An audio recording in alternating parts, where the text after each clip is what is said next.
Chapter 1. Draw your sword. I have taught you. In the Crimson Sky continent, at the South Domain's Cloudsoar Sect, atop the Danding Peak, a boy of merely 10 years stood before a bound wolf-like demon beast, momentarily at a loss. Behind him stood a middle-aged man, whose imposing demeanor exuded authority. Suddenly, the man barked, "Lu Feng, why do you hesitate? Draw your sword. I have instructed you." At his mentor's urging, the boy gritted his teeth, tightly grasped the long sword in his hand, and thrust it towards the beast's neck. Thud! A spray of blood splattered across the boy's face, and a look of satisfaction appeared on the middle-aged man's countenance. Excellent. In the future, when confronting an enemy, you must strike to kill, as you did just now. Do you understand? The boy fell to the ground, nervously swallowing hard, and replied, "Yes. Yes, disciple shall remember master's teachings." 10 years later, within the enforcement hall, a group of elders and two peak masters regarded a striking young man with grave expressions. "Lu Feng, speak. How did you manage to injure my disciple so severely?" The master of the Xianjian Peak, Yi Xianming, demanded, his face flushed with anger. Lu Feng surveyed the elders surrounding him, all casting indifferent gazes in his direction. He then glanced up at his master, Chun Hai, the peak master of Danding, who looked upon him with nothing but disdain. Realizing the gravity of the situation, Lu Feng slowly responded, "Master Yi, this matter is not entirely my fault." The Master Yi he referred to was none other than Yi Xianming of the Xianjian Peak. Upon hearing Lu Feng's words, Yi Xuanming's expression darkened, and he snorted coldly, "Humph, if it is not your fault, then whose fault could it possibly be?" The surrounding elders chimed in, rebuking Lu Feng for his actions. Some even recounted his past misdeeds, as if intent on nailing him to a pillar of shame. Faced with their accusations, Lu Feng shook his head helplessly. "Family, who understands? The truth of the matter is as follows. Yesterday, a group of disciples from the neighboring Xianjian Peak came to visit our Danding Peak, and coincidentally, I was in the midst of alchemy." He explained, yet these senior and junior brothers disregarded my warnings and insisted on getting closer to observe the process. Consequently, as they approached the alchemy furnace, there was a tremendous explosion followed by several cries of distress. Lu Feng continued, "I was just as bewildered when I rushed over. I discovered that the furnace had exploded. You cannot imagine the chaos that ensued. It was truly a scene of horror. That moment was simply astonishing." Lu Feng recounted the events of the previous day, though his manner of storytelling caused the elders and the two peak masters to furrow their brows. At this moment, Master Yi Xianming spoke again, his voice icy. "So according to your account, my severely injured disciples brought this upon themselves?" With that, the oppressive aura of his nascent soul realm began to bear down upon Lu Feng. Though the opponent merely exuded a hint of oppressive might, it was more than sufficient for a mere novice like Lu Feng, who was only at the 9th level of qi cultivation, to bear. Under the overwhelming pressure, Lu Feng felt as if a colossal mountain had suddenly descended upon him. The insurmountable weight caused beads of sweat to cascade down his brow, ultimately forcing him to kneel with one leg on the ground. In the face of Yi Xuanming's formidable aura, there was no trace of fear in Lu Feng's eyes, for the injuries inflicted upon his fellow disciples were never truly his fault. Just as it seemed that Lu Feng could no longer withstand the strain, Chen Hai, who had remained silent until now, abruptly waved his hand, dispersing that oppressive force.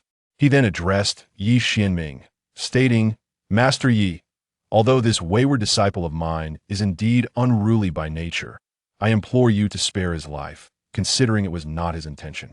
Upon hearing Chen Hai's plea, Yi Xianming flicked his long sleeves and coldly replied, "For the sake of Master Chen, I shall spare you, Lu Feng, from death, yet you shall not escape punishment." Where is the elder of the law enforcement hall? At his command, an elderly man with brown hair stepped forward, cupping his hands, and inquired, "Master Yi, what orders do you have?" Yi Xianming cast a frosty glance at Lu Feng before addressing the elder of the law enforcement hall. "Elder Wang, what punishment do you deem appropriate for Lu Feng's transgressions?" At this, Lu Feng's eyes narrowed slightly, realizing that Yi Xianming was indeed intent on his destruction. Elder Wang responded loudly, "Lu Feng has intentionally harmed his fellow disciples according to our sect's regulations. He must be stripped of his status as a direct disciple and sent to the back mountain for 10 years of solitary contemplation. Upon hearing this judgment, Lu Feng's brow furrowed in discontent. Since childhood, he had been brought to the Yunxiao sect by his master, Chun Hai, and had diligently cultivated as a direct disciple. Without that status, his prospects for redemption would vanish. As Lu Feng pondered his next move, Elder Wang continued. Moreover, Lu Feng has repeatedly violated sect rules and, during the last grand competition, intentionally caused an explosion that left dozens of disciples severely injured. Therefore, I believe he should be stripped of his status as a direct disciple, have his cultivation nullified, and be expelled from the sect as a form of punishment. Upon hearing this, Lu Feng's eyes flickered with resentment. He had devoted 10 years to his cultivation, achieving the pinnacle of qi refinement, and was on the verge of breaking through to the foundation establishment stage. How could he accept such dire news? Thus, Lu Feng protested loudly. I refuse to accept this. During the last grand competition, I was forced into a corner and had no choice but to cause that explosion. It was the disciples of the Sword Peak who sought to kill me. After voicing his defense, Lu Feng turned his gaze toward his master, Chun Hai, as he felt that only his master could save him now. However, Chun Hai's expression remained as cold as ice, completely disregarding Lu Feng's desperate plea for help. At that moment, Yi Xianming coldly declared, I concur with Elder Wang's recommendation. With that statement, the other elders voiced their agreement with the law enforcement hall's elder. All eyes then turned towards Chun Hai. Should he nod in agreement, Lu Feng's chance for redemption would be extinguished. With a sigh, Chun Hai lamented, Alas, I must acknowledge my poor judgment in accepting such a wayward disciple. Very well, let us proceed according to Elder Wang's suggestion. With that, Chun Hai transformed into a streak of escaping light, departing from the hall of law enforcement. As he vanished, Lu Feng felt as if his very soul had been severed from his body. And no, this is impossible. Master, why have you forsaken your disciple? Though Lu Feng felt an overwhelming sense of injustice, the elder of the law enforcement hall continued with the judgment unperturbed. Elder Wang announced loudly, I hereby declare that Lu Feng, the personally taught disciple of Danding Peak, has repeatedly maliciously harmed fellow disciples. His status as a personal disciple is hereby revoked. His cultivation is to be abolished, all assets stripped away, and he is to be expelled from the sect. Upon finishing, Yi Xianming swiftly appeared before Lu Feng and struck his abdomen with a single palm. In an instant, Lu Feng was sent flying like a kite severed from its string. At the same time, a powerful force shattered his dantian, and this force coursed through his entire body, expelling all the spiritual energy within him. Once possessing the pinnacle of qi refinement, Lu Feng was abruptly reduced to an ordinary person. Feeling the drastic change in his body, Lu Feng attempted to cry out, but could not suppress the spurt of fresh blood that erupted from his mouth. Observing Lu Feng's lack of cultivation, Yi Xianming sneered, Ha, Lu Feng, this is the consequence of offending me, the Sword Peak.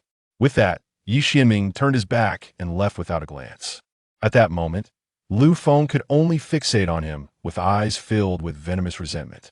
Subsequently, 2 disciples from the law enforcement hall stepped forward and confiscated all of his treasures and storage bags.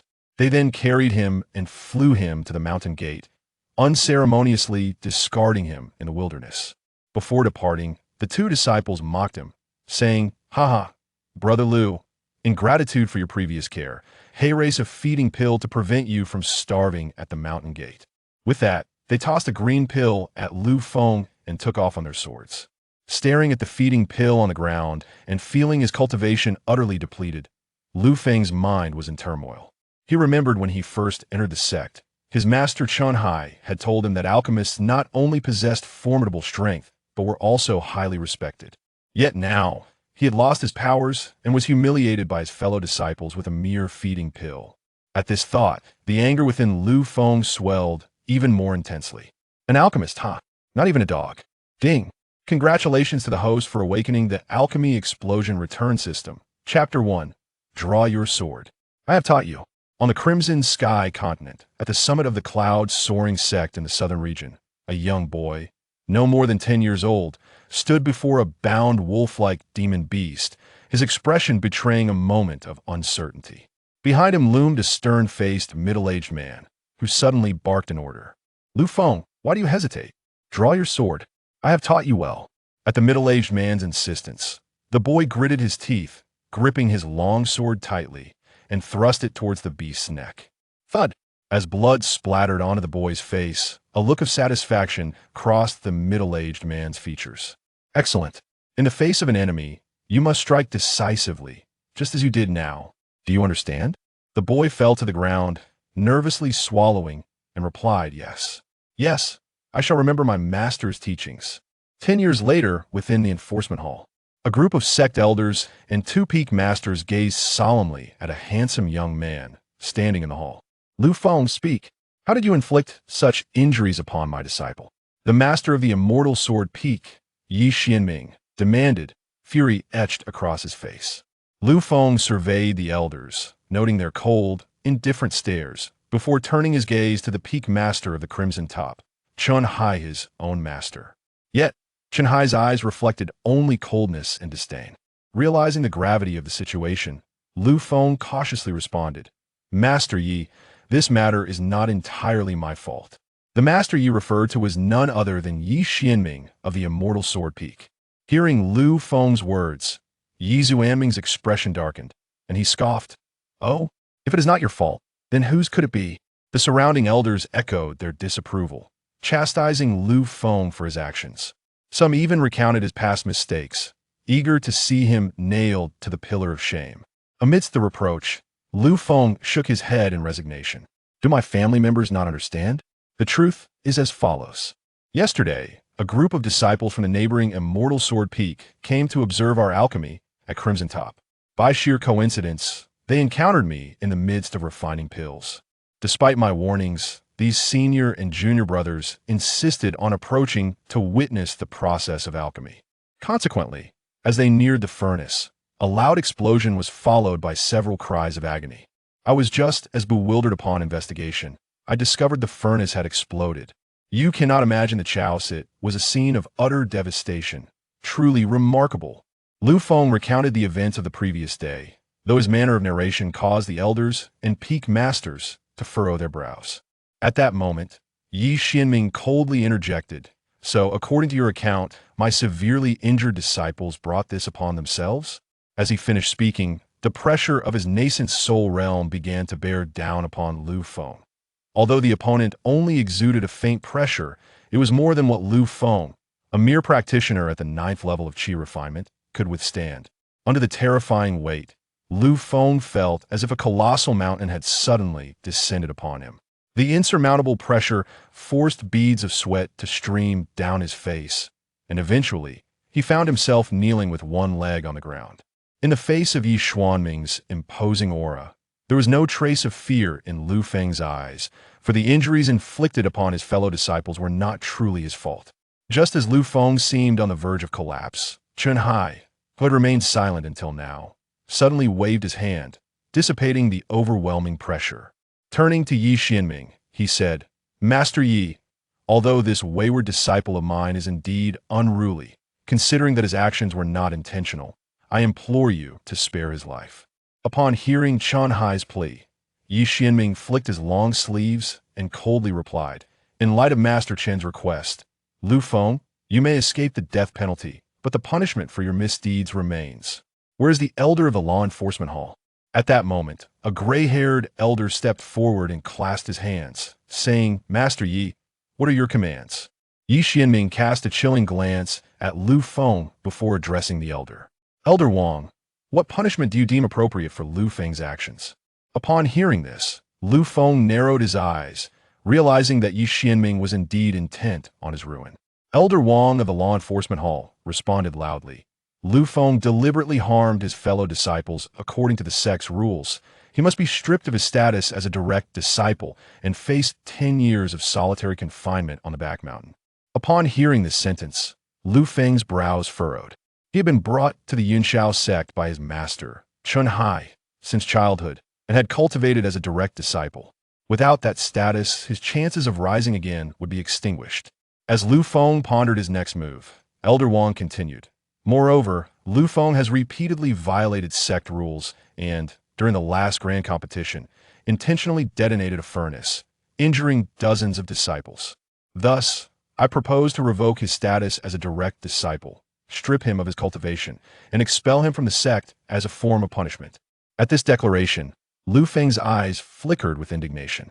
He had been cultivating since the age of 10, spending a decade to finally reach the pinnacle of qi refinement. Just as he was on the verge of breaking through to foundation establishment, he could not accept such devastating news. In a fit of protest, Lu Feng exclaimed, "I refuse to accept this. During the last competition, I was forced to act as I did. Who was it that sought to kill me from the Xianjian Peak?" With that, he cast a desperate glance at his master, Chen Hai, for he knew that only his master could save him now. However, Chen Hai's expression remained as cold as ice, completely disregarding Lu Feng's pleading gaze. At that moment, Yi Xianming coldly remarked, "I concur with Elder Wang's recommendation." With that, the Assembly of Elders also voiced their agreement with the Law Enforcement Hall suggestion. The collective gaze turned towards Chen Hai, for if he nodded in assent, Lu Feng would have no hope of redemption. Sighing, Chen Hai lamented, "Alas, I must have been blind to accept such a wayward disciple." "Very well, let us proceed as Elder Wang has suggested." With that, Chen Hai transformed into a streak of light and departed from the Hall of Law Enforcement. As he vanished, Lu Feng felt as though his soul had been shattered. And oh, this cannot be. "Master, why have you forsaken your disciple?" Despite Lu Feng's deep-seated resentment, the elders of the Law Enforcement Hall did not halt their judgment. Elder Wang proclaimed loudly, "I hereby announce that Lu Feng, the direct disciple of the Danding Peak, has repeatedly maliciously harmed his fellow disciples. His status as a direct disciple is hereby revoked. His cultivation is to be abolished, all his assets stripped away, and he is expelled from the sect." Upon finishing his decree, Yi Xianming instantly appeared before Lu Feng and delivered a forceful strike to his abdomen. In an instant, Lu Feng was sent flying like a kite with its strings severed. Simultaneously, a formidable surge of spiritual energy shattered his dantian, coursing through his body and dispersing all the spiritual essence within him. Once a master at the pinnacle of the qi refinement stage, Lu Feng was transformed into an ordinary man in mere moments. As he felt the drastic change in his body, Lu Feng attempted to call out, but was unable to suppress a mouthful of fresh blood that erupted forth. Splutter. Seeing that Lu Feng had lost all his cultivation, Yi Xianming sneered, "Ha! Lu Feng, this is the consequence of offending the Xianjian Peak." With that, Yi Xianming turned away without a backward glance. At that moment, Lu Feng could only glare at him with eyes full of bitterness. Two disciples from the Law Enforcement Hall then stepped forward to confiscate all his magical artifacts and storage bags. They proceeded to carry him outside the mountain gate and unceremoniously tossed him into the wilderness. Before departing, the two disciples mocked, "Brother Lu, as a token of gratitude for your past care, here is a pill of sustenance for you. So you won't starve to death outside the mountain gate." With that, they tossed a green pill at Lu Feng and flew away on their swords. Gazing at the pill of sustenance on the ground and feeling his power stripped away, Lu Feng's mind was engulfed in chaos. He recalled when he first joined the sect, Master Chen Hai had told him that alchemists were not only powerful, but also held great respect in society. Yet now, he found himself without cultivation, humiliated by a fellow disciple with a mere pill. With this thought, the fury within Lu Feng intensified. "An alchemist, huh? Not even a dog. Ding! Congratulations to the host for awakening the alchemy explosion system. Tenfold return." Chapter 2. The Alchemist's Craft. "Alchemist, huh? Not even a dog would. Beep. Congratulations, host, for awakening the alchemy blast furnace return system. Beep. System activated. Presenting the host with a beginner's gift package. Beep. This system is exclusively designed for alchemists, and it will return rewards based on the alchemist's cultivation level. Currently, the host is at the qi refinement stage, with a return multiplier of 10 times. Suddenly, a series of unfamiliar mechanical sounds echoed in Lu Feng's mind, leaving him momentarily dumbfounded, even halting the anger that brewed within him. After a considerable pause, realization dawned upon him, and he exclaimed with delight, "Indeed, I am destined to be an alchemist. I relish the exhilarating sensation of continuous explosions." Just as Lu Feng reveled in his joy, the system's voice resonated in his mind once more. Beep. Would the host like to open the beginner's gift package?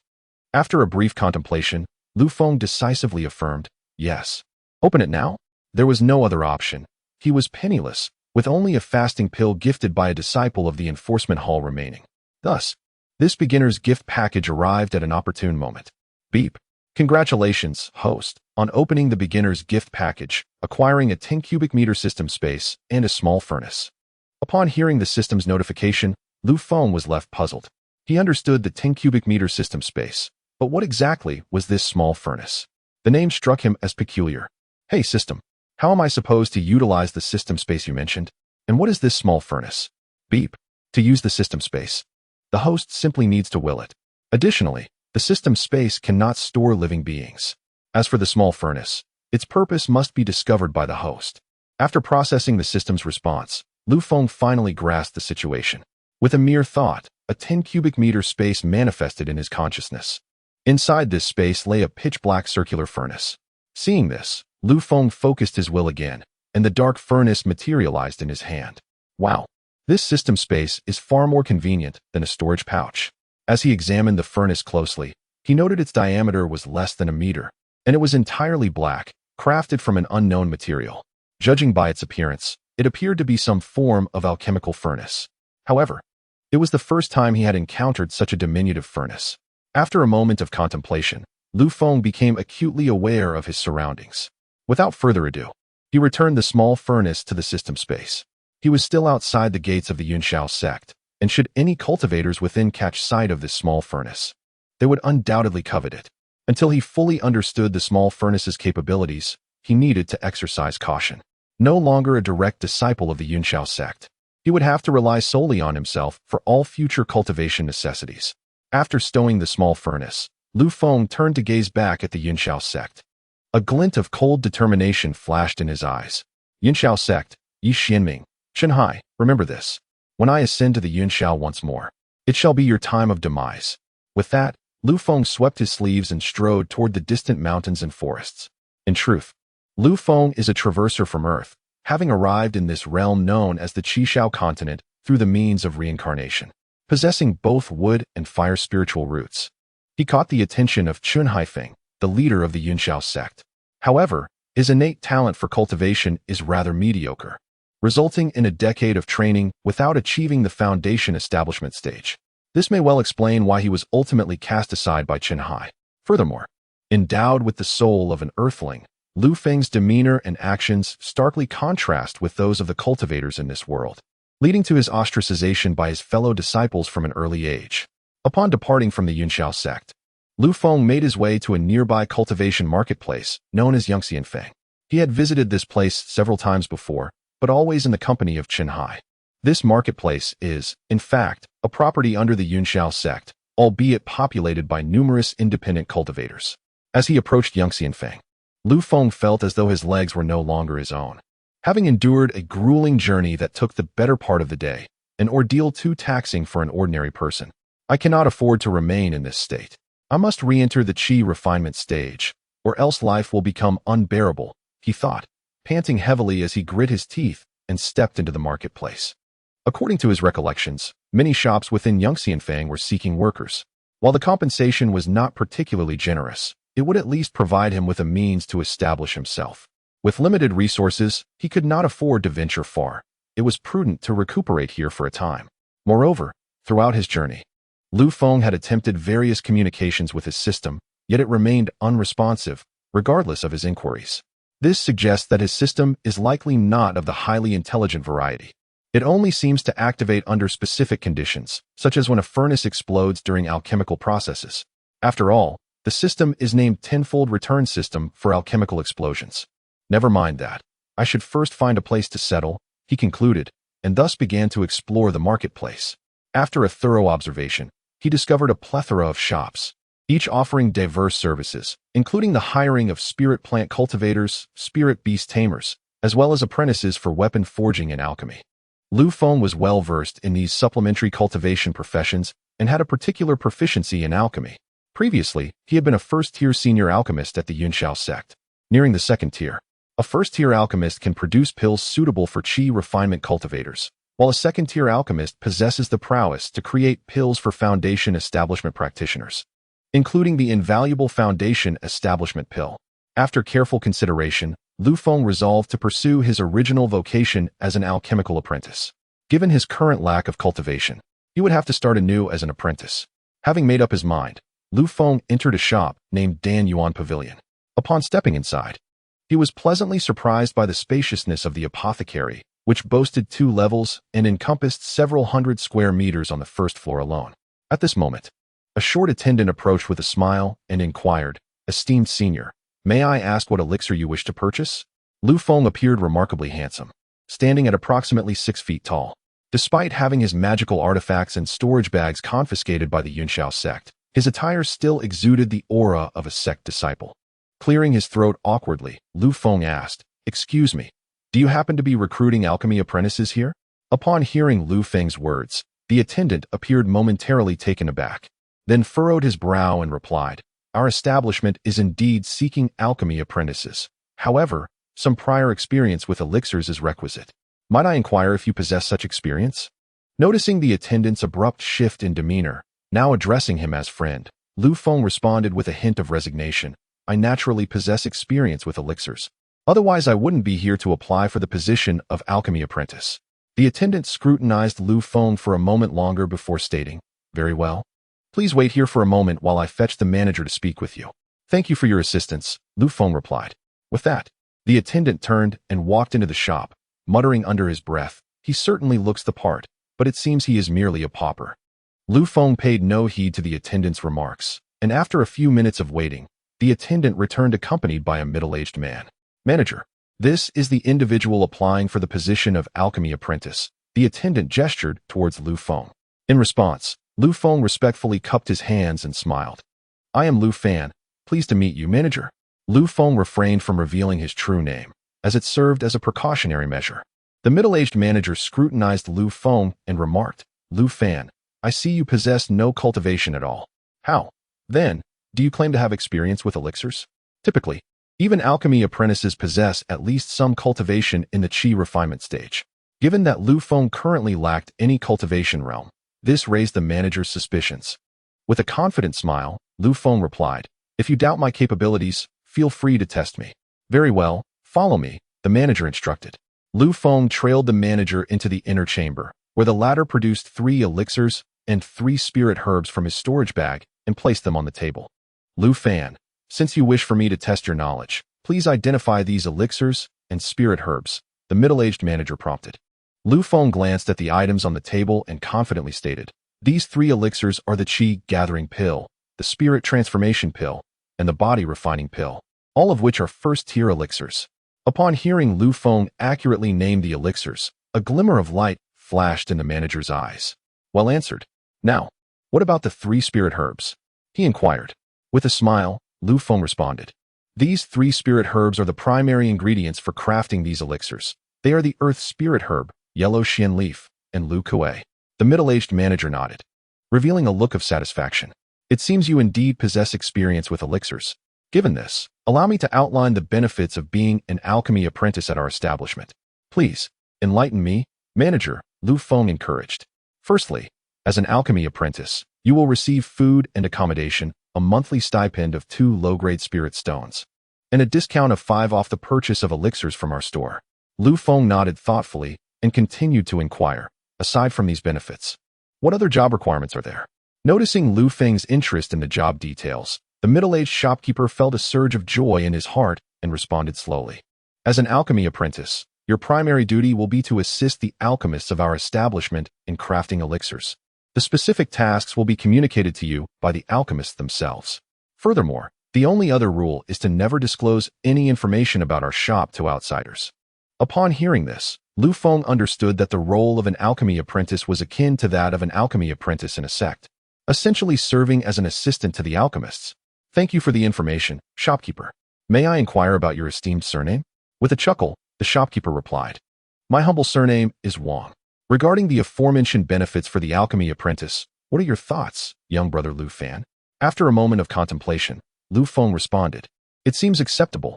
I shall take on the role of alchemy apprentice." With those words, shopkeeper Wang revealed a smile and promptly produced a contract, saying, "In that case, let us have you leave your handprint on this contract." Lu Feng examined the contents of the contract carefully, finding it to be in accordance with what shopkeeper Wang had described.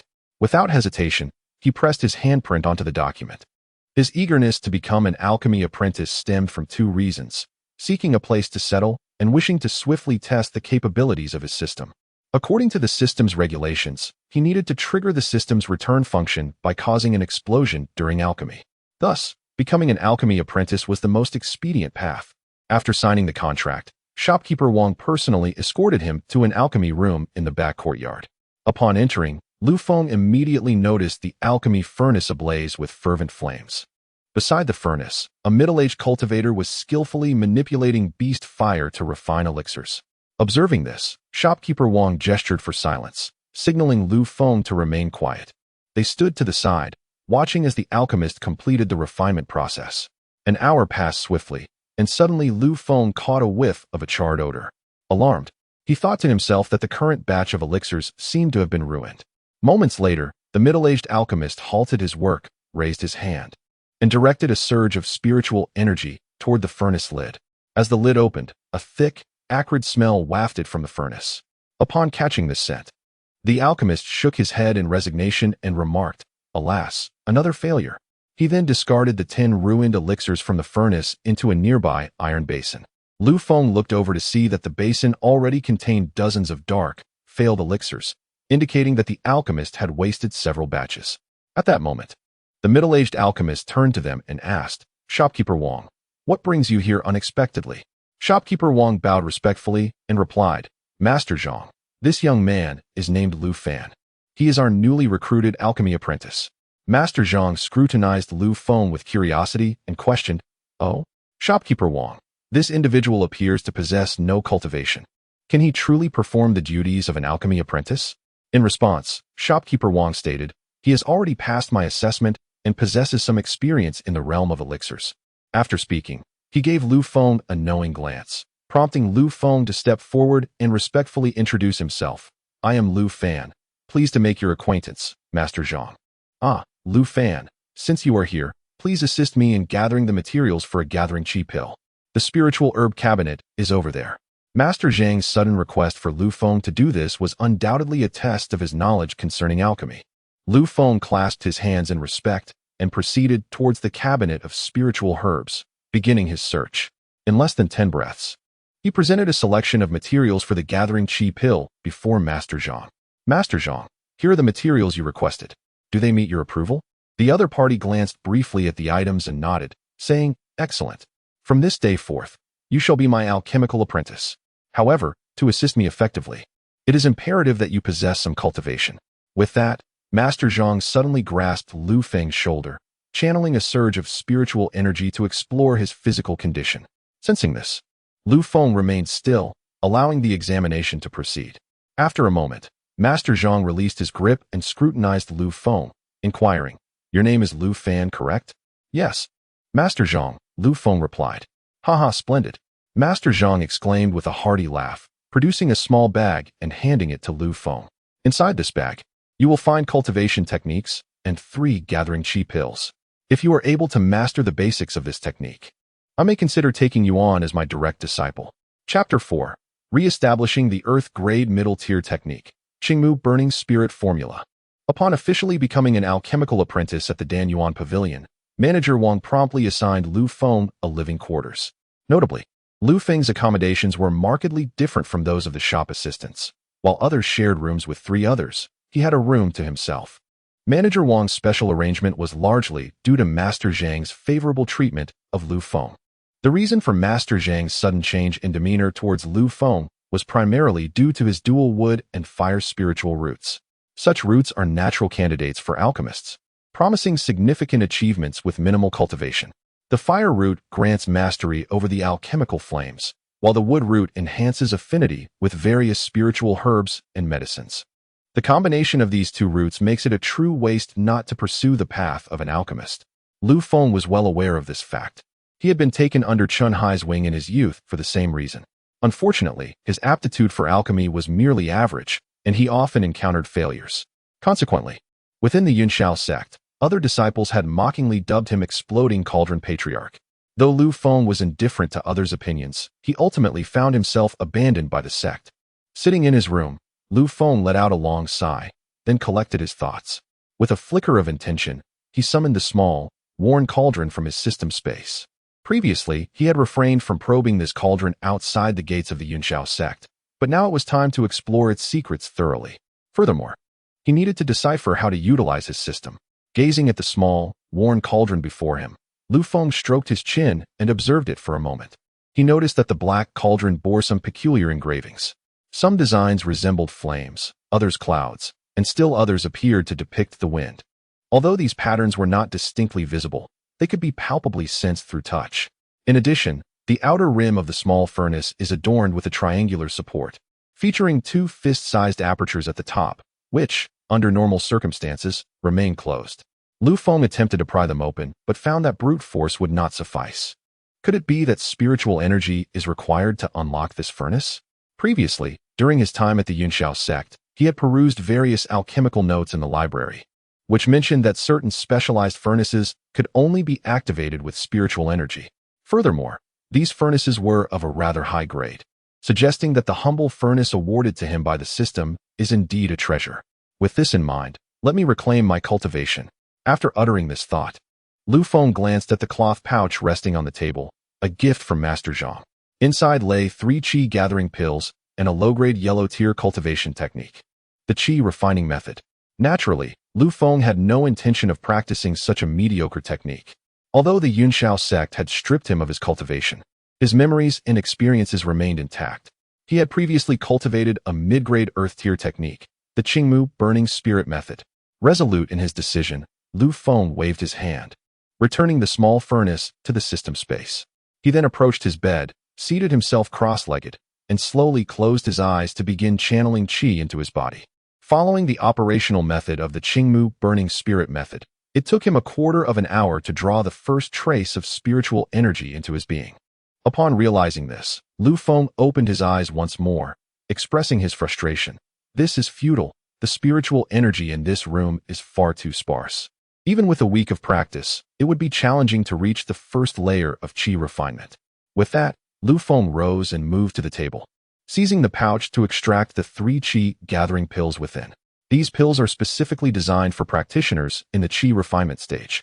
However, the 3 pills in his possession are of low quality, containing numerous impurities and even a hint of pill toxicity. During his time at the Yunxiao sect, he had only used mid-grade qi gathering pills, sometimes even acquiring high-grade ones. Yet, circumstances have changed. To swiftly restore his cultivation, he must resort to these inferior pills. With this thought, Lu Feng promptly swallowed one of the qi gathering pills and returned to his bed to resume his cultivation. As the pills settled in his abdomen, wisps of spiritual energy emanated from it, immediately circulating within Lu Feng's body according to the operational principles of the Qingmu burning spirit method. After a quarter of an hour, a refined stream of spiritual energy flowed into Lu Feng's dantian. The dantian, once destroyed, began to coalesce anew under the nourishment of this energy. To reach the first layer of qi refinement, the dantian must be fully reconstituted. Thus, 2 hours swiftly passed. The sky gradually succumbed to darkness under the sun's fading rays. Typically, at this hour, the shops within the Yunxian workshop began to close for the evening. Just then, a servant approached Lu Feng's door and knocked, inquiring, "Taoist Lu, are you there?" Upon hearing this, Lu Feng's eyes snapped open, and he replied, "I am here. What is the matter?" "The shopkeeper has sent me to escort you to the dining hall. Dinner is about to be served." Soon, Lu Feng's voice echoed again in the room. "All right, just a moment, I will be right out." After saying this, he suppressed the spiritual energy of the elixir within him, adjusted his attire, and stepped outside. Upon seeing Lu Feng emerge, the young attendant immediately smiled and clasped his hands, saying, "Taoist Lu, let us hurry along, or we shall find the dining hall with naught but leftovers." Lu Feng returned the gesture and nodded. "Very well, I appreciate your guidance." In no time, the two arrived at the dining hall, which showcased a series of mahogany tables surrounded by men and women engaged in lively conversation. Lu Feng surveyed the scene and realized that these individuals were all staff members of the establishment, most of whom possessed some level of cultivation, albeit all at the initial stage of qi refinement. The attendant led Lu Feng to an unoccupied table and remarked, "Taoist Lu, let us sit here." Indeed, they took their seats, drawing curious glances from the patrons in the hall. After all, Lu Feng was a newcomer. Shortly thereafter, 3 matrons arrived with buckets of food. The crowd promptly formed a line to collect their meals, and when Lu Feng received his portion, he couldn't help but frown slightly. The food consisted solely of common fare, lacking any spiritual rice or herbs. Back at Yunshao Sect, even the outer disciples had access to spiritual rice. Here, however, the treatment was rather dismal. Moreover, Lu Feng's meal comprised merely a bowl of plain rice accompanied by a serving of greens and stir-fried beans, with no meat in sight. Oh, one must bow their head when under a roof, he thought, acknowledging that the meal was free. After finishing dinner, Lu Feng returned to his room to resume his cultivation. The night swiftly passed, and as the morning sun cast its rays upon the earth, Lu Feng felt the restoration of his damaged dantian. At that moment, his cultivation level had returned to the first layer of qi refinement. Slowly opening his eyes, he exhaled a long breath. Finally, I have regained my cultivation. Chapter 5. The Enigmatic Little Furnace. This night of cultivation not only restored Lu Feng's level to the first layer of qi refinement, but also allowed him to consume 2 low-grade qi-gathering pills. Observing the solitary pill remaining in his hand, Lu Feng shook his head in resignation, realizing he was still quite impoverished and needed to acquire resources for cultivation urgently. To seek vengeance against Yunshao Sect, he must elevate his cultivation level, otherwise, he would struggle even to protect himself.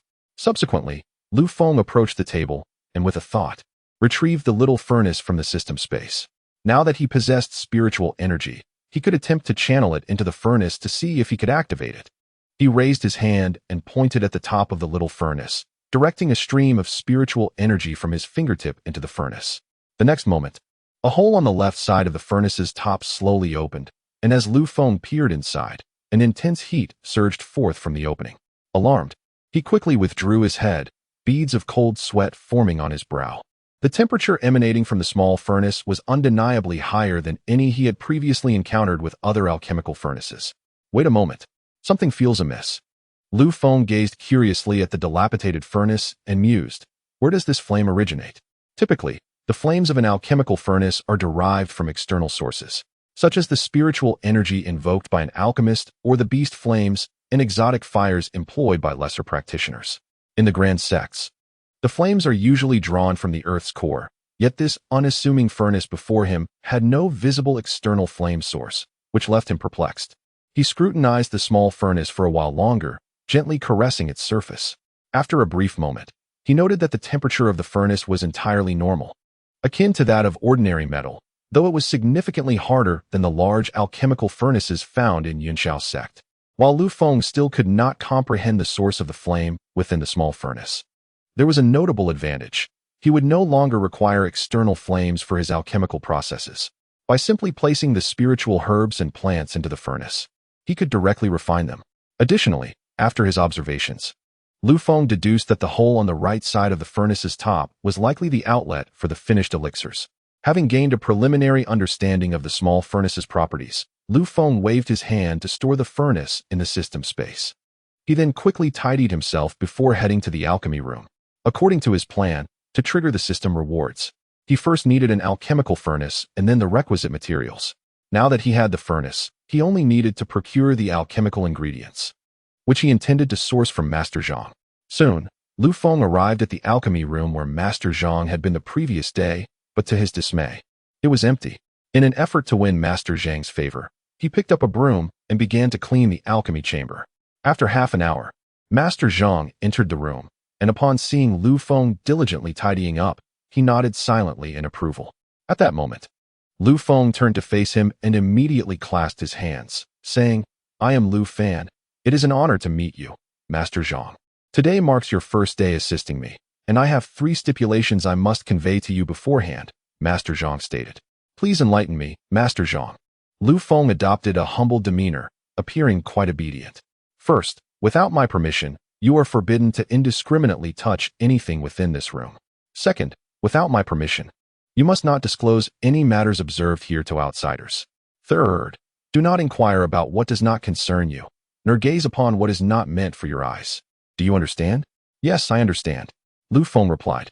After delivering his instructions, Master Zhang approached the alchemical furnace and continued, Lu Feng, please fetch me 5 sets of materials for the qi-gathering pill. Of course, Master Zhang. Lu Feng promptly hurried to the cabinet of spiritual herbs and began his search. Before long, he had gathered the 5 required materials. However, among these 5, he deliberately included a lower-quality earth spirit grass. He was curious to see if Master Zhang would notice this inferior herb and how he might address the situation if he did. Upon receiving the 5 materials, Master Zhang did not commence the alchemical process immediately. Instead, he scrutinized them meticulously. After a thorough examination, Master Zhang extracted the inferior quality earth spirit herb. Lu Feng, henceforth, we shall refrain from utilizing herbs of such poor quality. They should be regarded as mere refuse, he instructed. Lu Feng promptly accepted the subpar herb and responded, understood. I shall remember that. He then presented a superior quality earth spirit herb to Master Zhang, while the inferior one was set aside. Subsequently, Master Zhang began the alchemical process, with Lu Feng standing by attentively. The day swiftly passed, and Master Zhang successfully concocted 5 batches of elixirs, 3 successful, while 2 were rendered waste. Lu Feng, in the meantime, had also sourced some inferior quality herbs and medicinal plants from the spirit herb cabinet. Among these discarded materials was a component for the qi-gathering pill. As evening descended, Master Zhang stretched and remarked to Lu Feng, your performance today was commendable. Do maintain this standard. Lu Feng smiled, responding, Master Zhang, you flatter me. It is a privilege to assist you. Indeed, your words are quite sweet. Very well, let us conclude for today. Oh, do not forget to practice the technique I bestowed upon you. Yes, I shall remember. With that, Master Zhang departed the alchemical chamber. Lu Feng, observing the dozen or so discarded pills in the iron basin, prepared to dispose of them outside. At that moment, a voice echoed from a distance, Lu Daoyu, hold on. Turning around, Lu Feng recognized the speaker as the young attendant who had taken him to dinner the previous day. Puzzled, he paused his actions and inquired, is there something you wish to discuss, young sir? The attendant approached swiftly, smiling as he explained, Lu Daoyu, you may not be aware, but these discarded pills can actually be sold. Lu Feng furrowed his brow slightly. Oh, they can be sold? Indeed. Before your arrival, our shop staff would take turns dealing with the waste. Now that you are here, we can handle it differently. Realizing the implications, Lu Feng asked, if these discarded pills can be sold, who would be interested in purchasing them, and what is the price? The attendant, sensing Lu Feng's curiosity, replied, although these pills possess minimal efficacy and contain numerous impurities, many cultivators still utilize such elixirs for their practice. Lu Feng felt his worldview shift dramatically. He had thought consuming low-quality pills was already a hardship, yet it appeared the plight of wandering cultivators was even graver. And what about the price? He inquired. As for the pricing, 25 discarded pills are equivalent to 1 complete elixir. While this price was modest, the ability to sell the discarded pills represented an unexpected source of income. As Master Zhang's apprentice, Lu Feng was entitled to all the surplus materials, allowing him to determine their fate as he saw fit. Contemplating this, he turned to the attendant and clasped his hands, asking, may I know your name, young sir? Hee. My surname is Chun, and I go by a single character name. Lu Feng scrutinized his companion once more and remarked, ah, so you are friend Chen. Your purpose for coming here must be to acquire these discarded pills, am I correct? Chun San rubbed his hands together and nodded. Indeed, if friend Lu is willing, I could purchase these worthless pills from you for spirit stones, albeit at a price lower than the market rate, just enough for me to earn a bit for my trouble. The straightforwardness of the other party's intentions caught Lu Feng off guard. Oh, what price do you offer? Chun Sen pondered briefly before extending 3 fingers. How about 30 discarded pills for 2 low-grade spirit stones? This price was indeed more favorable than the outside market by 5 pills, implying that Chun San would profit 5 pills for every 30 he collected from Lu Feng. Seeing this, Lu Feng nodded. That sounds acceptable. However, you need not come every day. Once every 3 days will suffice. Very well, as long as you are agreeable. I shall come whenever you say, Chun San replied. With that, Lu Feng handed over the 15 discarded pills from the iron basin. Here are 15 discarded pills. According to your stated price, that amounts to 1 low-grade spirit stone. Chun San promptly produced a low-grade spirit stone and handed it to Lu Feng with a smile. Here is your spirit stone. Please take care of it. If there is nothing else, I shall return to see you in 3 days. Agreed. As Lu Feng watched Chun San depart, a contemplative expression overtook him. It seemed he still lacked sufficient understanding of the cultivation world. The intricacies of the loose cultivator's realm were particularly perplexing. After a moment of reflection, Lu Feng tidied up the alchemy room, then dined in the cafeteria before returning to his chamber. Upon entering his room, he retrieved some discarded spirit herbs from his cloth bag. After sorting through them, Lu Feng selected the materials for a qi-gathering pill, and with a flicker of thought, the small broken furnace appeared before him. Success or failure hinges on this attempt, he declared, channeling a thread of spiritual energy into the furnace, causing the left aperture to slowly open. Without hesitation, Lu Feng deposited the qi-gathering pill materials inside. Subsequently, the aperture closed, and Lu Feng began to execute the alchemical formula, carefully controlling the small furnace through each step of the refinement process. During the refinement, he discovered that although the internal flames of the furnace were fearsome, he could manage them with remarkable precision, more so than during his time at Immortal Sect. Truly, this was a treasure produced by the system, quite impressive indeed, Lu Feng mused inwardly. Under his guidance, the spirit herbs swiftly transformed into a liquid essence. Lu Feng then utilized his spiritual energy to manipulate this essence, merging and compressing it. This stage was the most critical in alchemy. Failure would lead to either worthless pills or a furnace explosion. Just as Lu Feng was engrossed in the merging process, he suddenly realized he had deviated from his intended path. This deviation was not in his alchemical technique, but rather in his goal orientation. Wait a moment. I was supposed to be preparing for an explosion. Why am I inadvertently heading towards crafting a finished pill? While the difficulty of refining finished elixirs is considerable, the challenge of causing an explosion in the furnace is considerably less daunting. With 8 years of alchemical experience, Lu Feng is quite familiar with the intricacies of furnace explosions. Thus, he decided to ignite the process. With that, Lu Feng deliberately manipulated his spiritual energy to excessively compress the essence of the spiritual herbs, soon causing the juices to enter a state of turmoil. Yes, precisely. It is about to explode. No sooner had he spoken than the small, dilapidated furnace emitted a muffled bang, followed by a faint scent of charred material wafting from within. Though the aroma was subtle, Lu Feng, as an alchemist, immediately recognized that the furnace had indeed exploded. Haha, he had finally succeeded in causing an explosion. As he spoke, Lu Feng infused a hint of spiritual energy into the furnace, causing a hole to open on the right side of the furnace's top. To his astonishment, 10 dark, gleaming elixirs soared forth, and Lu Feng promptly gathered them into a cloth pouch. Immediately thereafter, a mechanical voice resounded in his mind. Ding! You have caused an explosion while refining qi-gathering pills, triggering a 10-fold reward. Please select your reward. Reward 1, 100 low-grade qi-gathering pills. Reward 2, 30 high-grade qi-gathering pills. Reward 3, 15 supreme-grade qi-gathering pills. The sudden system notification left Lu Feng momentarily stunned. After a considerable pause, he regained his composure, his expression brimming with excitement. Once the initial thrill subsided, he began to contemplate which reward to choose.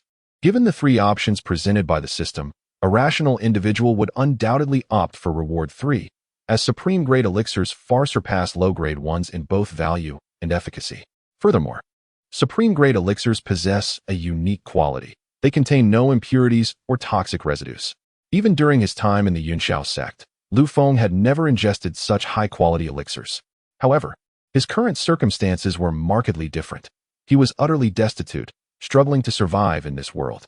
While choosing the supreme qi-gathering pills would certainly enhance his cultivation swiftly, he pondered the aftermath of consuming all 15.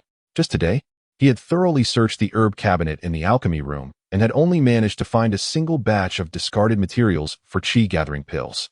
If he were to exhaust the supreme elixirs without acquiring new materials, he would find himself without any means of alchemy. Some might suggest selling even one of the supreme qi-gathering pills to procure spiritual stones for materials. When he was still within the Immortal Sect, Lu Feng might have dared to do so, bolstered by the protection of a master at the nascent soul stage. Yet now, he was merely a discarded waste with no backing or power. Attempting to sell supreme elixirs would undoubtedly be tantamount to courting death. After a moment's reflection, Lu Feng ultimately resolved to choose reward 1, 100 low-grade qi-gathering pills. He intended to sell these low-grade elixirs rather than consume them himself. While selling supreme elixirs might attract lethal dangers, The sale of low-grade spiritual medicines rarely leads to such perils. After all, a single low-grade chi-gathering pill costs merely 2 low-grade spiritual stones. It would be hardly worth the risk of taking a life over such a trivial sum of spiritual stones. Resolved in his determination, Lu Feng declared, "I choose to accept reward 1. Ding. Congratulations. You have received 100 inferior-grade chi-gathering pills. The pills have been placed into the system space. Please retrieve them at your convenience." With a mere thought, Lu Feng entered the system space, where he beheld 100 inferior-grade chi-gathering pills resting within. He promptly extracted one of these pills for inspection and, after a brief moment, a smile graced his face. I never anticipated that my system possesses the ability to transform waste into treasure. This is a stroke of fortune. Chapter 7. Flattery without cause is nothing but deceit. To ascertain the efficacy of the system's reward, Lu Feng swallowed the inferior-grade chi-gathering pill whole. As the pill descended into his abdomen, strands of spiritual energy began to rise gradually. Observing this, Lu Feng immediately commenced the operation of his cultivation technique, guiding the spiritual energy to circulate within his body. An hour later, Lu Feng had finally refined the pill completely. Phew! The effects are even superior to the inferior-grade chi-gathering pills provided by Master Zhang. It appears that the system indeed produces exquisite goods. With his cultivation level restored to the first layer of chi refinement, the time required to refine the chi-gathering pill had significantly diminished. Now that the efficacy of the system's product had been validated, he needed to devise a strategy to sell these inferior-grade chi-gathering pills. Once sold, he could utilize the initial profits to purchase various spiritual herbs and continue refining to obtain system rewards. However, to whom could he sell these inferior-grade chi-gathering pills? As an apprentice alchemist at the Dan Yuan Pavilion, selling them there would undoubtedly raise suspicions. Even selling them to the shopkeepers like Chun San would likely provoke doubt. After some contemplation, Lu Feng resolved to wait until after work tomorrow to peddle the chi-gathering pills outside. This seemed the most prudent choice. Having made up his mind, Lu Feng was about to continue consuming the chi-gathering pills for cultivation when he caught sight of the small, battered furnace on the table, instantly furrowing his brow. How is this small furnace unscathed? Just an hour prior, he had utilized this very furnace, and yet aside from a muffled sound, it bore no signs of damage. Such a situation was entirely unfamiliar to Lu Feng. During his previous attempts at refining in the Yunshao sect using a second-tier furnace, he could not guarantee that the furnace remained unblemished. Thus, Lu Feng began to probe the small furnace meticulously. After a moment, his frown deepened as he discerned that the furnace indeed bore no marks of damage. Could it be that the explosion was insufficiently powerful? Typically, the explosion's intensity correlates directly with the grade of the pill and the alchemical technique employed. The higher the grade of the pill being refined, the more potent the explosion during the process. Likewise, intentionally compressing the spiritual herbs during refinement would also amplify the explosion's force. Generally, the more compressed spiritual energy introduced, the greater the explosion's power. Gazing at the small furnace before him, Lu Feng stroked his chin in contemplation, but could not fathom why it remained intact. Never mind. I shall investigate further during my next refining attempt. With that, Lu Feng stored the small furnace within the system space and returned to his bed to commence his meditation and cultivation. The night passed in silence, and soon the morning light graced the room as Lu Feng slowly opened his eyes. After a night of cultivation, he had successfully stabilized his dantian and stored approximately 1/5 of spiritual energy within it. At this rate of progress, he anticipated breaking through to the second level of the chi refining stage in about a week's time. This pace was not particularly swift, primarily due to the inadequate cultivation environment and resources. Were he within the confines of the Yunshao sect, he could have returned to the second level of chi refining in merely 3 days. It is time to get to work. With that thought, Lu Feng made his way to the alchemy room to tidy up, adhering to the routine established the previous day. However, today, Master Zhang arrived quite a bit later, only entering the alchemy chamber as the hour of Chun drew to a close. Upon seeing him, Lu Feng promptly stepped forward, clasping his hands in respect, and stated, "I am Lu Feng, greeting Master Zhang." Master Zhang acknowledged him with a gentle hum, and said, "Lu Feng, please fetch me the materials for 5 spirit-gathering pills. I hope to succeed in producing a full batch today." "Of course, Master Zhang." Lu Feng quickly presented the 5 sets of materials.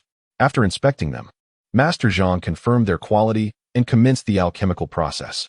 Thus, half a day swiftly passed, and unfortunately, of the 5 batches of pills he attempted, 2 were rendered failures. Given the success rate, which is not insignificant, achieving a 3/5 success rate attests to Master Zhang's high level of alchemical skill, certainly superior to Lu Feng's experience at the Yunxiao sect. Moreover, Master Zhang seldom experienced any explosive failures during his processes, indicating his adeptness in alchemy. As the hour of Yu approached, Master Zhang sighed softly. Alas, 2 batches have been wasted. What a pity. Lu Feng, standing nearby, refrained from speaking too much, recognizing that Master Zhang's abilities were already commendable. Then, Master Zhang turned to Lu Feng and instructed, Lu Fan, I will be leaving the market for a period tomorrow. You must ensure the alchemy room is secure. Do not allow anyone else to enter here, understood? Yes, I understand. Lu Feng replied eagerly. By the way, how many of the 3 spirit-gathering pills I gave you remain? Upon hearing the inquiry, Lu Feng did not conceal the truth, retrieving 1 pill from his satchel and stating, in response to Master Zhang, I have consumed 2 pills. Oh, how effective have they been? Lu Feng feigned deep contemplation before responding.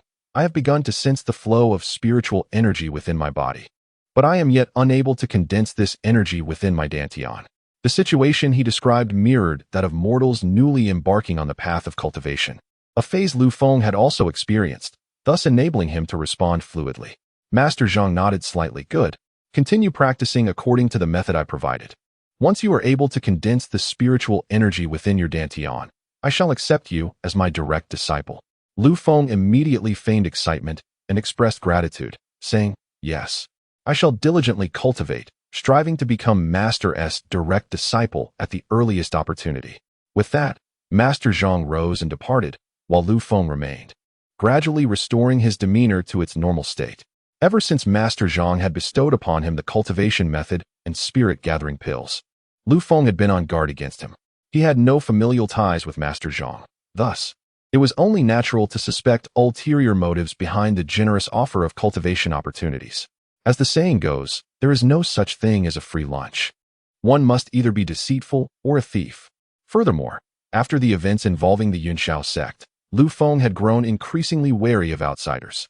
However, due to his current low cultivation level, he could not discern Master Zhang's true prowess, which necessitated maintaining his facade.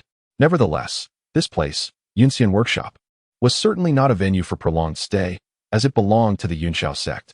Having come to this realization, Lu Feng quickly tidied the alchemy room, casually placing several discarded pills into a cloth bag before closing the door and heading to the dining hall.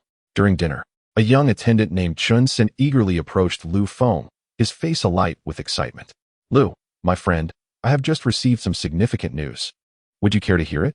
Lu Feng paused his meal, a look of curiosity crossing his features. Oh, what is this important news? Earlier today, I overheard some guests discussing that several inner disciples of the Yunxiao sect are descending the mountain for training and are rumored to pass through our Yunxian workshop. Upon hearing Chun San's words, a glimmer of intrigue sparked in Lu Feng's eyes, and he inquired, Inner disciples of the Yunxiao sect? What relevance does that hold for us? Chun Sen raised an eyebrow and explained, Lu, you may not be aware, but the Yunxiao sect is a top-tier cultivation sect in our southern region. If one were to catch the attention of an inner disciple, even becoming a servant would be a tremendous stroke of luck. Lu Feng was well aware of these dynamics. As his previous status surpassed that of an inner disciple, he was not oblivious to such matters. I see. Do you happen to know when these inner disciples will arrive and who they might be? Seeing Lu Feng's continued inquiries, Chun Sen shook his head in resignation. Alas, my friend, you overestimate my knowledge. With my standing, I cannot possibly know such details. However, it is said they should arrive within the next few days. Indeed. Then let us return to our meal. After finishing, Lu Feng departed from the Dan Yuan pavilion and began to meander through the bazaar. As he strolled, he observed that some shops were already closing for the night. His purpose for venturing out was to sell the low-grade, gathering chi pills rewarded by the system. Yet he was uncertain how to go about it. Just then, he noticed a few scattered cultivators heading toward the western end of the bazaar. Seizing the opportunity, Lu Feng followed suit. Before long, he found himself in an alley lined with stalls. Vendors were energetically hawking their wares, reminiscent of a marketplace in the mortal realm. Yet the items for sale catered specifically to cultivators. Could this be the night market of the cultivation world? Lu Feng marveled inwardly. However, a moment's reflection brought a gentle smile to his lips. Perfect. I need to sell the gathering chi pills. What better place than here? Yet before he proceeded with the sale, he resolved to explore this night market of the cultivation world, seeking out any intriguing items and gauging the local prices. Resolute in his decision, Lu Feng began to stroll through the alley.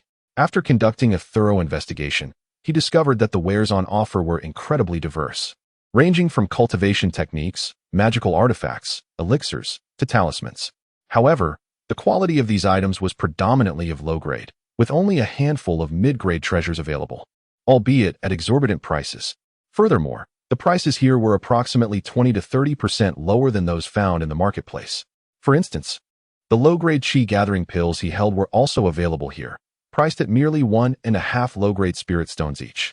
Based on this rate, his collection of 96 low-grade chi gathering pills could fetch a total of 144 low-grade spirit stones, minus the 4 he had consumed during his training the previous night. Having grasped the pricing dynamics, Lu Feng sought an unoccupied stall to set up his own. Just as he was arranging a few chi gathering pills on his stand, 2 middle-aged men suddenly approached him. "Hey kid, who allowed you to set up shop here?" Lu Feng looked up and observed that these 2 men also appeared to be early-stage chi refinement practitioners, albeit with a menacing demeanor that made them resemble thugs. Clearly stronger than him, Lu Feng, in order to evade unnecessary trouble, clasped his hands and replied, "Esteemed friends, this is my first time setting up a stall here, and I am not familiar with the local customs. I hope for your understanding." Upon hearing this, the man on the left let out a cold smile and bluntly stated, "Since it's your first time, let me enlighten you on the rules here. To sell goods in this area, you must pay a management fee." Lu Feng felt somewhat speechless. It turned out these 2 were extorting protection money. He never anticipated that his journey into the world of cultivation would lead him to such predicaments. Thus, he smiled and inquired, "May I ask how much this management fee is?" The menacing figure immediately held up 2 fingers and declared, 2 low-grade spirit stones for a night's operation. While this price seemed reasonable, considering there were over 100 stalls in the alley, it was clear these 2 could collect several hundred low-grade spirit stones in management fees each day. This indicated that the income from this night market was quite substantial. Lu Feng rummaged through his pouch and discovered he possessed only 1 low-grade spirit stone, which he had earned from the sale of a worthless elixir to Chin-san. Ahem. "Esteemed brothers, I haven't opened for business yet, and I lack sufficient spirit stones. Would you consider accepting 1 chi gathering pill as a management fee?" Kid. 1 chi gathering pill is insufficient. If you truly wish to sell here, you must part with at least 2. Although Lu Feng felt a twinge of dissatisfaction, he ultimately produced 2 chi gathering pills and handed them over. "Fine. 2 it is." The menacing man grabbed the pills with a cold chuckle, saying, "You're quite perceptive. Now you may operate your stall here, but remember to leave before dawn. Otherwise, don't blame us for any mishaps." "Yes. Thank you for the warning, esteemed brothers."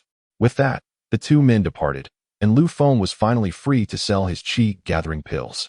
He arranged several low-grade chi gathering pills on his stand, though he noted that many other stalls in the alley were also selling similar items. He sought to swiftly sell out these medicinal pills and realized he needed to devise a strategy, for he was not accustomed to the stall business. Hence, he concluded that a reduction in price was the only solution. Lu Feng pondered. He then raised his voice and shouted, "Clearance sale. Premium low-grade chi gathering pills, each for just 1 low-grade spirit stone. Don't miss out on this opportunity." Upon hearing these words, the crowd around him immediately turned their attention towards Lu Feng, including the vendors nearby. The individuals conducting transactions in this area were primarily low-level cultivators, who undoubtedly required medicinal pills for their training. The low-grade chi gathering pill was an essential commodity, and Lu Feng had never before seen such a low price in this alley. Consequently, a throng gathered around him. At that moment, a female cultivator with braided hair approached and inquired, "Excuse me, sir, are your low-grade chi gathering pills truly priced at 1 low-grade spirit stone?" Lu Feng smiled and affirmed, "Indeed, it is just 1 low-grade spirit stone each." As he spoke, the onlookers scrutinized the pills on Lu Feng's stall, wary that he might be selling counterfeit products. After a moment of contemplation, the young female cultivator continued, "May I see your low-grade chi gathering pill?" "Of course." Lu Feng responded without hesitation, handing her one of the pills. The young female cultivator examined the pill closely, and her face lit up with delight. "Sir, I would like 20 low-grade chi gathering pills." Seeing her request for 20 pills, Lu Feng felt a surge of joy. Very well. That will be a total of 20 low-grade spirit stones. After the exchange, they completed the transaction smoothly. Once the young female cultivator had secured her purchase, the surrounding cultivators eagerly approached her, asking, "Esteemed friend, can you confirm if this person's low-grade chi-gathering pills are genuine?" She merely nodded and quickly departed the alley. Observing this, the crowd's skepticism diminished significantly, allowing Lu Feng to sell out all his low-grade chi-gathering pills. At this moment, Lu Feng's pouch contained 94 low-grade spirit stones, sufficient for acquiring materials for further chi-gathering pills. The thought of continuing to refine and reap system rewards filled him with exhilaration. Just as he was about to pack up and leave, a nearby vendor selling cultivation techniques spoke up. "Esteemed friend, I have a request." Lu Feng turned to see a middle-aged man wearing a conical hat, smiling at him. Stopping his actions, Lu Feng responded courteously, "Esteemed friend, how may I assist you?" The man with the hat smiled gently. "Actually, I intended to purchase your chi-gathering pills, but alas, the crowd was too dense for me to reach you in time." Realizing the man's intent, Lu Feng understood he wished to buy the pills. Regrettably, he had sold out. "I'm afraid, esteemed friend, that my low-grade chi-gathering pills are all sold out. You will have to wait until next time." Seemingly anticipating Lu Feng's response, the man in the hat replied, "In that case, I shall await the next opportunity." I observe that the fellow cultivator seems to have just stepped into the first layer of the chi refinement realm. Might you be interested in perusing the cultivation techniques and spells I possess? Lu Feng raised an eyebrow and inquired, "Oh, I would appreciate it if you could enlighten me, for I am in search of a commendable spell." In truth, he had spent a decade at the Immortal sect, honing his skills with only the finest techniques and spells. He held a certain disdain for the inferior cultivation methods found in the marketplace of immortality. However, since the other party had made such a proposition, he decided it was worth a glance. The man in the conical hat promptly produced 3 spellbooks and placed them before Lu Feng, saying, "Fellow cultivator, how do you find these 3 spells?" Lu Feng lifted his gaze and noticed that the spells in the man's hands were the fireball technique, the earth escape technique, and the spirit rain technique, corresponding to the elemental roots of fire, earth, and water, respectively. Regrettably, these spells were all classified as low-grade yellow-tier spells, far beneath Lu Feng's standards. He shook his head and replied, "I am already familiar with these 3 spells. Might you possess something of a higher caliber?" Upon hearing Lu Feng's inquiry, the man in the conical hat smiled faintly and retrieved a tattered tome from his robes. "Fellow cultivator, this book contains a mid-grade yellow-tier spell known as the concealment technique. Would you be interested?" Upon hearing the name of this spell, Lu Feng felt a flicker of curiosity. The concealment technique allows one to partially obscure their cultivation level, rendering it difficult for others to discern their true power. This spell indeed existed within the Immortal sect, though Lu Feng had once deemed it unworthy. However, at this moment, he found himself in dire need of such a technique. After a moment of contemplation, Lu Feng asked, "What is the price for this spell?" The man in the conical hat immediately extended 5 fingers and stated, "Originally, this spell is priced at 60 low-grade spirit stones, but since we share a connection, I shall offer it to you for 50 low-grade spirit stones." Lu Feng frowned slightly, as low-grade yellow-tier spells typically sold for about 10 to 15 low-grade spirit stones. Meanwhile, mid-grade yellow-tier spells rarely exceeded 30 or 40 low-grade spirit stones. It was absurd that the man would offer it to him at 50 low-grade spirit stones, as if he were a novice in the cultivation world. Cough. "I can offer no more than 30 low-grade spirit stones for this spell," Lu Feng countered directly. The man in the conical hat was momentarily taken aback, astonished by Lu Feng's drastic price cut. "Good fellow, is your offer not a tad too low? How about I reduce the price by 5 low-grade spirit stones?" Lu Feng shook his head, maintaining a serious demeanor. 30 stones is my final offer. If you are unwilling, then so be it." With that, he feigned intent to depart. Seeing this, the man quickly relented. "Very well. 30 stones it is. Let us consider this a fortuitous connection." Subsequently, the two exchanged coins for the spellbook. Once Lu Feng acquired the concealment technique, he promptly opened it for inspection and, upon confirming its validity, tucked it away and exited the alleyway. After his departure, 3 unfamiliar cultivators stealthily followed in his wake. Lu Feng, naturally, sensed their presence. However, it appeared that their intentions were not hostile, but rather aimed at gathering information about him. Upon witnessing the scene, Lu Feng leisurely entered through the back door of the Dan Yuan pavilion. The three individuals who had been trailing him immediately ceased their pursuit, vanishing into the twilight of Yunxian Square. Once back at the pavilion, Lu Feng made his way directly to the front hall. Although the establishment had closed for the evening, the manager, Wang, and several staff members were undoubtedly still engaged in accounting within the front hall. Lu Feng approached with purpose, eager to procure some materials for refining qi-gathering pills. Upon arrival, he indeed spotted Manager Wang and promptly greeted him, saying, "I am Lu Feng. It is an honor to meet you, Manager Wang." Manager Wang turned to Lu Feng with a smile, responding, "Ah, it is Lu Feng. What brings you here this evening?"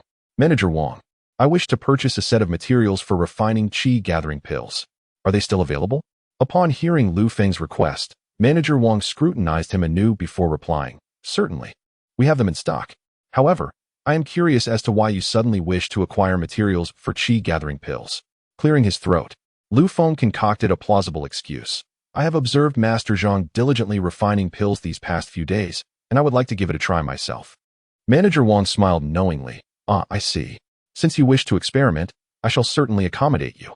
However, I must advise you that pill refining carries a significant risk of failure. Do not act impulsively." Lu Feng nodded appreciatively. "Thank you for the reminder, Manager. I understand." Seeing Lu Feng's determination, Manager Wang relented.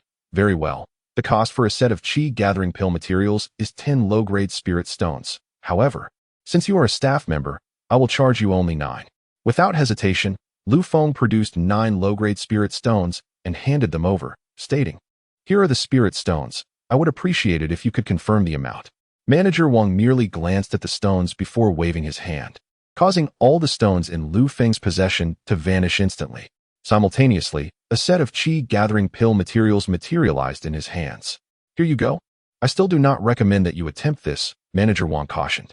Lu Feng, undeterred, placed the materials into his bag, bowed respectfully to Manager Wang, and departed. A short while later, Lu Feng entered his room, promptly retrieving the materials along with a small, battered furnace. "Hee, it is time to continue my explosive furnace endeavor," he exclaimed, rubbing his hands together with eager anticipation. Chapter 10. The Terrifying Efficacy of Premium Qi-Gathering Pills. As night enveloped the land, the entirety of Yunxian Square gradually succumbed to the darkness of evening. Within his chamber, Lu Feng was preparing for his ambitious plan to refine pills. He began tossing various spirit herbs into the small furnace, channeling a strand of spiritual energy to manipulate the flames within, urging them to melt the ingredients swiftly. After half an hour, the materials for the qi-gathering pill had transformed into a concentrated essence. The next phase was the crucial step of forming the pill, which also posed the greatest risk of explosion. At this moment, Lu Feng skillfully adjusted the temperature of the flames while sending another strand of spiritual energy into the small furnace. This energy enveloped the essence, beginning to compress it fervently. Due to Lu Feng's relatively low cultivation level, his available spiritual energy was quite limited. Were he to possess the mastery of the great perfection of qi refinement, he could have easily caused the furnace to explode in an instant. Hurry, just a little more." Just as Lu Feng's words fell, the small furnace emitted a dull thud. "Haha, it worked." With excitement radiating from his face, he gazed at the small furnace. Upon careful inspection, he discovered that there was no sign of damage. It appeared that this small furnace was certainly not an ordinary alchemical tool. It must possess some extraordinary functionality. However, there was no time for contemplation. He needed to swiftly unveil the lid and activate the system's rewards. Subsequently, Lu Feng directed a thread of spiritual energy into the small furnace, and the right aperture gradually opened.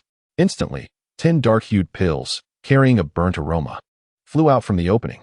Lu Feng deftly caught them and deposited the 10 worthless pills into a cloth bag. In the next moment, a notification echoed in his mind.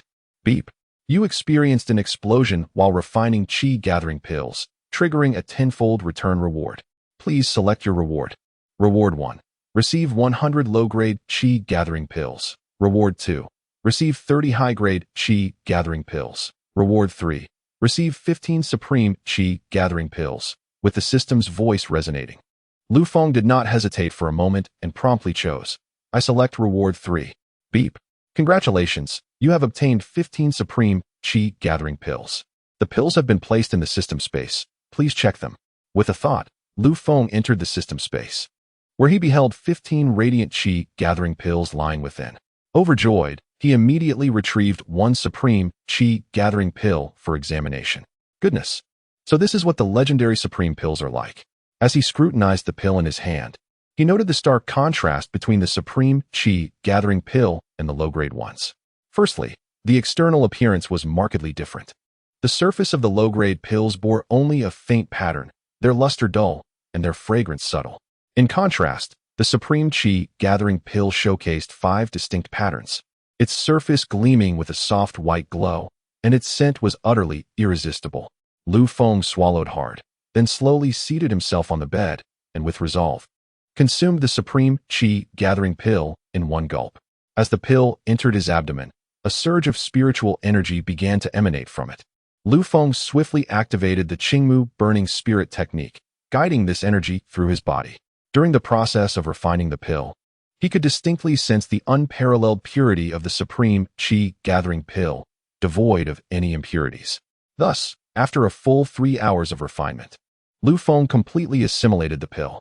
At that moment, the spiritual energy in his dantian had already coalesced significantly. With just one more supreme qi-gathering pill, he could directly break through to the second layer of qi training. Wow, the efficacy of this supreme pill is simply astounding. Excitement and astonishment illuminated Lu Feng's face.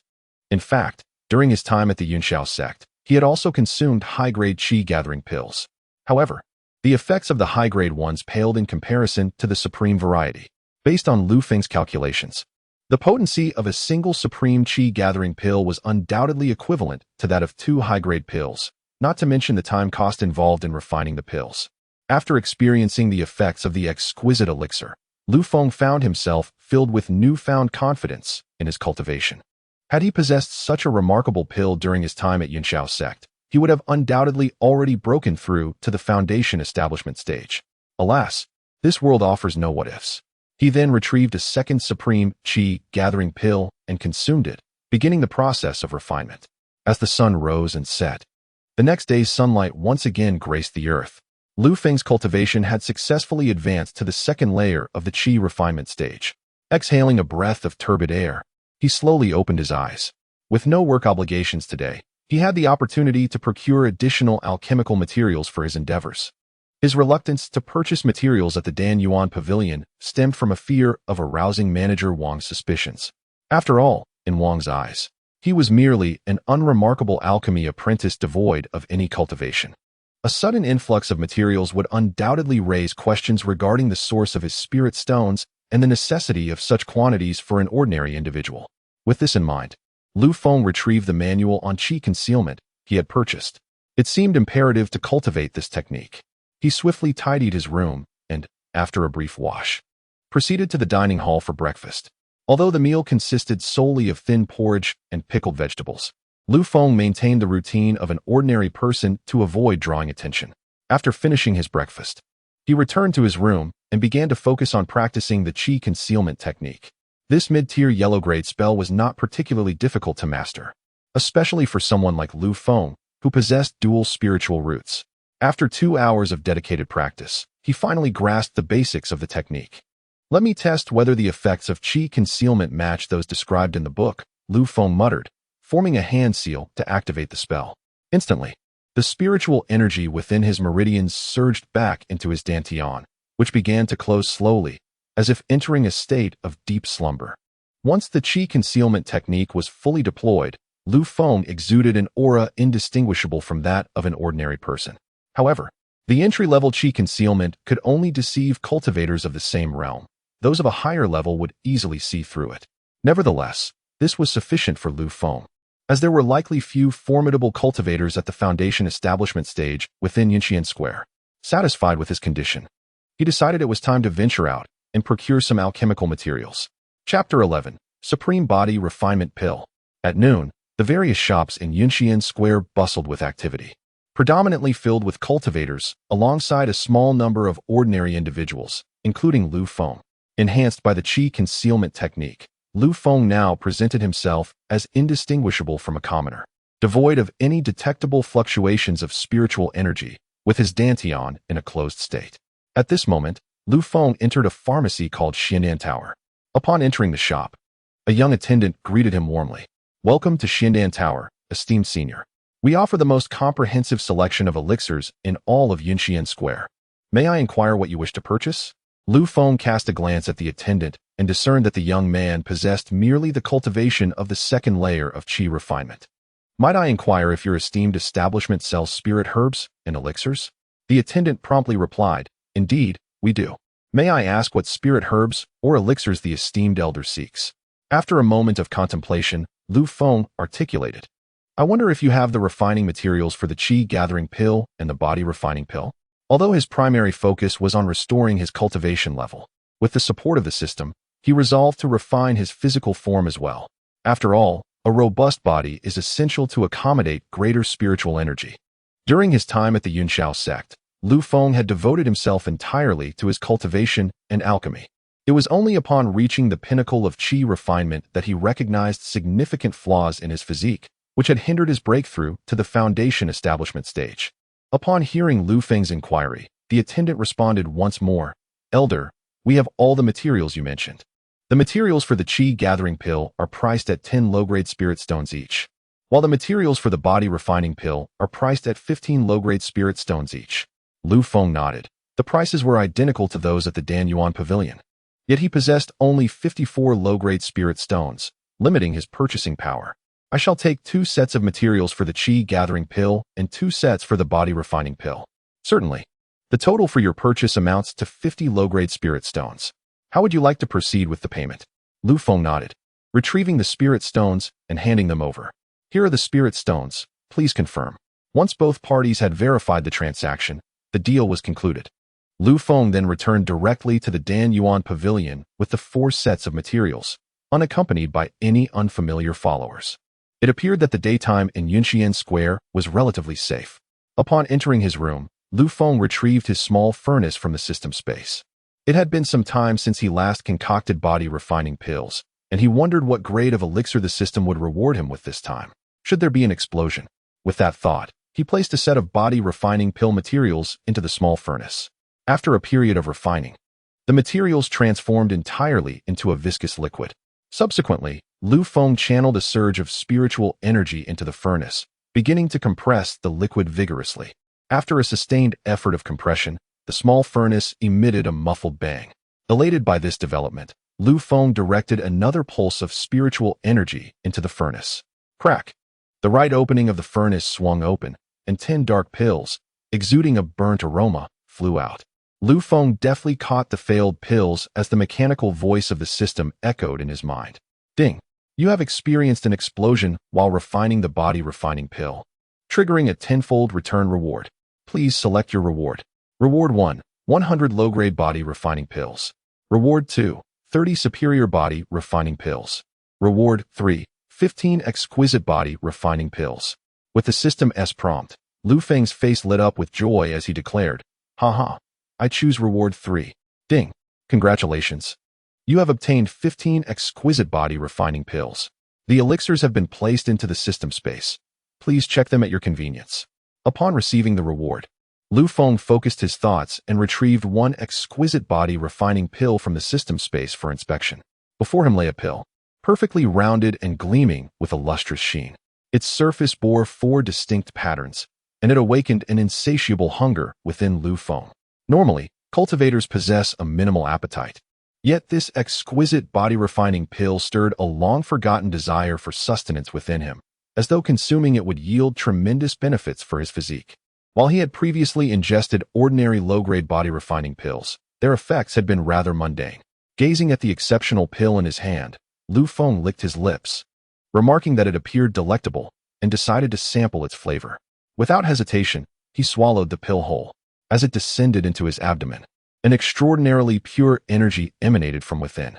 Lu Feng closed his eyes, immersing himself in the experience, and discovered that the energy from the pill was continuously enhancing his physical strength and improving his physiological functions.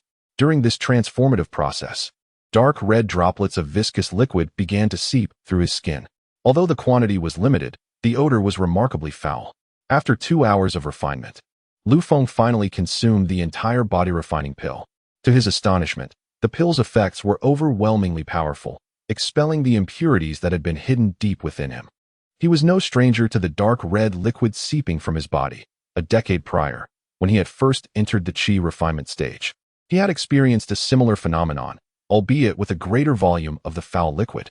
Nevertheless, the primary efficacy of the body-refining pill remained its ability to enhance one's physical foundation, which was of utmost importance. Once he had fully appreciated the effects of the pill, Lu Feng promptly stored away his small furnace and exited the room, making his way to the bathroom. He could no longer tolerate the repugnant odor clinging to him and needed to cleanse himself before resuming his cultivation. After a thorough wash, the foul stench had finally dissipated. Once refreshed, Lu Feng returned to his room to retrieve the small furnace, preparing to utilize the remaining 3 materials. However, before commencing the alchemical process, he pondered over the rewards he would select after the materials were consumed. With his supply of spirit stones dwindling, he needed to procure some low-grade pills to exchange for more spirit stones. He decided on low-grade gathering chi pills, as they were easy to sell. The other 2 materials would be reserved for high-grade pills, intended for his personal use. Resolute in his decision, Lu Feng embarked on his alchemical endeavor once more. 2 hours later, the 4 materials successfully yielded results. He found himself with 28 high-grade gathering chi pills, 29 high-grade body-refining pills, and 100 low-grade gathering chi pills designated for sale. As he surveyed the bounty in his storage space, satisfaction spread across his face. Once he consumed all these pills, he anticipated that his cultivation level would likely rise to the 3rd or 4th layer of the chi refinement stage. With that thought, Lu Feng took another high-grade gathering chi pill and swallowed it, immersing himself in focused cultivation. Chapter 12. Breakthrough to the 3rd layer of chi refinement. Throughout the day, Lu Feng dedicated himself solely to the alchemical process and the refinement of pills, concentrating on his cultivation. With the assistance of the exquisite gathering elixir, the spiritual energy within his dantian continued to multiply. However, the spiritual energy required to advance from the 2nd to the 3rd layer of the chi refinement realm would be tenfold that of before. In other words, he would need to consume approximately 20 exquisite gathering elixirs to successfully break through. Currently, the time required to refine a single exquisite gathering elixir was an hour. Thus, Lu Feng resolved to elevate his cultivation to the 3rd layer of the chi refinement realm within the next 2 days before parting with the inferior gathering elixirs in his possession. Although cultivators at the 3rd layer of the chi refinement realm were not particularly formidable for Lu Feng, it would provide him with a measure of self-protection. With a decade of experience honing his skills at the Cloudsoar Sect, he felt confident that he could contend with cultivators at the 4th or 5th layers of the chi refinement realm. With this thought in mind, Lu Feng resumed his training. 2 days swiftly passed. Aside from mealtime spent in the dining hall, Lu Feng dedicated all his time to cultivating within his room. Upon refining the 19th exquisite gathering elixir, his cultivation level finally ascended to the 3rd layer of the chi refinement realm. At this moment, Lu Feng slowly opened his eyes and exhaled deeply. He mused, "I wonder when Master Zhang will return. If he discovers my newfound cultivation, it could spell danger for me." Despite having practiced the concealment technique, he was unaware of Master Zhang's true cultivation level. If the master were a formidable foundation establishment expert, wouldn't he be exposed? Nevertheless, based on Lu Feng's observations, Master Zhang appeared to be a late-stage chi refinement practitioner. After all, Lu Feng himself had once achieved perfection in the chi refinement realm, and certain nuances in Master Zhang's alchemical methods and spiritual energy flow revealed hints of his capabilities. To err on the side of caution, Lu Feng decided to elevate his cultivation to the 4th layer of the chi refinement realm before departing from this place. As for the Dansor's Pavilion, it was merely a temporary refuge. To focus on his cultivation, he would need to distance himself from the influence of the Cloudsoar Sect. "Yes, I shall wait until I reach the 4th layer of the chi refinement realm," Lu Feng declared as he rose from his room, noticing that the time outside had already reached a quarter past the hour of the dog. Given the hour, the night market of Yinxian Square had already commenced. To sell the inferior gathering elixirs he possessed, Lu Feng made his way directly to the alley where he had been previously. The place was ablaze with light, bright as day, with hundreds of stalls lining both sides of the alley. Without hesitation, Lu Feng strode to the center of the alley and approached the 2 burly men collecting stall fees. "Good evening, brothers. I wish to rent a stall," he said. One of the fierce-looking men glanced at Lu Feng and remarked, "Oh, It's you again. I heard you unloaded a batch of inferior gathering elixirs last time. It seems you've earned quite a bit of spirit stones. Haha, all thanks to you two brothers. Here are the spirit stones for the stall rental, Lu Feng replied, extending 2 inferior spirit stones. The burly man accepted the stones and grinned. Young brother, I wonder if you intend to sell your inferior gathering elixirs at a bargain again this time? Nodding in affirmation, Lu Feng responded, indeed. I plan to sell inferior gathering elixirs. Upon hearing this, the 2 men perked up and inquired, young brother, we actually have a demand for the gathering elixirs you possess. Would you consider selling some to us? The 2 men had previously received 2 lower-grade qi gathering pills from him as a protection fee, and thus were already aware of the quality of his elixirs. Moreover, considering the exceptionally low price at which Lu Feng was selling, it was only natural for anyone to desire to purchase a few for personal use. Upon hearing this, Lu Feng immediately grasped their intentions and replied with a smile. Since my esteemed brothers have spoken, how could I possibly refuse? However, I am curious as to how many you wish to acquire? The burly man, pleased with Lu Feng's promptness, laughed heartily. Little brother, we shall take as many as you have, but the price must align with your last selling rate. Lu Feng contemplated for a moment. After all, selling to anyone was still selling. He decided to sell directly to these 2 men. Gentlemen, I have 100 lower-grade qi gathering pills available, priced at 100 lower-grade spirit stones, as per our previous agreement. Upon hearing this, the 2 burly men exchanged excited glances. Very well, we will take all 100 pills. Here are the spirit stones. Please count them, little brother. The brawny man handed over a cloth bag, and Lu Feng opened it to find exactly 100 lower-grade spirit stones inside. Seeing this, Lu Feng promptly handed over the elixirs. Here are your pills, esteemed brothers. Please take good care of them. The 2 men meticulously inspected the quality of the elixirs, their faces lighting up with satisfaction. Haha, little brother, you are truly forthright. Should you have more of such elixirs in the future, we will take as many as you can provide. Lu Feng smiled and nodded, expressing his gratitude. Thank you for your patronage, esteemed brothers. As the transaction concluded, Lu Feng turned to leave, only to be interrupted by the voice of the burly man behind him. Wait. Lu Feng raised an eyebrow and turned to inquire. Might there be any further instructions from you, esteemed brothers? The fierce-looking man extended his hand, offering 2 lower-grade spirit stones. This is your stall management fee. Take it back. Lu Feng was taken aback by their unexpected gesture of returning the management fee. Accepting the 2 spirit stones, he cupped his hands in gratitude, saying, I appreciate your kindness. Esteemed brothers, the man waved his hand dismissively. We are merely adhering to the rules. Since you did not set up a stall here, we cannot collect a management fee from you.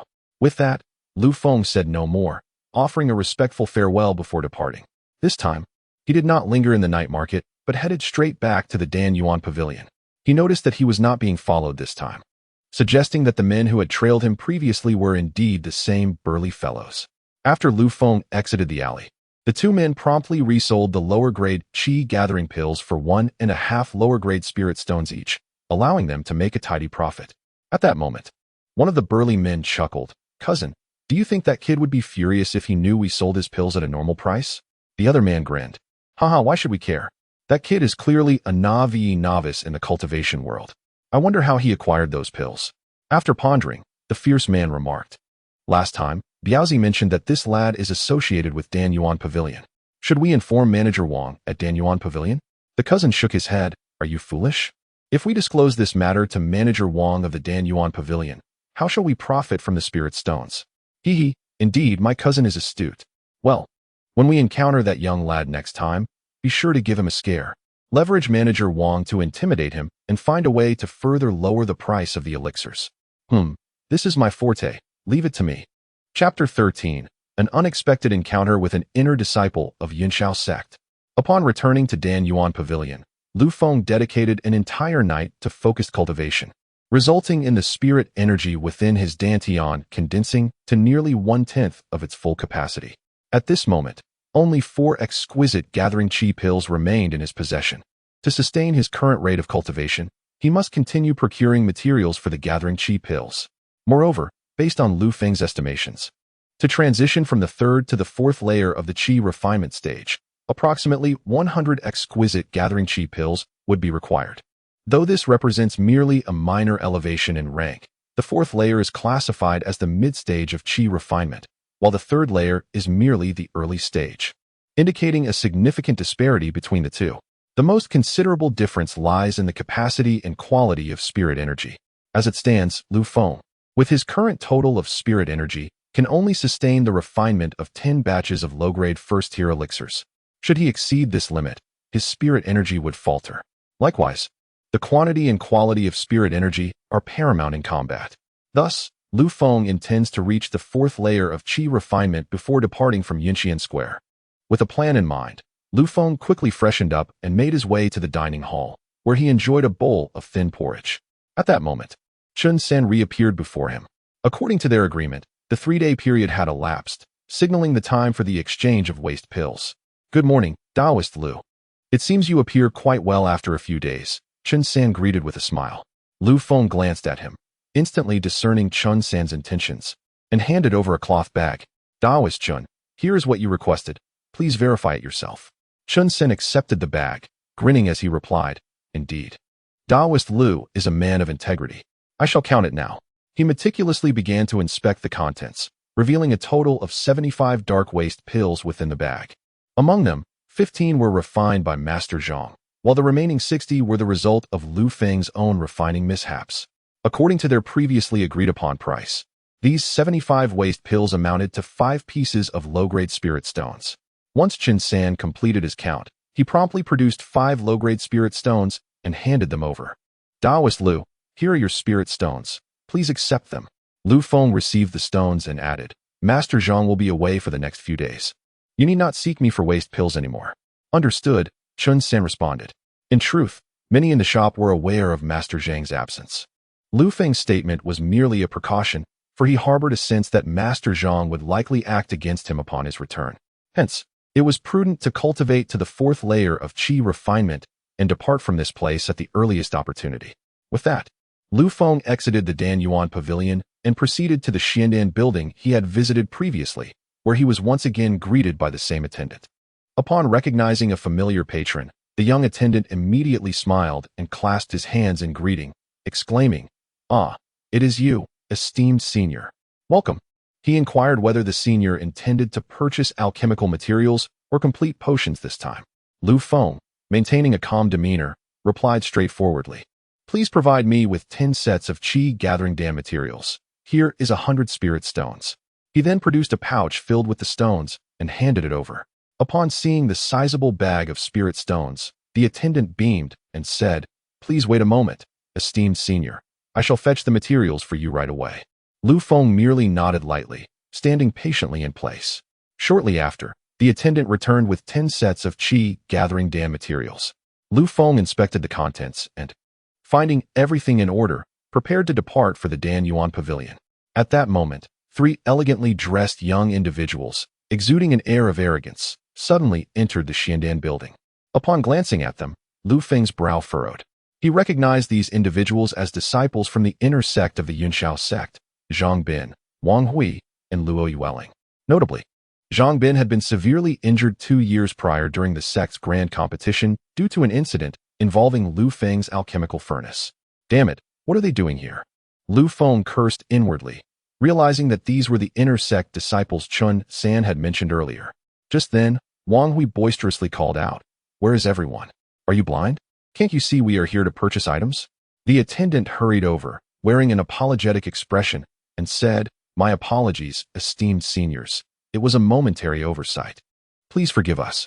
Wang Hui, clearly irritated, retorted, Humph, don't you dare speak to me. Get your manager out here. The attendant hesitated, sensing the threat in Wang Hui's gaze. Why yes, I will summon the manager right away. Please wait a moment. Lu Feng observed Wang Hui's behavior, but chose not to intervene. Knowing his own cultivation level was merely at the 3rd layer of qi gathering, while the trio possessed late-stage qi gathering prowess. Thus, he resolved to leave swiftly to avoid unnecessary trouble should they recognize him. As Lu Feng pondered his escape, he suddenly became the focus of Luo Yueling's attention. She regarded him thoughtfully and then pointed, demanding, You, yes you, turn around. Realizing the gravity of the situation, Lu Feng inwardly lamented his fate. Reluctantly, he turned to face them. Upon seeing him, Luo Yueling gasped in astonishment and exclaimed, You are Lu. No, it should be Lu Feng now. Previously, as a direct disciple of the sect, he had held a higher status than the inner disciples, who had referred to him as Brother Lu. However, now that he had been expelled from the sect, such formalities were no longer necessary. With Luo Yueling's exclamation, the other two turned to look as well. Oh, I can't believe it truly is Lu Feng. Wang Hui raised an eyebrow and said with a hint of amusement, I previously heard that Brother Lu seemed to have his cultivation abolished by Master Yi of our Immortal Sword Peak, and he was even expelled from the sect. I never expected to encounter him here. As he spoke, Zhang Bin cast a cold glance at Lu Feng. Lu Feng, we meet again. Upon realizing that the three had recognized him, Lu Feng felt a sense of relief. He replied calmly, Indeed, it has been a long time. But I am no longer a disciple of Yunxiao Sect, so you need not address me as Brother Lu anymore. Chapter 14. Humiliation and an Unexpected Rescue. Upon hearing Lu Feng's words, the three scrutinized him closely, only to discover that he bore no distinction from an ordinary person. With their cultivation levels, they could not see through Lu Feng's concealed aura technique. Once they recognized Lu Feng as a mere mortal, a glimmer of murderous intent flashed in Zhang Bin's eyes. Brother Lu, your words seem a bit distant. Although you have been expelled from the sect, our bond remains intact. Now that you have become an ordinary person, we must take good care of you. With that, Zhang Bin instantly appeared before Lu Feng and threw a punch. Lu Feng furrowed his brow and hurriedly raised his hand to block. However, with Zhang Bin's cultivation at the 7th level of qi refinement, Lu Feng, in his current state, was no match for him. With a resounding thud, Lu Feng was sent flying, crashing into the shop's display case. The next moment, Lu Feng gritted his teeth and rose from the ground, having sustained some internal injuries from the earlier blow, with blood trickling from the corner of his mouth. He had anticipated Zhang Bin's sudden attack, yet he was unable to defend against it. Seeing that Lu Feng had not perished, Zhang Bin not only felt no anger, but instead displayed a cruel smile. Just as Zhang Bin prepared to strike again, Luo Yueling suddenly interjected, Brother Zhang, wait a moment. At her words, Zhang Bin halted his advance, turning to her with a puzzled expression. Junior sister Luo, what do you mean by stopping me? Luo Yueling glanced at Lu Feng before sneering, Brother Zhang. Although Lu Feng has been expelled from the sect, he was once the direct disciple of Master Chen. If you were to kill him, it might invoke Master Chen's displeasure. The thought of Chun Hai from Danding Peak made Zhang Bin furrow his brow slightly. In Yunxiao Sect, apart from the sect master and the Grand Elder, Chun Hai held the highest prestige. If he were to truly offend Chun Hai, life as an inner disciple would become quite unbearable. Junior sister, I understand you mean well, but Lu Feng defeated me in the sect competition with a treacherous explosive technique. I cannot let this grudge go unpunished. Upon hearing Zhang Bin's words, Luo Yueling smiled and said, Hee, Brother Zhang, sometimes revenge does not necessarily require death. Oh, what do you mean, junior sister? Naturally, it means to thoroughly humiliate Lu Feng. I will use a recording stone to capture the humiliation, and when we return to the sect, we shall make it public for all to see how wretched Lu Feng's current state is. Upon hearing Luo Yueling's suggestion, interest sparkled in Zhang Bin's eyes. Excellent. This plan of yours, junior sister, is truly splendid. Luo Yueling glanced at Lu Feng and said, Since Brother Zhang finds it agreeable, let us begin. Just as Zhang Bin was about to humiliate Lu Feng, the waiter finally brought the manager of Xiandan Lu into the hall.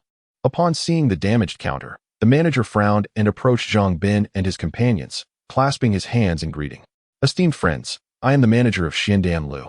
I kindly ask you to refrain from causing further disturbances here.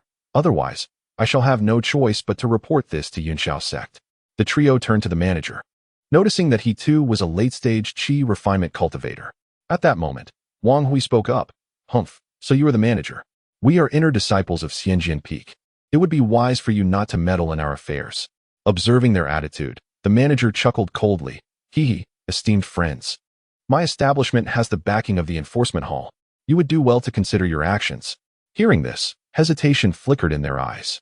Nevertheless, Zhang Bin stubbornly replied, Manager, if you choose not to intervene, we shall consider this a favor owed to you. We will compensate for all the damages incurred. What do you say? The manager smiled and shook his head. Were this outside, I would not utter a word if you fought to the death, but this is Xiandan Lu. I advise you to temper your behavior. With that, Zhang Bin glanced at the manager, then at Lu Feng, and declared, Let us depart. As the three turned to leave, Lu Feng wiped the blood from the corner of his mouth and bowed to the manager, saying, "Thank you for your timely intervention. I shall remember this kindness." The manager looked at Lu Feng and sighed. "Alas, I am not helping you. I am merely upholding the rules of the establishment." Lu Feng nodded and offered, "As a token of my gratitude, please accept this pill." He then produced a top-grade chi-gathering pill and handed it over.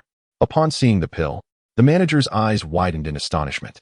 He quickly stepped closer to Lu Feng to examine the pill. After a thorough inspection, the surprise in the manager's eyes deepened. "Young friend, are you truly willing to offer this pill as a token of thanks?" The manager asked excitedly. "Indeed, I am sincere," Lu Feng replied earnestly. Seeing Lu Feng's serious expression, the manager swiftly accepted the top-grade chi-gathering pill, laughing heartily. "Haha, if that is the case, I shall gladly accept it. Well then, if there is nothing else, I shall take my leave." As Lu Feng prepared to turn and depart, the manager suddenly called out, "Young brother, hold on." Lu Feng turned back, a look of confusion on his face, wondering what further instructions the manager had. "Hee, are you not afraid that those three may be waiting for you outside?" Lu Feng's expression changed upon hearing this. He had nearly forgotten that detail. If Zhang Bin and his companions were indeed waiting for him outside, it would spell his doom. Seeing that Lu Feng understood, the manager continued, "If you trust me, young brother, follow me." Given the manager's words, Lu Feng had no choice but to place his trust in him, nodding in agreement.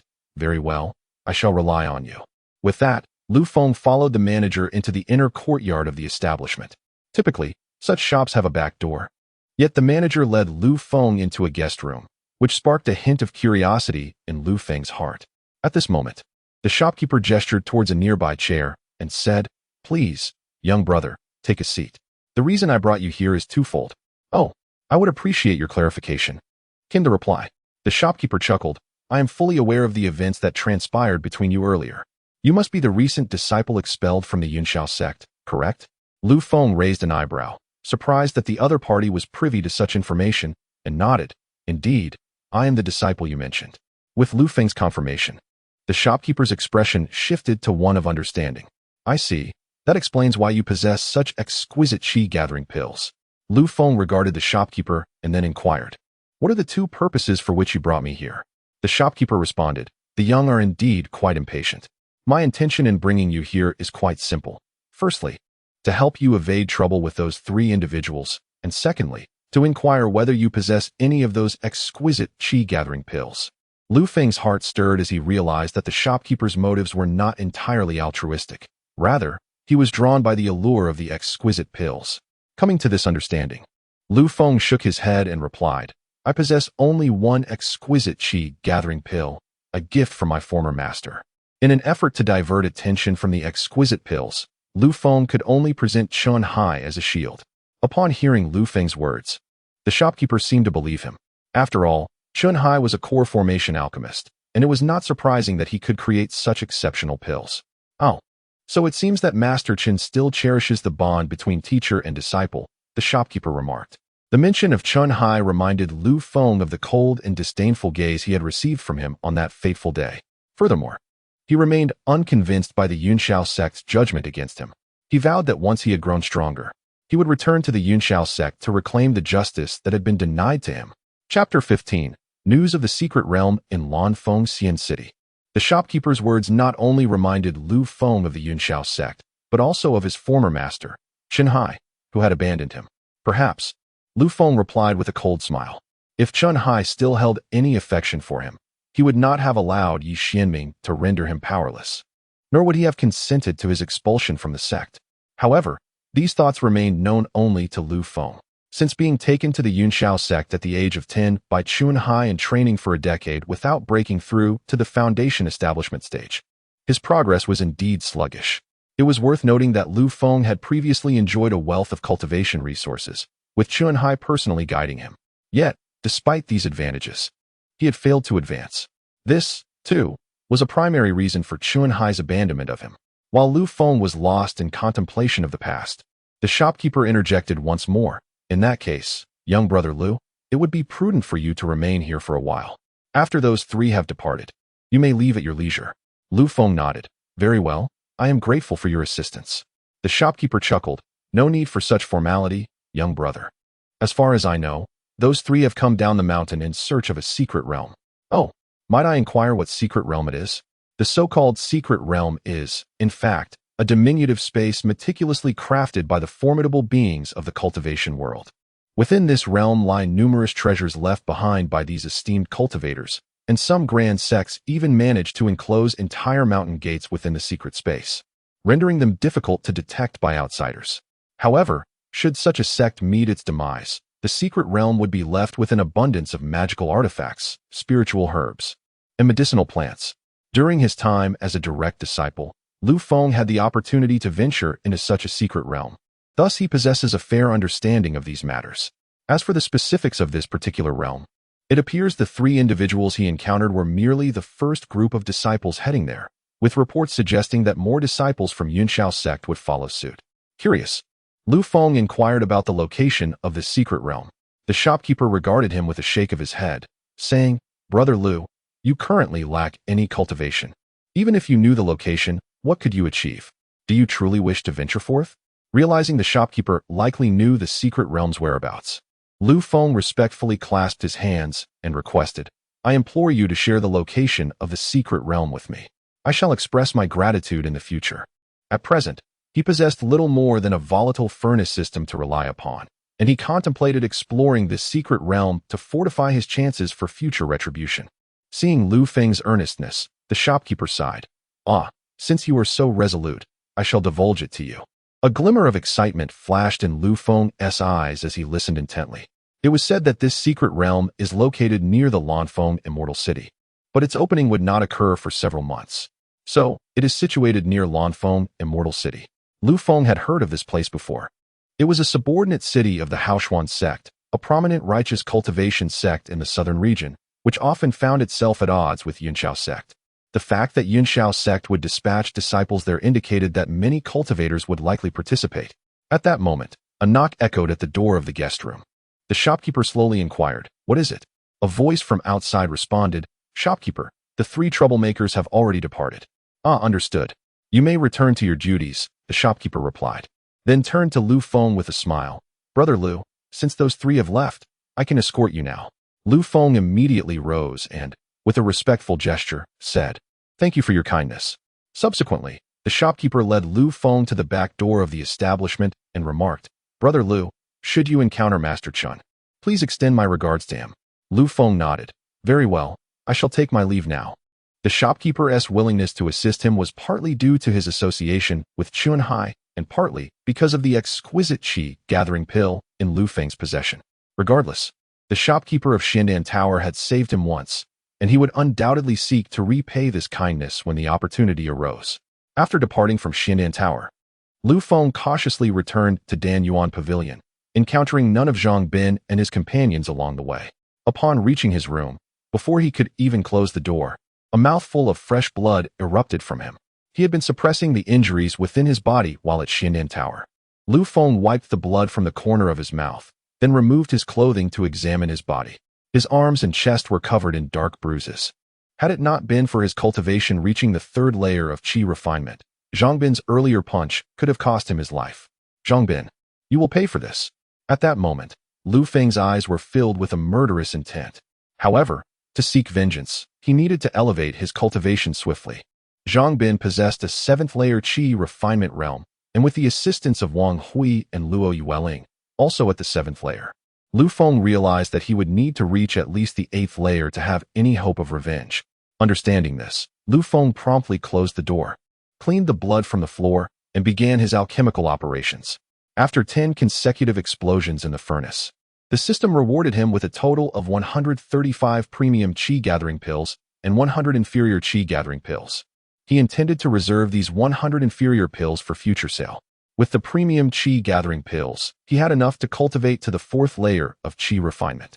Thus, for the following days, Lu Feng secluded himself, only emerging for meals, while dedicating the rest of his time to cultivation.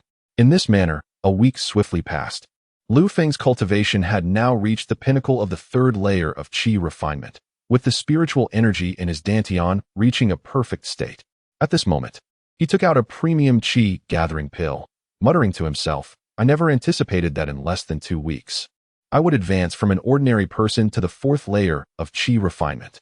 Such a rapid pace of cultivation would have been astonishing in the past.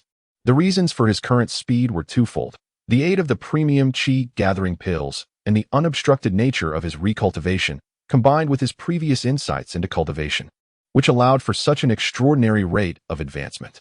Having said this, Lu Feng swallowed the premium qi gathering pill and began his breakthrough.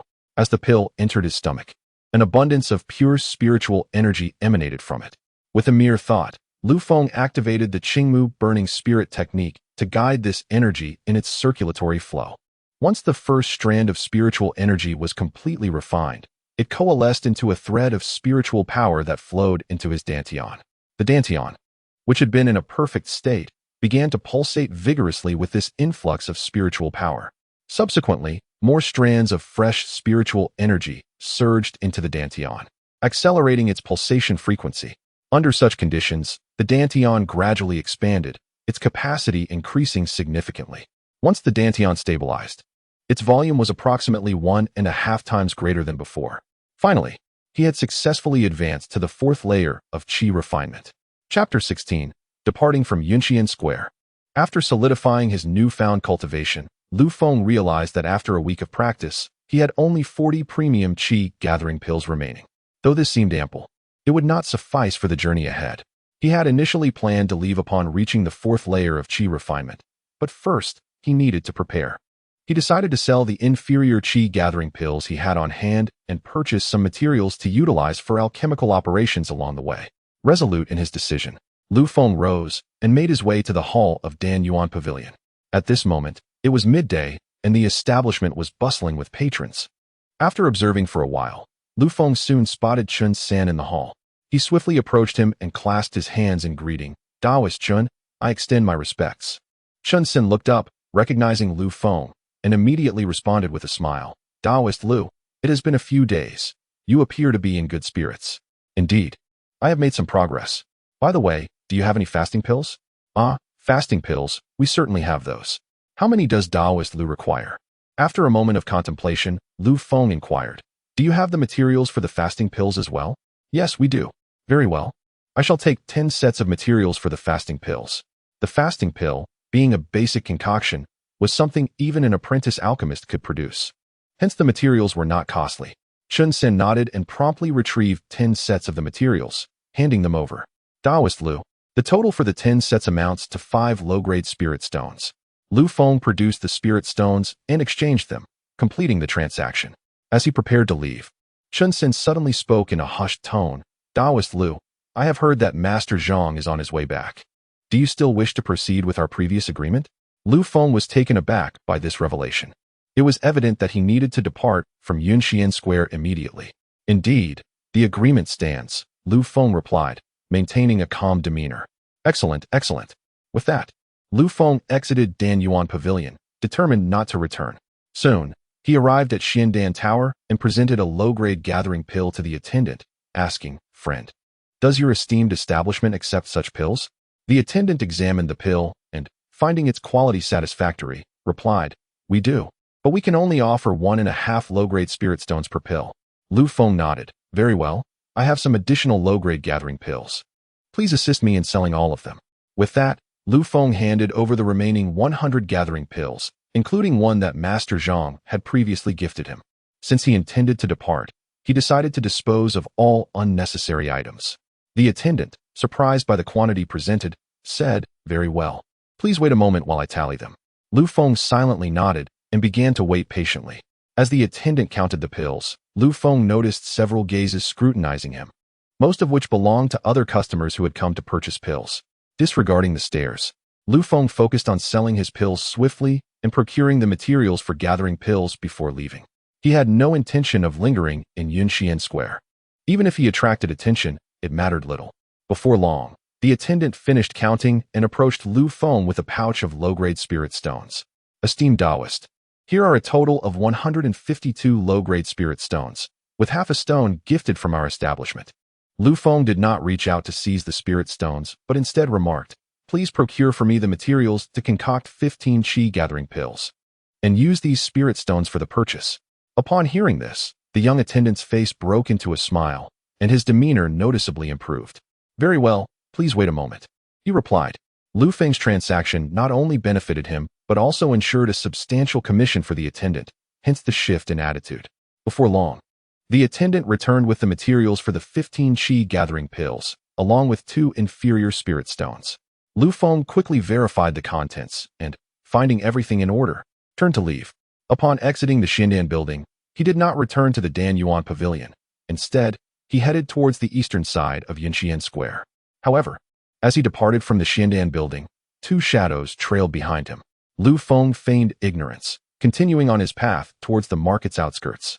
Once he had left the market, he promptly stored the spiritual herbs and inferior spirit stones from his bag into his system space, then sprinted eastward. By the time the 2 pursuers emerged, Lu Feng had already covered a significant distance. "Damn it! The kid has noticed us. Quick, pursue him," one of the men in black exclaimed. Without delay, both men affixed a talisman to their legs and hastened after Lu Feng. Although Lu Feng ran swiftly, the speed of his pursuers was astonishing.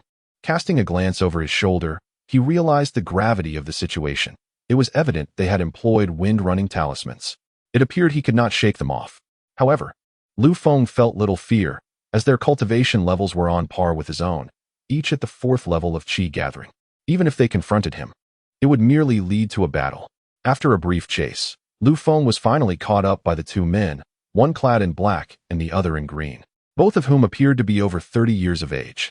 At that moment, the middle-aged man in black spoke. "Kid, hand over everything of value you possess. If you cooperate, we may spare your life." To them, Lu Feng seemed merely an ordinary person lacking cultivation. Now that they had strayed far from Yinxian Square, their arrogance was palpable. Observing their brazen demeanor, Lu Feng smirked coldly. "And what if I refuse?" Are you seeking death?" the black-clad man retorted, his expression darkening in threat. No. It seems it is you 2 who are courting death," Lu Feng declared, raising his hand to point, and in an instant, 2 vines erupted from beneath their feet. Before they could react, the vines ensnared them completely. The black-clad man, astonished, exclaimed, "How can you cast spells? This is bad. We've been deceived." As he spoke, he expelled a talisman from his mouth, which, upon appearing, emitted a golden light enveloping him. Meanwhile, the green-clad man was still bewildered. But Lu Feng had already begun to weave hand seals, and with a soft command, he invoked True Fire Technique, Arise. Chapter 17. The Small Furnace Achieves Merit. Acquiring a storage bag from the corpse as Lu Feng's words echoed, the wooden vines ensnaring the 2 adversaries ignited instantaneously. The flames blazed with increasing intensity, their temperature soaring to several times that of ordinary fire.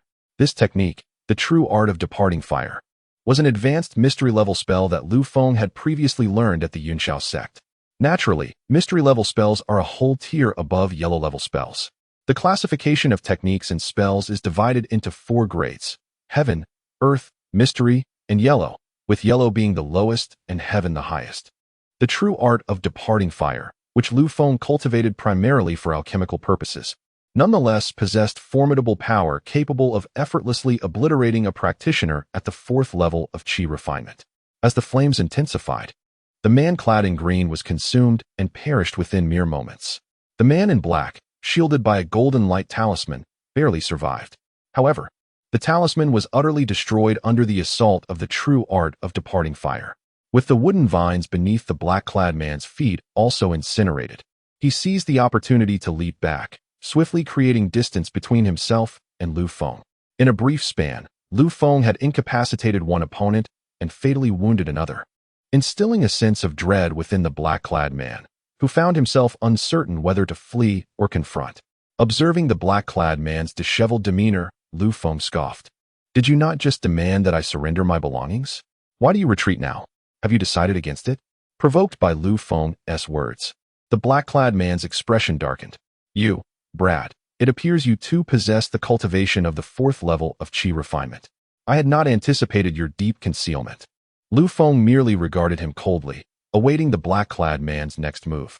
Should the adversary choose to flee, Lu Feng would have no option but to let him go. For the black-clad man bore a windwalk talisman, granting him swiftness that Lu Feng could not match. Noticing Lu Feng's inaction, the black-clad man cast a glance at his deceased companion, a ruthless glint flashing in his eyes. "Brat, I shall remember you. Wait for me." With that, the black-clad man appeared to prepare for escape, but, as he turned, hurled a small black orb towards Lu Feng. The orb was no larger than a human eye. However, Lu Feng did not dare to underestimate it, and immediately employed the wood technique to intercept the black orb. Yet, as the orb struck the ground, it abruptly shifted, transforming from a black sphere into a dark beetle. Upon witnessing this, Lu Feng's alertness heightened, for he recognized the creature from his readings. It was a devouring spirit beetle, notorious for consuming the spiritual power within a practitioner's body. Despite being merely a first-tier spirit insect, once it latched onto a chi refinement practitioner, it could swiftly drain all their spiritual energy. At this moment, the devouring spirit beetle, drawn by the spiritual energy within Lu Feng, darted toward him with alarming speed. In the face of such a creature, Lu Feng knew he could not escape. Resolutely, he formed hand seals, unleashing torrents of flames from his palms. However, upon contact with the devouring spirit beetle, the flames were instantly consumed, leaving Lu Feng in a precarious situation. For the devouring spirit beetle, the flames unleashed by Lu Feng were also manifestations of spiritual energy, thus they could be directly consumed. Recognizing that the attack from the true fire technique was ineffective, Lu Feng inwardly cursed and promptly turned to flee. There was no alternative. This creature was far beyond his current capabilities. If he had even a couple of offensive artifacts at his disposal, the situation might have been different, but with nothing in hand, running was his only option to avoid certain demise. Observing Lu Feng's frantic escape, the man in black revealed a cruel smile. "Huh, you think you can escape the clutches of the devouring spirit beetle? You must be dreaming." Due to the considerable speed of the beetle, it caught up with Lu Feng in less than 5 breaths. Just as the devouring spirit beetle was about to attack Lu Feng, a dark, round alchemical furnace suddenly came crashing down. Bang! The beetle was struck to the ground by this unexpected blow, and before it could take off again, the furnace continued its descent. Thud, thud, thud. Under Lu Feng's relentless assault, the devouring spirit beetle was soon reduced to a pulpy mass. Upon witnessing the creature's complete demise, Lu Feng stowed the furnace away and exhaled deeply. Phew, that was close. I nearly met my end. Without that little furnace from the system rewards, I would surely have perished here. With the death of the devouring spirit beetle, the man in black wasted no time and turned to flee. Lu Feng cast a glance at him, committing his appearance to memory. Should they cross paths again, he would not hesitate to strike. Once the man in black had distanced himself, Lu Feng slowly approached the body of the man in green. The corpse had been charred beyond recognition, no longer resembling a human form. Lu Feng crouched down and searched for a moment before discovering a storage bag in his possession. Huh, I didn't expect this man to have a storage bag. This will save me some expenses. Although he had access to the system's space, he could not display it in front of others, making a storage bag far more convenient. Next, Lu Feng infused a trace of spiritual energy into the storage bag to open it, revealing 120 low-grade spirit stones, 10 low-grade chi gathering pills, and a manual. Not too shabby. Let me see what this manual entails. He then waved his hand to directly transfer the spirit stones and chi gathering pills into the system space. Afterward, he affixed the storage bag to his waist and took out the manual to examine it. Upon perusal, he discovered it was a spell called the 5 Thunder Technique. However, Lu Feng did not possess a lightning attribute spiritual root, and this 5 Thunder Technique was merely an upper-grade yellow spell, which was rather mediocre for him. What a pity that it's a lightning-type spell. It doesn't suit me. I shall find an opportunity to sell it at the next market. As he spoke, Lu Feng executed a vine technique with one hand, causing the corpse of the man in green to be enveloped by a mass of vines, which then retracted into the ground, burying the body. After dealing with the remains of the man in green, Lu Feng continued his journey eastward. Knowing that the man in black had likely long since departed, the eastward path led directly toward the city of Lanfeng. According to his recollection, traveling from Yunxian Square to Lanfeng City would take about a week. During his journey, he encountered a quaint cultivation market, where he intended to take a respite and procure some talismans and magical artifacts. This would undoubtedly enhance his ability to survive and maneuver. Chapter 18. The serendipity of the ruined temple. After 2 hours of travel, dusk had settled. Lu Feng gazed at the descending sun and mused. It appears I shall not reach the next cultivation market today. In search of a place to spend the night, he began to survey his surroundings. Before long, he discovered a dilapidated earth temple not far away. Approaching the entrance, he noted a substantial hole in the door, and the statue inside lay shattered. I suppose I shall rest here for the night and continue my journey at dawn, he decided, stepping inside and clearing a small area to sit down. Having traversed for an entire afternoon, he soon felt a pang of hunger. Thus, he retrieved a small broken furnace from his spatial storage, along with some materials for a fasting elixir, which he placed into the furnace.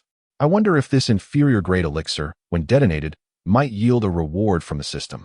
He pondered, resolved to test his hypothesis by attempting to explode a portion of the fasting elixir. After a quarter of an hour of material refinement, the contents of the furnace had transformed into a viscous liquid. Lu Feng then directed a strand of spiritual energy into the small furnace. Under the pressure of this energy, the liquid soon could not withstand the force and emitted a muffled sound. Bang! The explosion was substantial, launching Lu Feng across the room. He collided with a nearby wall, letting out a cry of pain. Ouch! That impact left me sore all over, but thankfully, I am unscathed. Slowly rising from the ground, he dusted himself off and remarked, "Goodness, how can an inferior-grade elixir possess such explosive power? I never encountered such force when refining qi, gathering, and body refining elixirs." Filled with curiosity, Lu Feng hastened to inspect the small furnace, and after a thorough examination, he found it to be unscathed. How could it withstand such force? Truly perplexing. Although the explosion was more powerful than previous occurrences, it paled in comparison to the furnace explosions he had experienced at Cloudsoar Sect. Nevertheless, the system-provided small furnace was indeed remarkably durable. Pausing briefly, Lu Feng infused another strand of spiritual energy into the furnace, causing the right side aperture to slowly open. 10 dark elixirs promptly soared out. Beep. You have triggered a tenfold return reward for the furnace explosion while refining fasting elixir. Please select your reward. Reward 1. 100 inferior-grade fasting elixirs. Reward 2. 30 superior-grade fasting elixirs. Reward 3. 15 premium-grade fasting elixirs. Upon hearing the system's notification in his mind, Lu Feng's expression revealed his anticipation. It appears that no matter what grade of elixir he concocts, any explosion of the furnace will yield corresponding rewards. Observing this, Lu Feng promptly opted for reward 3. Ding! Congratulations, you have received 15 supreme Biga pills. The elixirs have been placed in the system space. Please retrieve them at your convenience. Upon hearing the notification of the reward, Lu Feng immediately took out one supreme Biga pill from the system space. Gazing at the pill in his hand, round and radiant, he swallowed it whole. As the Bigu pill settled in his abdomen, Lu Feng soon found himself devoid of hunger. Typically, consuming a regular Bigu pill allows one to forego sustenance for an entire month. It remains uncertain how long the effects of the supreme variant will last. At that moment, while Lu Feng was savoring the effects of the pill, a figure suddenly appeared at the door, exclaiming, "I wondered where that peculiar scent was coming from. It seems someone has had a furnace explosion here." The voice sounded weathered, unmistakably that of an elderly individual. With that, Lu Feng immediately assumed a combat stance, directing his gaze towards the entrance. In the next instant, a tattered, brown-haired elder entered, leaning on a cane. "Young friend, do not be alarmed. I am merely a passerby." Seeking shelter for the night as darkness descends, the elder said with a smile, readily explaining his situation. Lu Feng scrutinized the elder closely and discerned that he possessed no cultivation. His attire resembled that of a beggar, yet his eyes sparkled with clarity, unlike those of many elderly individuals. After hearing the elder's words, Lu Feng gradually relaxed his hostility and bowed respectfully. "Esteemed elder, I greet you. I, too, am merely passing through and intend to rest here for the night." Although the elder appeared akin to an ordinary person, this locale lay between two cultivation marketplaces, making it rare for common folk to venture here. Furthermore, as twilight deepened, it was even less likely for ordinary individuals to be out and about. The elder chuckled lightly. "In that case, I shan't impose further." With that, the brown-haired elder seated himself upon the dusty ground without a care. Witnessing this, Lu Feng refrained from further conversation, waving his hand to summon the small furnace into the system space. He had initially planned to refine and explode additional materials, but with an outsider present in the dilapidated temple, he decided to halt his endeavors. Glancing once more at the brown-haired elder, Lu Feng noticed that the elder was not paying attention to him, so he settled into a meditative posture, closing his eyes to cultivate his spirit. Time passed slowly as the two sat in silence. the elder even beginning to snore. As the night deepened, a sudden gale swept outside, rattling the windows of the temple. The commotion caused by the wind jolted Lu Feng awake, and he quickly opened his eyes to assess the situation outside. The world beyond was shrouded in darkness, with only the howling wind audible. As time progressed, the gale intensified, instilling a sense of unease within Lu Feng, as though something ominous were about to transpire. Observing the windows swaying violently, Lu Feng prepared to rise and secure them. Just then, the brown-haired elder interjected, "Youngster, if you wish to remain alive, do not move recklessly." Lu Feng's body halted abruptly, his forward motion ceasing. "Senior, what do you mean by that?" The brown-haired elder picked up a nearby cane and slowly rose to his feet, saying, "Just listen to my words, and do not concern yourself with anything else." With that, the elder began to walk towards the main entrance. Observing the enigmatic demeanor of the elder, Lu Feng prepared to follow and uncover the mystery. However, at that moment, the brown-haired elder suddenly shouted loudly towards the outside. "You have pursued me for so long. Is there no end to this?" Upon hearing this, Lu Feng immediately stopped in his tracks and looked outside. He noticed that the fierce winds outside the dilapidated temple had suddenly ceased, and a stunning beauty clad in white garments descended before the temple's entrance, stepping upon a beam of white light. When Lu Feng beheld her appearance, his eyes widened in astonishment. The beauty in white was extraordinarily lovely, truly deserving of the phrase a beauty that could topple kingdoms. Coupled with her ethereal aura, she resembled a celestial being from the heavens. "Filthy beggar, why do you persist in hiding from me? Were your previous words nothing but lies?" Chapter 19. The Wine-Sword Immortal and the Wenming Fairy. The words of the white-clad beauty caused the old beggar to sigh. "Alas, I was merely jesting, Wenming Fairy. How could you take my words so seriously?" "Jesting? You defeated me in front of so many witnesses, and you claim it was a jest? Oh, what could I do when your Wenming demon sect captured one of my disciples? I was forced to act against you. I care not. Since you have defeated me, you must fulfill the promise made that day and become my Tao partner." At this point, Lu Feng, hidden within the dilapidated temple, had begun to piece together the nature of their relationship. The old beggar was no ordinary person but a formidable cultivator, while the beauty in white was none other than the revered saintess of the Wenming demon sect, a name he had heard during his time at Yunxiao sect.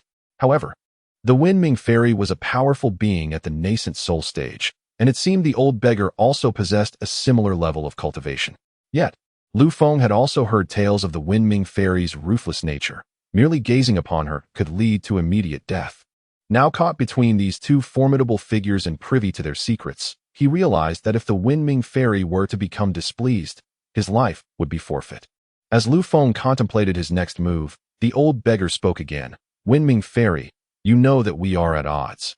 This truth is undeniable. Furthermore, I have but a few years left to live, so cease your relentless pursuit of me."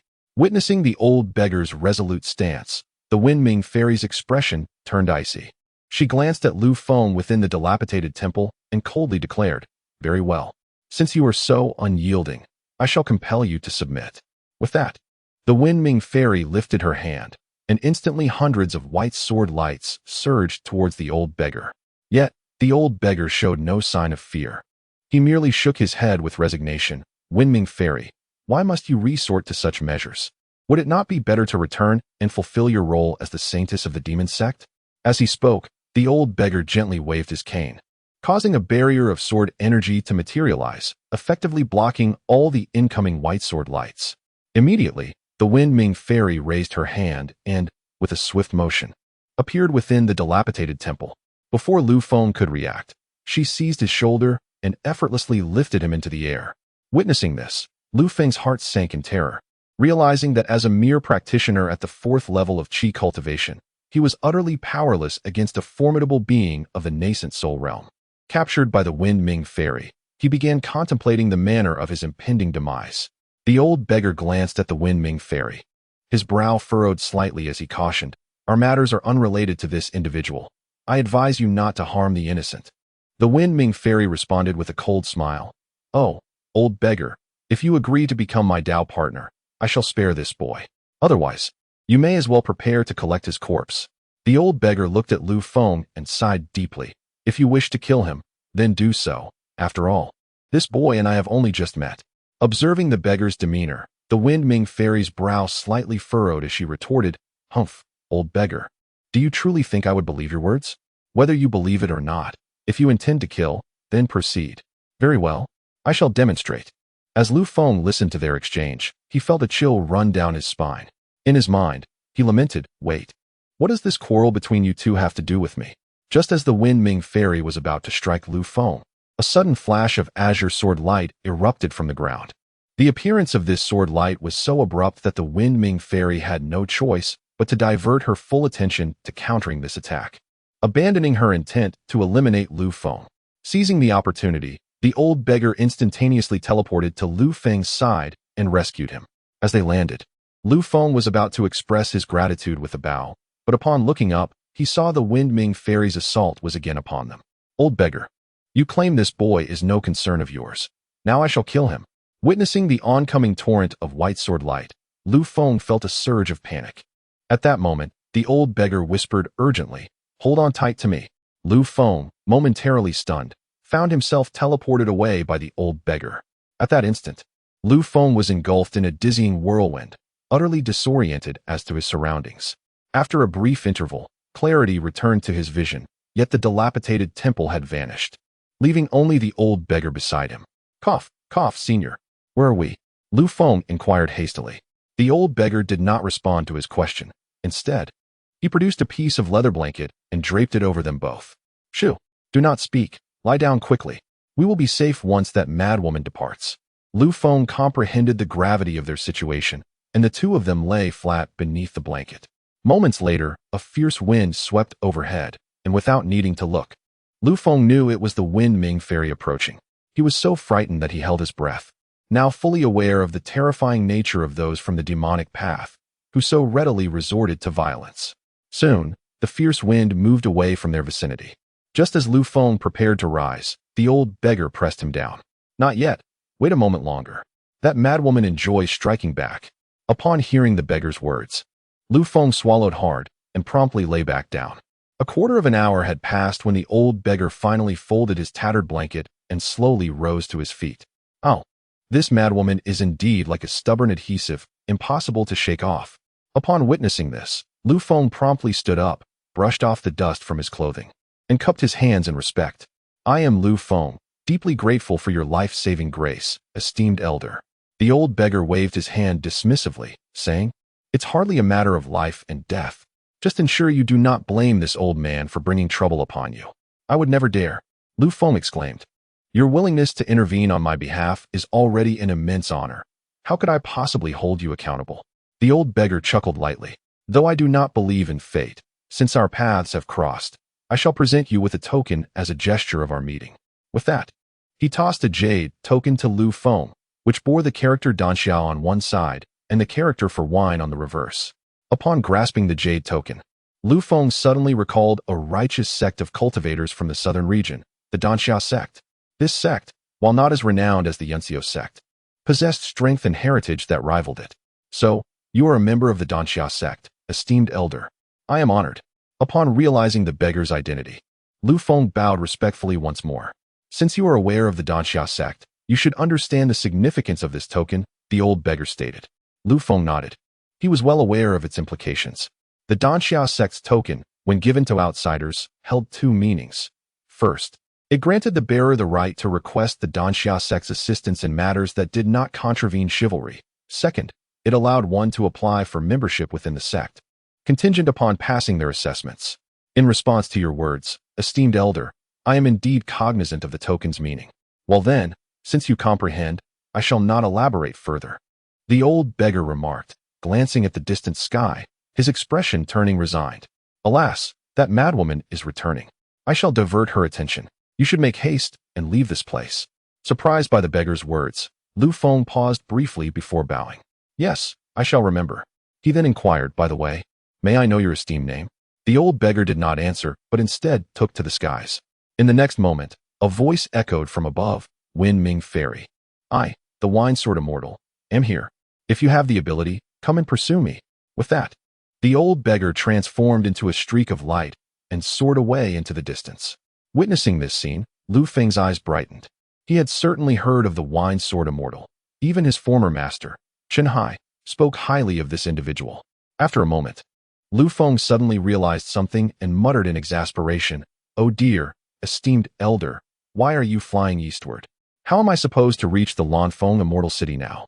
With that, Lu Feng took off in a sprint toward the east. Chapter 20. Arrival at the Tianxian Market. Although Lu Feng expressed his frustration, he nevertheless steeled himself and continued in the direction of Lu Feng Immortal City. After a night filled with extraordinary experiences, he ran fervently and finally reached the next cultivation market at dawn. This market was named Tianxian Market, while not as grand as Yunxian Market.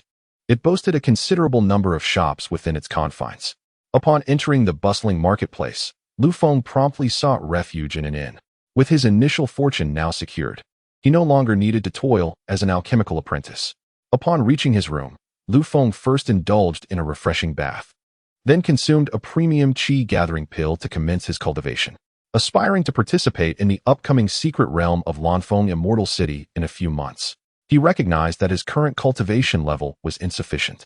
In his estimation, he needed to elevate his prowess to at least the 8th level of the qi refining stage. However, the journey from the 4th to the 8th level typically required a span of 1 to 2 years.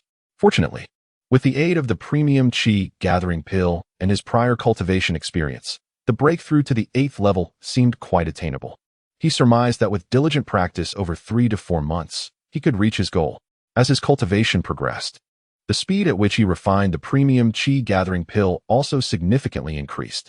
Nonetheless, to ascend to the 5th level of the qi refining stage, he would require no less than 200 pills. After 2.5 days of rigorous training, Lu Feng finally refined the last of his premium qi gathering pills. At that moment, the total amount of spiritual power in his dantian had reached 1/5 of its capacity. At this rate, he estimated that within approximately 10 more days, he would achieve the 5th level of qi refining. Consequently, Lu Feng ceased his cultivation, slowly opened his eyes, and pondered it was time to initiate the alchemical process. However, before proceeding, he contemplated the selection of his rewards.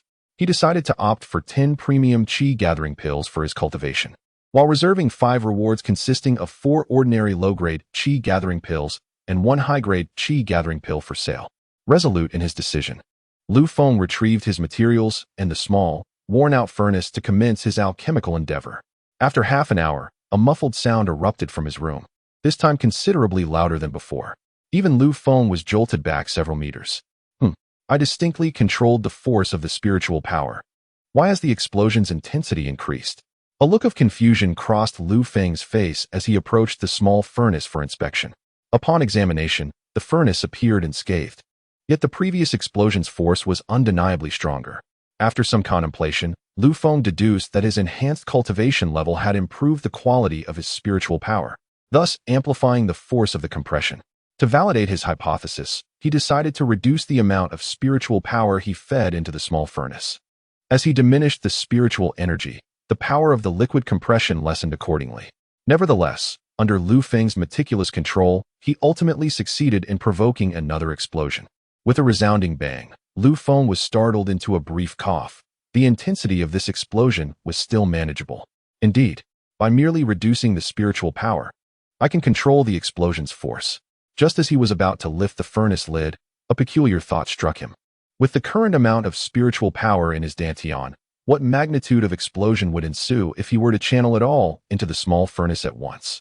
Previously, during his alchemical practices at Cloudsoar Sect, he frequently encountered explosive incidents.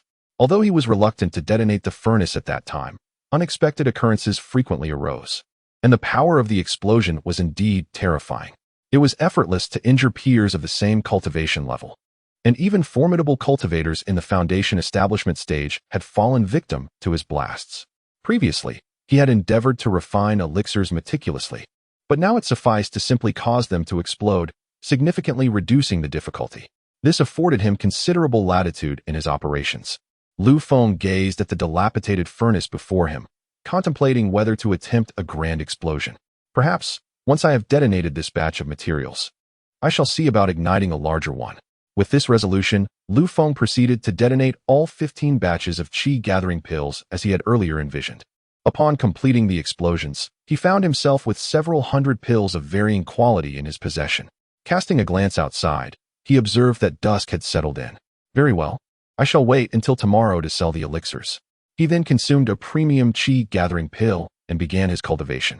The night swiftly passed, and when the morning sun bathed the earth in its golden glow, Lu Feng ceased his practice, performed a brief ablution, and departed from his chamber.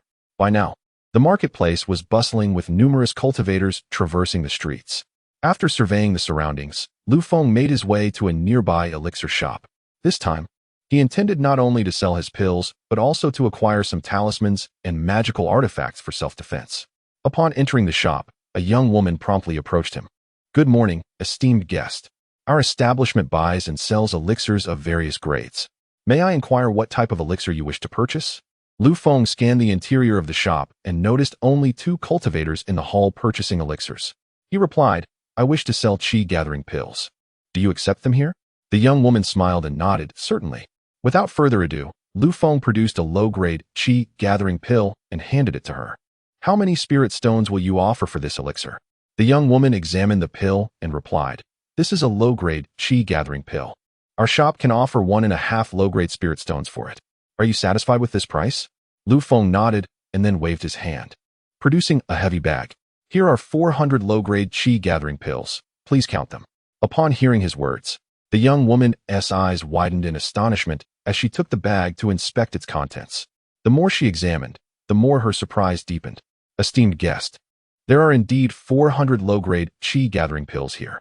Based on the previous price, that amounts to 600 low-grade spirit stones. Very well.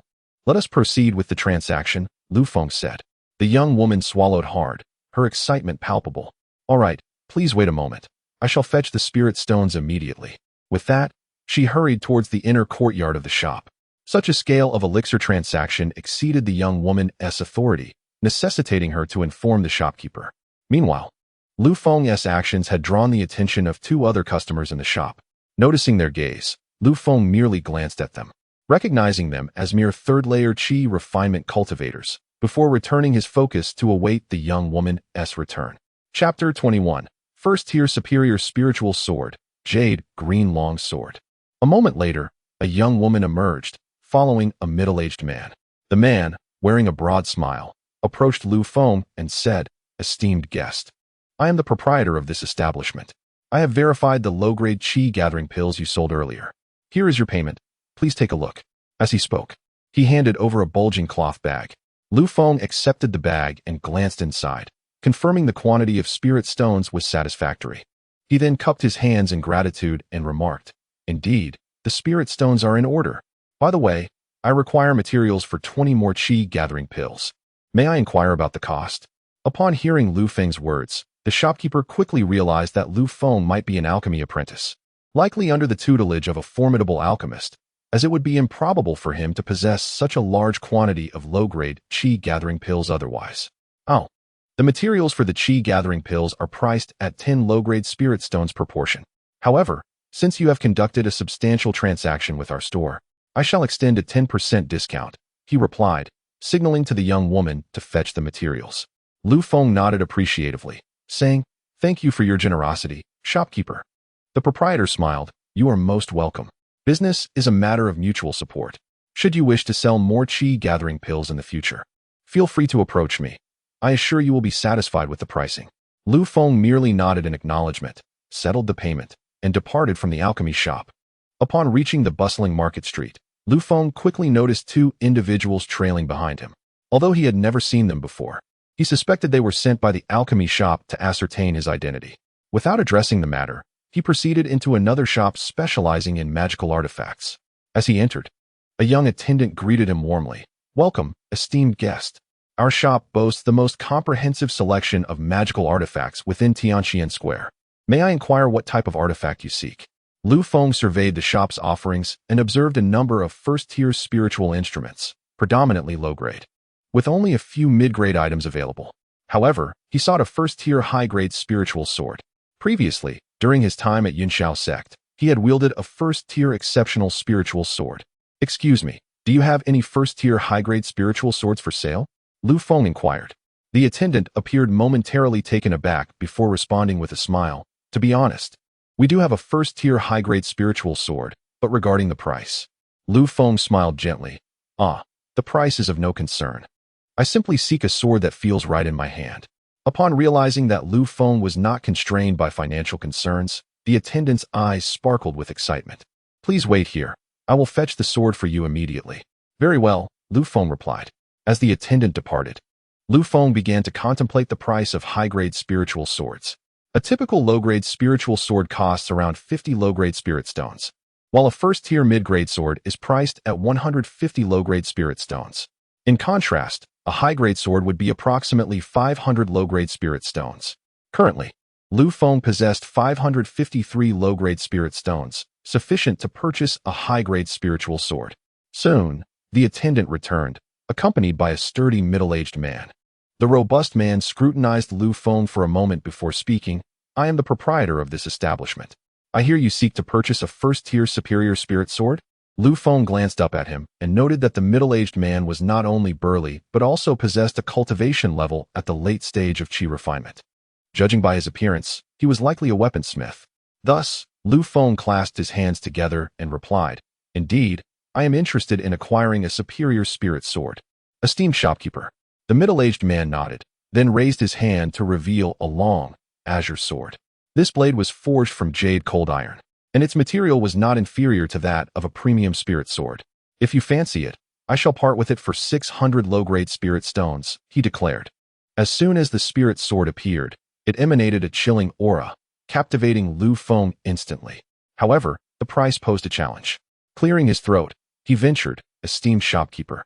This sword is indeed splendid, but might you consider a more favorable price? The shopkeeper shook his head firmly. This sword was originally intended to be crafted into a premium spirit sword, but due to an unforeseen mishap during its forging, it became a superior spirit sword. Selling it for 600 low-grade spirit stones is already quite reasonable. If you wish to haggle, I suggest you visit another shop. Lu Feng frowned slightly, taken aback by the shopkeeper's unwillingness to negotiate.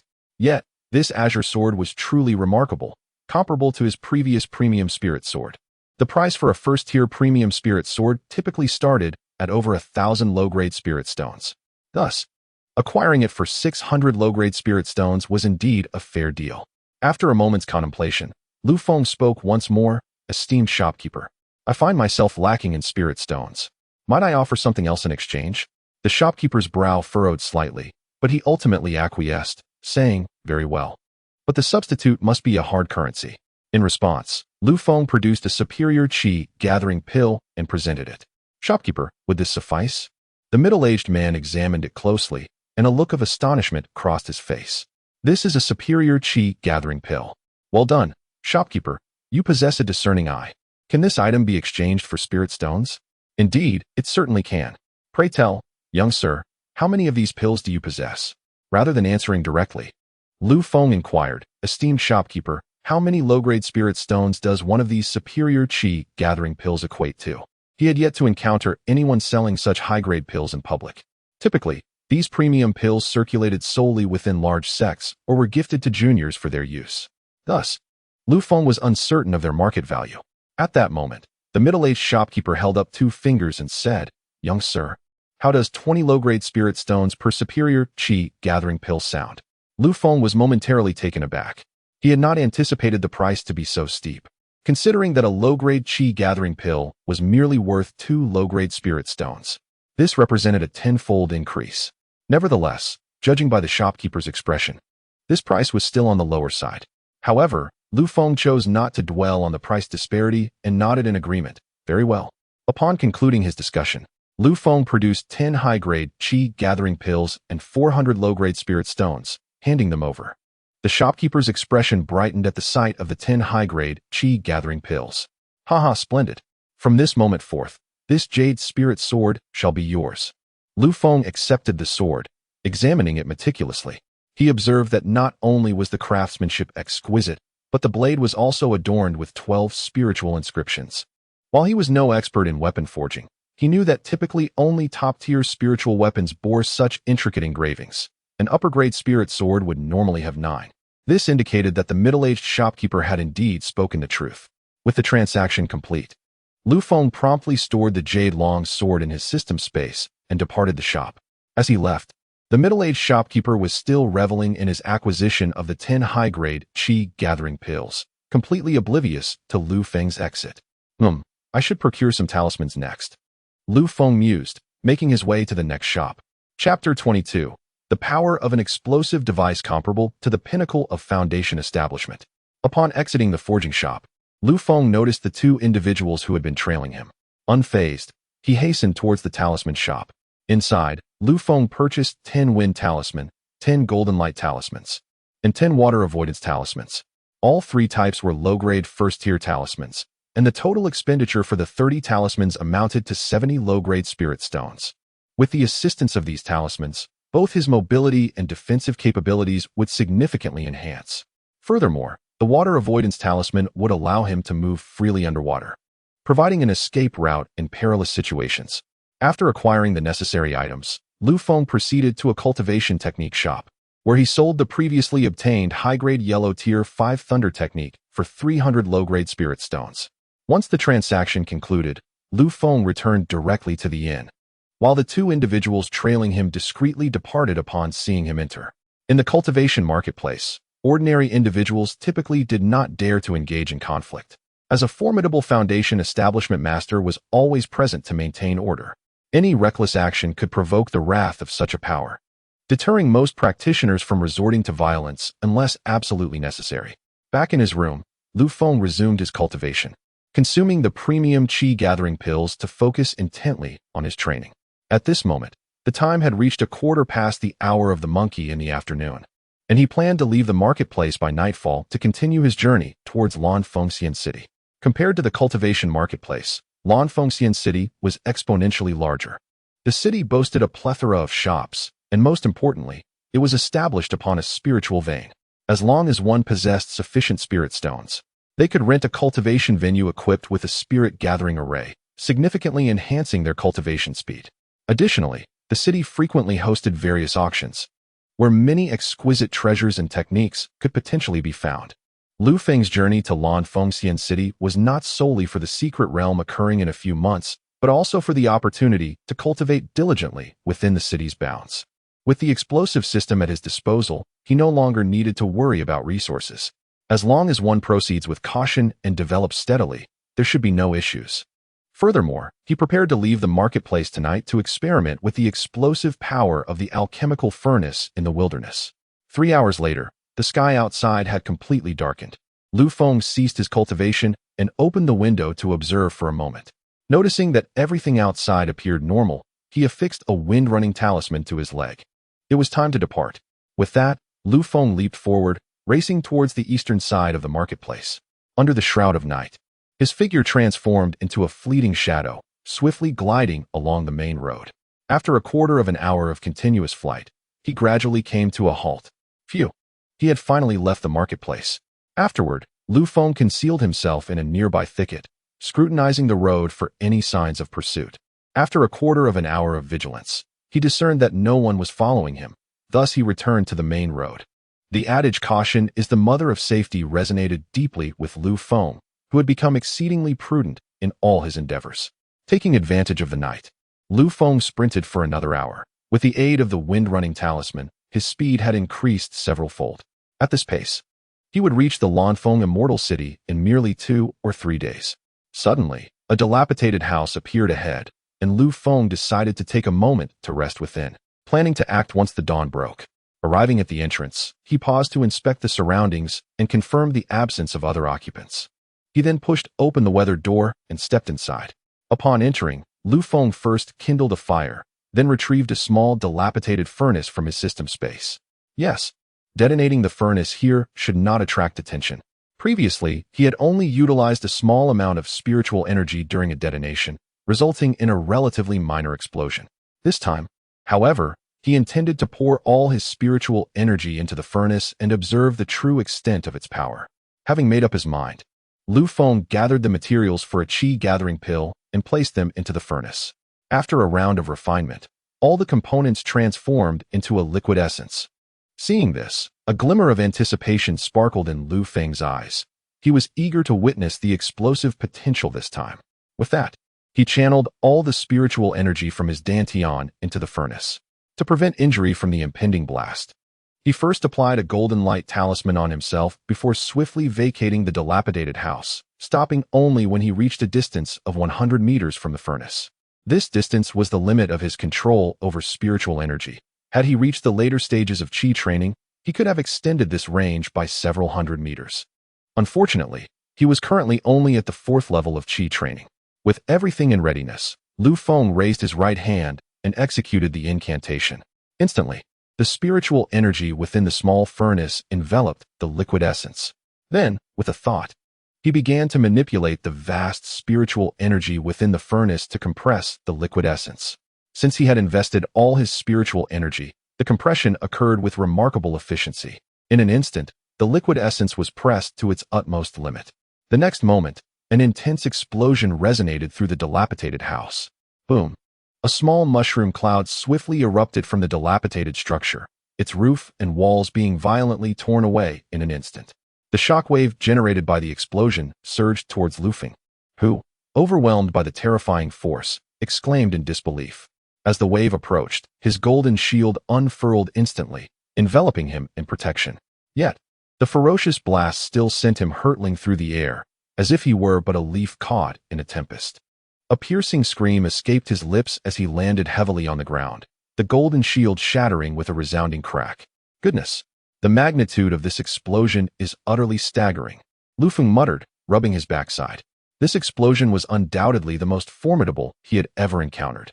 While it might not rival the might of a golden core cultivator strike, it could certainly be likened to the assault of a peak foundation establishment expert. Had he not affixed a golden talisman to himself in advance and maintained a distance of 100 meters, he would likely have found himself gravely injured or worse. After easing his discomfort, Lu Feng hurried towards the remnants of the ruined building, anxious to assess the condition of his precious alchemy furnace. If it were damaged, he would have to procure a new one. Upon nearing the site, he was astonished to find that there was no longer any structure remaining, save for a vast crater, within which lay his alchemy furnace, miraculously intact. Goodness! What material is this furnace crafted from, that it remains unscathed despite such an explosive force? Chapter 23. Arrival at Lu Feng, Immortal City. The system's gift of this alchemy furnace not only came with a unique flame, but also proved impervious to destruction. Clearly, the system's novice package held significant value.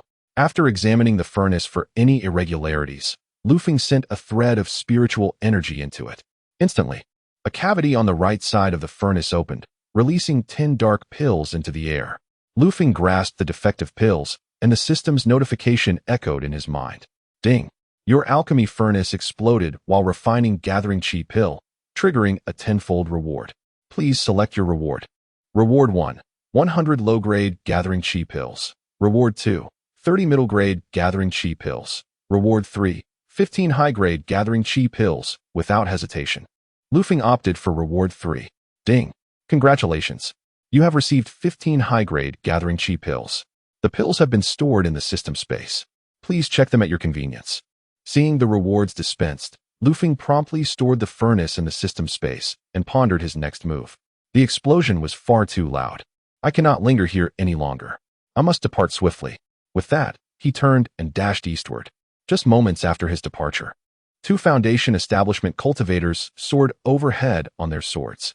After a careful observation, the 2 individuals exchanged glances, and one of them, a middle-aged man clad in a robe, spoke up. Aside from the explosion marks here, there are no signs of battle elsewhere. I surmise that a peak Foundation establishment cultivator has been testing the potency of their spells, which accounts for the noise. Upon hearing this, the other Foundation establishment expert nodded in agreement, stating, Your speculation aligns closely with my own, though the true intentions of this peak cultivator remain shrouded in mystery. Alas, I am not privy to that information. We should report our findings to the sect. With that, the 2 ascended on their swords, soaring towards the direction of Yunjiao sect. Meanwhile, Lu Feng was still racing towards the direction of Lanfengxian City. With the aid of a wind-walking talisman, his speed was remarkably swift, at least twice that of an ordinary horse, and he experienced minimal fatigue while running. This talisman could sustain its effect for 12 hours. But its only drawback was that once activated, it could not be terminated. Tearing the talisman would render it wasted. To make the most of the talisman's efficacy, Lu Feng ran relentlessly for a day and a night. By the time the effect of the talisman wore off, he found himself quite close to Lu Feng's city. Recalling from memory, he realized he needed merely half a day to reach his destination. Well, I shall endure for another half day and rest properly upon my arrival at Lu Feng's city, he thought, retrieving another wind-walking talisman to affix to his leg before continuing his sprint towards the east. Thus, Lu Feng dashed through the night, and as dawn broke, he could finally see the city gates of the celestial city in the distance. At last, I am nearing my destination. Once he entered Lu Feng's city, he would no longer have to worry about retaliation from Yunjiao Sect, for this city was a subsidiary of Haoshuan Sect, a premier sect in the southern region, known for its antagonistic relations with Yunjiao Sect. Despite both being righteous sects, they frequently clashed. Lu Feng, having previously been a direct disciple of Yunjiao Sect, was well aware of this. Before long, Lu Feng arrived at the grand gates of the celestial city, and as he stepped within its confines, he was enveloped by a formation. This formation was a suppression array, prohibiting all cultivators from flying within the city. Only those who had reached the nascent soul stage could disregard its constraints. However, such formidable beings were seldom encountered, typically found only among the higher echelons of first-rate sections. As Lu Feng approached the entrance, he noticed a throng of cultivators entering and exiting, mingling with some ordinary folk. To gain entry into the celestial city, one must pay a toll. Lu Feng produced 2 low-grade spirit stones and handed them to the gatekeeper before striding confidently inside.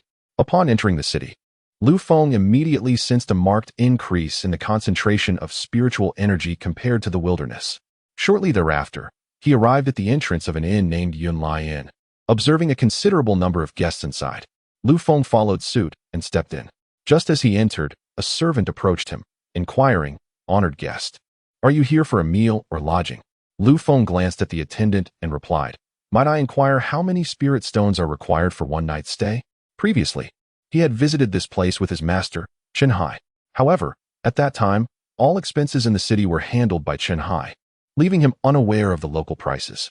The innkeeper responded, informing that the establishment offered 4 categories of guest rooms: Heaven, Earth, Xian, and Huang, with significant price variations among them. For instance, the Huang level room costs merely 2 low-grade spirit stones per night, while the Xian level room requires 10 low-grade spirit stones. Lu Feng pondered for a moment, recalling that the inn he had stayed at in the market charged only 1 low-grade spirit stone per night. It seemed evident that the prices in this celestial city were considerably higher. "Could you take me to see a Huang level room?" Lu Feng inquired further. "Of course. Please follow me," the innkeeper replied, leading him to the 2nd floor. This level was entirely composed of Huang level rooms. Upon entering one, Lu Feng discovered the room was approximately 10 square meters, containing merely a bedroom and a table, devoid of any other furnishings. Observing this, Lu Feng turned to the innkeeper. "Please show me the Xian level rooms." "Certainly, no problem." The innkeeper then guided Lu Feng to the 3rd floor, where, although the number of rooms was fewer, each featured a living room, a bedroom, and a study. Moreover, the furniture and amenities were notably superior to those in the Huang level rooms. Lu Feng possessed 382 low-grade spirit stones, thus affording to stay in a Xian level room without issue. "In that case, I would like a Xian level room. And here is the deposit for a week," Lu Feng declared, producing 70 low-grade spirit stones. The innkeeper accepted the stones and promptly handed him a token, stating, "Esteemed guest, here is your room token. All Xian level rooms are equipped with defensive formations, which you can activate with this token." "Understood," Lu Feng replied. "Additionally, should you require anything, simply ring the bell at your bedside, and we will be notified." Lu Feng nodded, then used the token to enter his room. After 2 days of arduous travel, he was eager for a restful sleep. Upon entering, he swiftly inspected the room, secured the doors and windows, then lay down and fell into a deep slumber. He slept soundly for an entire day and night. When he awoke, it was already the morning of the 3rd day. Sitting up in bed, Lu Feng assessed his condition. Noting the absence of fatigue and a return to near full vitality, he intended to devote himself to cultivation, starting with the more than 100 top-grade qi gathering pills at his disposal. Furthermore, he had 19 sets of materials for qi gathering pills, ensuring he was not lacking in resources for his training. Resolute, Lu Feng quickly freshened up and retrieved a top-grade qi gathering pill from his system space, swallowing it. With the assistance of the elixir, he soon entered a focused state of cultivation. Chapter 24. access to the Lonling's secret realm unlocked. As his cultivation progressed, a week swiftly passed. Lu Feng, engrossed in his practice, became oblivious to the passage of time. It was only when a knock echoed at his door that he ceased his cultivation. Knock, knock. Esteemed guest, your room is due for checkout today.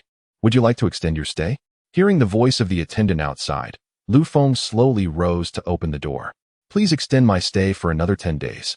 He requested, producing 100 low-grade spirit stones and handing them over. Very well. I shall not disturb your rest any further, the attendant replied, departing after his errand. Once the attendant left, Lu Feng checked the state of his dantian. He observed that what had previously contained only 1/5 of its spirit power was now nearly at its full capacity. According to Lu Feng's calculations, with the refinement of just a dozen supreme qi gathering pills, he could ascend to the 5th layer of qi refinement. However, he currently possessed only 38 supreme qi gathering pills. First, I shall cultivate to the 5th layer of qi refinement, and then I can detonate the materials for the qi gathering pills I purchased earlier, he resolved, resuming his cultivation. After a day of focused practice, the spirit power in his dantian finally reached its maximum. As fresh energy fused with it, the entire dantian began to tremble violently. As the shaking intensified, half an hour passed. In that instant, the dantian, which had previously been no larger than the tip of a thumb, suddenly expanded significantly. Sensing this transformation, Lu Feng's heart swelled with joy. At that moment, his cultivation level had risen, reaching the 5th layer of qi refinement. Finally, I have broken through to the 5th layer.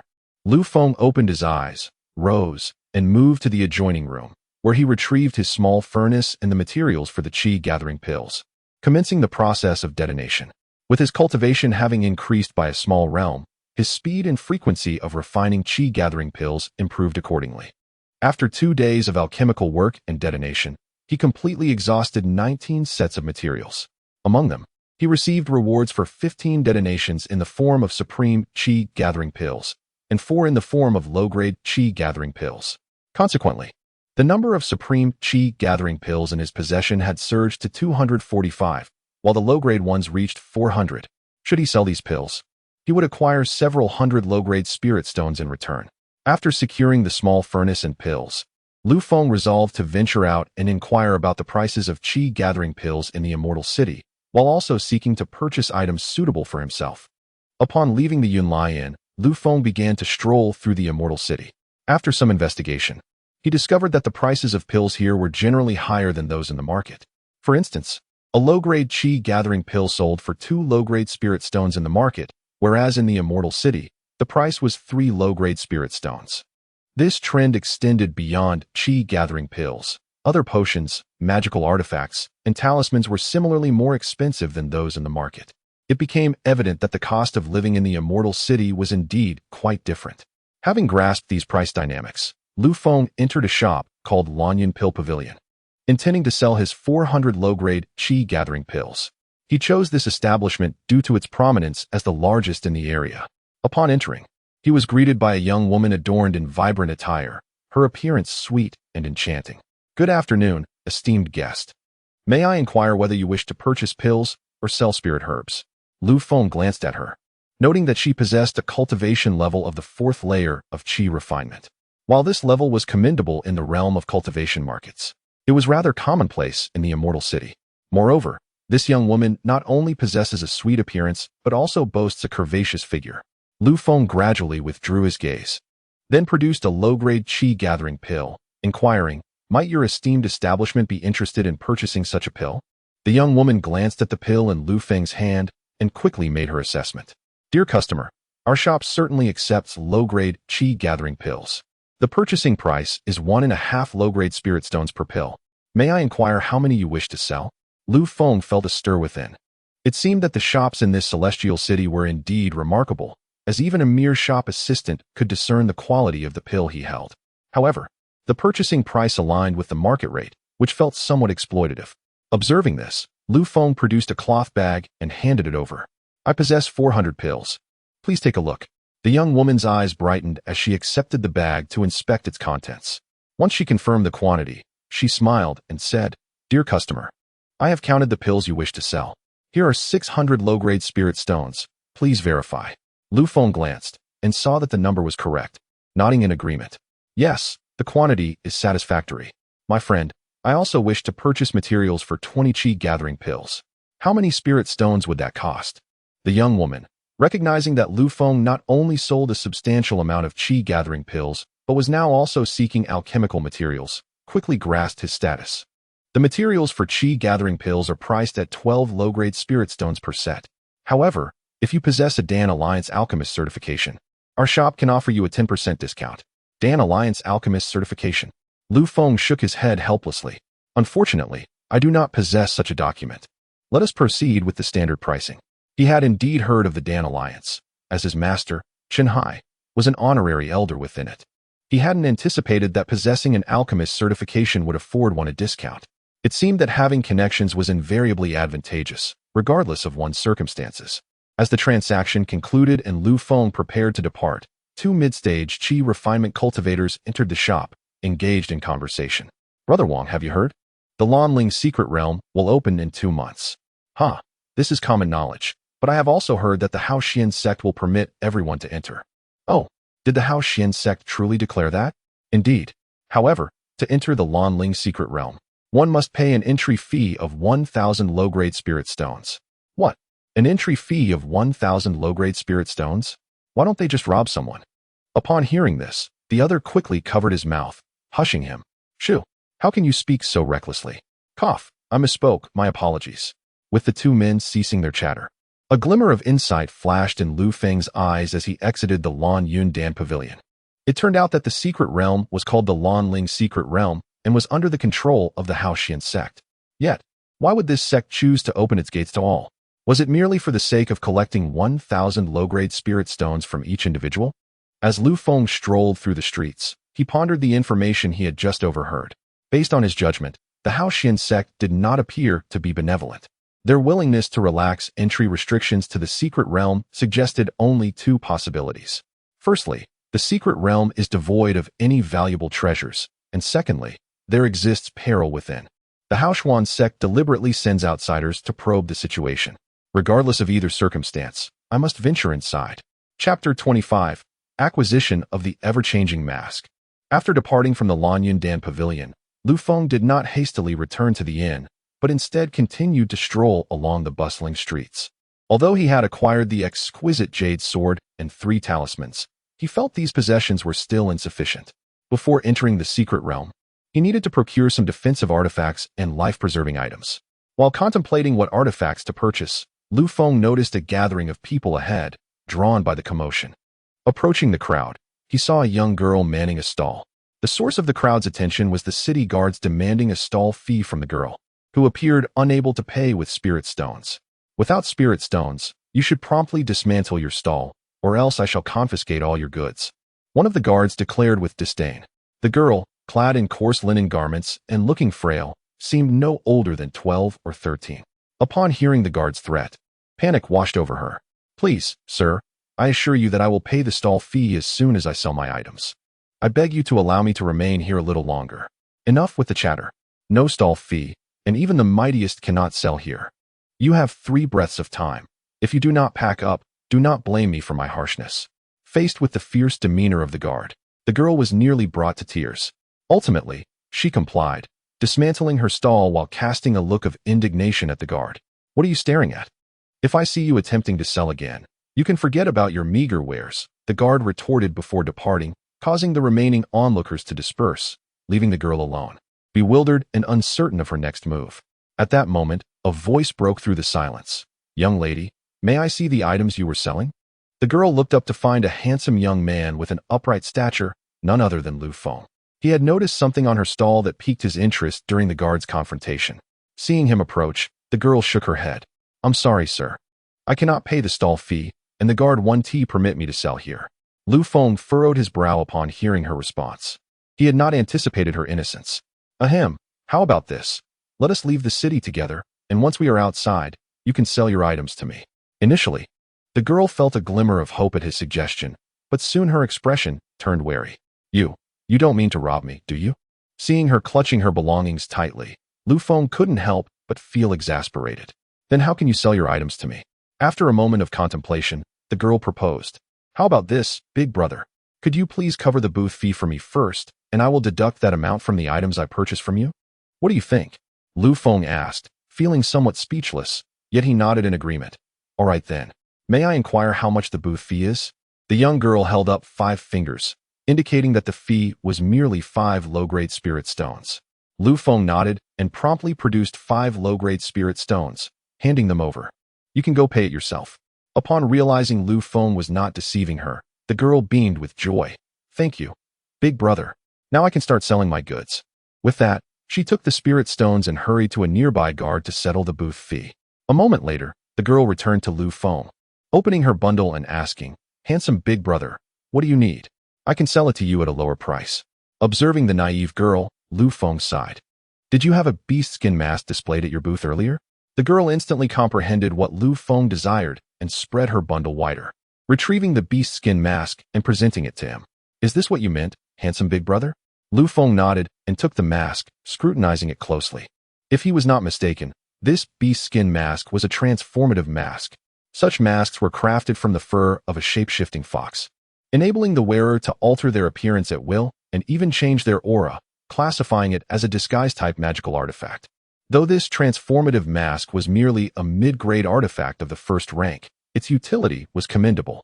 Lu Feng was particularly interested in this mask for the purpose of concealing his identity.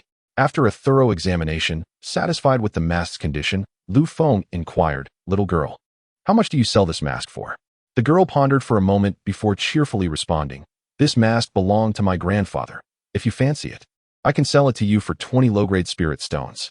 Lu Feng's expression shifted slightly, realizing that the girl seemed unaware of the mask's true value. Otherwise, she would not price it so low. According to standard market value, this transformative mask should fetch at least 100 low-grade spirit stones. All right, here are 20 low-grade spirit stones. Please count them, Lu Feng stated without further ado, handing over the spirit stones. The girl counted, then grinned, saying, Handsome big brother. Thank you for your earlier help. This 5 low-grade spirit stones is for you. Lu Feng waved his hand dismissively. No need for that. Consider it a token of our first meeting. With that, he departed with the mask in hand. The girl wanted to chase after him and return the spirit stones, but feared that her booth would be taken in her absence. So she could only watch Lu Feng's retreating figure. Handsome big brother is truly a good person. I must properly thank him next time we meet, she resolved silently. After leaving, Lu Feng donned the mask, and under his mental command, he quickly transformed his appearance. He now resembled a middle-aged man with fine stubble on his face. He touched his new visage and smiled slightly. Now, no one should be able to recognize me. Subsequently, Lu Feng wandered around the city for a while, but found nothing suitable. Thus, he prepared to return to the inn to continue his cultivation. Just at that moment, 3 familiar figures appeared on the street ahead. Upon recognizing them, Lu Feng's gaze instantly turned icy. Indeed, these 3 were none other than Zhang Bin and his companions, who had previously attacked him at the Xian'an Tower. Although he harbored a strong desire to avenge himself, he knew his strength was insufficient, and they were still within the confines of the Immortal City.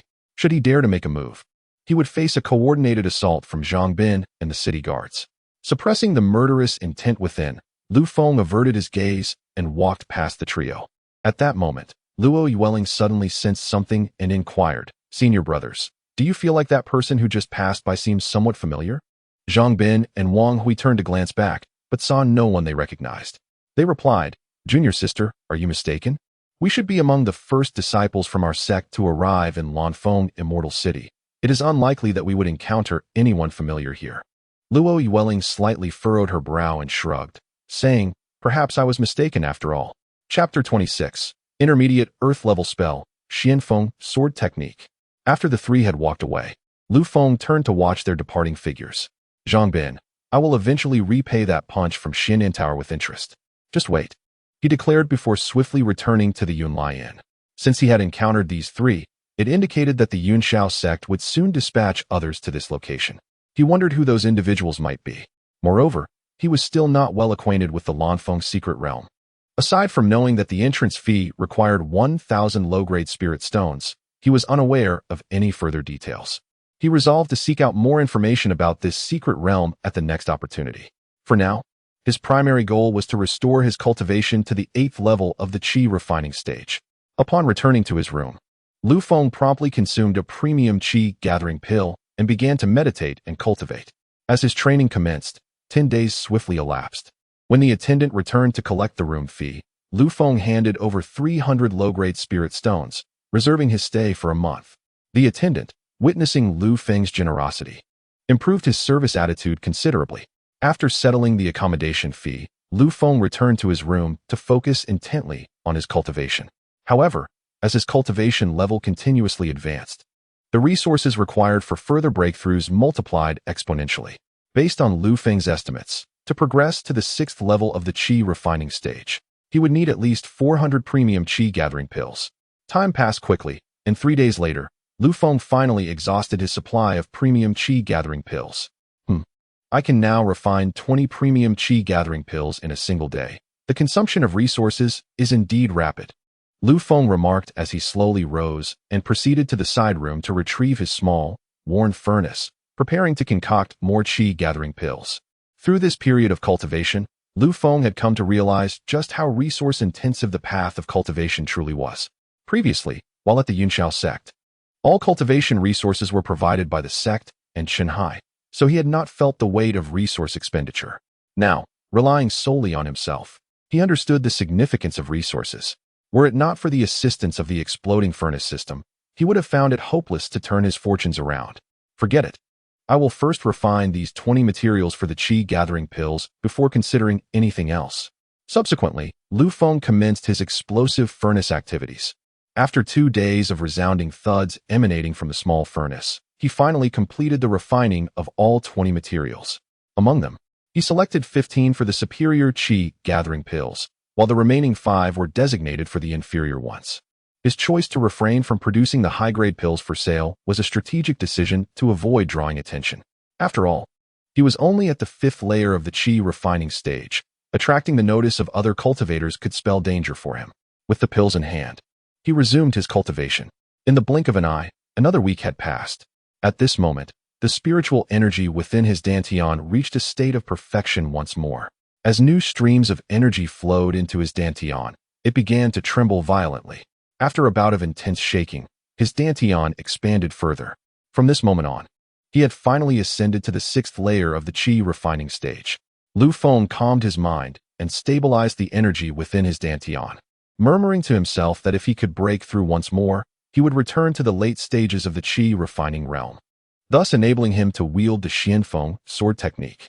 During his decade of training at the Immortal Sect, he had not only mastered the Qingmu burning spirit technique, but also acquired several formidable spells. Among them, the Lihua True technique was particularly notable, though primarily intended for pill refining. The true offensive technique he aspired to master was the Xianfeng sword technique, a mid-grade earth-level spell personally imparted to him by Chunhai. This technique emphasized the profound and rapid nature of swordplay. Although the sword technique was exceedingly powerful, its requirements were equally stringent, only accessible to those who reached the late stages of the qi refining realm. Lu Feng had once utilized this technique during a grand competition at the Immortal Sect, and apart from 2 formidable direct disciples who managed to counter his move, no other disciple could withstand it. Reflecting on this, Lu Feng gathered his thoughts and retrieved the jade-green longsword he had previously purchased from the system space. This Grade 1 superior spirit sword had yet to undergo any refinement since he acquired it, and with some free time on his hands, it was the perfect moment to conduct the ritual. Resolute, Lu Feng drew the long sword and lightly traced his finger along its surface, a single drop of blood falling onto the blade. In the next moment, he began to perform the incantation, watching as the drop of blood slowly integrated into the longsword. After a day and night of refinement, the jade-green longsword finally became his exclusive magical treasure. Now, he merely needed to achieve one more breakthrough in his cultivation to wield this sword in executing the Xianfeng sword technique. The journey of cultivation must continue. With that thought, Lu Feng returned to his bed and began to meditate once more. After 10 days of dedicated practice, he had exhausted the last of his superior qi gathering pills. However, the spiritual energy in his dantian had not even reached half of its capacity. At this rate of cultivation, he estimated that he would require another 200 to 300 superior qi gathering pills to break through to the 7th layer of the qi refining stage. Once the superior pills were depleted, Lu Feng noticed that his cultivation speed had plummeted dramatically. If one were to rely on absorbing the spiritual energy from the air for cultivation, it would likely take him a year or two to break through to the next minor realm. This estimate assumes he does not encounter any bottlenecks. Typically, when a cultivator seeks to advance to a new minor realm, they face various obstacles, making the process considerably more arduous. Previously, Lu Feng was hindered by two significant barriers preventing him from breaking through to the foundation establishment stage: physical deficiencies and a lack of mental fortitude. In fact, during his time at Cloudsoar Sect, he had attempted to consume a foundation establishment pill to facilitate his breakthrough, but the attempt failed, resulting in a crack in his mental state. A cultivator is afforded only 2 opportunities in their lifetime to break through to the foundation establishment stage, and Lu Feng's reluctance to advance stems from his fear of failing a second time. Such a failure would irrevocably sever his path to immortality. Having lived 2 lives, Lu Feng cherished the chance to cultivate and did not wish to remain stagnant in the qi refinement stage for eternity. Moreover, should he fail a second time, both the sect and Chunhai would abandon him entirely. This apprehension is the true reason behind his decade-long stagnation at the foundation establishment stage. Alas, despite his fears, he ultimately found himself forsaken by both the sect and Chunhai. Reflecting on his past experiences, Lu Feng sighed deeply and resolved to sell the low-grade qi gathering pills in his possession first. Chapter 27. The Invitation from Lanyundan Pavilion. Having cultivated in his room for over 20 days, Lu Feng's cultivation level had restored to the 6th layer of the qi refinement stage. With only a few high-grade qi gathering pills remaining in his possession, it was time for him to venture outside. Upon leaving the Yunlai Inn, Lu Feng donned a transformative mask, which instantly altered his appearance to that of a middle-aged man. He touched the stubble on his cheek and smiled faintly before heading towards the Lanyundan Pavilion. His intention was to sell the low-grade qi gathering pills he had and procure additional materials for alchemy. Moments later, upon entering the Lanyundan Pavilion, Lu Feng was greeted by the same young woman who had attended to him during his previous visit.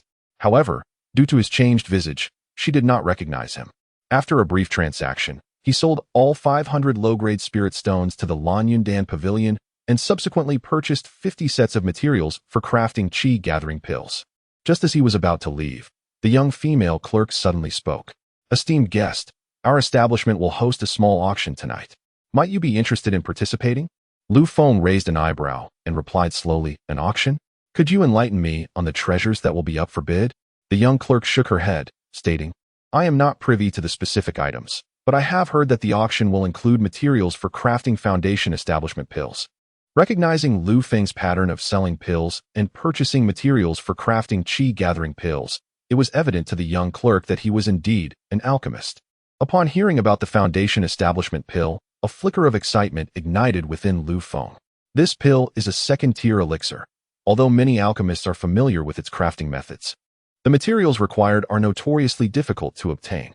Typically, the ingredients for foundation establishment pills are controlled by major sects and immortal families, and such materials rarely circulate in the market. He now possesses a pill-refining explosion furnace system, which enables him to produce high-quality elixirs as long as he has the necessary materials. If he can acquire the ingredients to craft foundation-building pills, he can similarly utilize the furnace to yield superior foundation-building elixirs. Previously, he consumed a low-grade foundation-building pill, which could at most enhance his success rate by approximately 30%. Coupled with the 1 or 2% breakthrough chance inherent to cultivators, his odds of successfully establishing a foundation reached around 50%. While this probability is not insignificant, many still falter at this stage. However, if Lu Feng were to obtain a top-tier foundation-building pill, the likelihood of success would undoubtedly increase significantly. Based on his calculations, a top-grade foundation-building pill should elevate the success rate by over 60%. In light of this, attending the upcoming auction hosted by Lanyan Pill Pavilion has become essential for him. Having reached this conclusion, Lu Feng nodded decisively, declaring, "Very well. I shall participate in your esteemed auction." Upon hearing his agreement, the female attendant smiled gently and presented him with a jade token. "The auction will be held tonight at the Hour of the Pig, on the 3rd floor of our establishment. You may use this token for entry." Lu Feng accepted the token with a courteous gesture, responding, "Thank you for the invitation, my friend." "Ah, no need for such formality, esteemed guest. It is simply a task assigned by our manager, the attendant replied. Lu Feng nodded appreciatively before turning to leave Lanyun Pill Pavilion. Once outside, he glanced at the time and realized it was already afternoon. I need to gather more spirit stones in preparation for tonight's auction. However, he had exhausted his supply of low-grade gathering pills and could only acquire a substantial amount of spirit stones by selling higher-quality gathering pills. After some contemplation, Lu Feng decided to sell the 20 superior gathering pills he possessed. He had no intention of selling the top-grade gathering pills, as they would attract too much attention. A single misstep could lead to dire consequences, leaving him unaware of how he met his end. Yet, he recognized that 20 superior gathering pills would not fetch a considerable amount of spirit stones. Based on his knowledge of the materials for foundation-building pills, he would need at least 1,000 low-grade spirit stones to have a chance at purchasing them. Never mind, I'll return and refine a few more batches of pills, then sell them for spirit stones. With that thought, Lu Feng swiftly returned to the inn and commenced his pill refining plan. After 4 rounds of refining, evening had arrived. He opted for superior gathering pills as rewards from each of the 4 rounds. At present, he possessed a total of 120 superior gathering pills, equating to 2,800 low-grade spirit stones at a price of 40 stones per pill. Gazing at the pills in his hand, an idea struck him. He could directly use these superior gathering pills to offset the cost of spirit stones. He believed Lanyun Pill Pavilion would likely not refuse such an arrangement. This approach would also minimize the risk of drawing undue attention from others, with only Lanyun Pill Pavilion possibly harboring suspicions. Yes, that will do, he affirmed, donning his ever-changing mask once more before departing the inn. Upon arriving at Lanyun Pill Pavilion, he observed that the hall was already brimming with numerous cultivators. After surveying the crowd, he noted that they were predominantly at the chi refinement stage, with not a single foundation-building expert among them. At this moment, the young female attendant noticed Lu Feng's arrival and greeted him with a smile. Esteemed guest, you have finally arrived. The auction is set to commence in half an hour. Lu Feng nodded slightly and remarked, I presume that those gathered in the hall are all participants in this auction? You are indeed correct, she replied. They, like yourself, have been invited to partake in the auction. Just as the two engaged in conversation, a loud gong echoed through the shop. Ding! The crowd turned towards the sound to see a young waiter announcing, Esteemed guests, the auction is about to begin. Please proceed into the venue and take your seats. Observing this, the young attendant gestured politely to Lu Feng, saying, I must attend to other guests, so I shall leave you now. Lu Feng nodded in acknowledgement and made his way to the 3rd floor. Upon reaching the 3rd floor, he discovered that a circular auction stage had been meticulously arranged. Surrounding the central podium were seats designated for the attendees. On the uppermost level, 8 private rooms had been prepared specifically for distinguished guests of considerable status. After surveying the auction hall's setup, Lu Feng casually chose a seat and settled in. Meanwhile, other invited guests arrived on the 3rd floor and took their places. While waiting, Lu Feng noticed that 6 of the 8 private rooms on the 4th floor were illuminated. Additionally, several hundred cultivators filled the hall. As the 7th private room lit up, the auction commenced at last. A graceful lady clad in white gracefully approached the center of the venue. Her mere presence sparked a flurry of discussions among those below. Lu Feng scrutinized her closely but found it difficult to ascertain her cultivation level. The next moment, the lady in white spoke. Good evening, fellow cultivators.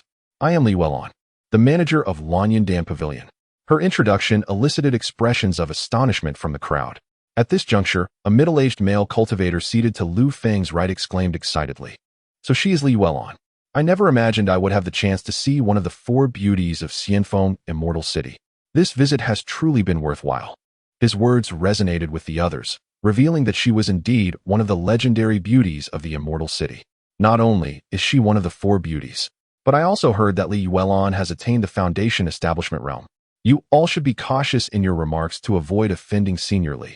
Hearing this discussion, Lu Feng felt a slight surprise. He had not anticipated that the lady in white possessed such formidable cultivation. Truly, one should not judge by appearances. As the chatter continued, Li Welon spoke again. First and foremost, I would like to extend my gratitude on behalf of Lanyun Dam Pavilion for your presence at this auction. I will be presiding over the proceedings. Without further ado, let us commence the auction with our first item. Upon finishing her statement, 2 beautiful attendants carried a wooden box to the center of the venue. Li Welon slowly opened the box, revealing a crystal-clear elixir within. Lu Feng merely glanced at the pill and immediately recognized it as a high-grade body refining pill. Though it lacked the rarity of the top-tier variant he possessed, this high-grade elixir was still quite a rarity in the market. Thus, there was no issue with it being the first auction item. At this moment, Li Weilon scanned the crowd and smiled, stating that she believed someone had already identified the pill. Indeed, this is a high-grade body refining pill, with a total of 10 pieces, personally crafted by Master Wang of our establishment. Upon her words, many cultivators in the audience revealed expressions of longing. Particularly, those with physical defects displayed the most intense desire for this elixir. Shortly after, a cultivator in the crowd inquired, "Senior Li, might I ask what the starting bid for these 10 high-grade body refining pills is?" Li Weilon smiled lightly and responded, "That is a splendid question, fellow cultivator. The starting bid for each pill is 30 low-grade spirit stones. However, they are not sold individually. To bid, one must take all 10, and each subsequent bid must be no less than 10 low-grade spirit stones. Now, let the bidding commence." As her words fell, the cultivator who had inquired earlier immediately declared, 320 low-grade spirit stones. "I will take them." With this bid, others quickly began to raise the stakes. "I bid 350 low-grade spirit stones." "Huh, you think a mere handful of spirit stones can secure 10 high-grade body refining pills? How naive. "I bid 400 low-grade spirit stones." In an instant, the price began to soar, rapidly reaching 600 low-grade spirit stones. As the price escalated, some cultivators exhibited expressions of reluctance and helplessness. Although the high-grade body refining pill was indeed precious, the current price had already exceeded the budget of most attendees.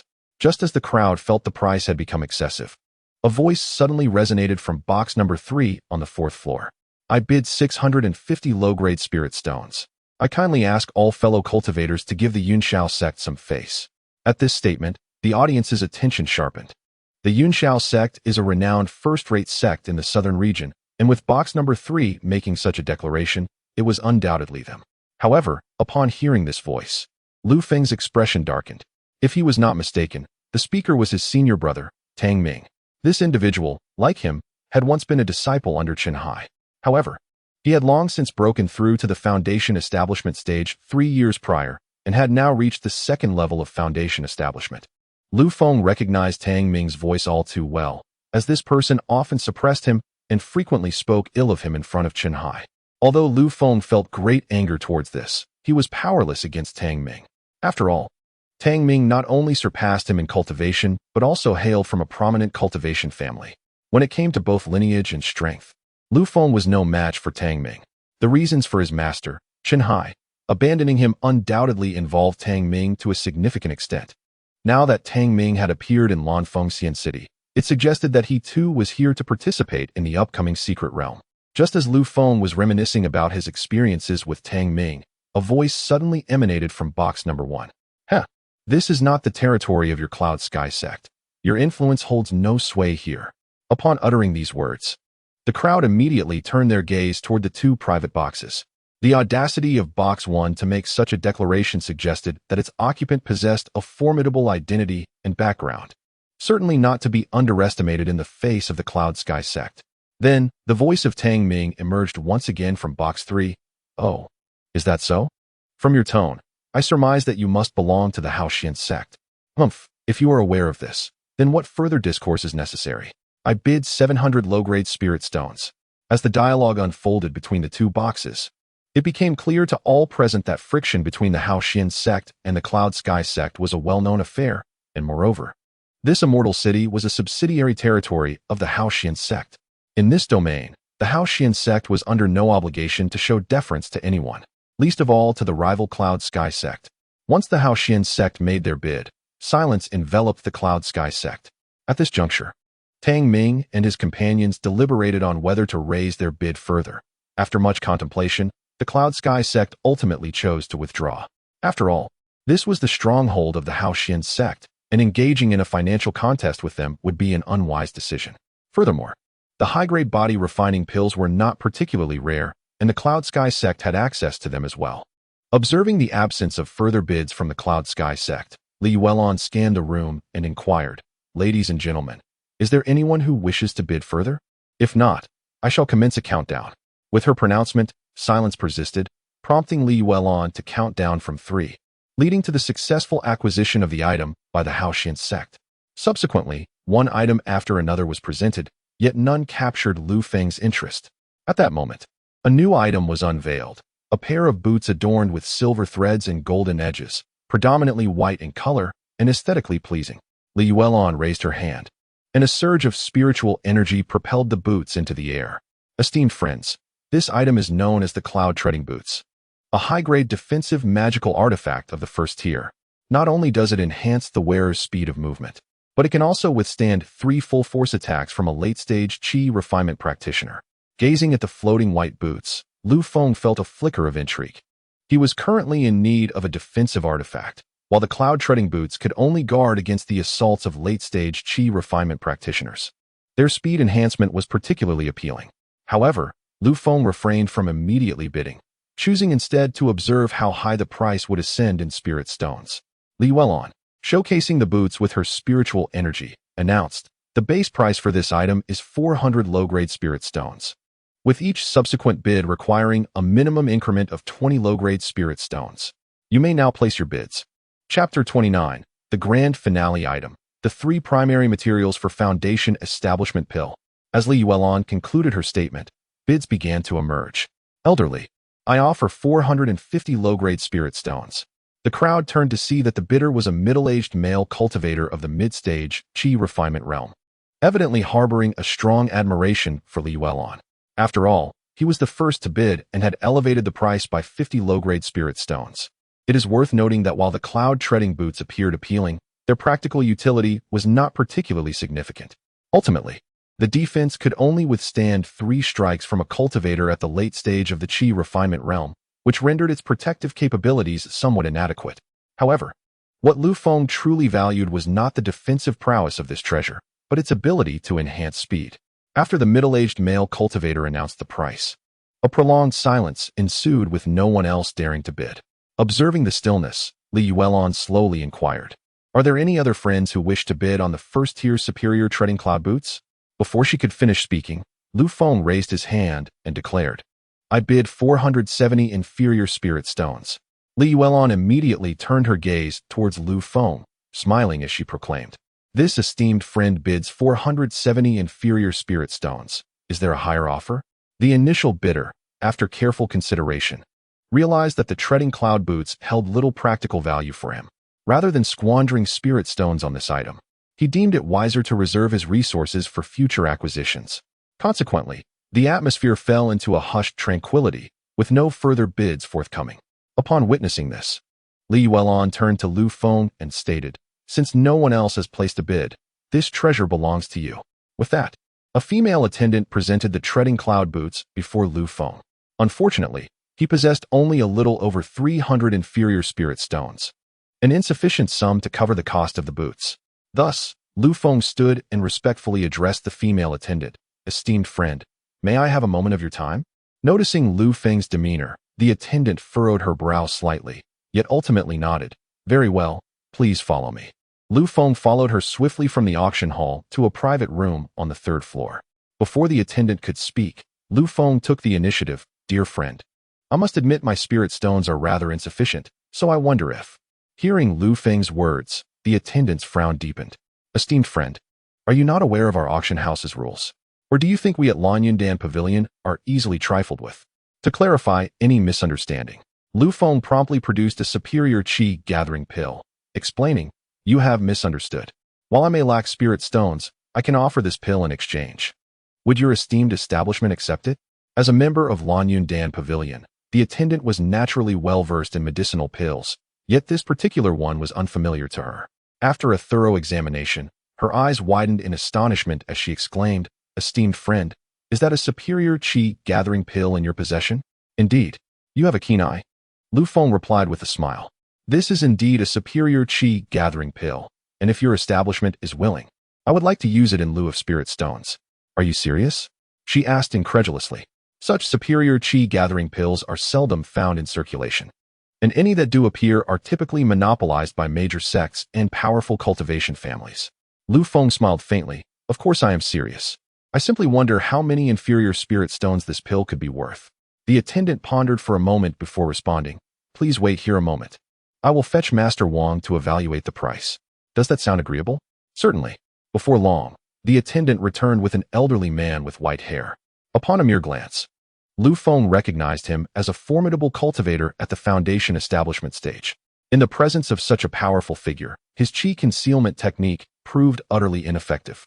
The elder entered and merely cast a few discerning glances at Lu Feng, revealing a meaningful smile. At that moment, the female attendant spoke, Master Wang. This is the person I just mentioned to you. The silver-haired elder slowly approached Lu Feng and introduced himself. I am Wang Lao, the chief alchemist of the Lanyun Dan Pavilion. I heard from Kai Ling that you wish to exchange a high-grade gathering chi pill for spirit stones. Is that correct? Lu Feng nodded and presented a high-grade gathering chi pill, saying, Esteemed Wang, here is my pill for your appraisal.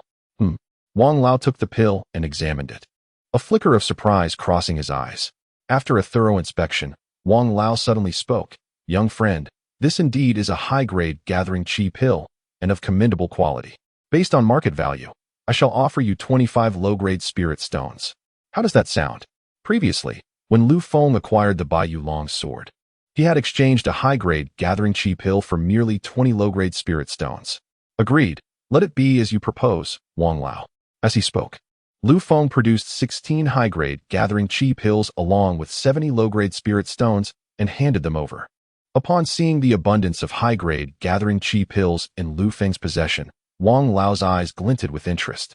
He smiled and inquired, You must also be an alchemist. May I ask which master you serve?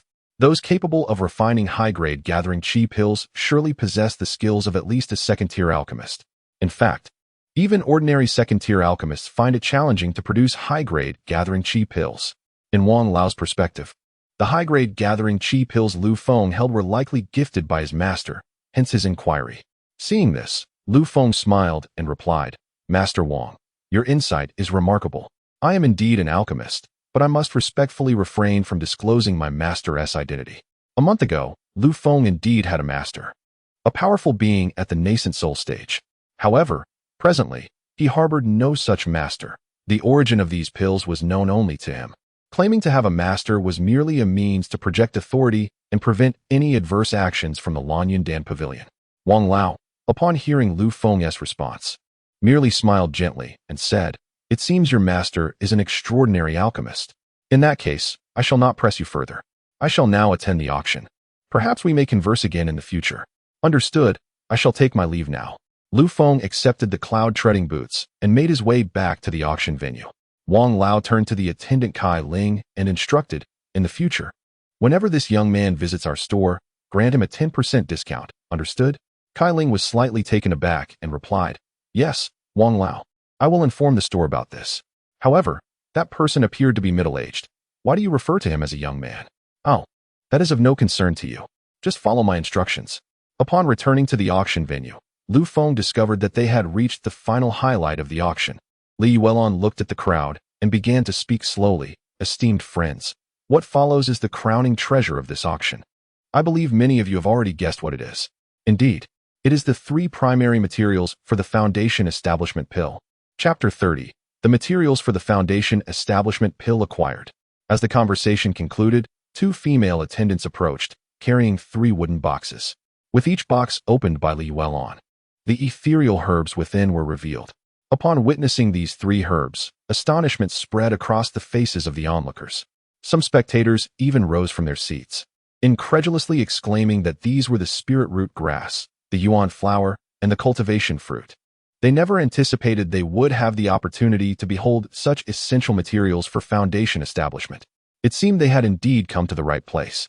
At that moment, another audience member laughed heartily, exclaiming, I have spent nearly my entire life scouring for these 3 materials, and to think I would encounter them here. Senior Li, please share the base price of these materials. I can hardly contain my excitement to bid. The crowd was visibly stirred, and even Lu Feng was no exception. Observing that someone had already named the 3 materials, Li Yuelon continued, Since everyone is so eager to bid, I shall not waste your time.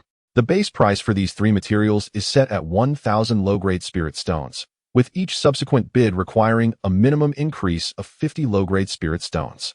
The auction begins now. With that, an elderly man raised his hand and declared, I bid 1,100 low-grade spirit stones. 1,001 is insufficient. I bid 1,002, 1,003, 1,004. The prices for these three materials began to soar, swiftly reaching 2,500 low-grade spirit stones. While this price was not exorbitantly high, it was enough to deter many present. After all, over 2,000 low-grade spirit stones constituted a considerable fortune for casual cultivators, who typically could not amass such wealth. Thus, it was likely that this item would ultimately be acquired by the affluent patrons in the private boxes on the fourth floor. At that moment, Tang Ming from Box 3 spoke again. Since everyone is interested in this item, I shall place a bid as well, 2,800 low-grade spirit stones. His statement prompted frowns among the cultivators seated on the third floor. Tang Ming's sudden price hike was clearly intended to stifle bids from the casual cultivators.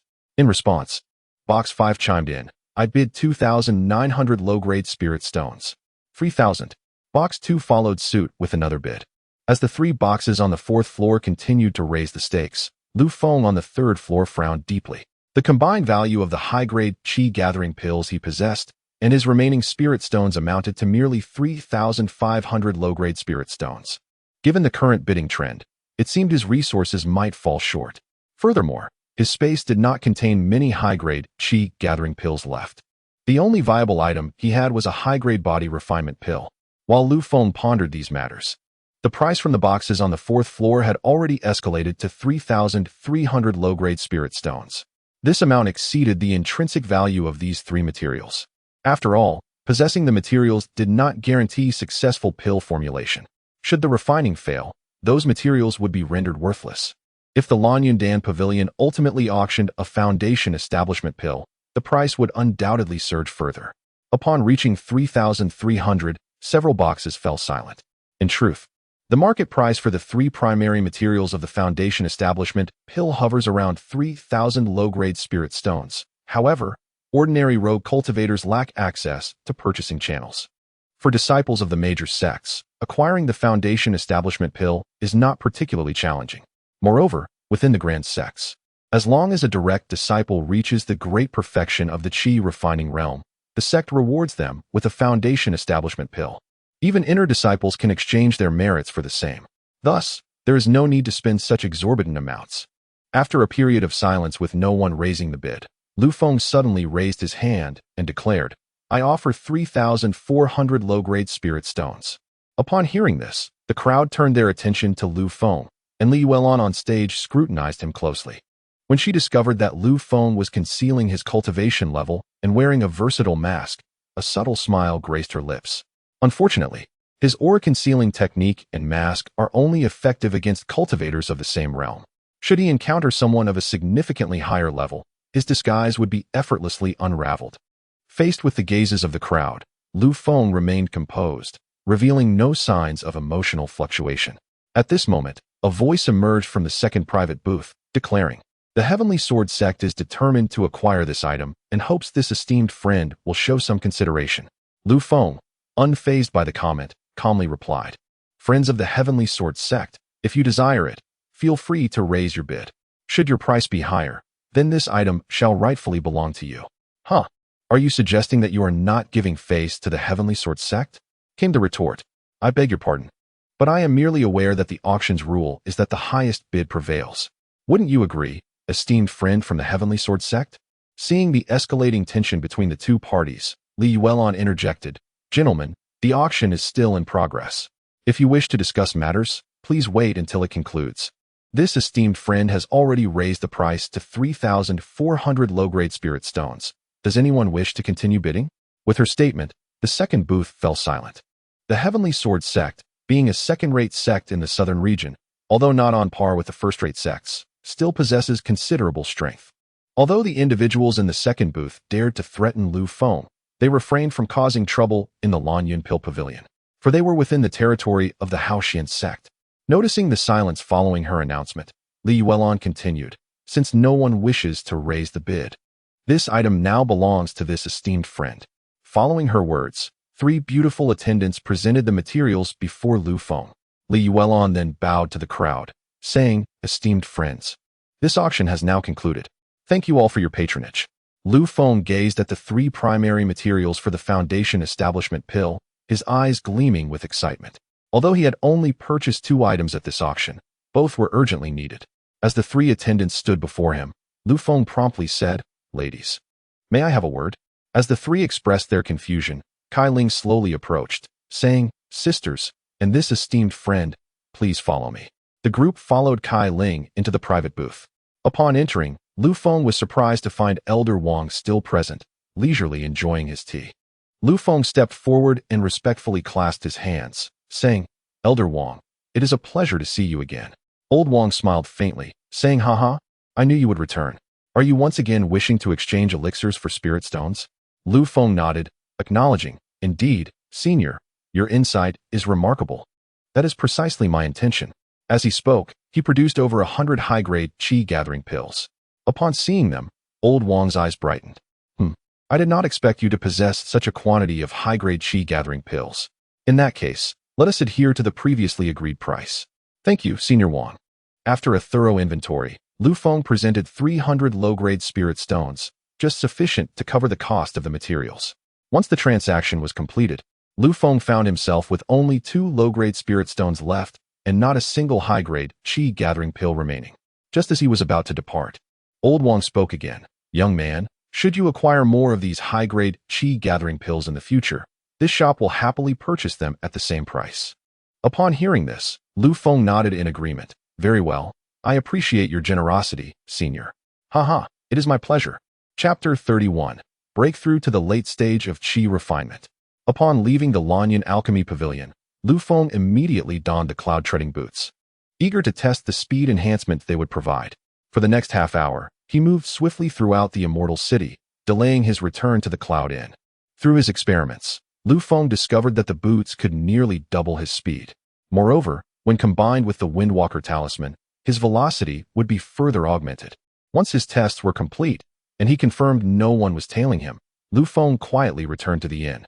Upon entering his room, he promptly secured the doors and windows before retrieving his small furnace and the materials for refining qi-gathering pills. He decided to process all the materials before addressing the ingredients for the Foundation Establishment Pill, which he still needed to procure some auxiliary components for. However, there was no rush for the Foundation Establishment Pill, as he was currently only at the 6th level of qi refinement. After 2 days of refining, he finally completed the processing of all the qi-gathering pill materials.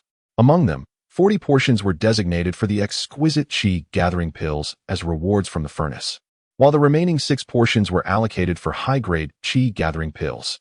Now that the Lanyan Alchemy Pavilion was aware of his possession of high-grade qi-gathering pills, he could continue selling this type of elixir to the shop. Should they inquire about the source of these high-grade qi-gathering pills, he could easily attribute them to his imagined master as a convenient shield. Gazing at the 600 exquisite qi-gathering pills in his hand, a smile graced Lu Feng's face. "Haha, this bounty of elixirs is more than sufficient for me to cultivate to the 8th level of qi refinement." With that, Lu Feng settled onto his bed, took one of the exquisite qi-gathering pills, and began to focus intently on his cultivation. Time passed swiftly, and soon 2 weeks had gone by. At this moment, the spiritual energy within Lu Feng's dantian once again reached a state of perfection. It is time to break through to the late stage of qi refinement. With that proclamation, Lu Feng fully activated the Qingmu burning spirit technique, and pure strands of spiritual energy flowed into his dantian. As the energy surged continuously, his dantian began to tremble and expand. Before long, the originally diminutive size of his dantian, akin to that of 2 thumbs, gradually expanded to the size of an egg. As the exterior of the dantian stabilized, his cultivation finally broke through to the 7th level of qi refinement, commonly referred to as the latter stage of qi refinement. However, upon introspecting, Lu Feng furrowed his brows. A look of confusion etched upon his face. Why has my dantian enlarged so significantly? Previously, during his time at the Immortal Sect, he had attained the 9th level of qi refinement, which represented the pinnacle of cultivation in that realm. Yet at that time, the size of his dantian was merely that of an egg.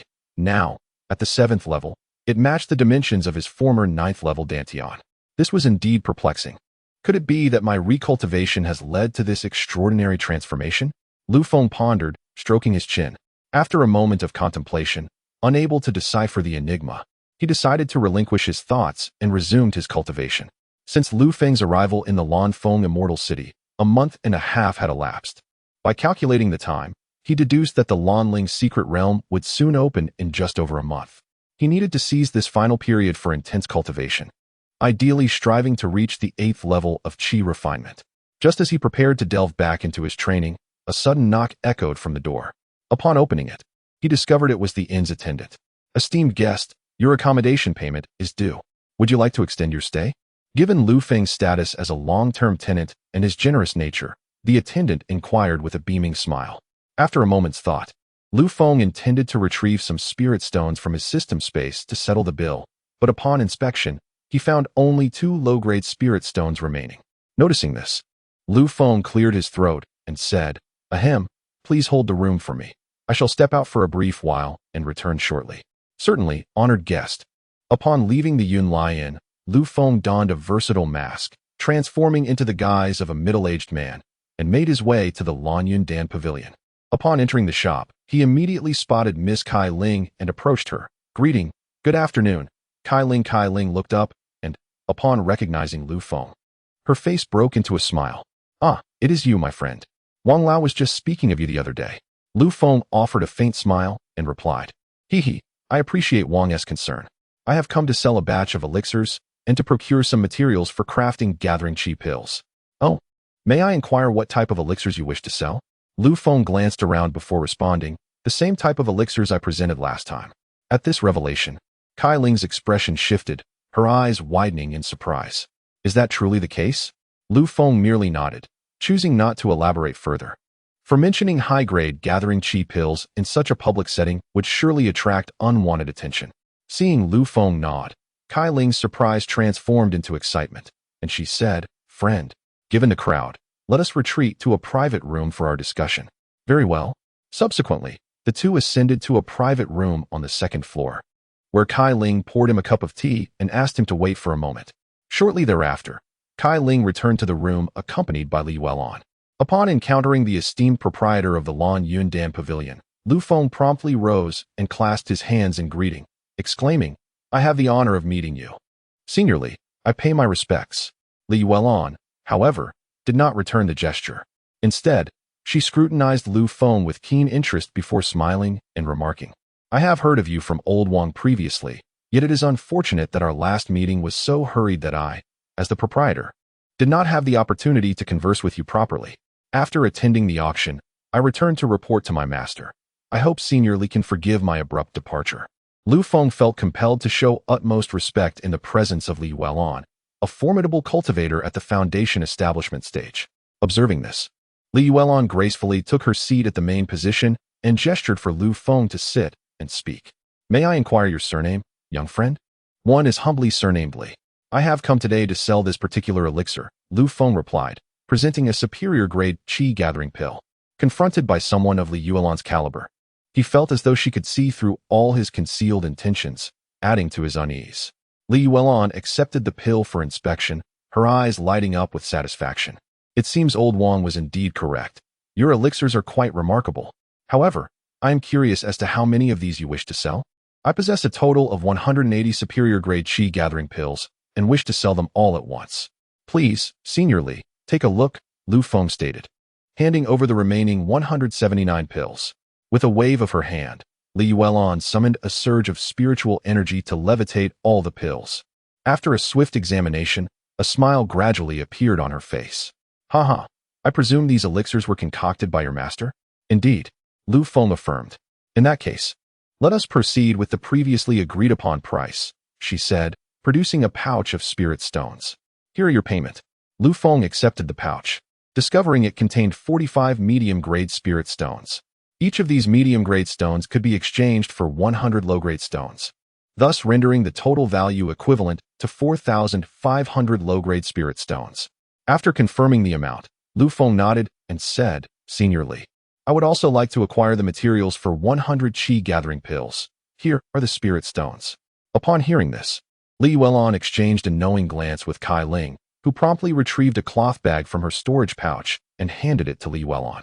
"Friendly, this contains the materials for 100 qi gathering pills. As Old Wang previously mentioned, you will receive a 10% discount. So this batch only costs 1,080 low-grade spirit stones. Lu Feng, upon hearing this, clasped his hands in gratitude, replying, I am most grateful to both Old Wang and Senior Li. As the transaction concluded and Lu Feng prepared to depart, Li Yuelon suddenly spoke again, young friendly. If I am not mistaken, you have come in pursuit of the Lanling's secret realm, have you not? Upon hearing her words, Lu Feng halted in his tracks. What do you mean by this, Senior Li? Haha, if you are willing. I would like to propose a collaboration with your esteemed master to explore the secret realm together. Would you be able to convey this message? Lu Feng raised an eyebrow, momentarily at a loss for how to respond. It was important to note that the master she referred to was a mere fabrication on his part, while Li Yuelon was a bona fide adept at the foundation establishment stage. In order to avoid arousing suspicion, Lu Feng could only find an excuse to say, Senior Li, I will inform my master of this matter, but whether my master will agree, I cannot say. Li Yuelon smiled faintly and replied, As long as you can convey the message, my young friend Li, the outcome depends on fate.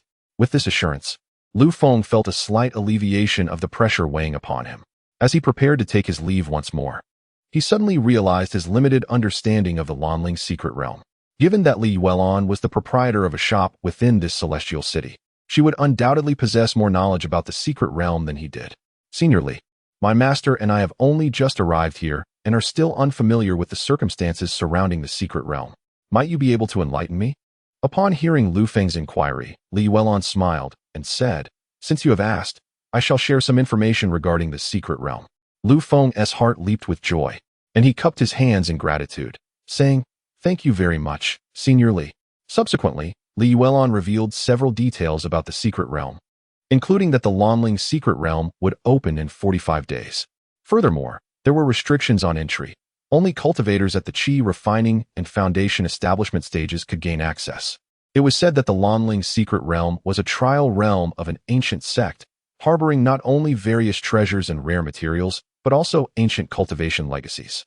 However, as a trial realm, it surely harbored numerous dangers. Thus, Li Yuelon had extended an invitation for Lu Feng's non-existent master to join her in exploring it. After listening to her explanation, a contemplative expression crossed Lu Feng's face. Senior Li, if this secret realm only permits cultivators at the foundation establishment and Qi refining stages to enter, my master may not be able to team up with you, he said, deliberately fabricating an excuse to deflect the invitation. This not only dismissed Li Yuelon's proposal, but also elevated the perceived status of his fictitious master. Upon hearing Lu Feng's words, Li Yuelon's expression momentarily faltered. Then she smiled and responded, I see. It seems I have been presumptuous. In that case, my previous invitation shall be nullified. Nonetheless, I must still express my gratitude for your information. Oh, there is no need for thanks. It seems I must rely on myself for this venture into the secret realm, she added. After their conversation, Lu Feng departed from the shop. On his way back to the inn, he pondered over the information regarding the secret realm. If Li Yuelon's words were to be believed, the Lanling's secret realm certainly carried significant weight, being tied to an ancient sect. What treasures it held remained uncertain. He speculated that perhaps the Haoshuan sect was reluctant to publicly disclose this secret realm, compelled to do so only under pressure from various external forces. However, since the secret realm only allowed cultivators at the foundation establishment and Qi refining stages to enter, it suggested that it was merely a rudimentary trial realm. Lost in thought, Lu Feng arrived at the inn, where he found the attendant standing on the first floor. He promptly retrieved 5 mid-grade spirit stones and handed them over. Here, this is for the extension of my room, he said. Upon seeing the 5 spirit stones, the attendant immediately smiled and replied, Very well. I shall assist you in renewing your stay right away. Lu Feng did not utter much and directly returned to his chamber. With only 45 days remaining until the opening of the secret realm, he resolved to elevate his cultivation by at least one minor level, ideally reaching the 9th layer of Qi refinement. After making this determination, Lu Feng consumed a premium Qi gathering pill and immersed himself in focused training. After a day of diligent practice, he noticed a marked increase in his rate of pill refinement. Previously, he could refine over 20 premium Qi gathering pills in a single day, but now he astonishingly managed to refine more than 30. This was the advantage of an enhanced cultivation level. At this rate, He would only require 600 premium qi gathering pills to achieve another breakthrough. As days passed steadily, Lu Feng's cultivation progressed steadily. By the 25th day, the spiritual energy within his dantian once again became complete. With a sigh, he acknowledged that it was time for another breakthrough, pondering whether his dantian would enlarge further this time. With that thought, he resumed the operation of his technique to refine the spiritual energy. As streams of pure spiritual power flooded into his dantian, the outer walls began to tremble slightly. Soon, this gentle quaking escalated into a vigorous shaking. After a quarter of an hour, the tumultuous dantian suddenly expanded, transforming from the size of an egg to that of a duck egg. Although the increase was modest, it was still a sign of growth. Once the breakthrough concluded, Lu Feng slowly opened his eyes. It seemed his dantian could indeed continue to grow larger, which would ultimately grant him a greater reservoir of spiritual energy than his peers at the same level. While he had yet to grasp the mechanics behind this phenomenon, he welcomed any opportunity for strength enhancement. Rising, Lu Feng made his way to the ear chamber and opened the window to gaze outside. He observed that the streets of the Immortal city were bustling with an influx of pedestrians, most of whom were likely drawn by the allure of the secret realm. This time, the number of participants in the Lanling secret realm would be exceedingly high, leading to fierce competition within. Furthermore, among those entering the secret realm were several formidable cultivators at the foundation establishment stage, which instilled a considerable sense of pressure in Lu Feng. Enough of these thoughts.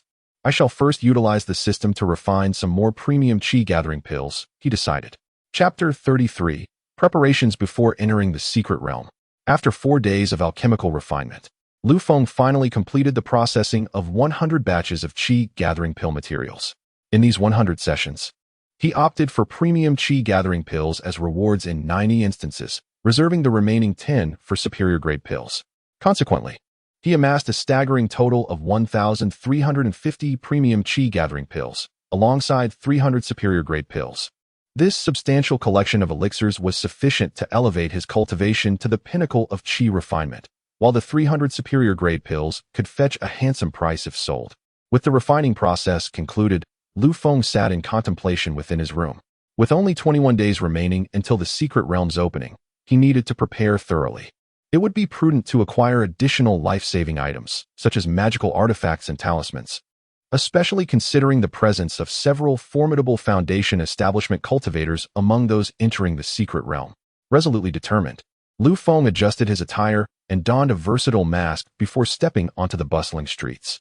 At this moment, around the hour of the snake in the morning, the shops of the Immortal city had already opened their doors. With the impending opening of the secret realm, the streets were teeming with throngs of people, far exceeding the usual crowd. As Lu Feng strolled through the thoroughfare, he stumbled upon a shop selling talismans, which was overflowing with eager cultivators vying for the coveted items. Just then, a young cultivator at the 5th level of qi refinement squeezed his way out, brimming with excitement as he exclaimed, "Ha! I've acquired it. I've finally obtained it."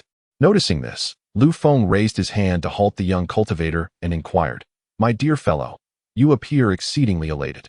Have you procured something extraordinary from this establishment?" The young cultivator glanced at Lu Feng, dismissing him with a sneer upon realizing he was merely a mortal. "This is not something for an ordinary person like you to concern yourself with. Now, kindly step aside and let me pass."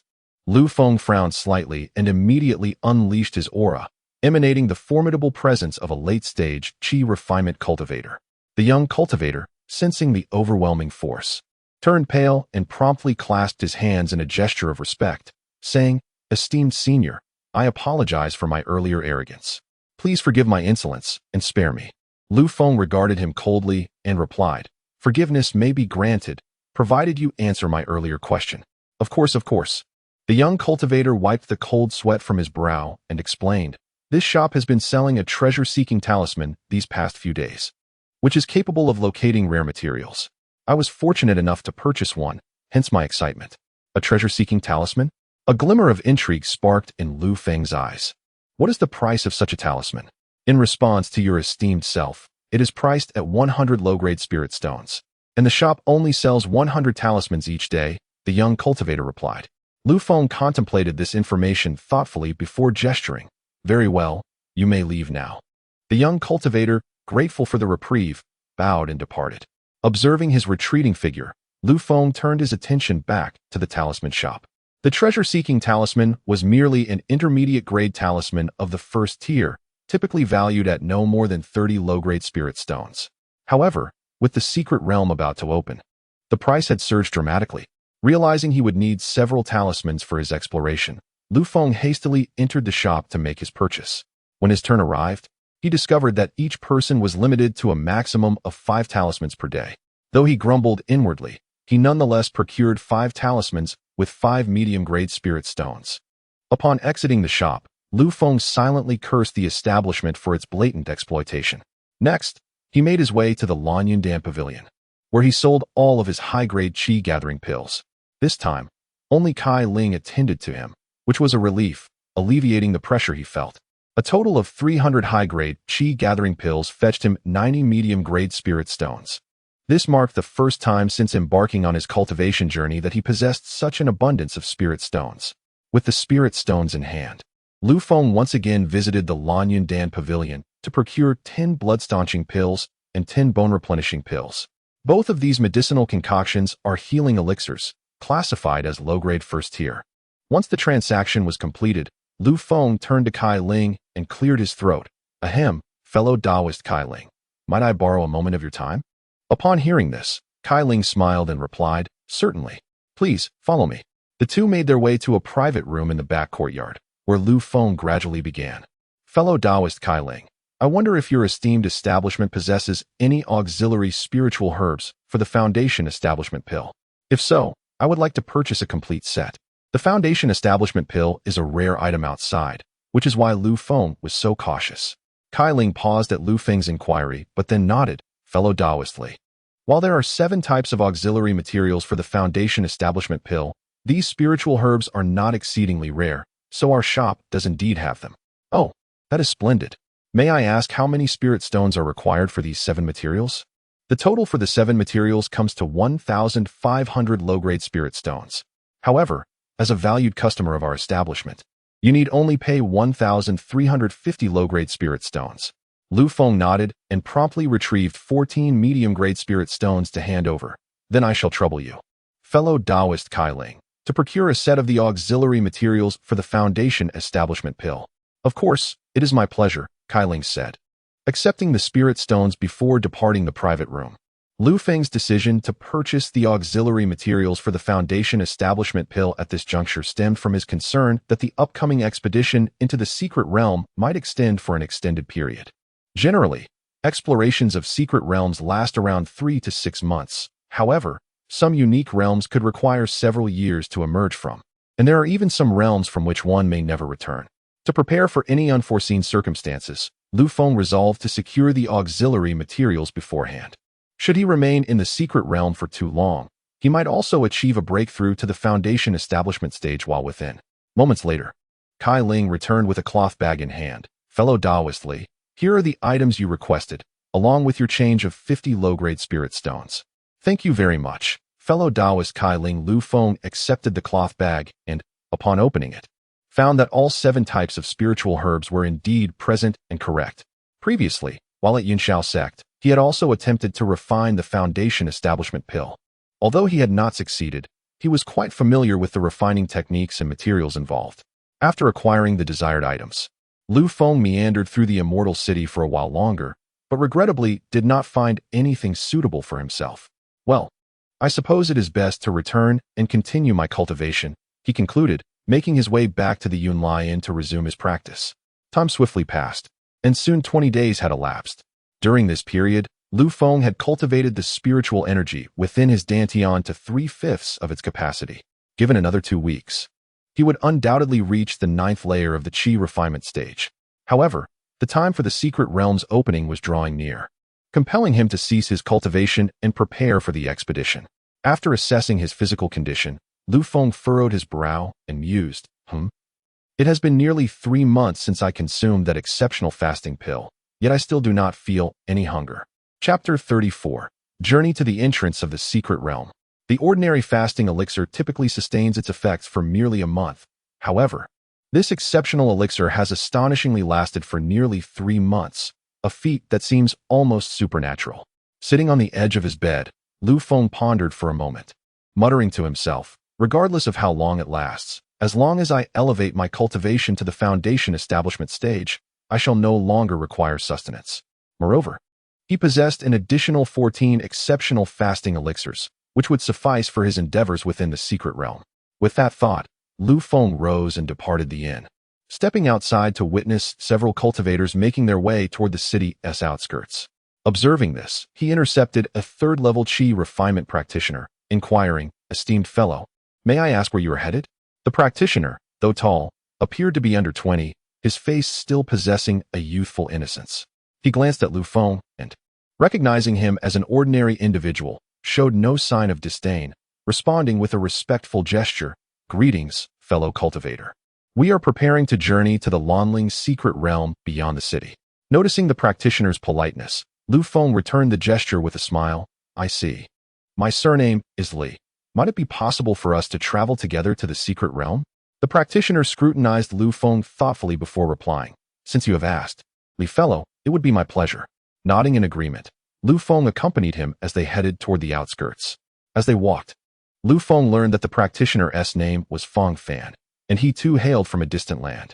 The entrance to the Lanling's secret realm was located 100 miles north of the Immortal City. Engaged in conversation about the secret realm, Feng Fan remarked, "Li fellow, I observe that you possess no visible cultivation. Have you perhaps learned a method to conceal your true power?" Lu Feng raised an eyebrow, surprised by Feng Fan's perceptiveness despite his youthful appearance. "Indeed, you are correct, Feng fellow. I have indeed concealed some of my cultivation." With this admission, Feng Fan chose not to press further on the subject, instead shifting the conversation. "Do you know which sects will be participating in this secret realm expedition?" After a moment's consideration, Lu Feng surmised that several major sects from the southern region would likely take part, as such newly discovered realms are undeniably enticing. "That is quite true. However, I have heard that sects from other domains will also be attending," Feng Fan added. "Oh, is that so?" Lu Feng responded, taken aback. For the distances between domains are considerable. Even a golden core expert would find it challenging to traverse such distances. Moreover, I have heard that the Cloudsoar Sect has imposed a restriction on major sects and cultivation families, limiting their number to a maximum of 10 participants, with only one of those permitted to be a foundation establishment expert. "I see. Do you know how many foundation establishment experts will be participating in this secret realm?" Lu Feng inquired. Feng Fan shook his head. "I do not know, but I believe the number of participants will be at least several thousand." A contemplative expression crossed Lu Feng's face. Given that the Cloudsoar Sect has imposed such numerical restrictions, it indicates that Yuntian Sect would only be allowed a maximum of 10 participants. Based on Lu Feng's deductions, it was highly likely that Zhang Bin and 2 others would be among those 10.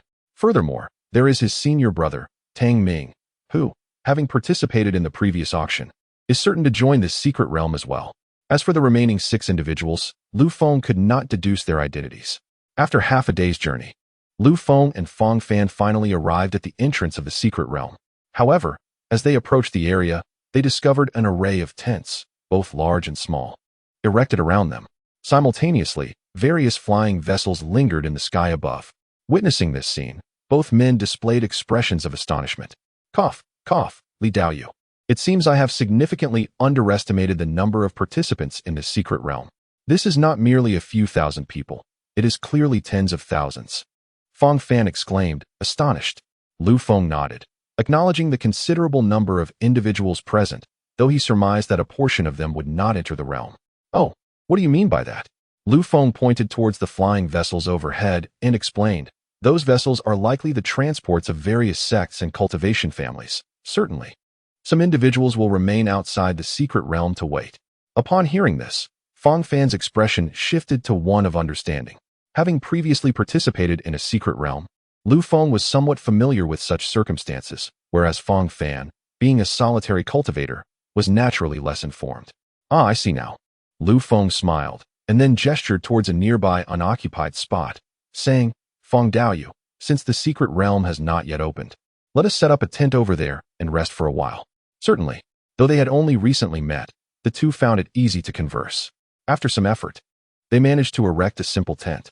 Just as they were about to settle down inside, a massive fleet of flying vessels suddenly appeared in the distant sky.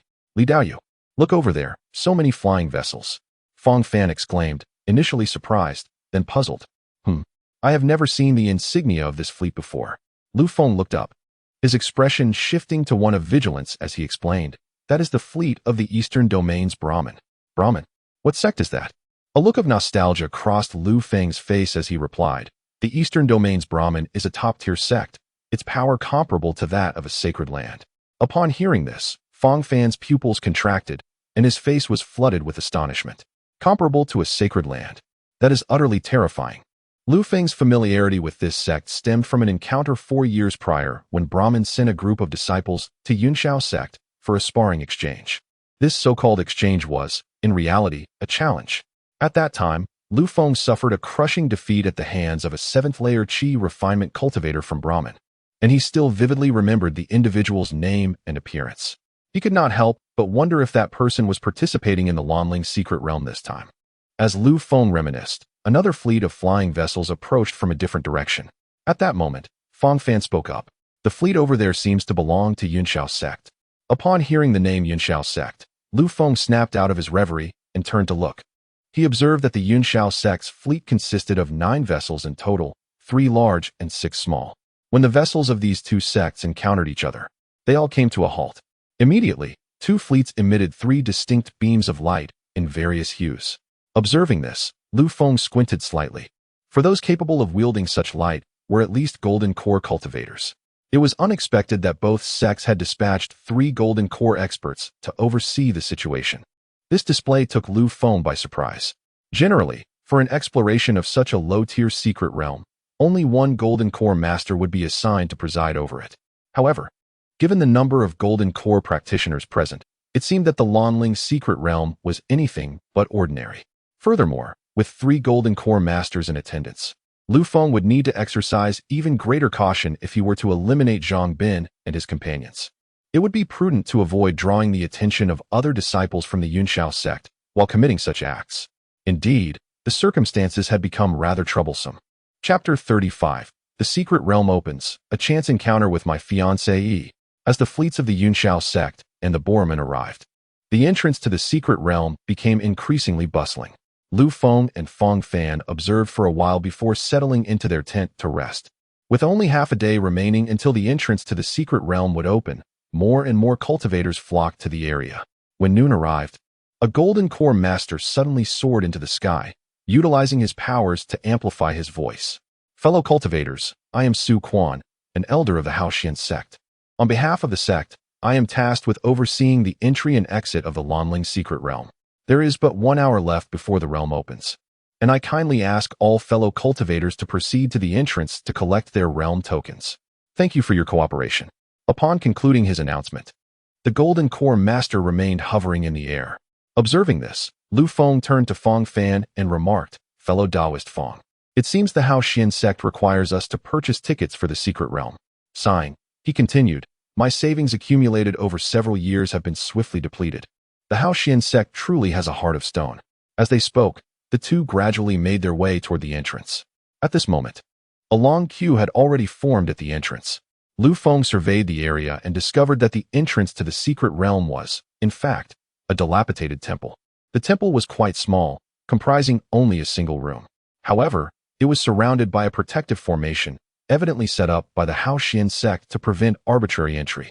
After his observations, Lu Feng spoke, Fellow Taoist Fong, let us join the queue. Very well, let us proceed, Fong Fan agreed. Due to the participation of over 10,000 scattered cultivators in the secret realm, the line was exceedingly long. By the time Lu Feng and his companion reached the front, half an hour had already elapsed. Before them stood a wooden table, behind which sat 2 disciples of the Haoxian sect responsible for registering and distributing the realm tokens. Beside the table stood 4 Foundation establishment cultivators maintaining order. Additionally, a stone slab was positioned next to the table, inscribed with 3 rules. The first rule stated the price for obtaining the realm token, 1,000 low-grade spirit stones.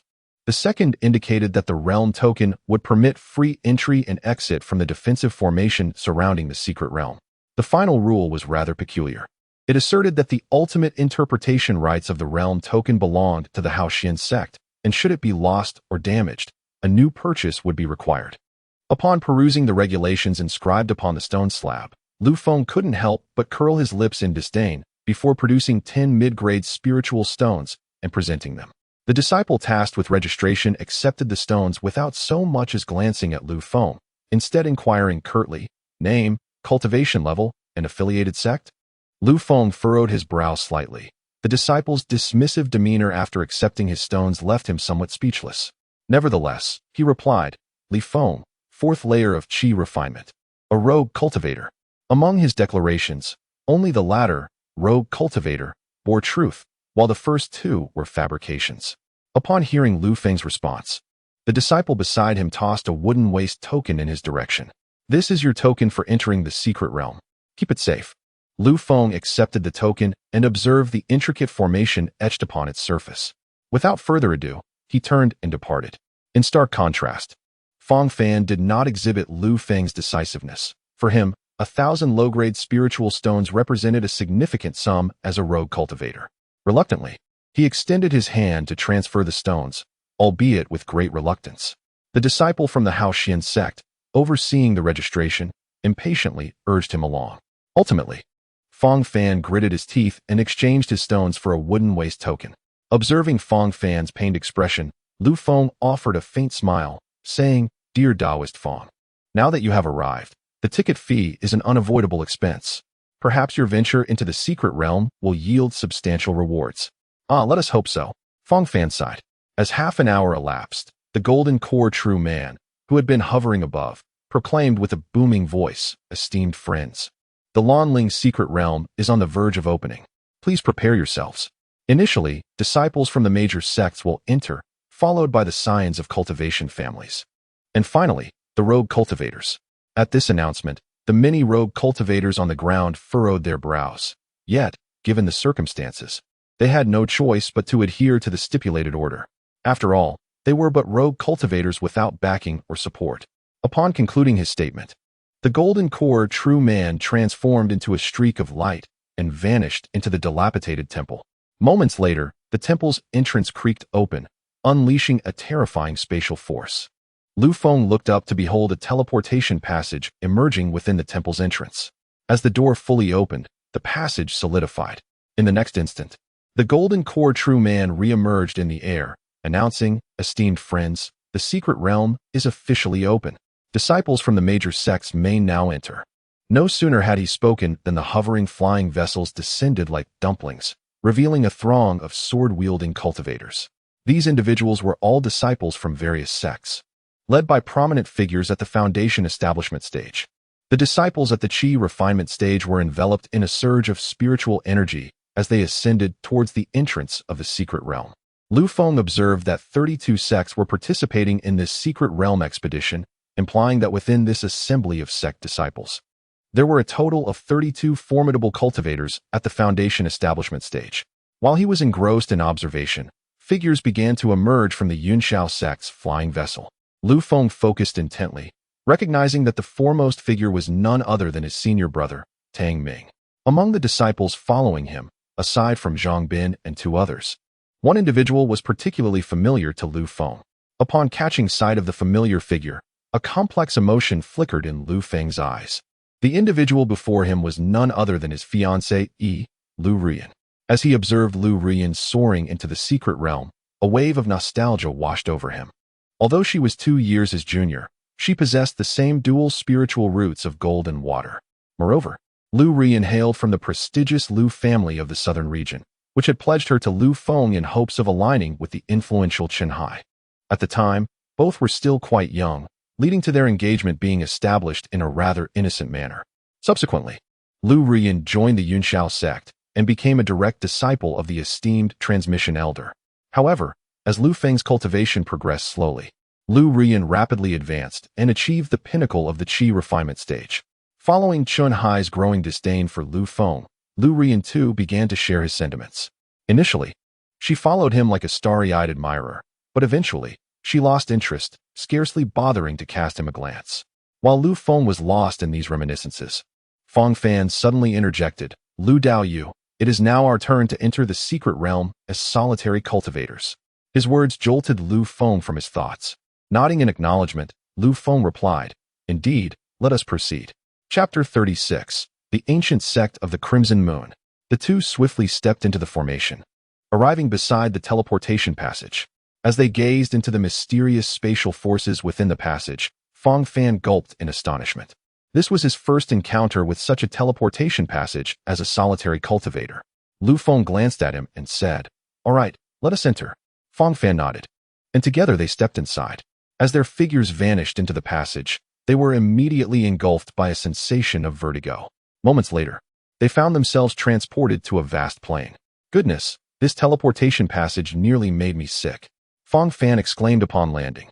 Meanwhile, Lu Feng began to meticulously survey their surroundings. They had arrived in a small realm where both the sun and moon hung suspended in the sky. Despite being a confined space, it was remarkably expansive, at least the size of 100 celestial cities. The pair stood at the edge of this small realm. Lu Feng then scrutinized the area ahead, discovering a massive stone tablet inscribed with 4 large characters, Crimson Moon Sect. Could it be that this ancient trial secret realm is a creation of the Sun and Moon Sect?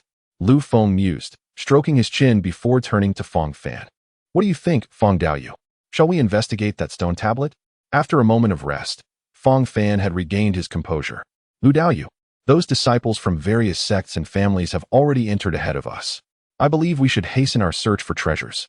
Is that what you imply, Feng Daoyu?" Lu Feng surmised Feng Fan's intentions, suspecting he wished to slip away. "Lu Daoyu, the entrance fee for this secret realm is exorbitant, and it will only remain open for 3 months. Therefore, I must recoup the entrance fee." Lu Feng nodded, acknowledging the sentiment. "Very well. Since fellow Taoist Feng has his own thoughts, I wish you a bountiful return. Farewell." With that, Feng Fan said nothing further, clasped his hands in respect, and they parted ways. After all, the two had only recently acquainted themselves, and neither was privy to the other's secrets. Thus, it was prudent to explore the secret realm independently. Once they had separated, Lu Feng approached the colossal stone tablet. He noted the weathered state of the stone, suggesting that this secret realm had existed for quite some time. Inscribed upon the tablet were the formidable characters of Qi Yu Shinzong, with nothing else to be found. Lu Feng exhaled deeply and shifted his gaze towards the depths of the realm, where a vast expanse of dense forest awaited. 3 months should suffice for me to reach the pinnacle of the Qi refining stage. However, I wonder if I shall ascend to the foundation establishment stage. With this thought, Lu Feng produced 2 talismans, one a treasure-seeking talisman, the other a wind speed talisman. Gazing at the talismans in his hands, he murmured, "The extent of treasures found depends upon your efficacy." He then activated both talismans. The treasure-seeking talisman would last for a day, perfectly coinciding with the duration of the wind speed talisman. Now that the secret realm had just opened, the abundance of rare materials was at its peak. Subsequently, Lu Feng dashed swiftly towards the forest. As he raced onward, he discovered that the concentration of spiritual energy within the realm rivaled that of a small gathering array. Moreover, the deeper he ventured, the richer the spiritual energy became. While he was attuned to this energy, a sudden commotion erupted in the distance, sounds of combat. Is someone fighting? Are they contending for rare materials? Lu Feng pondered, quietly edging closer to the source of the ruckus. Soon enough, 2 groups of cultivators emerged before him, fiercely engaged in battle.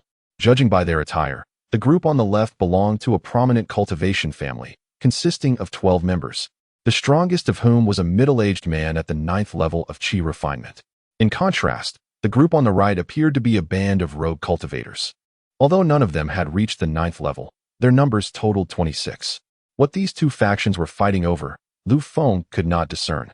At that moment, the strongest male cultivator from the family struck down 2 rogue cultivators and bellowed, "You worthless rogues, hand over the blood spirit flower, or do not blame me for my ruthlessness."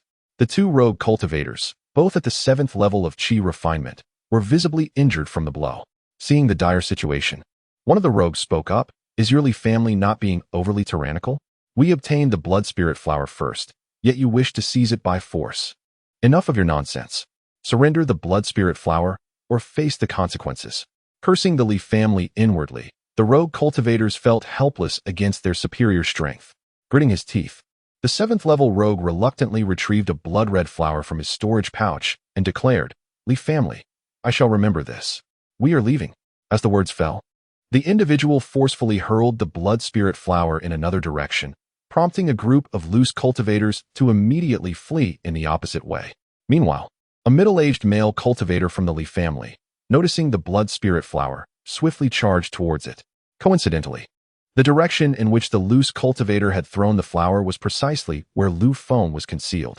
Upon realizing this, Lu Feng wasted no time, catching the blood spirit flower with a swift motion before turning to escape.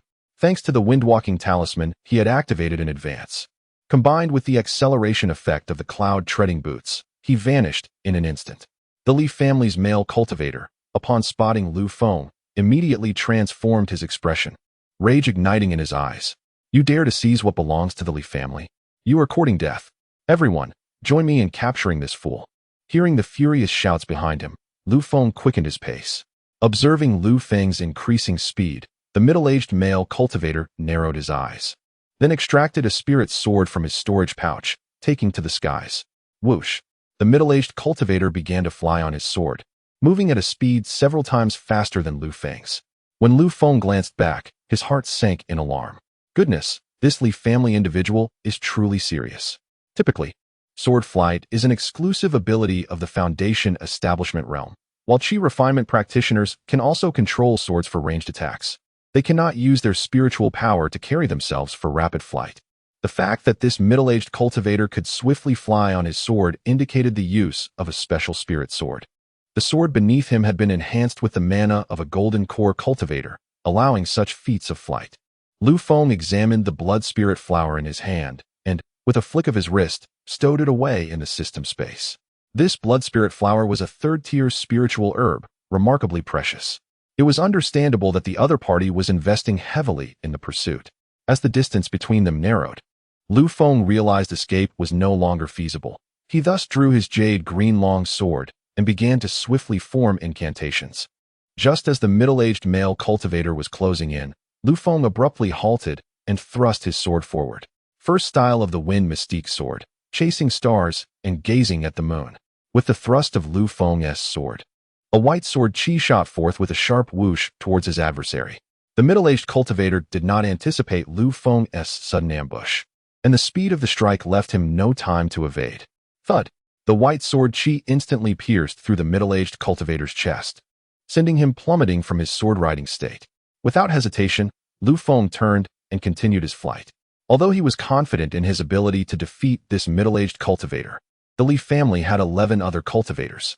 Should he be surrounded by them, his situation would become perilous. As Lu Feng escaped to a safe distance, the middle-aged cultivator's eyes were filled with an icy malice. Damn loose cultivator, should I ever catch you, I shall rend your body to pieces. Chapter 37. The Black Python in the Marsh. After evading the pursuit, Lu Feng ran for a considerable distance before gradually coming to a halt. Phew, I should be safe now. Reflecting on his fortuitous acquisition of a third-tier blood spirit flower, he felt remarkably lucky. The blood spirit flower, if brought to market, could fetch at least a modest sum of low-grade spirit stones, though it remains a coveted rarity. Pausing to gather his thoughts, Lu Feng continued deeper into the mysterious realm. Given that the misty spirit realm served as a testing ground, it undoubtedly contained areas designated for trials. He surmised that the trial zone would likely be situated at the heart of the realm, while the peripheral regions would be abundant with rare resources for the disciples to gather. As Lu Feng hastened on his journey, the treasure-seeking talisman affixed to him suddenly began to shimmer. Has a wild treasure been discovered? He mused inwardly. Following the talisman's guidance, he made his way toward the location of the treasure. Before long, he encountered a small pond nestled within the forest ahead. This pond, though only about 5 meters in diameter, was strikingly deep, its waters glistening with a verdant hue. The treasure-seeking talisman indicated that the prize lay submerged within. Approaching the pond cautiously, Lu Feng scrutinized the water's depths.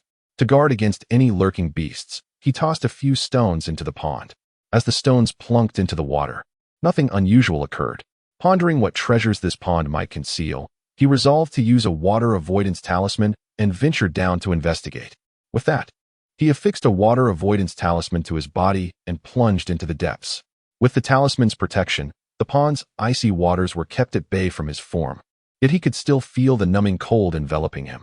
As he descended deeper, the chill intensified. Soon, he reached a depth of approximately 3 zhong, and there, illuminated by a soft blue glow, a spirit herb came into view. It was the ethereal blue spirit grass. A look of astonishment graced Lu Feng's face.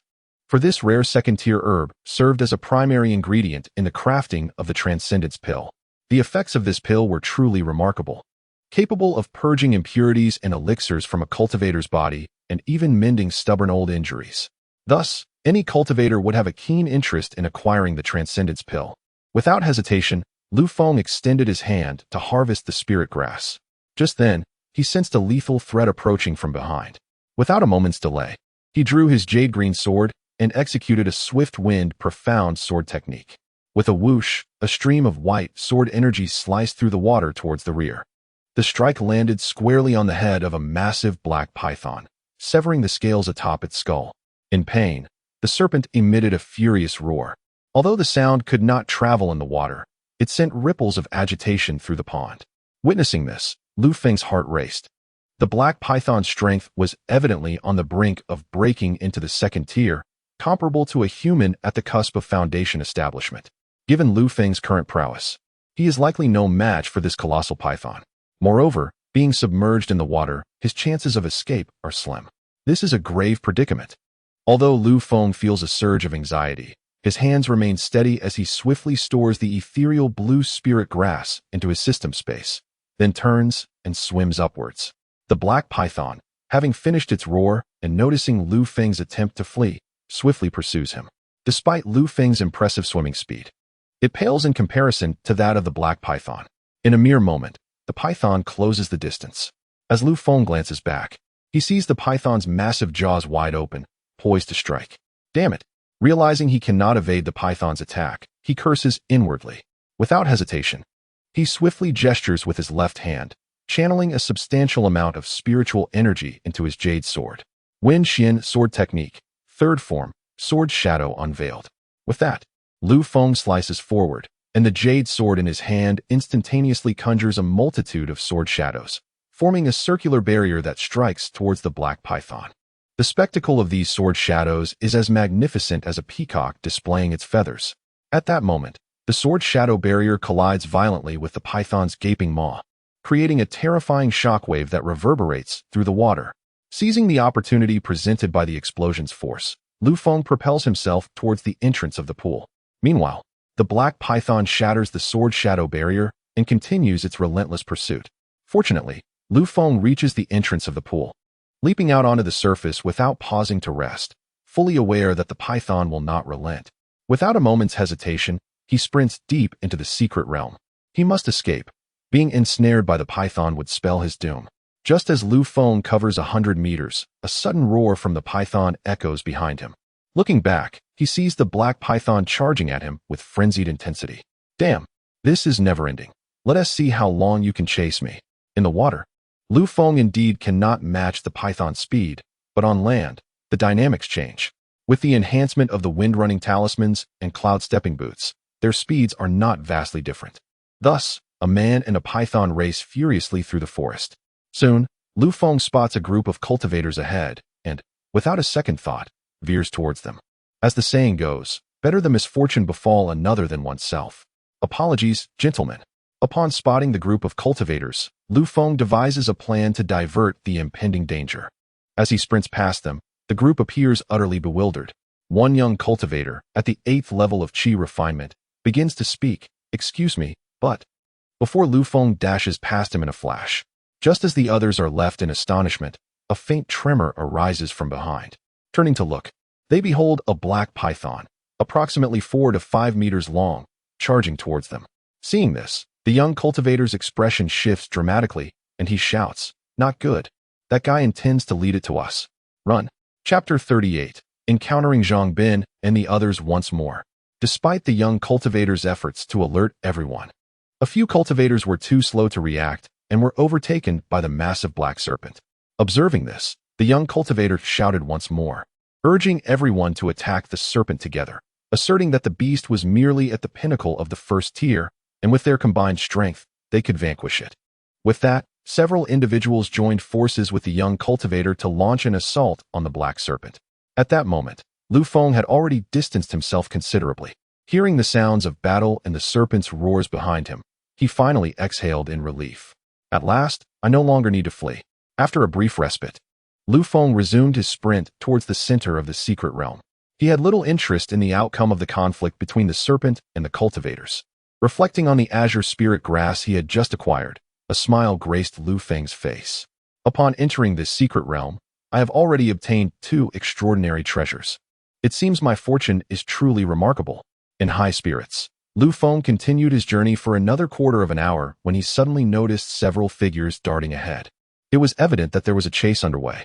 Recognizing the situation, Lu Feng hastened his pace. After a few minutes, he discerned the identities of the figures. It was them. His expression turned icy as he beheld the 6 fleeing individuals. The 3 in the lead were none other than Zhang Bin, Wang Hui, and Luo Yueling, while the 3 pursuing wore the attire of the Haotian sect, unmistakably disciples of that faction. However, their cultivation level was all at the 8th layer of the Qi refinement stage, while Zhang Bin and his companions were only at the 7th layer. You cannot escape, Zhang Bin. Hand over your storage bags obediently, and we may yet spare your lives. One of the pursuers called out. Zhang Bin glanced back at his adversary, his eyes filled with apprehension. Humph. Feng Tian, do not be so arrogant. For senior brother Tang Ming will soon arrive to deal with you. Should you continue your pursuit, prepare to meet your demise. Upon hearing this, the 3 pursuers momentarily froze. Tang Ming was the leader of the Yunshao Sect's expedition and possessed the cultivation of the 2nd layer of foundation establishment. If Zhang Bin spoke the truth, their continued pursuit would indeed be perilous. Exchanging glances with his companions, Feng Tian promptly changed direction and fled in another direction.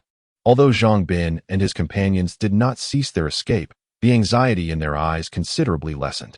Zhang Bin's words had effectively intimidated Feng Tian and his group. In truth, Tang Ming was not approaching, and Zhang Bin had merely wished to frighten them. Subsequently, the trio of Zhang Bin ran for a distance before pausing to catch their breath. Once they stopped, Wang Hui gasped, "Phew, if it weren't for Brother Zhang's quick thinking, we would surely have faced a grave disaster."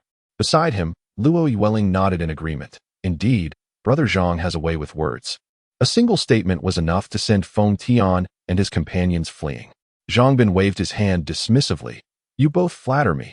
I was merely taking a gamble. Had Feng Tian and his companions not believed me, I would have had no recourse." At the moment when the 3 were conversing, 2 beams of white sword energy suddenly surged forth from the thicket nearby. Zhang Bin, being naturally cautious, immediately detected the incoming threat and shouted, "Junior brother Wang, junior sister Luo, be careful." As his words fell, both of their expressions froze momentarily, yet without a hint of hesitation. They summoned their defensive spiritual artifacts to fend off the attack. Unfortunately, Wang Hui and Luo Yueling were still a fraction too slow. The 2 beams of white sword energy pierced through their chests in an instant. With a spurt of blood, they collapsed to the ground, though they were not killed outright. They had lost their combat capabilities. Observing this, Zhang Bin promptly drew his spiritual sword and glared in the direction from which the sword energy had originated, demanding coldly, "Who are you? Show yourself." From the thicket not far away, a figure slowly emerged. It was none other than Lu Feng. However, Lu Feng wore a shape-shifting mask, and for the moment, Zhang Bin and the others failed to recognize him. With a playful glint in his eyes, Lu Feng remarked, "Ah, I did not expect to encounter 3 little mice here. It seems fortune is on my side." Upon hearing this, Zhang Bin's eyes flickered with apprehension, for to them, Lu Feng appeared devoid of any cultivation, resembling an ordinary mortal. Yet the earlier 2 beams of sword energy had clearly indicated that he was no ordinary person, but rather one who concealed his true prowess. To injure 2 practitioners at the 7th level of Qi refinement with a single strike suggested that Lu Feng's strength was undoubtedly at least in the late stage of Qi refinement. Zhang Bin cast a glance at the fallen Wang Hui and Luo Yueling, then coldly inquired, "Who are you?" "We are inner disciples of Yunshao Sect.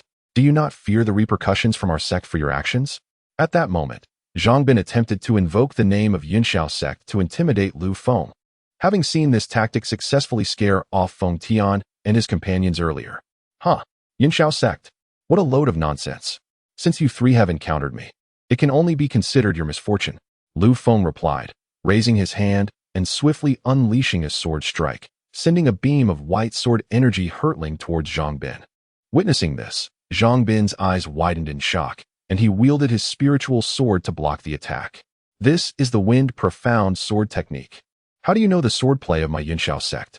Although the Wind Profound Sword Technique was merely a mid-tier Earth-grade technique, it was exclusive to Yunxiao sect in the southern region, and only direct disciples and true disciples were qualified to learn it. Realizing that Zhang Bin had uncovered his technique, Lu Feng decided to drop the pretense. He slowly removed his shape-shifting mask, revealing his true appearance. Upon seeing Lu Feng's real face, Zhang Bin and the others gasped in astonishment. "Why, you are Lu Feng." Lu Feng smirked coldly and replied, "Correct answer. Now consider this your reward for dying here." With that, he swiftly brandished his jade-green longsword, unleashing a flurry of white sword energy directed at Zhang Bin. Although Zhang Bin yearned to slay Lu Feng upon realizing his identity, he gritted his teeth and chose to flee instead. Seeing his adversary attempt to escape, Lu Feng immediately struck out with 2 more sword attacks. 2 beams of white sword energy swiftly severed the heads of Wang Hui and Luo Yueling, who had already lost their ability to fight back. Suddenly, Lu Feng waved his hand, unleashing 2 flames that incinerated their corporeal forms into ashes. Concurrently, the storage bags of both individuals swiftly flew into his grasp. This entire sequence transpired in the blink of an eye, after which Lu Feng hastened in pursuit of Zhang Bin, who was attempting to flee. Although Zhang Bin had activated a wind walk talisman to accelerate his escape, he was still considerably slower than Lu Feng. In less than the time it takes to brew a cup of tea, Lu Feng caught up to him and swiftly brandished his sword towards Zhang Bin. Whoosh! A streak of white sword energy shot towards him. In a moment of desperation, Zhang Bin turned to block with his spirit sword. Though he successfully deflected the attack, he could no longer continue his retreat. Upon witnessing the icy murderous intent in Lu Feng's eyes, Zhang Bin realized his chances of escape were slim. Thus, he spoke. "Lu Feng, if you spare me, I can help you conceal today's events, and I can also reveal a secret." Chapter 39. The reason for his expulsion from the sect. Lu Feng scrutinized Zhang Bin. Although he had no intention of letting him go, he was curious about the secret the other claimed to possess. Consequently, he tempered his murderous aura and replied, "A secret? Is it related to me?" "Indeed. However, if you wish to know, you must promise to spare me." Lu Feng chuckled coldly. "Huh? What secret could a mere inner disciple like you possibly know about me?" Despite his expulsion from Yunxiao sect, he had once been a favored disciple, with a status above that of an inner disciple. Zhang Bin's expression darkened as he replied, "Lu Feng, trying to provoke me will not work. If you desire to know this secret, you must vow to release me and swear an oath to the heavens." Upon hearing this, Lu Feng sensed that the secret might indeed be significant. After a moment's contemplation, he nodded. "Very well. I swear to the heavens that I shall let you go this once. Now, you may divulge the secret." Seeing Lu Feng's solemn oath, the tension on Zhang Bin's face eased considerably. He took a deep breath and slowly began. "Lu Feng, this secret pertains to the reason for your expulsion from Yunxiao sect." At these words, Lu Feng raised an eyebrow, his eyes narrowing with intrigue. "Continue. On that day, when the enforcement hall took you for judgment, it was actually orchestrated by your master, Chen Hai." At this revelation, Lu Feng recalled the disappointment and disdain he had seen in Chen Hai's eyes that day. Thus, he found himself compelled to believe Zhang Bin's words. Do you know why Chen Hai would do such a thing? Although Lu Feng did not doubt Zhang Bin's account, he had known Chen Hai for a decade, and given their master-disciple relationship, it was illogical for Chen Hai to treat him in such a manner. "Huh, Lu Feng, have you truly not figured it out?" Zhang Bin remarked with a hint of mockery. "You should understand the rules of Yunxiao sect better than I do. Any elder or peak master can only accept 3 direct disciples. You have held the position of Chen Hai's direct disciple without breaking through to the foundation establishment stage. What do you think Chen Hai would do about it?" Lu Feng furrowed his brow and pressed on. "Even so, Chen Hai could have simply spoken to me directly. Why expel me from the sect?"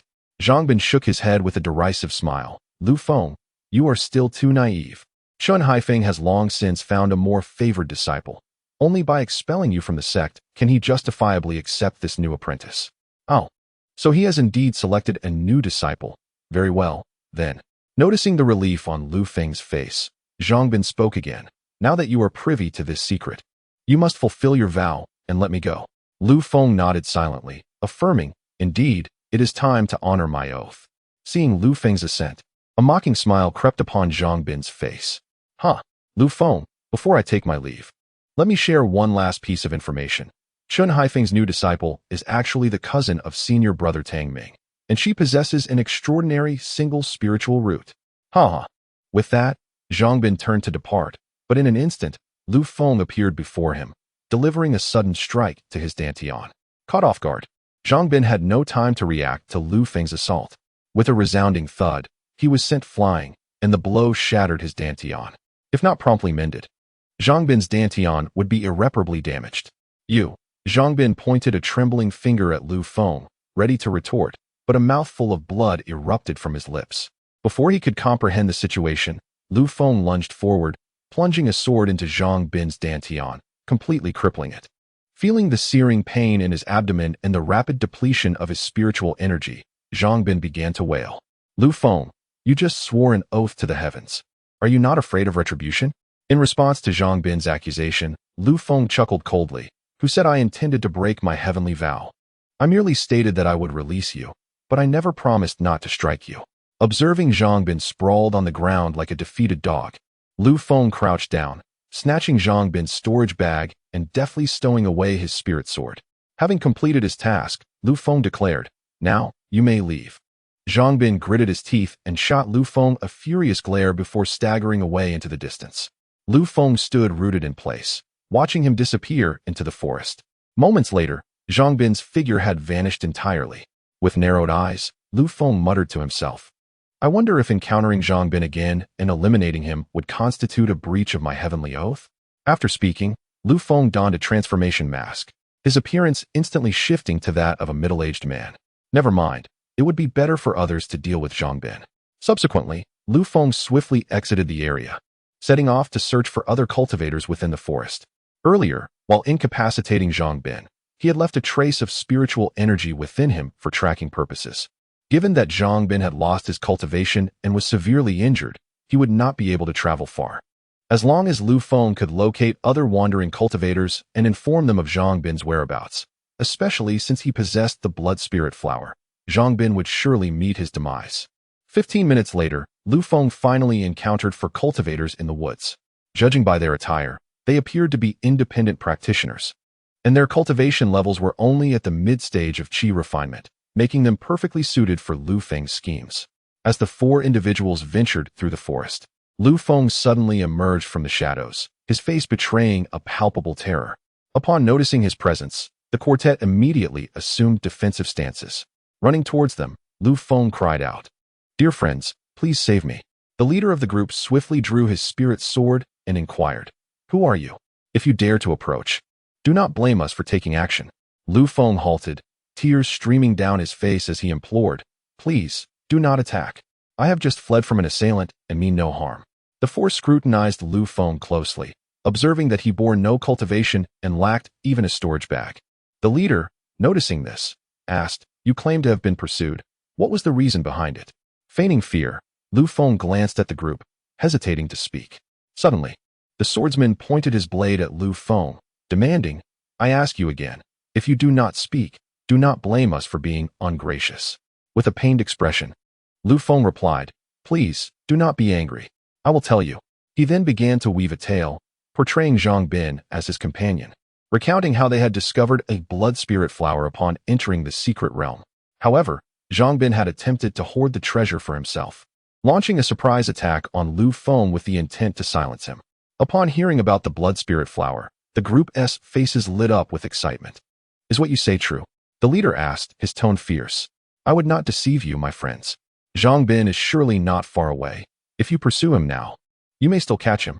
Upon hearing this, the four became visibly animated. Very well, you shall accompany us. If you dare to deceive us, you know the consequences. Lu Feng timidly nodded and led them towards Zhang Bin's location. Chapter 40. The Secret of the Trial Realm of the Crimson Moon Sect. Under Lu Feng's guidance, they caught up to Zhang Bin in less than half an hour. There he was, resting against a large tree. Lu Feng nervously pointed him out, saying, Friends, that traitor who betrayed me is right there. The treasure is with him. With that, the four turned their gazes towards Zhang Bin. Upon spotting him, the leader instructed, Chong, keep watch over him. The rest of you, come with me to investigate. The young cultivator named Chong nodded, while the other three stealthily approached Zhang Bin. Upon nearing him, they observed that he seemed injured, seated beneath the tree. However, they found no sign of a storage bag on him. The leader signaled to his companions, indicating that they should take action. The two nodded and sprang forth, shouting at Zhang Bin, "You there, surrender the treasures you possess, or do not blame us for our ruthlessness." Zhang Bin looked up at them, a glimmer of hope in his eyes. "Dear friends, I am an inner disciple of the Yunxiao sect. I was gravely injured and robbed of my storage bag and treasures. I implore you, help me reach the central area of the secret realm, and I shall ensure that you receive any treasures you desire from my senior brother." Upon hearing Zhang Bin's words, the two individuals immediately furrowed their brows, for the man's statements contradicted entirely with what Lu Feng had previously conveyed. Just as their confusion deepened, the leader of the rogue cultivators stepped forward, scoffing, "You, a mere worthless being devoid of cultivation, think you can deceive us? Since you refuse to be forthright, do not blame us." With that, the trio lunged forward, unleashing a simultaneous barrage of spells directed at Zhang Bin. Devoid of his powers, Zhang Bin's eyes filled with despair upon witnessing the oncoming assault. "I will not accept this. Damn you, Lu Feng. Even as a ghost, I shall not spare you." Before he could finish his lament, the trio's attack struck him, and he collapsed, lifeless upon the ground. As the three approached, they realized their adversary was already dead. However, the leading rogue cultivator, indifferent to Zhang Bin's demise, began to rummage through the corpse. After a fruitless search, a sudden scream pierced the air. "Ah!" Turning around, they beheld a Chang engulfed in flames, reduced to ashes in an instant. "This is bad. We've been deceived." The leader quickly grasped the gravity of the situation and urged his companions to flee. Just as they prepared to escape, 3 streaks of white sword energy hurtled toward them. Whoosh, whoosh, whoosh. Under the relentless assault of the white sword energy, the trio found themselves utterly defenseless, grievously injured within moments. As they lay on the ground, still reeling from their wounds, they saw 3 fireballs racing towards them. In the blink of an eye, the flames enveloped them, incinerating them to ashes. After witnessing this, Lu Feng gradually approached from behind, and upon confirming that Zhang Bin's heart had ceased its beating, he finally felt a sense of relief. Thus, no one would discover the identity of Zhang Bin's killers, and he need not fear the repercussions of violating the heavenly oath. Regrettably, his swift actions had resulted in the consumption of the 4 men's storage bags by the flames, a lamentable loss. He then approached Zhang Bin's corpse, observing the expression of unyielding death upon his face, and coldly remarked, "Ah, Zhang Bin, had it not been for that punch from Xiandan Lu, you would not have met such a grim fate." With that, Lu Feng raised his hand and shot a fireball, instantly reducing Zhang Bin's remains to ashes. Subsequently, he turned and made his way towards the center of the secret realm. Now aware of the truth behind his expulsion from the sect, primarily instigated by his master Chen Hai, and secondarily by Tang Ming and his cousin, he felt no further reservations. Chen Hai, Tang Ming, one day, you shall know the meaning of regret." At that moment, the scene shifted to the central area of the secret realm, revealing a magnificent palace standing tall. This palace exuded an aura of ancient mystery and was constructed atop a vast circular terrace. The terrace featured 99 steps, and one must traverse these steps to gain entry into the palace. Below the circular terrace, a throng of cultivators had gathered, predominantly disciples from various sects or members of prominent cultivation families. A group of individuals stood beneath the terrace, none daring to ascend its steps. At that moment, a middle-aged cultivator spoke, "Fellow Taoists, since none of you wish to take the first step, allow me to do so." The crowd turned to see that the speaker was a foundational stage cultivator from a second-rate sect. Although his strength was not the greatest among them, he was still formidable. As he expressed his intention to attempt the ascent, all eyes turned toward him. The middle-aged cultivator glanced at the terrace steps, then resolutely began his ascent. As he set foot on the first step, his expression shifted dramatically. Nevertheless, he did not retreat but pressed on to the second step. By the time he reached the 9th step, his body was drenched in cold sweat. At this juncture, Lu Rian from the Yunxiao sect turned to Tang Ming and inquired, "Senior brother Tang, this person is ascending the terrace at such a slow pace and appears to be struggling. Is there some peculiar formation within the terrace?"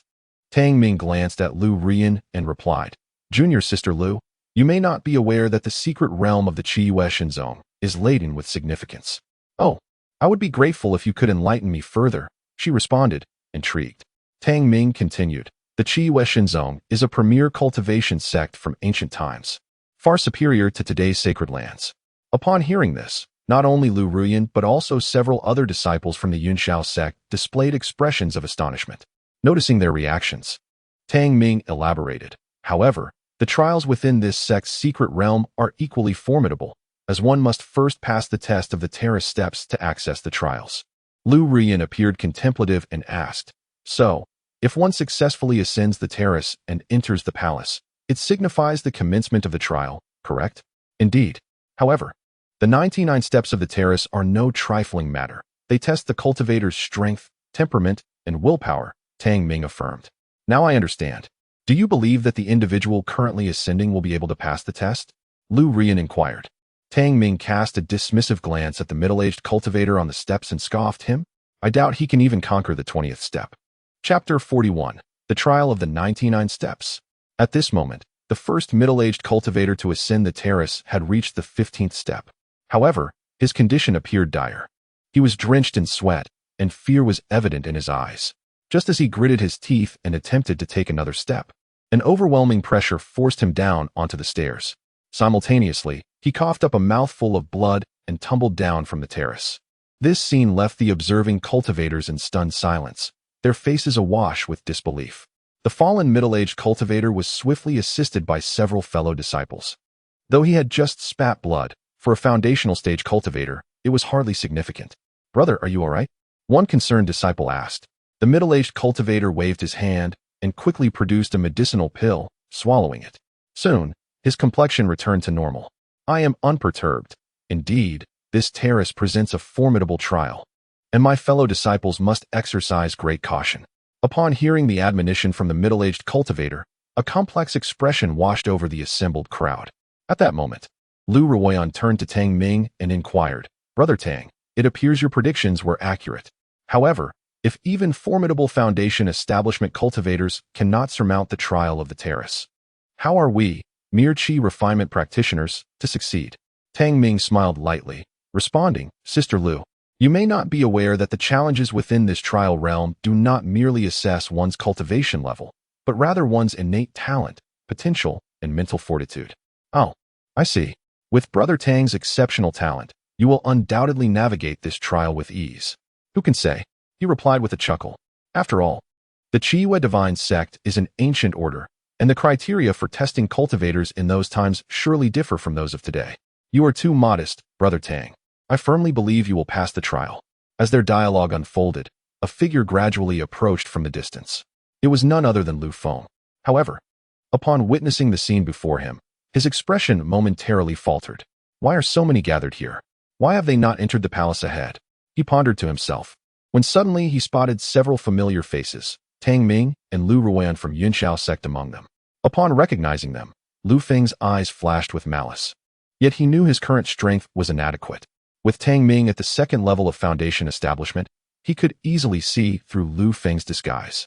Thus, he resolved to avoid the disciples of Yunshao sect and discern what this group was truly doing standing there. At that moment, the leader of the Brahmin group spoke up.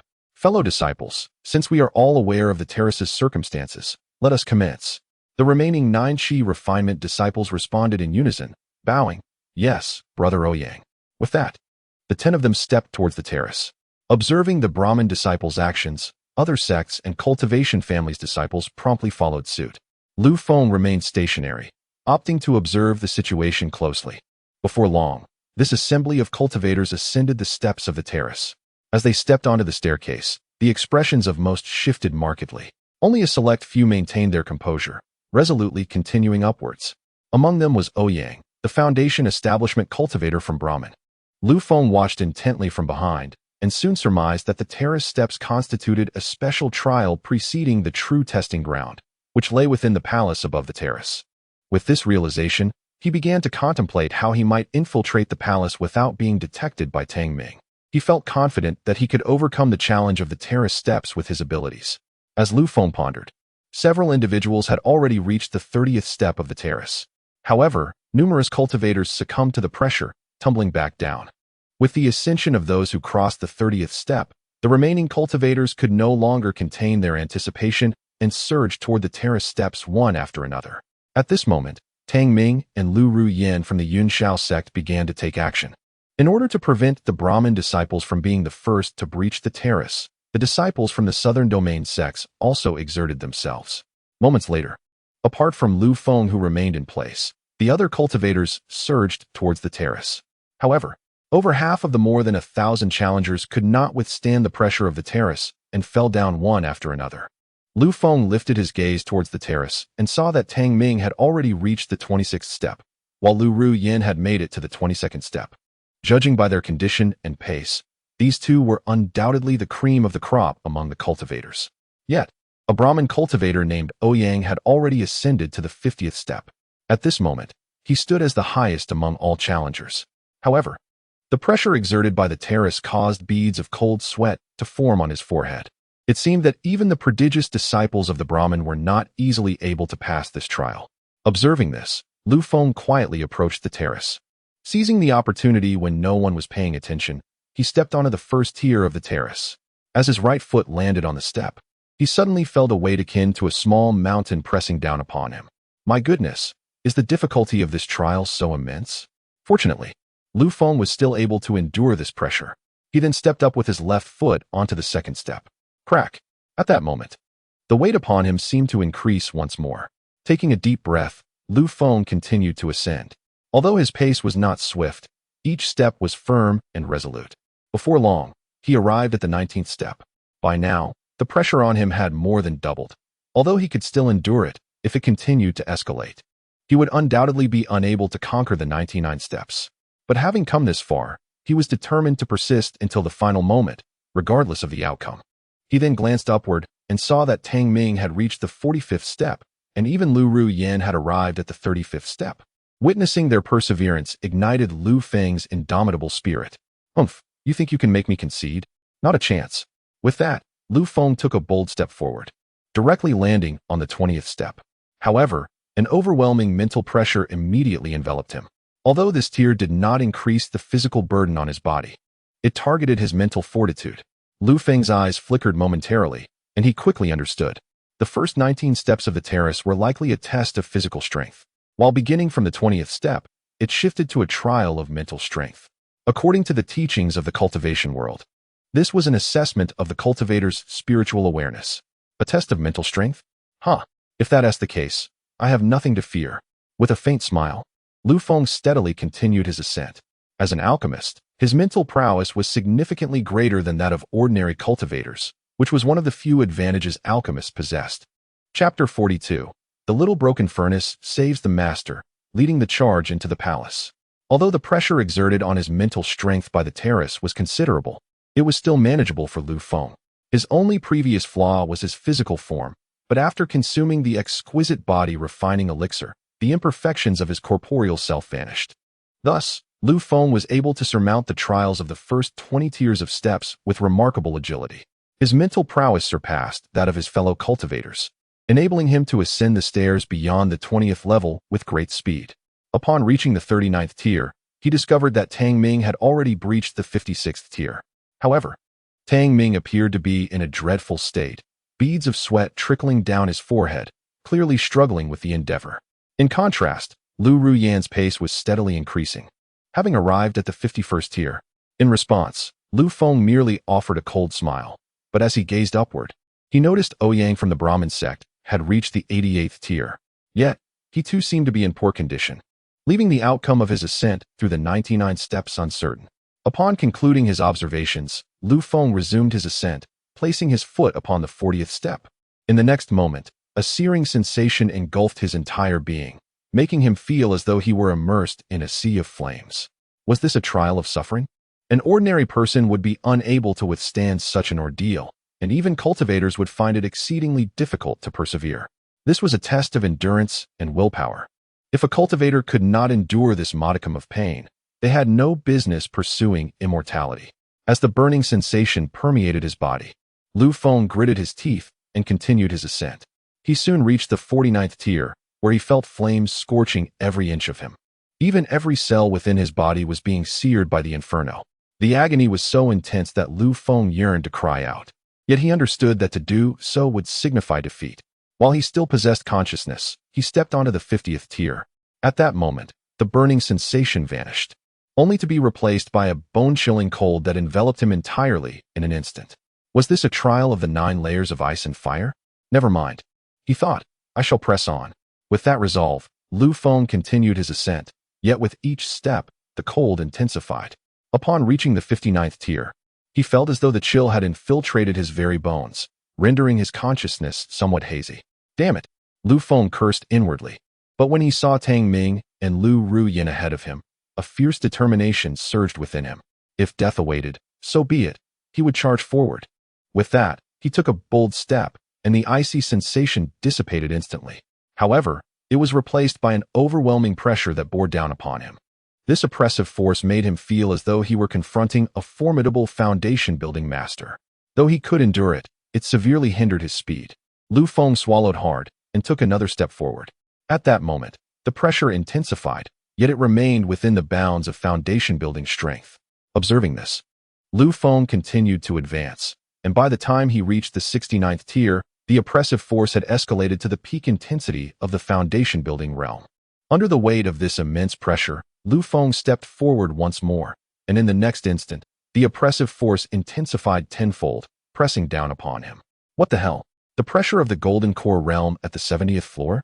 What's going on?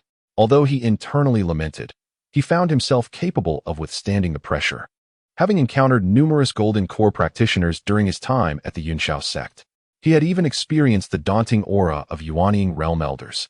After acclimating to the pressure of the 70th floor, Lu Feng looked up to see Tang Ming and Lu Ruyin ascending beyond the 90th level, while a foundational cultivator named Ouyang lingered at the 98th floor. This individual had remained there for quite some time, yet had not taken that final step. Observing the 3 above him, Lu Feng glanced downward and noted that only a little over 100 cultivators remained behind him. The remaining 800 or 900 had been eliminated by the platform. Realizing this, Lu Feng couldn't help but sigh at the brutal difficulty of this secret realm trial. Out of over 1,000 cultivators attempting the challenge, only a mere fraction remained. These were all selected prodigies from various sects and immortal families, boasting exceptional strength and talent. Yet, despite their prowess, 90% had been weeded out. As for how many would ultimately succeed, Lu Feng was uncertain. As he ascended higher, the pressure he felt grew ever more formidable. Upon reaching the 80th floor, the intensity of the pressure had escalated to that of a late-stage golden core. Any ordinary qi refining cultivator would surely collapse under such strain. Fortunately, having grown up in the Yunshao Sect, Lu Feng was relatively accustomed to the pressures exerted by high-level cultivators. After enduring this formidable challenge, he finally arrived at the 90th floor. Upon stepping onto this level, the oppressive force vanished entirely, and no further trials assailed him, leaving Lu Feng momentarily perplexed. Has the trial concluded? He pondered. However, as he glanced upward, he noticed something amiss.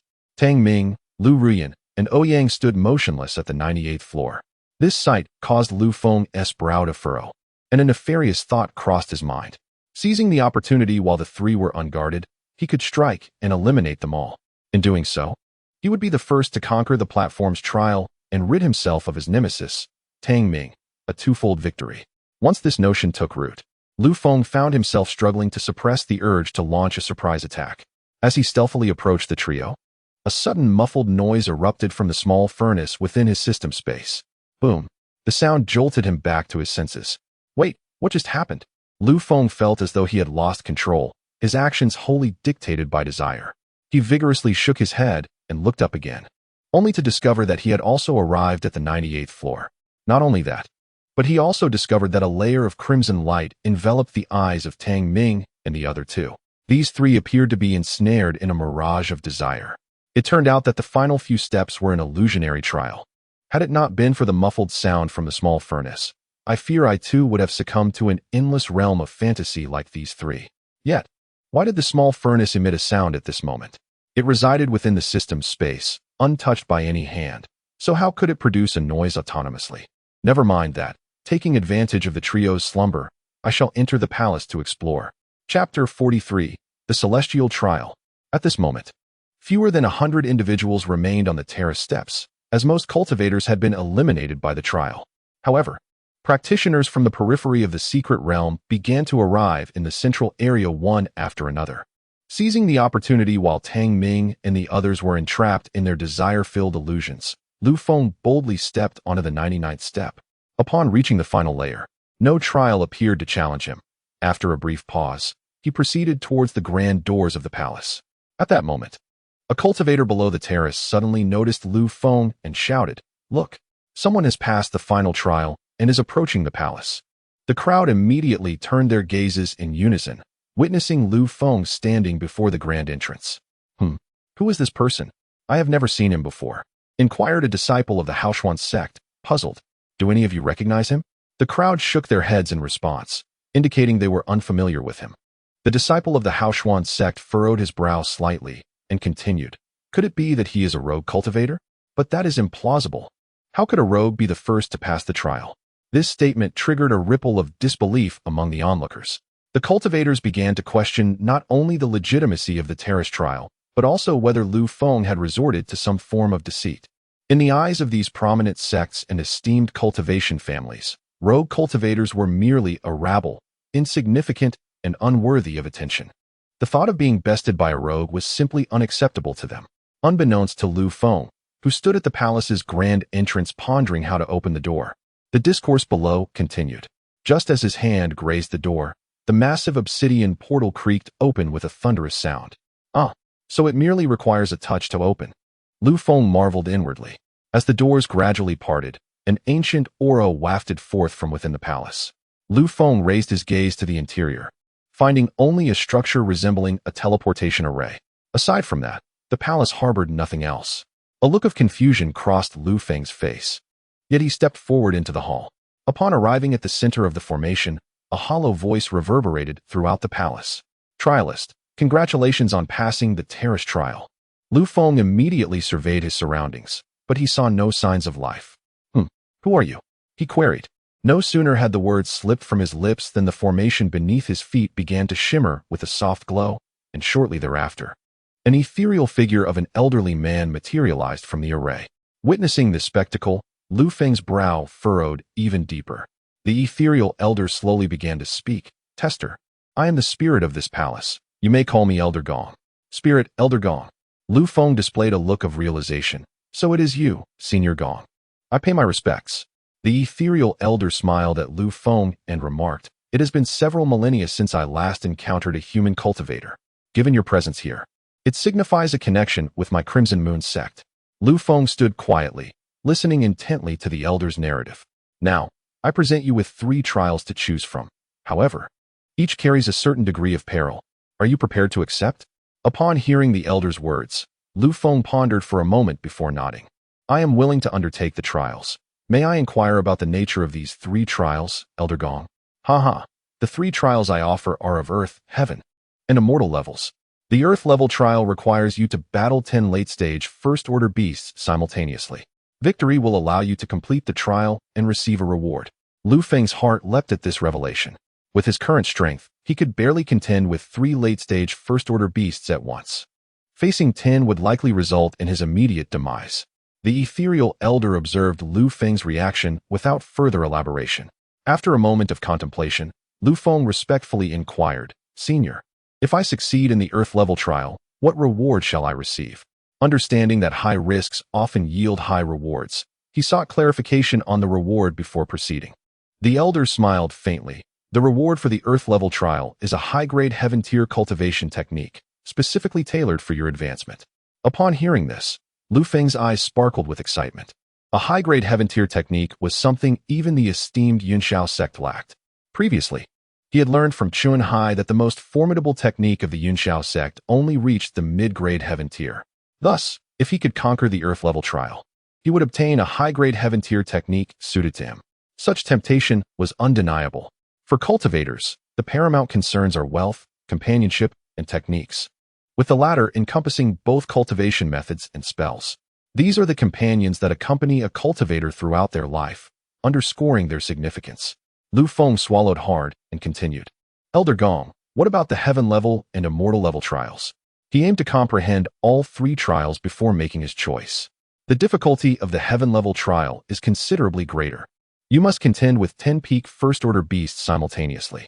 As for the immortal level trial, it requires you to face 3 early-stage second-order beasts at once.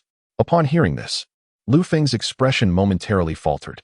The heaven-level trial's requirement of battling 10 peak first-order beasts was a far more daunting challenge than the Earth-level trial. Nonetheless, some exceptionally powerful cultivators might still succeed.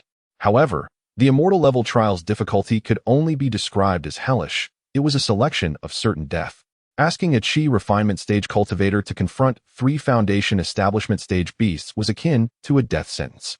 After absorbing Elder Gong's explanation, Lu Feng suddenly recognized a critical issue. Numerous formidable foundation establishment cultivators had entered this secret realm.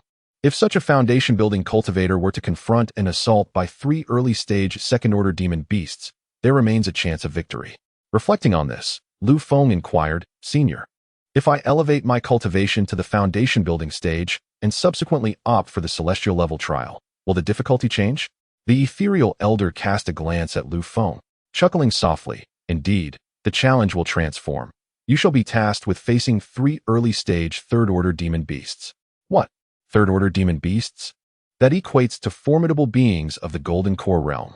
Moreover, 3 of them at once. Surely even the most exceptional prodigies would struggle to prevail. Lu Feng grimaced, sensing that among the trials, only the terrestrial-level trial held any semblance of feasibility for him. The other 2 trials, he felt, posed insurmountable challenges. Have you decided which trial to undertake? The ethereal elder inquired slowly. Ahem, Elder Gong, what are the rewards for the terrestrial and celestial trials? In response to Lu Feng's continued inquiries, the ethereal elder patiently elucidated, the reward for the terrestrial-level trial is a low-grade Taoist technique, while the celestial-level trial bestows a technique without rank. However, this technique is the genuine heritage of our Cloudsoar Sect. Upon hearing the elder's explanation, Lu Feng's eyes brimmed with astonishment and confusion. He was astonished that the reward for the terrestrial-level trial was indeed a Taoist technique. For only a handful of sacred grounds across the entire Qishao continent possessed such techniques. Mastery of a Taoist technique would undoubtedly catalyze a qualitative leap in both cultivation speed and personal strength. While Lu Feng was somewhat taken aback, he had already speculated on the matter, given that the terrestrial-level trial had already granted a high-grade heavenly technique. However, he was perplexed by the ethereal elder's mention of the celestial-level trial's reward being an unranked technique. An unranked technique, often referred to as a mundane martial art, is typically practiced by ordinary warriors. Yet the elder claimed this technique was the Cloudsoar Sect's heritage, which he found difficult to comprehend. After some contemplation, Lu Feng continued. Elder Gong, what precisely are the effects of this unranked technique, and why does your esteemed sect designate it as a heritage technique? Ah, trialist, that is a question I cannot answer, nor am I permitted to. Only upon your successful completion of the celestial-level trial may I provide you with enlightenment. The elder responded with a smile. Lu Feng frowned. Challenging the terrestrial-level trial felt akin to courting death. 3 early-stage, second-order demon beasts could easily rend him to pieces in an instant. Just then, a possibility struck him. He recalled how he had previously injured several foundation-building cultivators through the explosive furnace technique during his time at the Cloudsoar Sect. At that time, the explosion was not intentional. Hence its power had not reached its fullest potential. Furthermore, he had tested the full might of the explosive furnace while journeying to the Lu Feng Immortal City. That experience remained vivid in his memory. While its power may not have equated to the might of a golden core cultivator's strike, it undoubtedly matched the full-force assault of a peak foundation-building practitioner. At that time, he had only reached the 4th level of Qi refinement, but now he had ascended to the 8th level. If he were to unleash a full-force explosion from the furnace once again, the power would undoubtedly rival that of a golden core practitioner. With this thought in mind, Lu Feng immediately conceived a plan. Since he had come this far, he was determined to select the most challenging trial. Thus, before the ethereal elder, he took out his small, battered furnace without hesitation. Subsequently, he placed the materials for the foundation establishment pill into the furnace. The ethereal elder observed his actions with an expression of bewilderment. Trial participant, what are you doing? Lu Feng chuckled lightly. I am preparing to concoct some elixirs for the upcoming challenge. I hope you don't mind, esteemed elder. Alchemical crafting. Very well, but do hasten, as the 3 individuals outside are about to emerge from the illusion. Upon hearing this, Lu Feng nodded and began to concentrate on refining the materials for the foundation establishment pill. He needed to transform all the materials into spiritual liquid before Tang Ming and the others arrived. in order to enter the trial. Fortunately, with his cultivation now at the 8th level of Qi refinement, he was able to refine the spiritual herbs much more swiftly. As time passed, after a quarter of an hour, Lu Feng finally succeeded in refining all 10 ingredients into spiritual liquid. He then infused all his spiritual energy into the small furnace, preparing for the impending explosion. Completing this, Lu Feng consumed a premium gathering spirit pill to restore his energy. He also took out a golden talisman and affixed it to himself to prevent being harmed by the impending blast. With everything prepared, Lu Feng waved his hand to return the small furnace to the system space and declared, "Elder Gong, I have made my decision. I shall choose the Immortal level trial." The ethereal elder raised an eyebrow. "Oh, are you truly certain about selecting the Immortal level trial?" "Indeed, I am certain," Lu Feng affirmed. "Haha, splendid. Then I shall honor your choice." Upon saying this, the ethereal elder slowly brought his hands together, and the teleportation array within the palace began to shimmer with light. At that moment, 3 figures suddenly appeared at the palace entrance. These 3 were none other than Tang Ming, Lu Ruyan, and Ouyang. However, at that instant, the array emitted a beam of white light, instantly transporting Lu Feng to the trial grounds. Observing this, the 3 were momentarily taken aback. Lu Ruyan promptly asked, "Senior Brother Tang, it seems someone has activated the trial before us. Did you catch a glimpse of who it was?" Tang Ming shook his head. "I didn't see clearly, but that person was wearing a disguised mask and seemed to possess only late-stage Qi refinement strength." At this moment, Ouyang, a proud Brahmin, scoffed. "Humph, just a mere Qi refinement fish. It matters not who they are. When they emerge, I will surely capture them." Tang Ming and Lu Ruyan exchanged glances before swiftly making their way to the center of the palace. Under the ethereal elder's introduction, they quickly understood the nature of the 3 trials. After some deliberation, Tang Ming and Lu Ruyan opted for the Earth-level trial, while Ouyang, in his arrogance, chose the Heaven-level trial. The scene then shifted back to Lu Feng, who found himself surrounded by 3 beasts of varying sizes. In the eyes of the monstrous beasts, Lu Feng had already been regarded as mere sustenance. The area where the lone man and the 3 beasts found themselves was a vast plain, devoid of any cover for Lu Feng to seek refuge. As he gazed into the bloodthirsty eyes of the 3 beasts, a sense of trepidation gripped his heart. Nevertheless, he did not surrender. Having chosen the celestial level trial, he had anticipated such circumstances. With a subtle movement of his fingers, a small furnace materialized in his grasp. The instant the furnace appeared, the 3 beasts let out a furious roar and lunged towards him. "Huh, if you wish to feast on me, dream on," Lu Feng declared, turning to flee in the opposite direction while simultaneously channeling the spiritual energy within the furnace to vigorously compress the spiritual liquid. "Hurry, hurry," he urged fervently in his mind as he sprinted away. Just as the 3 second-tier beasts were closing in on him, the spiritual liquid within the small furnace reached its maximum threshold. With 1 more ounce of pressure, the furnace would surely explode. In response, Lu Feng hurled the small furnace behind him. With a swift motion of his right hand, the jade sword appeared in his grip. Third form of the Wen Xian sword technique, Sword Shadow Unfurl. This technique, a defensive maneuver from the Wen Xian sword technique, had proven effective in his previous battle against the black giant python in the water. Now, he invoked the Sword Shadow Unfurl not to defend against the attacks of the 3 second-tier beasts, but to shield himself from the impending explosion of the small furnace. At that moment, the 3 beasts, observing the approaching furnace, perceived it to lack any offensive capabilities and prepared to charge through it. With a decisive grip of his left hand, Lu Feng shouted, "Let me show you the might of my exploding furnace." Explode. Boom. As his words echoed, a cataclysmic explosion erupted before the 3 beasts, obliterating them in an instant. The power of this explosion far surpassed that of the earlier blast in the dilapidated house. Simultaneously, Lu Feng was propelled several dozen feet by the shockwave generated by the explosion. Fortunately, he had preemptively activated the Sword Shadow Unfurl as a defense, which mitigated much of the shockwave's force. Coupled with the protection from the Golden Light Talisman and the Cloud Treading Boots, he emerged with minimal injuries. After a considerable time, Lu Feng staggered to his feet, exclaiming, "Goodness, that was a close call." Chapter 45. The Inheritance of the Crimson Moon Divine Sect, Blood God Technique. As he surveyed the vast crater left in the plain, a look of astonishment filled Lu Feng's eyes. Upon reaching the edge of the pit, he was met with the gruesome sight of blood and severed limbs strewn about. Remarkably, the small furnace lay unscathed within the crater. He hurried to its side and, upon examination, found it to be entirely unharmed, without even a trace of damage from the explosion. Just what material is this furnace made of? It is astonishingly resilient.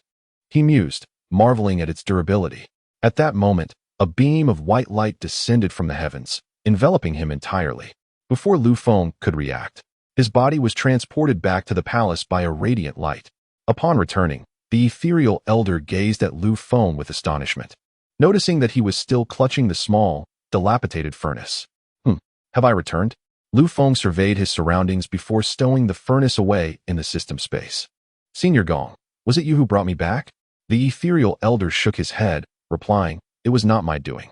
Once a challenger embarks on their trial, there are two possible outcomes. They either perish within the trial realm or succeed and are returned by the trial's secret manual.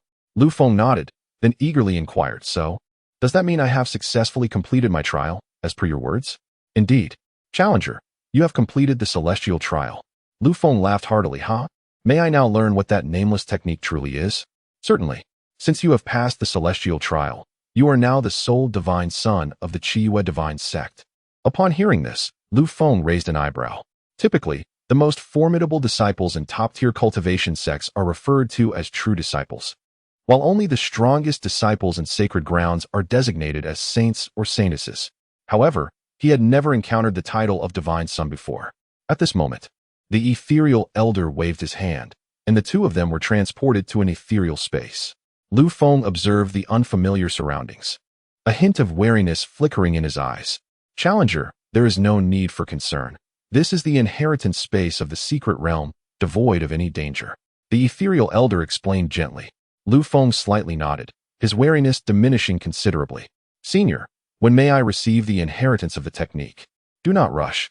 Before you accept the sect's inheritance technique, I must first inform you of certain matters, allowing you to fully grasp the profound applications of this inheritance technique. Very well. I appreciate your guidance, Senior. Subsequently, the ethereal elder began to narrate the origins and history of the Qiyue divine sect.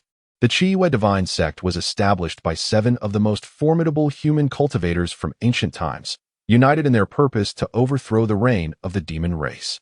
These 7 top human cultivators, drawing from their insights, collectively devised a unique technique known as the blood god art, specifically designed to consume the bloodlines of the demon race. Although the blood god art initially bore no rank, it could continuously advance upon devouring the bloodlines of special demon beasts. Thus, the blood god art is a formidable technique without any rank limitations.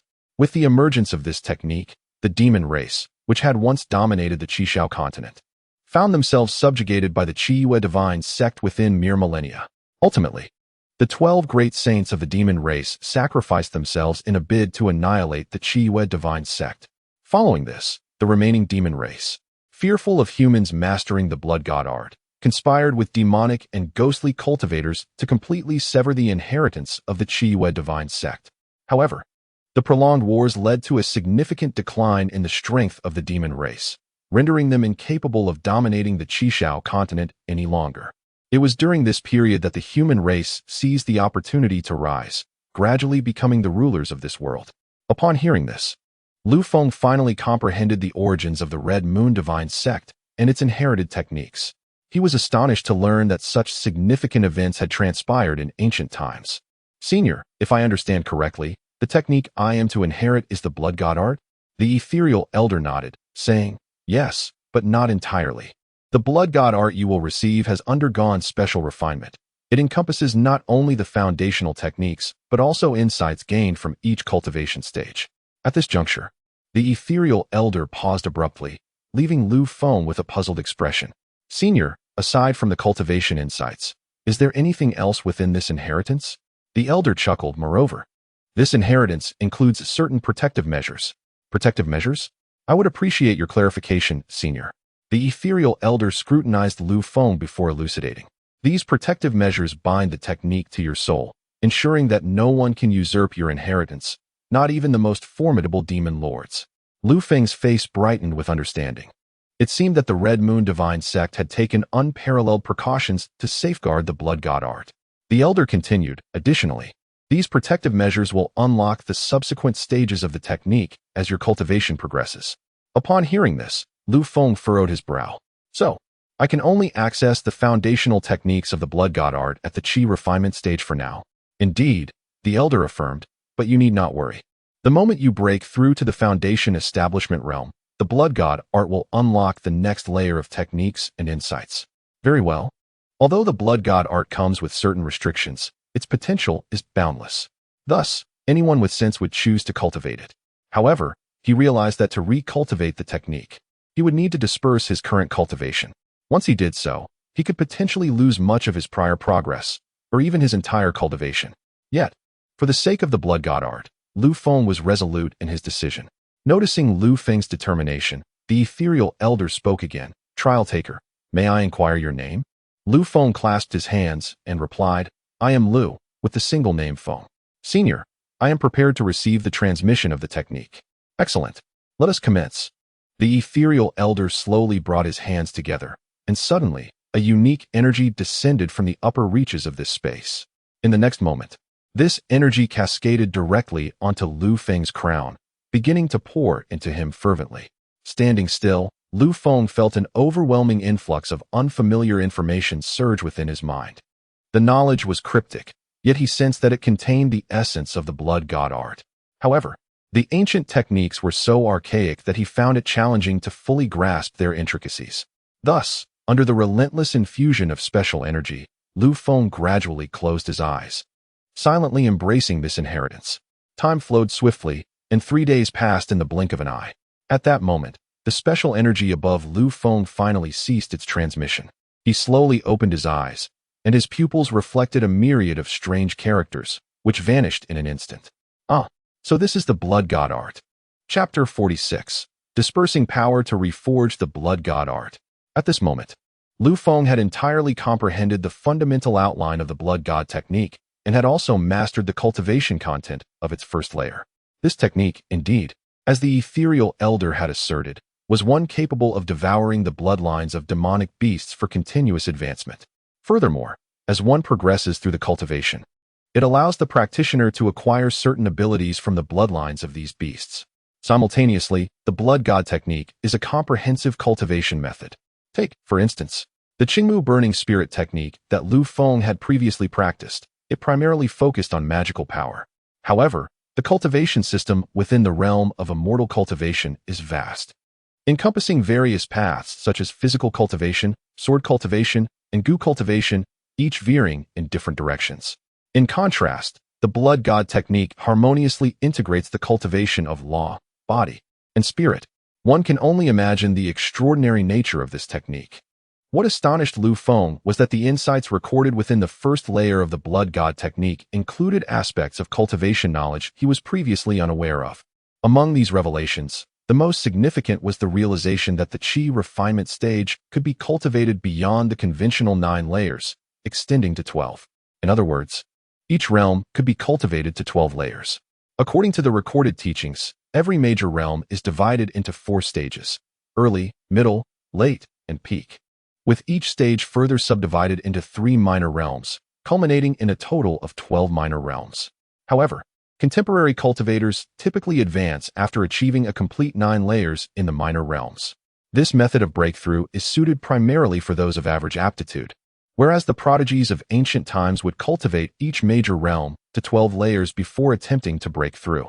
Thus, the disparity in combat prowess between ordinary cultivators and the ancient prodigies is indeed vast. At this moment, the ethereal elder observed Lu Feng opening his eyes and slowly spoke. Lu Feng, congratulations on successfully receiving the inheritance and becoming the new son of our sect. Lu Feng smiled faintly and clasped his hands in gratitude. I must extend my thanks to Senior Gong for his assistance. The elder chuckled, although the Red Moon Divine sect no longer exists. I believe the demon race will inevitably rise again. At that time, it will be up to you. I will heed your words, Senior. Should the demon race seek to revive, I will not allow them to succeed. The ethereal elder looked at Lu Feng with a serious expression, nodding in appreciation. As long as you possess such determination, that is sufficient. If there are no other matters, I shall escort you out. Thank you, Senior. With that, the elder waved his hand, and Lu Feng was instantly transported back to the palace. Upon returning to the palace, Lu Feng saw several cultivators standing there, selecting their trial challenges. As Lu Feng suddenly appeared, these cultivators immediately turned their gazes toward him. Locking eyes with them, Lu Feng did not recognize these individuals. Yet the hostility in their stares was palpable. "Kid, have you successfully completed the trial?" A male cultivator at the 9th layer of the Qi refinement stage asked coldly. Lu Feng frowned, realizing that among the 5 individuals in the hall, one was at the foundation establishment stage, while the other 4 were adept at the 9th layer of Qi refinement. Judging by their expressions, it seemed they intended to seize his trial rewards. After a moment's contemplation, Lu Feng suddenly pointed behind them and exclaimed, "Look behind you, what is that?" The 5 individuals, devoid of further thought, instinctively turned to look back. Seizing this opportunity, Lu Feng swiftly dashed out of the palace. When the 5 realized what had transpired, they immediately understood they had been deceived. "Damn it, he intends to escape. We must pursue him," shouted the male cultivator at the 9th level of Qi training. Just as he was about to give chase, a nearby foundational stage elder suddenly intervened, saying, "There is no need to pursue. We have managed to enter the palace with great difficulty. We certainly cannot forfeit the opportunity for a challenge. As for the fleeing cultivator, we can simply wait at the exit when the secret realm concludes." Upon hearing the foundational stage elder's words, the group quickly regained their composure. "Brother Wang is right. Let us proceed with the challenge." At that moment, Lu Feng, having escaped the palace, had already dashed onto the terrace and into the forest. Noticing that no one was following him, he finally exhaled a sigh of relief. "Phew, it seems I must find a way to recultivate the blood god technique. Otherwise, I will be forced to flee upon encountering more formidable opponents." With that thought, Lu Feng set off toward the distant mountains. With over 2 months remaining until the secret realm's conclusion, he decided to cultivate diligently within the realm, hoping to ascertain what level he could reach anew. After an hour of vigorous running, he arrived at the foot of a grand mountain. Upon careful examination, he discovered a small cave halfway up the mountain. Lu Feng quickly climbed toward the cave, only to find that its size could barely accommodate half of his body. Seeing this, he drew the jade sword and unleashed a flurry of relentless strikes against the cave's entrance. Moments later, a cave of about 10 feet in size appeared before him. "This should suffice. I shall meditate here for now." With that, Lu Feng entered the cave and obscured the entrance with branches and foliage. Having made all necessary preparations, he sat cross-legged within the cave and observed the surroundings for a while. Noticing no one was following him, he retrieved his small furnace and infused a strand of spiritual energy to open the right side of the furnace. Instantly, 10 dark pills and an acrid scent emanated from the opening. Lu Feng swiftly stored the 10 defective pills in his storage bag, when suddenly a familiar voice echoed in his mind. "Ding! You have caused an explosion while refining foundation establishment pills, triggering a 10-fold return reward. Please select your reward. Reward 1, 100 lower-grade foundation establishment pills. Reward 2, 30 upper-grade foundation establishment pills. Reward 3, 15 supreme-grade foundation establishment pills. I choose reward 3. Supreme-grade foundation establishment pills." As his voice faded, the system's voice resounded once again. "Ding! Congratulations, you have received 15 supreme-grade foundation establishment pills. The pills have been placed in the system space. Please collect them at your convenience." Lu Feng immediately extended his consciousness into the system space, where he found 15 supreme-grade foundation establishment pills resting quietly. "With these supreme-grade pills, my chances of establishing a foundation will significantly increase." With that, he began to gradually disperse his spiritual energy. As the Qingmu burning spirit technique was peeled away layer by layer, the spiritual energy within Lu Feng's dantian began to dwindle rapidly. By the time he completely dissipated the Qingmu burning spirit technique, a full day and night had passed. At this moment, his dantian had shrunk to more than half its original size, and the spiritual energy within had diminished several-fold. Moreover, this energy continued to dissipate. Judging by his current strength, he appeared to possess only the capabilities of a 4th-level Qi refinement practitioner. This dispersion of energy had resulted in a drop of 4 minor realms. Upon sensing the changes in his body, Lu Feng's gaze flickered, and he immediately summoned the spiritual energy within him to circulate according to the cultivation method of the blood god technique. During the operation of the technique, he discovered that while it had yet to consume the bloodline of magical beasts for enhancement, The speed of refining spiritual energy surpassed that of the green wood burning spirit technique. This revelation took Lu Feng by surprise. It seemed that this technique truly possessed extraordinary potential. After half a day's cultivation, he had successfully refined all the spiritual energy in his dantian. At this moment, each strand of energy within him had been transformed by the blood god technique. To test the strength of his spiritual energy, Lu Feng slowly formed the hand seals for the vine wood technique with his right hand. Instantly, the entire cave was enveloped in a dense growth of vines. The sight astonished Lu Feng. He had merely summoned a fraction of his spiritual energy, and it was illogical for such an abundance of vines to sprout forth. This clearly indicated that the energy refined by the blood god technique was several times stronger than before. Thus, it could be concluded that the blood god technique not only accelerated cultivation speed significantly, but also greatly surpassed other techniques in the quality of spiritual energy. After concluding the experiment, Lu Feng retrieved a top-tier qi gathering pill and mused aloud, curious about the speed at which the blood god technique could refine medicinal pills. Although the spiritual energy within this secret realm was exceedingly abundant, it still paled in comparison to that of the top-tier qi gathering pill. Without any hesitation, he swallowed the pill. As the medicinal essence permeated his body, Lu Feng immediately activated the blood god technique to guide the refinement process.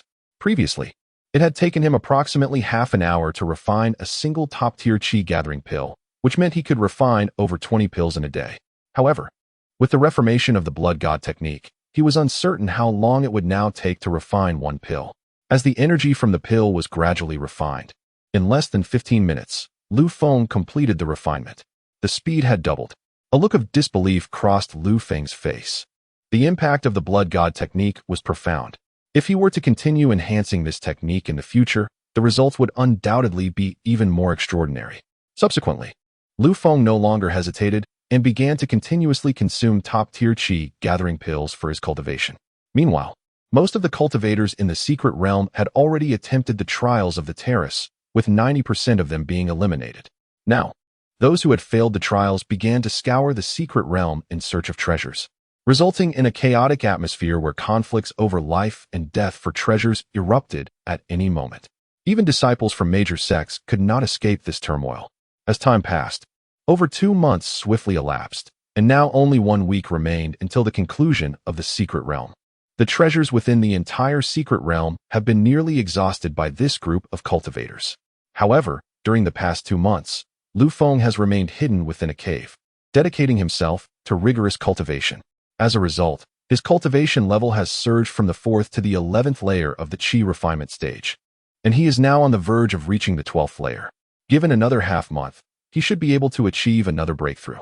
Calculating the time, there appears to be about a week left before the secret realm concludes, making it the right moment for him to venture out. With this thought, Lu Feng pushed aside the cave's concealment and observed the surroundings. Upon ensuring there was no immediate danger, he waved his hand, and his jade sword soared into the air. In the next moment, Lu Feng stepped out of the cave, landing upon the jade sword, and transformed into a fleeting shadow as he soared into the distance. Typically, a cultivator must reach the foundation establishment stage to fly using a sword.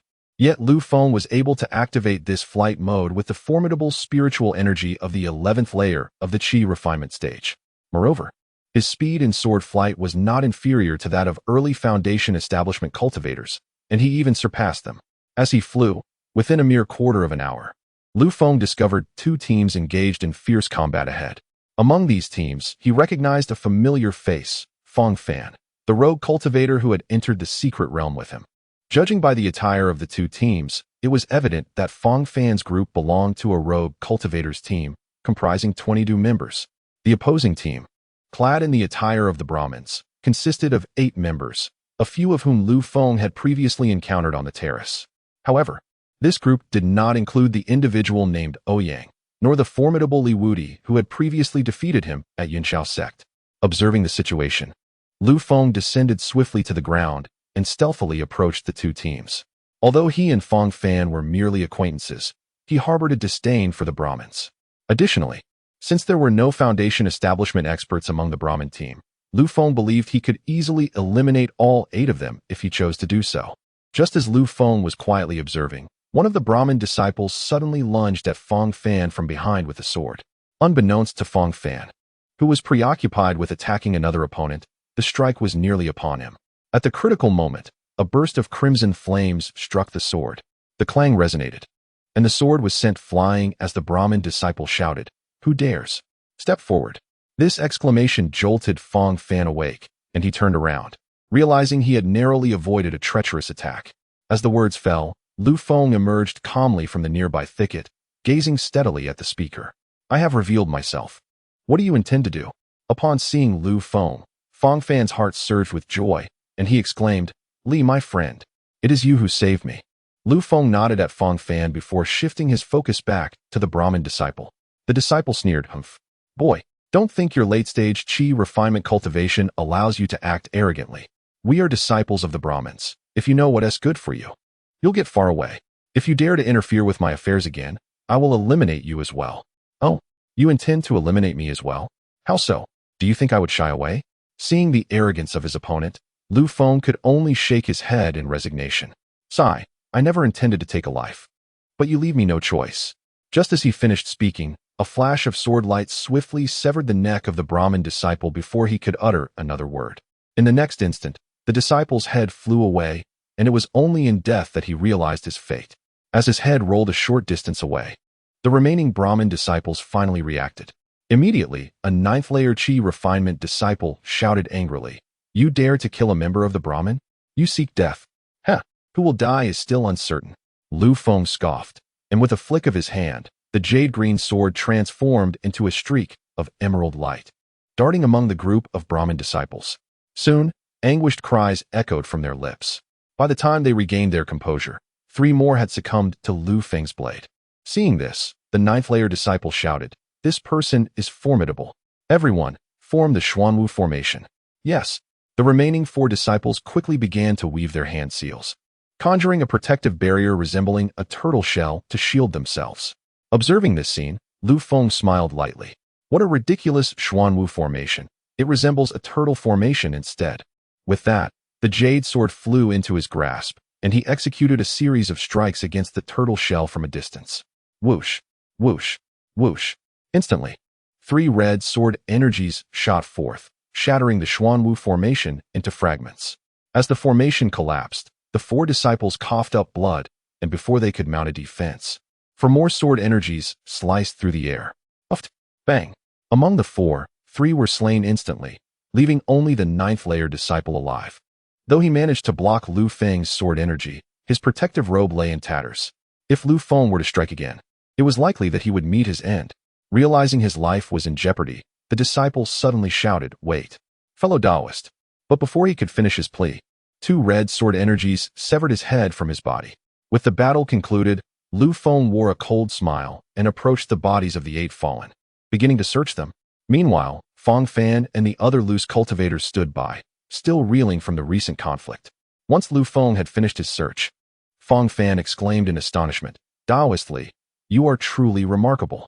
Chapter 48, Special Heavenly Materials and Treasures, Jade Spirit Fruit. In response to Feng Fan's surprise, Lu Feng merely smiled lightly. "Fellow Taoist Feng, how did you come to be here, clashing with the Brahmins?"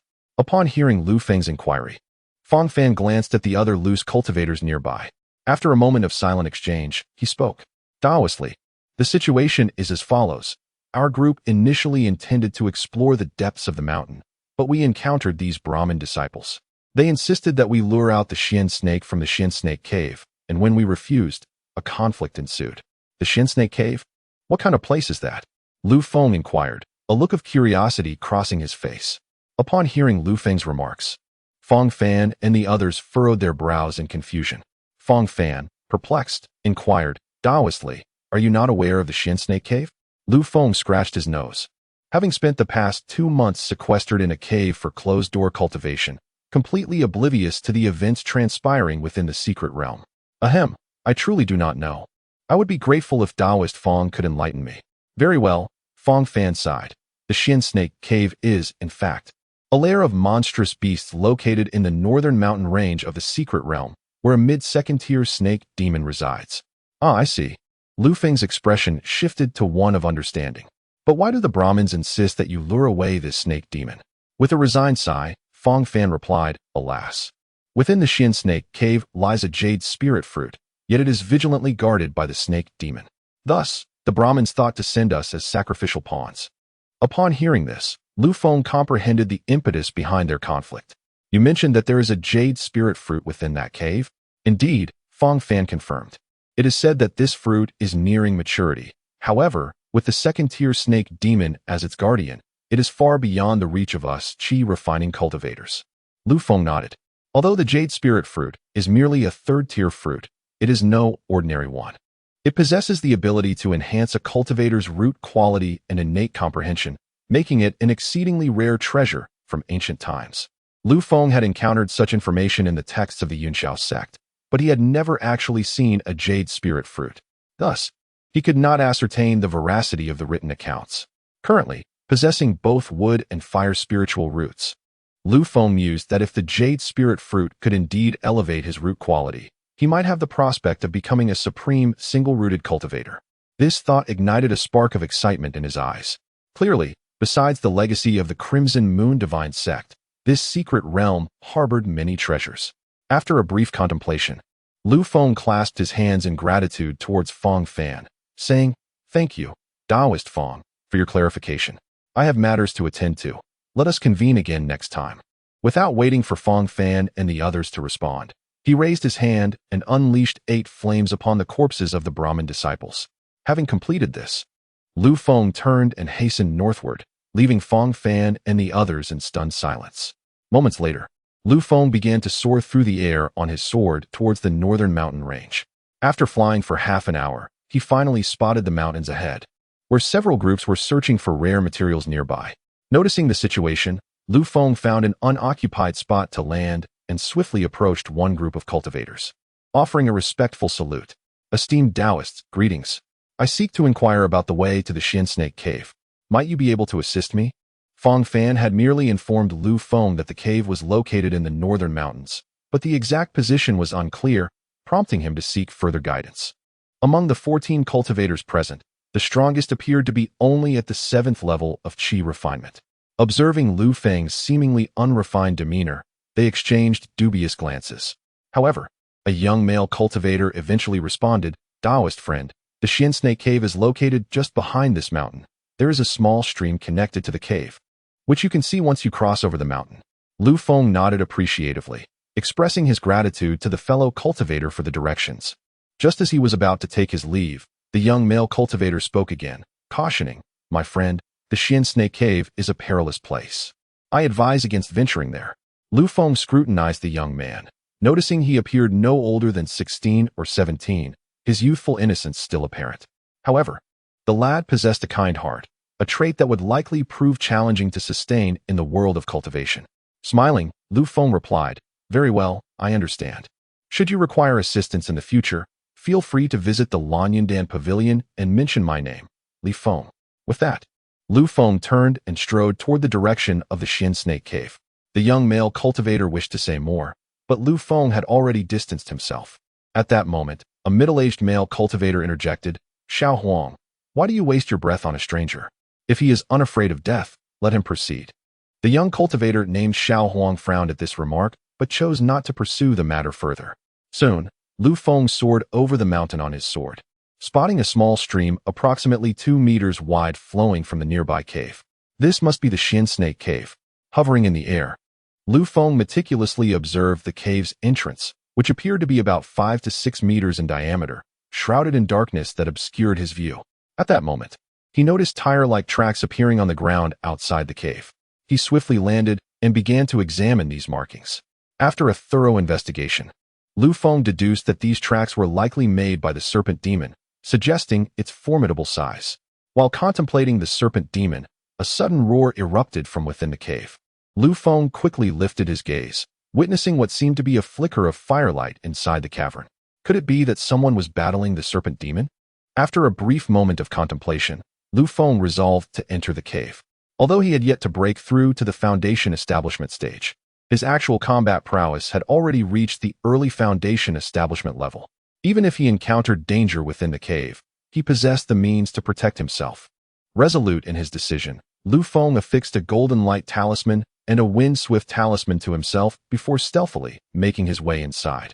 As he ventured deeper, the sounds of combat grew increasingly intense. Moments later, following the cacophony, he arrived at the heart of the cave, squinting his eyes in surprise. To his astonishment, he recognized the group battling the serpent demon. It was Tang Ming, Lu Ruyan, and others from the Yunxiao sect.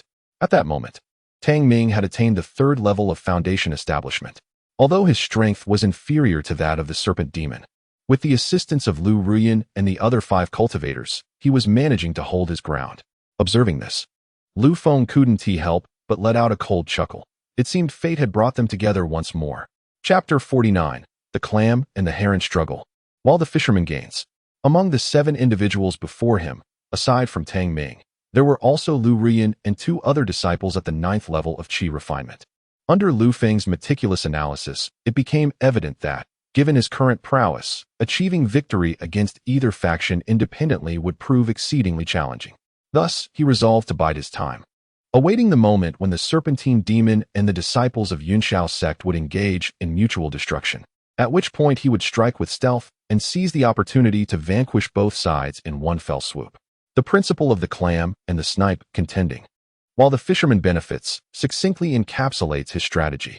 While he observed the unfolding conflict, his gaze was suddenly drawn to a verdant spiritual plant situated in the rear area behind the serpent demon. Adorning this plant was a jade-green spiritual fruit, roughly the size of a fist, the emerald jade fruit. Lu Feng mused internally, recognizing that this fruit closely resembled the descriptions found in ancient tomes. Moreover, its size and coloration indicated that it was nearing maturity. Salivating at the prospect, a glimmer of avarice sparkled in his eyes. For him, both Tang Ming and his companions, as well as the serpent demon, were targets of great significance. Tang Ming represented the object of his vengeance, while the serpent demon's bloodline held the potential to elevate his blood god technique. Coupled with the emerald jade fruit, these 3 treasures were essential for him to acquire. As he surveyed the relentless skirmish between the 2 groups, Lu Feng gradually raised his right hand, weaving intricate gestures of his incantation. Instantly, a plethora of vines surged forth from the entrance behind him, effectively sealing it within mere moments. Thus, the cacophony of battle within the cavern became nearly inaudible. However, Lu Feng's intent extended beyond merely muffling the sounds. He aimed to ensnare both combatants within the confines of the cave. Now, all he needed to do was exercise patience. The moment one of the battling factions faltered, it would signal his opportunity to intervene. Time slipped by second. Tang Ming and Lu Ruyan, as expected of disciples nurtured by a prominent sect, exhibited remarkable prowess both individually and in cooperative combat. Although the serpent demon possessed mid-stage 2nd-tier strength, its stamina had waned significantly after prolonged engagement, resulting in a considerable accumulation of wounds. A copious amount of serpent blood pooled on the ground, further diminishing the demon's vitality and agility. Observing the serpent demon's declining capabilities, Tang Ming suddenly called out, "Junior brothers and sisters, push harder. This serpent demon is on the brink of collapse." His words ignited a fervor among his companions, intensifying their assaults. The serpent demon, sensing its precarious situation, let out a furious roar. In a swift motion, it opened its maw and unleashed 2 violet poisonous arrows towards Tang Ming. "Be careful, senior brother," Lu Ruyan exclaimed urgently from the side. In response, Tang Ming vigorously swung his sword, unleashing a pair of sword energies that intercepted the toxic arrows. With a resounding clash, the arrows were obliterated. Seizing the moment, the serpent demon coiled itself and lunged fiercely at Tang Ming, perceiving him as the sole threat while disregarding the other Qi condensation cultivators. The earlier venomous arrows served merely as a prelude to its subsequent assault. As Tang Ming finished his sword strike, he was caught off guard by the serpent demon's massive jaws descending upon him. "This is bad," he thought, hastily forming a hand seal with his left hand, which conjured a layer of white shield around him. In the next instant, the serpent demon's gaping maw collided with the shield, producing a cacophony of cracking sounds. The white shield emitted a piercing friction sound, fortunately not shattering on the spot. However, Tang Ming found himself ensnared by the massive form of the serpent demon. Upon witnessing this, Lu Ruyan swiftly called out to the others, urging them to assist, insisting that they must not allow the serpent demon to prevail. The group nodded in agreement, promptly wielding their spiritual swords to launch a fervent assault against the demon. Yet, the serpent demon paid no heed to their attacks, its focus solely fixated on Tang Ming. As the demon's body continued to constrict, the white shield surrounding Tang Ming began to exhibit numerous cracks. Given the current momentum, it would not be long before this layer of protection would be breached. Sensing the impending crisis, Tang Ming squinted his eyes and cursed, "Damn serpent demon, you wish to kill me? You are not worthy." With that, he bit into his own fingertip, a trickle of blood escaping and cascading onto the ring upon his right hand.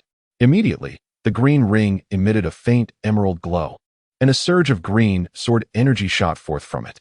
With a swift whoosh, the green sword energy severed a significant portion of the serpent demon's body. The demon writhed in agony on the ground, allowing Tang Ming to escape its grasp. "Quickly, my fellow disciples, let us vanquish this demon." Upon regaining his freedom, Tang Ming commanded his companions. They responded without hesitation, intensifying their assault. Realizing it could not contend with the disciples of Yunshao Sect, the already severely wounded serpent demon abandoned its defenses and began to retaliate frenetically. The sword energy emitted from Tang Ming's ring was a potent strike specially prepared by the ancestor of the Tang family at the Golden Core stage, thus capable of cleaving the serpent demon's form. However, the demon's furious counterattack soon became a source of great concern for Tang Ming. In a fleeting moment, a disciple at the 8th level of Qi refinement fell victim to the serpent demon's jaws, gruesomely torn in half, blood spilling profusely, a mortal wound from which there was no return. Having dispatched a disciple, the serpent demon, nearing its own demise, shifted its focus to Tang Ming once more, launching a relentless onslaught against him. Sensing the murderous intent emanating from the demon, Tang Ming, not wishing to engage in a desperate struggle with the dying creature, began to evade its attacks. Just as he maneuvered left and right, Lu Feng, who had been lurking in the shadows, suddenly made his move. Brandishing a sword in his right hand and forming a binding spell with his left, a mass of sturdy vines erupted from beneath Tang Ming's feet, ensnaring his legs. Taken aback by this unexpected development, Tang Ming prepared to slice through the vines with his sword, but the dying serpent demon lunged at him once more. "Damn it! Which scoundrel has betrayed me?" Tang Ming bellowed in frustration, swinging his sword towards the demon. Realizing there was no evading the serpent demon's strike, he gritted his teeth and decisively plunged his sword into his own legs. With a sickening sound, the blade severed his legs below the knees. But he utilized the momentum of the sword's flight to narrowly evade the demon's lethal blow. "Ah!" Tang Ming cried out in anguish, having narrowly escaped the attack. In the next moment, 3 crimson sword energies suddenly shot forth from the shadows, aimed directly at Tang Ming's head. However, Tang Ming was no pushover. He swiftly raised his magic sword to defend himself. Clang! Thud! 2 of the sword energies were successfully blocked by his sword, but one struck his right arm, severing it entirely. "Ah! Who dares to ambush me? Show yourself." Chapter 50, Identity Revealed. At this moment, Tang Ming had lost both his legs and his right hand, rendering him nearly devoid of combat capability. Meanwhile, the serpent demon had also sustained grave injuries from the recent skirmish with Lu Feng and the others, teetering on the brink of death. Upon hearing Tang Ming's cry, Lu Feng immediately sensed the presence of an assailant lurking in the shadows. She quickly positioned herself protectively in front of Tang Ming, adopting a defensive stance. "Wang, quickly tend to Tang's injuries. The rest of you, form a circle to prevent further ambushes from behind." "Understood, Sister Lu." The 5 disciples of Yunshao Sect promptly followed Lu Feng's orders, encircling Tang Ming. Concealed in the shadows, Lu Feng observed this scene and realized that his ambush strategy would no longer suffice to eliminate Tang Ming. He slowly emerged from behind a large boulder, drawing the attention of Lu Feng and the others. Due to the effects of the ever-changing mask he wore, these Qi refinement disciples could not discern Lu Feng's true identity. Tang Ming, lying on the ground, furrowed his brow upon seeing Lu Feng. Not only did Lu Feng wear the mask, but he also employed a technique to conceal his aura. Tang Ming quickly saw through the aura-concealing technique, but mistakenly believed Lu Feng to be at the pinnacle of the Qi refinement stage, rather than realizing he was at the 11th level. As Tang Ming scrutinized Lu Feng's visage once more, shock flooded his eyes. "It's you? How could this be?" Lu Feng, emboldened by his confidence in his ability to eliminate Tang Ming and Lu Feng, was resolute in his intention to kill them. With Tang Ming incapacitated and the serpent demon on the verge of death, Lu Rian, and the 5 Qi refinement disciples stood little chance of stopping him. Noticing that Tang Ming recognized him, Lu Feng slowly removed his ever-changing mask, sneering, "Hee hee, Brother Tang, Sister Lu, we meet again." Upon revealing his true face, everyone was taken aback. Lu Rian exhibited the most profound reaction, for she had secretly witnessed Lu Feng's expulsion from the sect when his cultivation was abolished. In just over 3 months, Lu Feng had not only restored his cultivation to the pinnacle of the Qi refinement stage, but had also successfully ambushed Tang Ming, inflicting severe wounds upon him. The stark contrast between then and now left Lu Rian utterly perplexed. At this moment, Tang Ming glared darkly at Lu Feng, declaring, "Lu Feng, you, a discarded waste of the sect, dare to ambush me? Once I escape this secret realm, I will report you to the sect and ensure you meet a miserable end." "Hee hee, Brother Tang, since I dare to confront you, I have no intention of allowing any of you to leave alive." With that, Lu Feng suddenly brandished his spirit sword, unleashing 6 streams of red sword energy that hurtled toward Lu Rian and the remaining 5 Qi refinement disciples.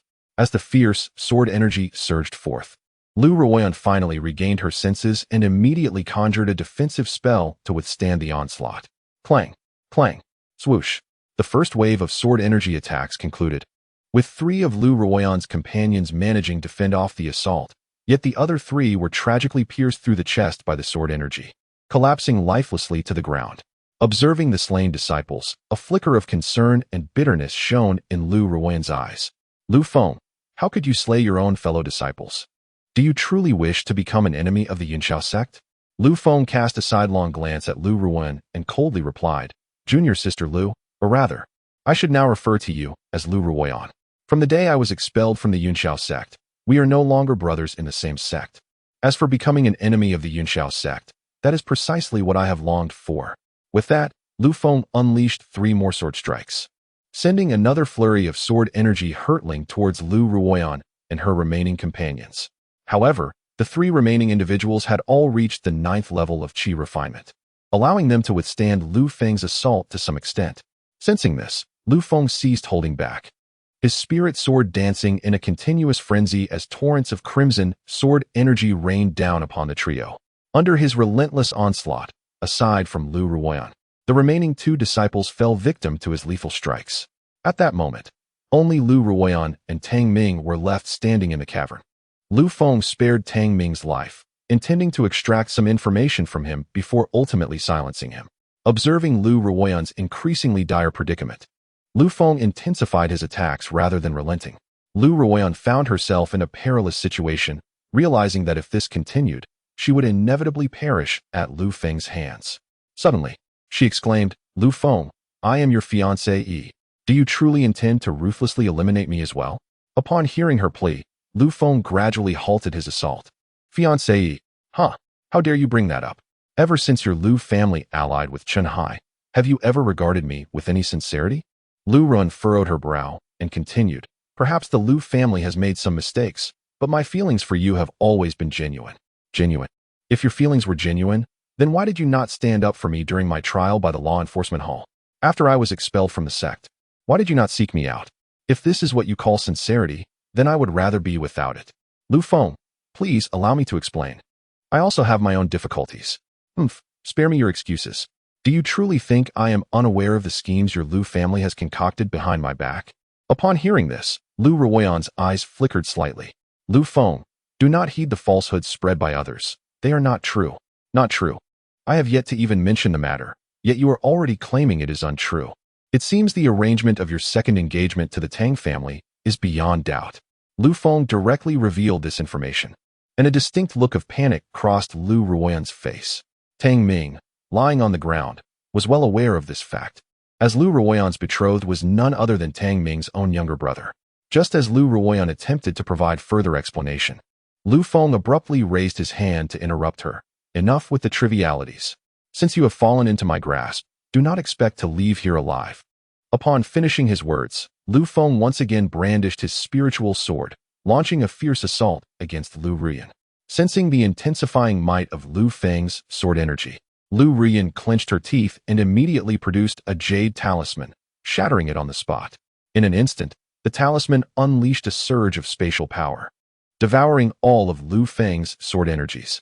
At that moment, Lu Ruyan cast a malevolent glance at him and declared, "Lu Feng, since you show no regard for past sentiments, prepare to be hunted down by the Yunxiao sect." As her words fell, the spatial force promptly transported Lu Ruyan out of the secret realm. Left behind in the cavern, Lu Feng narrowed his eyes, taken aback by Lu Ruyan's possession of a random teleportation talisman. This development meant that his identity and the matter of slaying Yunxiao sect disciples would be thoroughly exposed. At that point, the Yunxiao sect would undoubtedly not let him off easily. They might dispatch numerous experts to pursue him or even issue a bounty for his capture. Realizing this, Lu Feng inwardly scolded himself for underestimating Lu Ruyan's hidden trump card. After regaining his composure, Lu Feng strode towards Tang Ming and raised his sword, pointing it at him. "Tang Ming, if you wish to avoid a torturous demise, answer my questions truthfully. Otherwise, you know the consequences." Chapter 51. The Blood God Technique and the Dual Elevation of Spiritual Roots. Meeting Lu Feng's murderous gaze, Tang Ming scoffed coldly. "Ha, Lu Feng. If you wish to kill me, then do it. Spare me your theatrics." Having lost both legs and his right hand, Tang Ming was utterly devoid of any means to resist. However, as a direct disciple of the Yunxiao sect, coupled with his disdain for Lu Feng, he remained unyielding despite the threats. Seeing this, Lu Feng revealed a cruel smile and pierced his sword into Tang Ming's thigh. Yet, Tang Ming gritted his teeth, suppressing any cries of agony. "Oh, my apologies. I initially intended to strike between your legs, but alas, I missed. No matter, let us begin anew," Lu Feng remarked with a hint of amusement. However, these words struck terror into Tang Ming's heart. Just as Lu Feng prepared to bring down his second strike, Tang Ming finally relented. "Lu Feng, please stop. I will tell you whatever you wish to know. Just grant me a swift end." Noting the other's plea for mercy, Lu Feng inquired, "Very well, then tell me, why have you been targeting me since I entered the Yunxiao sect?" Tang Ming, enduring the pain, replied, "Because you usurped my brother's position as a direct disciple. It was supposed to be my brother who was the final direct disciple of our master. But your sudden appearance has disrupted everything." Lu Feng nodded, realizing that Tang Ming's motives stemmed from this grievance. "Was Chun Hai's change of heart due to your recommendation of your cousin?" Lu Feng continued his questioning. At this, Tang Ming visibly faltered. "How do you know of this matter?" Lu Feng's expression shifted as he swiftly drove his sword through Tang Ming's left hand, asserting, "I am the one asking questions now. Not you." Tang Ming's face contorted in pain as he responded, "Indeed, I recommended my cousin to our master, but even if I hadn't, you would not hold your position for long, for our master has long wished to cast you aside." Though Lu Feng's face betrayed no emotional fluctuations, his heart was tumultuous with unease. After 10 years of cultivation under Chun Hai's tutelage, he found the latter's coldness utterly disheartening. Shaking his head, Lu Feng pressed on with his inquiry. "Allow me to pose one final question. Why does the leader of the Immortal Sword Peak, Yi Xianming, seem to target me as well?" Tang Ming responded with a chilling laugh.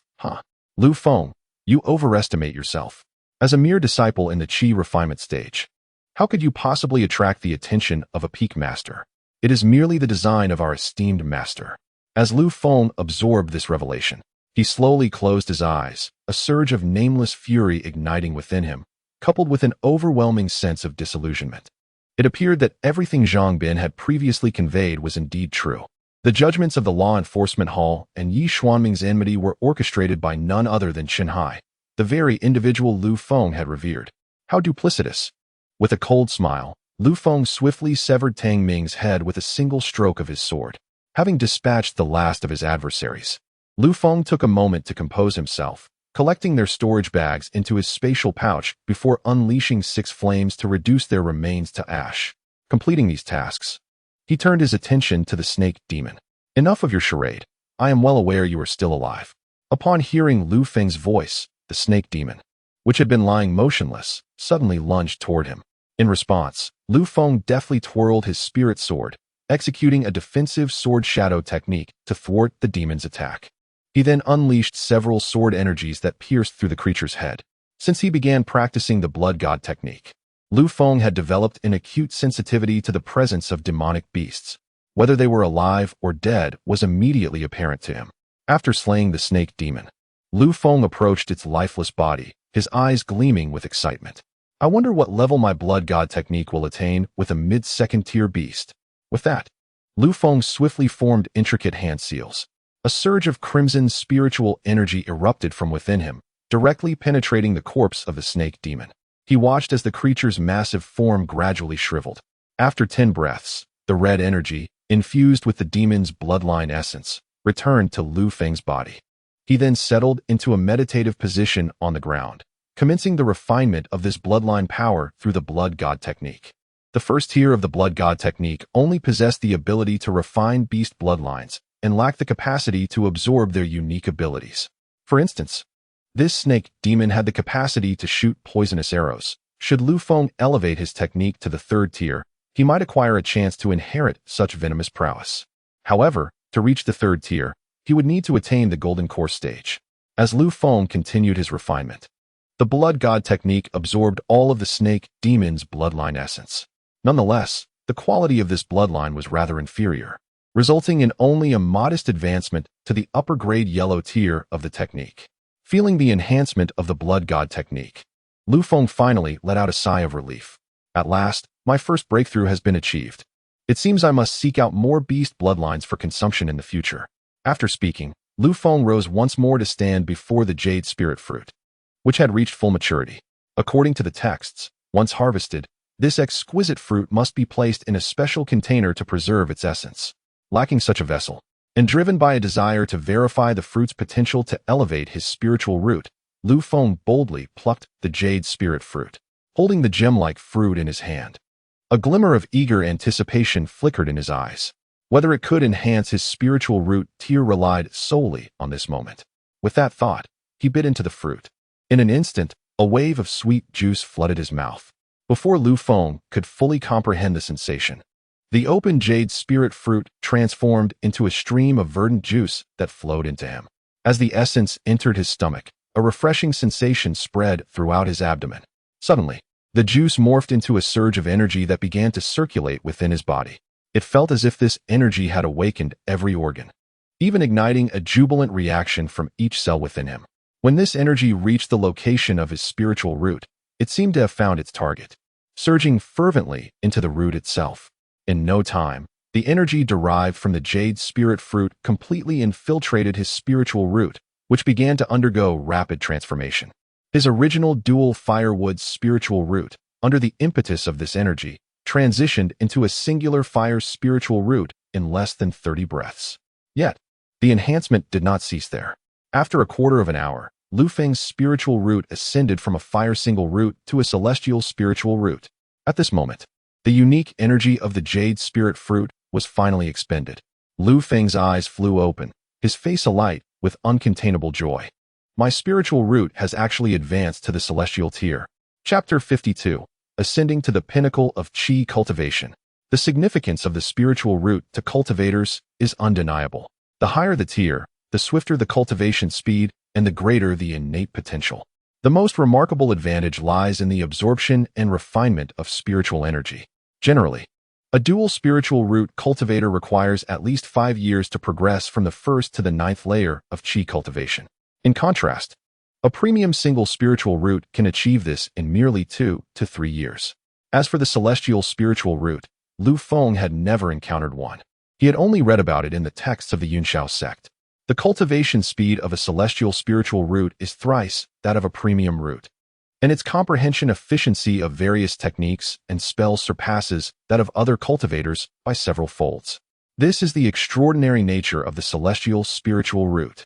Reflecting on the accounts from the texts, Lu Feng's exhilaration was beyond containment. Haha, now I am truly poised for greatness.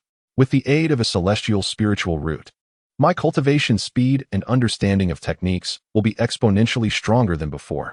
This bolstered his resolve for vengeance against the Immortal sect significantly. Chenhai, once my cultivation reaches fruition, I shall return to the Immortal sect and demand an explanation. With that declaration, Lu Feng raised his hand and unleashed a burst of flame, turning the desiccated body of the serpent demon to ash. Subsequently, he soared into the sky on his sword, heading toward the cave's entrance. Upon emerging, Lu Feng, after some inquiries, discovered that the treasures within the secret realm had been nearly exhausted. With only 5 days remaining until the conclusion of the secret realm, He resolved to utilize this time to experiment with his current cultivation speed, for the spiritual energy in this mystical place was still remarkably abundant.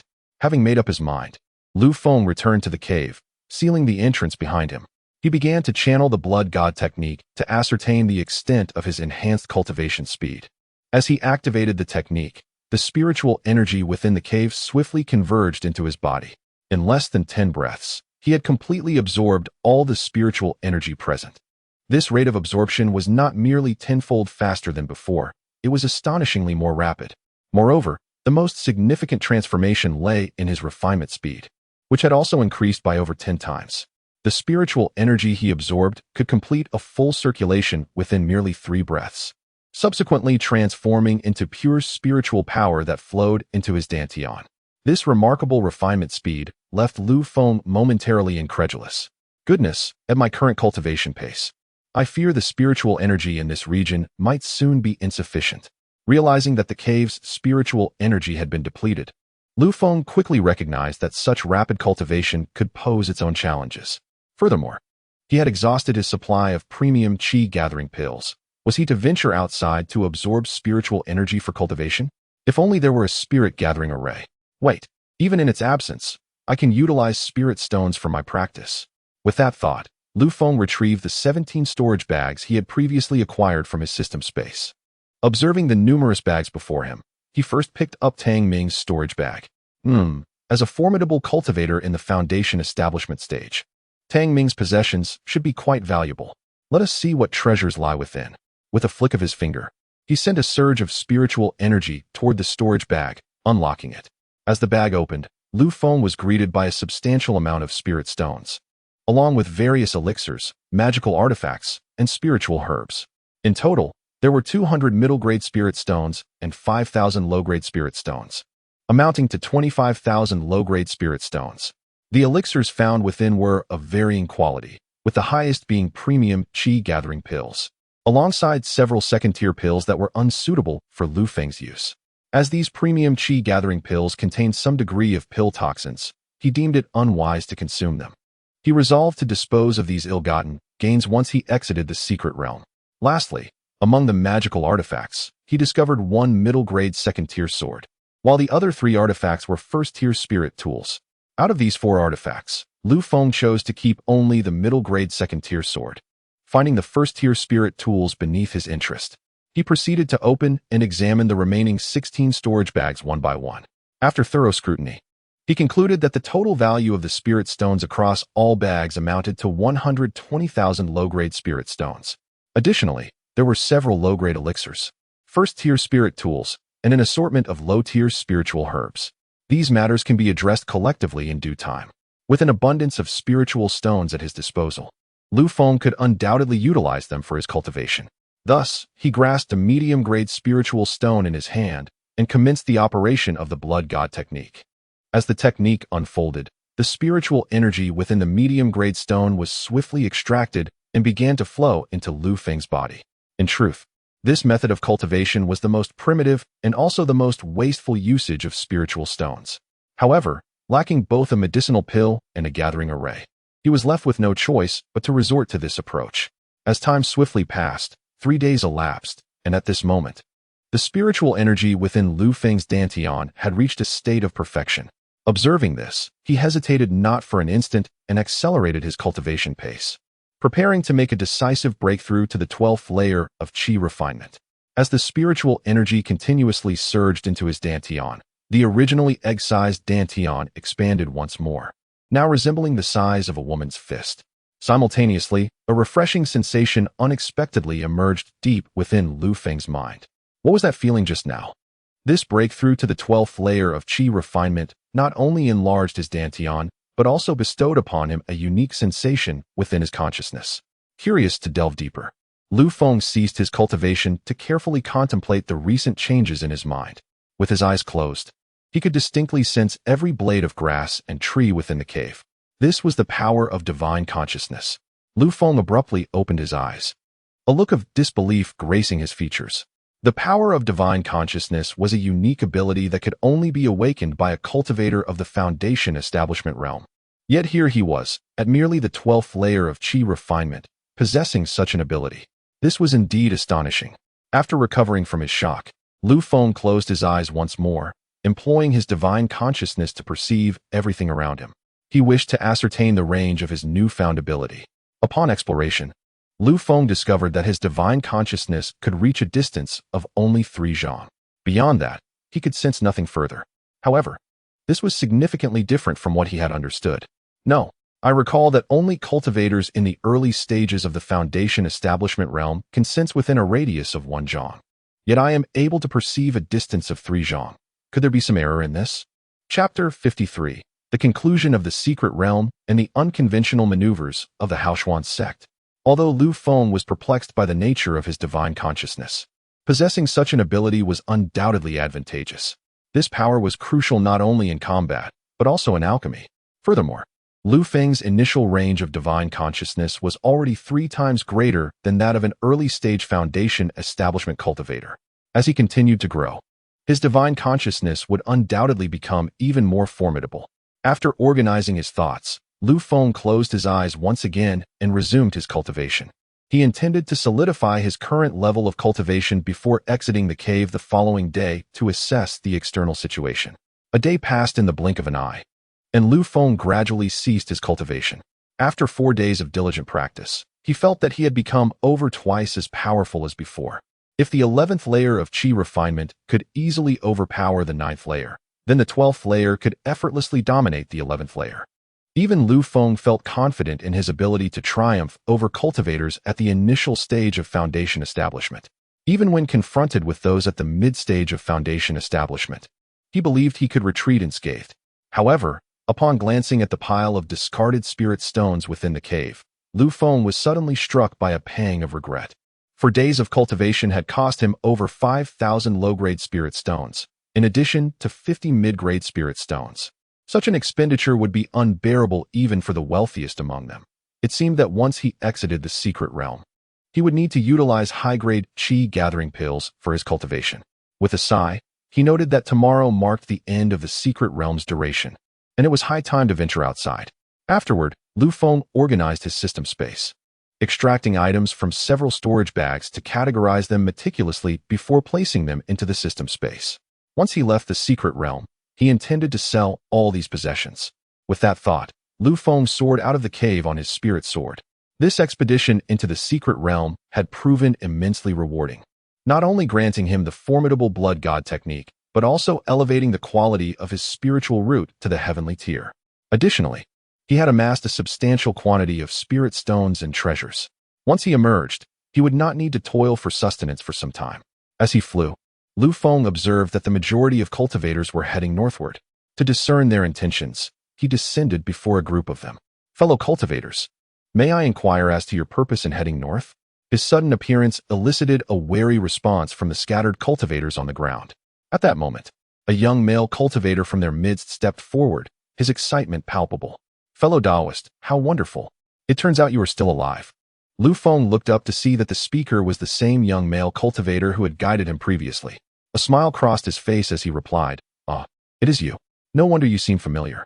Just as the young man was about to speak again, a middle-aged man from behind abruptly interrupted, clearing his throat. "Ahem. Esteemed senior, we were unaware of your cultivation level. Please forgive our rudeness." Lu Feng had clearly been flying on his sword, a clear indication of his status as a formidable cultivator at the Foundation establishment stage, which explained the middle-aged man's respectful tone. The young male cultivator, realizing his earlier words might have been inappropriate, exhibited a flicker of embarrassment and anxiety. Noticing this, Lu Feng offered a gentle smile. "Fellow cultivators need not worry. I harbor no grievances." Upon hearing this, the tension among the group lessened considerably. The middle-aged cultivator then bowed and added, "In response to your earlier query, we are making our way to the exit of the secret realm." Lu Feng's expression brightened with understanding. "I see. May I accompany you on your journey?" The question momentarily caught everyone off guard, but the middle-aged cultivator nodded in agreement. "Of course, it would be our honor to travel alongside you, esteemed senior."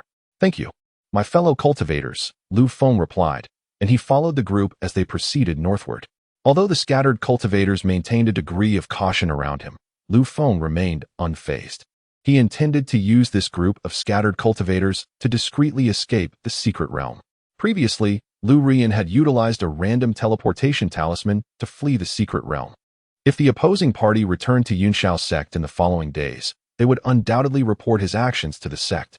Consequently, Yunshao Sect would certainly block his exit from the secret realm. Thus, whether he could safely depart depended on Lu Rian's destination after her teleportation. Fortunately, Lu Rian was merely a chi refinement cultivator and could not fly with a sword. This meant she would require some time to return to Yunshao Sect. He could only gamble that Yunshao Sect remained unaware of the events transpiring within the secret realm, allowing him to slip away unnoticed. After several hours of travel, they finally arrived at the exit of the secret realm. During their journey, Lu Feng grew more familiar with a young male cultivator named Huang Peng, who was a 16-year-old at the 4th level of chi refinement. Upon reaching their destination, they discovered a multitude of cultivators had already gathered there, including disciples from prominent sects and renowned cultivation families. Lu Feng carefully surveyed the assembled cultivators but did not spot the Brahmin cultivator named Ouyang. He then turned to Huang Peng and inquired, "Why do I not see any disciples of the Brahmin?" "Brahmin?" Huang Peng looked around and confirmed the absence of any Brahmin disciples. "I heard that the leader of the Brahmin group perished in the trials, though I cannot confirm its veracity." "Oh, is that so?" Lu Feng recalled that when he entered the celestial trial, he had seen Tang Ming, Ouyang, and Lu Rian just entering the Grand Palace doors. If that were the case, it was indeed plausible that the one named Ouyang had fallen during the trials. While Lu Feng and Huang Peng engaged in casual conversation, disciples from Haoshuan Sect and several other first-rate sects suddenly gathered together. A prominent cultivator from Haoshuan Sect soared into the sky and proclaimed loudly, "Everyone, I am a direct disciple of Haoshuan Sect. I have lost a magical artifact and suspect that one among you has stolen it. Therefore, from this moment forth, I shall be inspecting your storage bags." Upon hearing this declaration, the crowd furrowed their brows. It was evident that this was a blatant attempt at public robbery. Instantly, some disgruntled scattered cultivators began to voice their protests. "Haoshuan Sect, you have already collected an entrance fee. Do you now intend to seize our gains from the secret realm? Indeed, Haoshuan Sect, I advise you not to overstep your bounds." As these scattered cultivators protested, over a dozen foundational cultivators suddenly ascended into the air, unleashing formidable pressure. In the next moment, those who had protested found themselves kneeling beneath this overwhelming force. When the crowd looked up, they realized that these foundational cultivators were all leaders from first-rate sects in the southern region. Witnessing this scene, everyone comprehended the situation. It appeared that the foundational cultivator from Haoshuan Sect had colluded with this group beforehand. At that moment, Huang Peng cast a worried glance at Lu Feng and asked, "Brotherly, what should we do now?" Having grown closer, he had taken to addressing Lu Feng as brotherly. Upon witnessing the situation, Lu Feng sighed, lamenting the presence of so many Foundation establishment experts from the opposing faction, leaving them with no choice but to endure their search. Chapter 54. An old friend conceals for survival. The master desires to end the disciple's life. Although Lu Feng harbored no fear of these formidable Foundation establishment cultivators from the major sects, he wished to avoid unnecessary complications. Escaping the secret realm was of utmost importance. Furthermore, with the existence of his system space, he was not concerned about the search of his storage bag. Huang Peng, hearing Lu Feng's words, resigned himself to the situation. However, there were still a few rogue cultivators unwilling to yield, but they ultimately met a tragic end under the combined assault of more than a dozen Foundation establishment experts. Witnessing this, the remaining rogue cultivators promptly subdued themselves and began to submit to the searches conducted by the disciples of the Haoshuan Sect. Although termed a search, it was merely an opportunity for the disciples to seize any valuable items discovered within the storage bags. The rogue cultivators, though reluctant, ultimately deemed their lives more precious than these treasures. When the disciples of the Haoshuan Sect reached Lu Feng, their brows furrowed slightly. "Young man, why does your storage bag contain nothing but these worthless items? What treasures have you acquired in the secret realm?" Upon hearing the inquiry from the Haoshuan disciple, Lu Feng managed a bitter smile, replying, "Esteemed friend, since entering the secret realm, I have focused solely on my cultivation and have not obtained any valuable treasures." The disciple, upon hearing Lu Feng's explanation, contemptuously tossed his storage bag to the ground, exclaiming, "What a pauper." Lu Feng chuckled softly and retrieved the storage bag from the ground.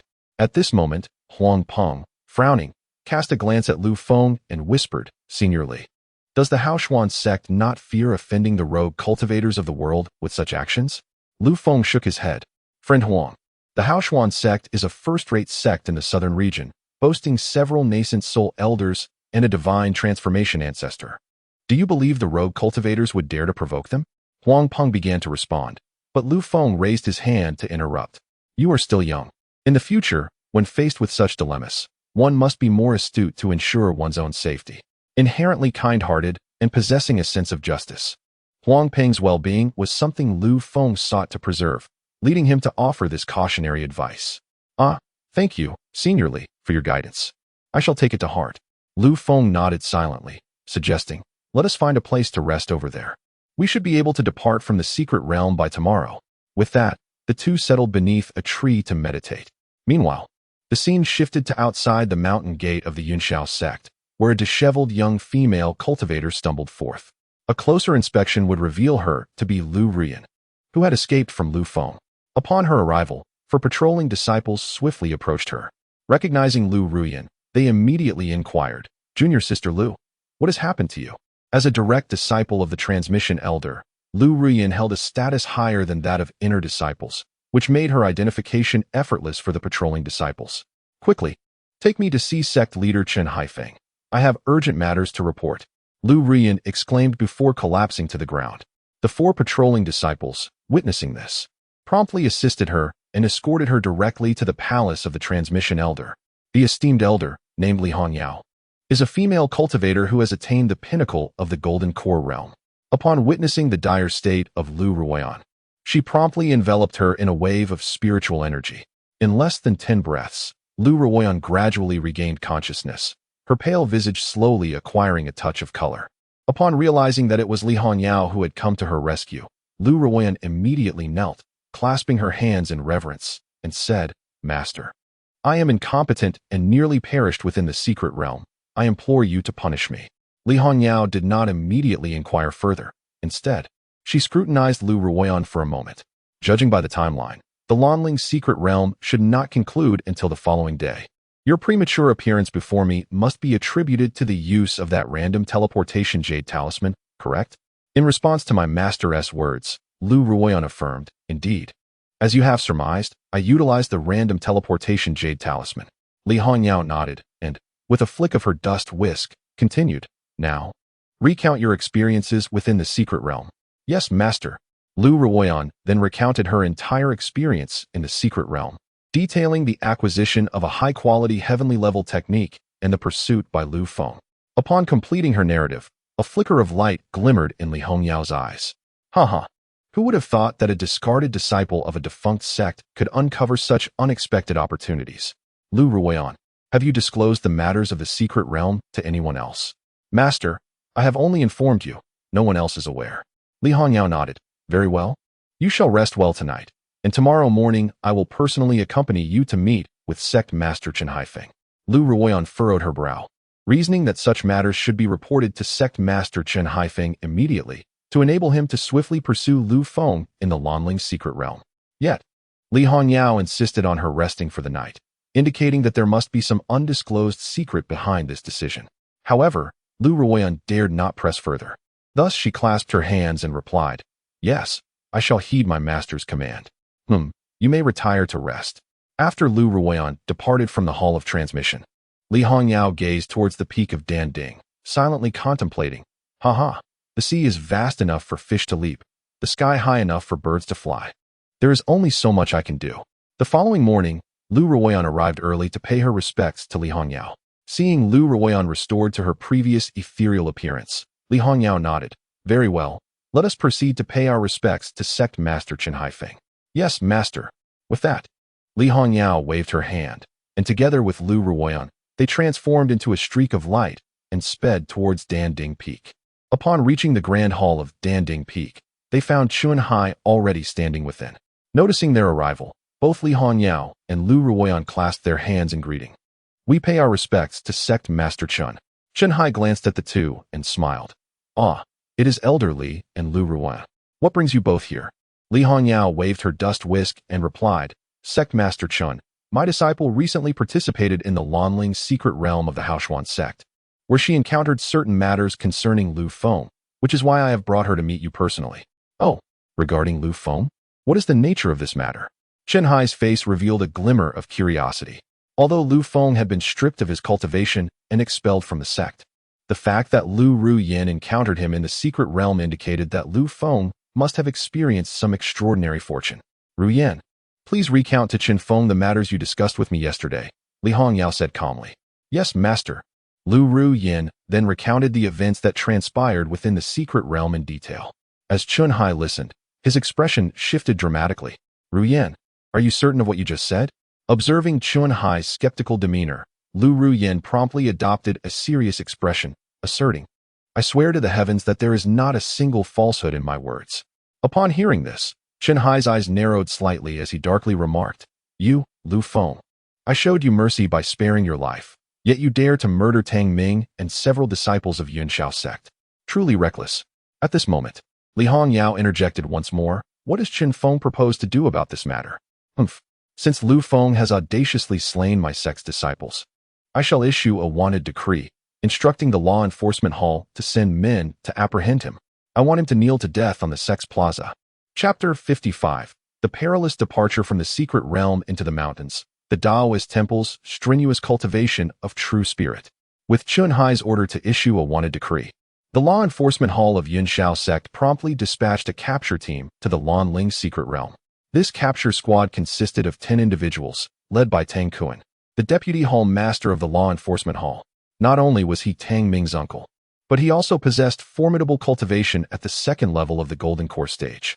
The other 9 members of the capture team were all accomplished cultivators at the Foundation establishment stage.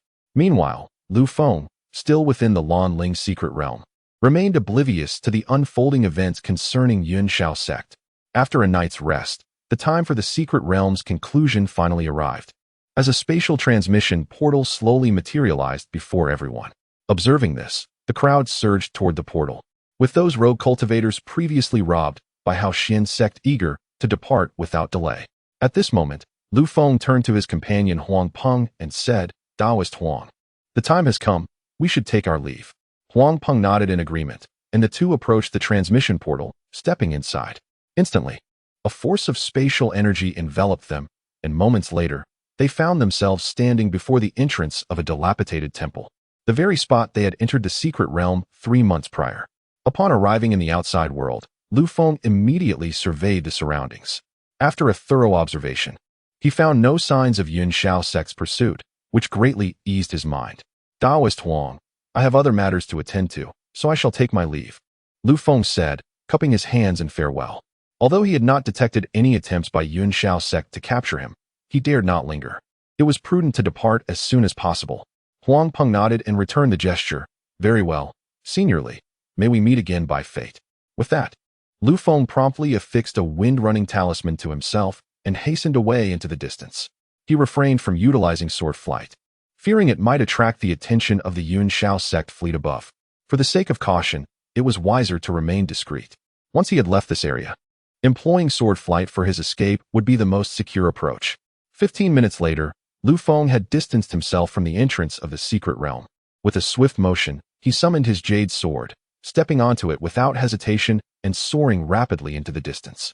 However, his trajectory did not lead him toward the city of wind and clouds, but rather in the opposite direction. Lu Feng possessed a keen understanding of the strength of the Yunxiao Sect. Once they discovered that he had slain Tang Ming and the others, Chen Hai would undoubtedly dispatch the enforcement hall to apprehend him. If he were to take refuge in the city, he feared he might not even grasp how his demise would unfold. He resolved to fly to the nearest cultivation market to procure a batch of materials for qi-gathering pills. With that thought, Lu Feng quickened his flight. An hour later, the capture team from Yunxiao Sect finally arrived at the entrance of the secret realm. Upon hearing Tang Kuan relay the news about Lu Feng, the elder in charge of receiving newcomers was momentarily taken aback. So that was the case. No wonder the disciples of Yunxiao Sect had not emerged despite my waiting for an hour. A glint of murderous intent flashed in Tang Kuan's eyes as he addressed Elder Feng. As the elder responsible for the secret realm, you are undoubtedly implicated in this matter. If you assist me in capturing Lu Feng, we can provide an explanation upon returning to the sect. Elder Feng furrowed his brow slightly upon hearing this, but eventually nodded. Conceding, "You speak wisely, Elder Tang. I shall comply with your wishes." The two Golden Core elders then proceeded to conduct a meticulous inquiry of the scattered cultivators at the entrance. However, Lu Feng had departed the secret realm an hour prior, making their search akin to finding a needle in a haystack. After 2 hours of rapid flight, Lu Feng finally spotted a small cultivation market in the distance. Without hesitation, he descended within the market and sought out an alchemy shop, purchasing materials for 500 chi-gathering pills. The cost amounted to 5,000 low-grade spirit stones. Yet Lu Feng, affluent as he was, paid little mind to the expenditure. Having completed his purchase, he dared not linger and continued his flight northward. Thus, he soared for 3 days and nights before finally coming to a halt. Phew, having traveled such a distance, I should be safe for the time being. At this moment, Lu Feng found himself in a mountainous forest, where an abandoned Taoist temple stood midway up the slope. He hastened into the temple, noting its long-abandoned state. "Well, I shall rest here for a while," he mused. He made his way to the main hall of the temple and, after a brief tidying up, cleared a clean area for himself. Subsequently, he retrieved his small, worn alchemical furnace along with the materials for the chi-gathering pills, preparing to commence his alchemical endeavor. With my current cultivation speed, as long as I have sufficient premium chi-gathering pills, I will soon reach the consummate state. Coupled with the top-tier foundation establishment pills I possess, I am fully confident in my ability to break through to the foundation establishment realm. A spark of intense self-assurance glimmered in Lu Feng's eyes as he gazed at the materials in his hands. With that, Lu Feng began to feed the materials into the small furnace, and soon, the temple echoed with the sounds of explosive detonations.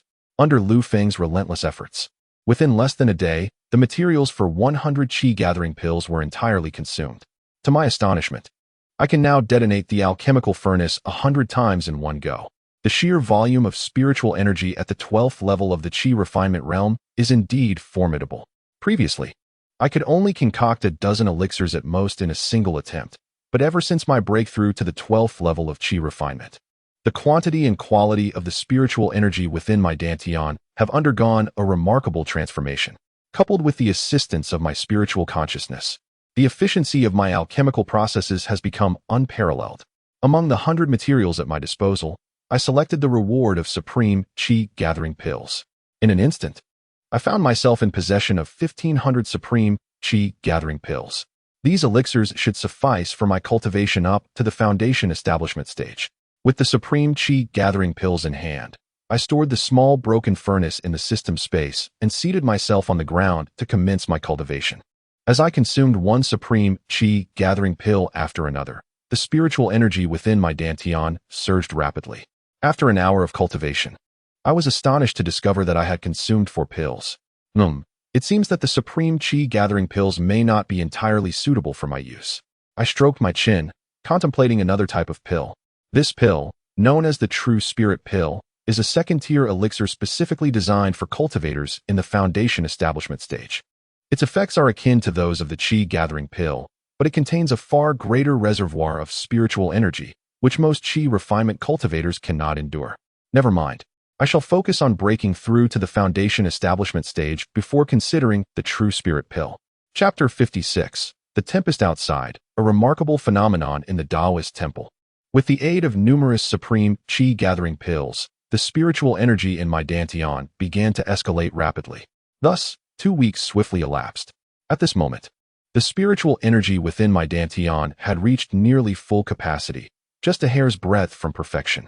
Observing this, I opened my eyes and exhaled a breath of turbid air. According to my current pace of cultivation, I will achieve perfection in 3 days, and that shall be the moment I break through to the foundation establishment stage. With that said, I consumed yet another supreme chi-gathering pill. Meanwhile, the scene shifted to the outside world. During these 2 weeks, the capture team from the Yunshao Sect and Elder Feng scoured the area surrounding the secret realm. Even the Lu Feng Immortal city of the Haoshuan Sect was subjected to their forceful search. Although the Haoshuan Sect initially resisted, under the overwhelming pressure from the Yunshao Sect, they eventually permitted the search to proceed. Regrettably, they still failed to uncover any trace of me. At this juncture, Tang Kuan, with a grim expression, gazed at the Lu Feng Immortal city and remarked, "Elder Feng, where do you believe this Lu Feng might be hiding?" Elder Feng pondered briefly before responding. It is difficult to ascertain. Since we could not locate Lu Feng in the Lu Feng Immortal City, he has likely anticipated our pursuit and thus would not remain here. Tang Kuan nodded. In that case, let us disperse our search and notify the sect to issue a domain-wide wanted notice throughout the cultivation world. Indeed, that seems to be our only course of action. Subsequently, under the arrangements of Tang Kuan and Elder Feng, the 9 Foundation establishment cultivators from the capture team were divided into 3 groups, each dispatched to nearby cultivation markets and immortal cities for inquiries. Meanwhile, Elder Feng's team was also separated into 5 smaller groups to commence their search.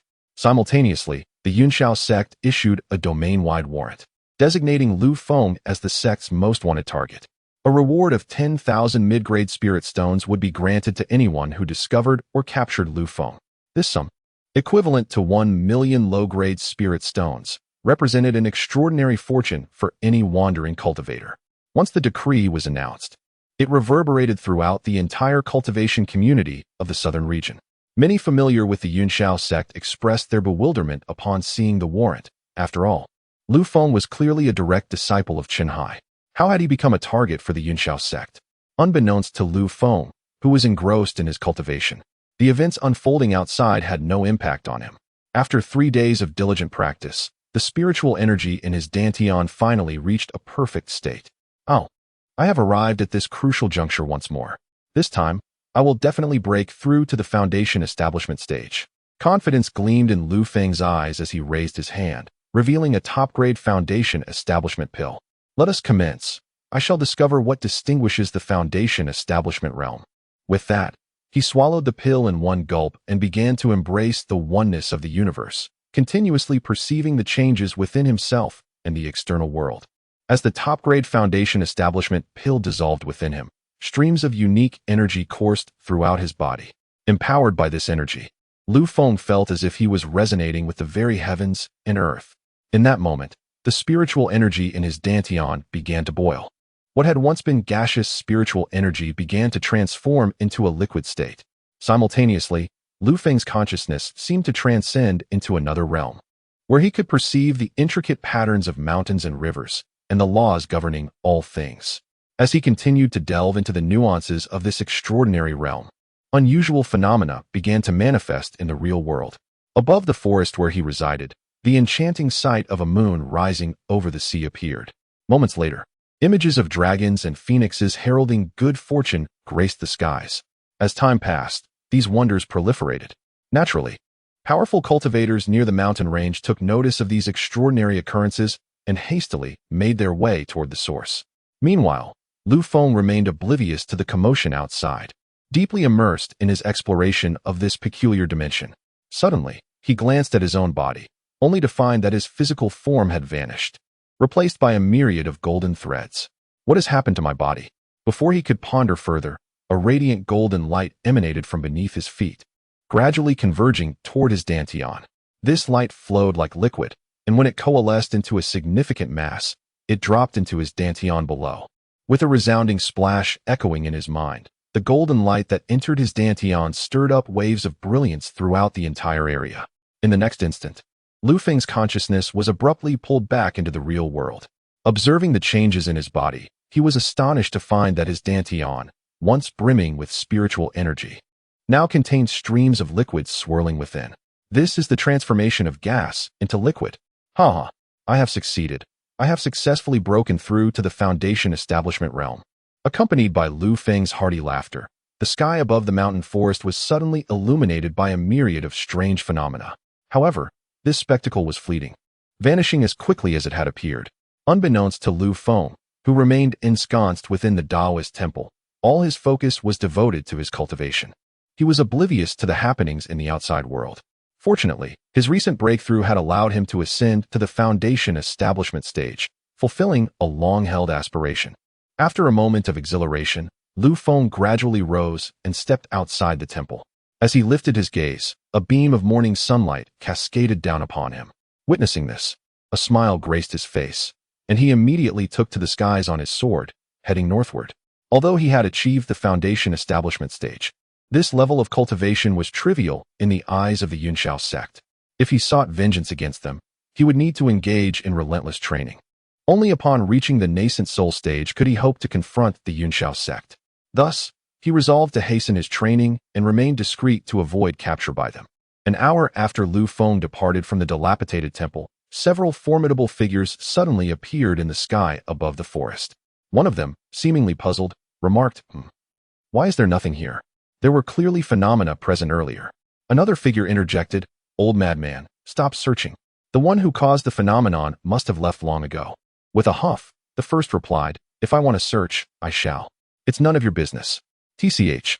Truly, a dog-biting El Dongbin, unaware of benevolence. The second retorted as they vanished from sight. The so-called old madman then rummaged around the temple for a while. "Oh, why does this room smell of medicinal pills? Could it be?" Chapter 57. Wanted posters hang in the city, seeking true spirits in South Wind, Immortal City.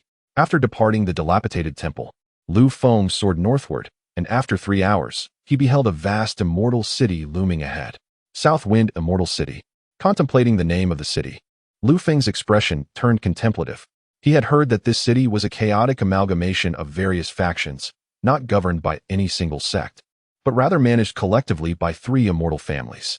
Though disorderly, this setting was perfectly suited for Lu Feng to navigate the murky waters.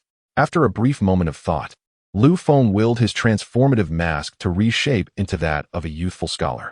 He then guided his flying sword to the city gates, and after paying the entrance fee, he strolled leisurely inside. Upon entering the city, he immediately noticed several wanted posters affixed near the gates. To his astonishment, one of the posters bore his likeness, accompanied by a substantial bounty from the Yunxiao sect. To think I'm worth 10,000 mid-grade spirit stones. The Yunxiao sect truly holds me in high regard. Lu Feng scoffed inwardly. Since his wanted notice had appeared here, it was certain that other immortal cities or cultivation markets had also posted his bounty. However, the notion of capturing him through such means was utterly ludicrous. He has now attained the foundational realm of cultivation, and as long as he does not encounter a golden core expert, it would be quite challenging for others to discern his true identity. Furthermore, his spiritual awareness has extended to a distance of 10 zhang, making it difficult for outsiders to launch a surprise attack on him. After perusing the wanted notice, Lu Feng turned and walked into the city. Upon observation, he noted a considerable number of cultivators residing in the Southern Wind Immortal City. Just during a brief stroll, he had already spotted 2 foundational realm cultivators, while those of the Qi refinement realm were countless. After wandering around the city for a while, Lu Feng decided to seek out an alchemy shop to see if he could procure the materials needed to refine the true spirit pill.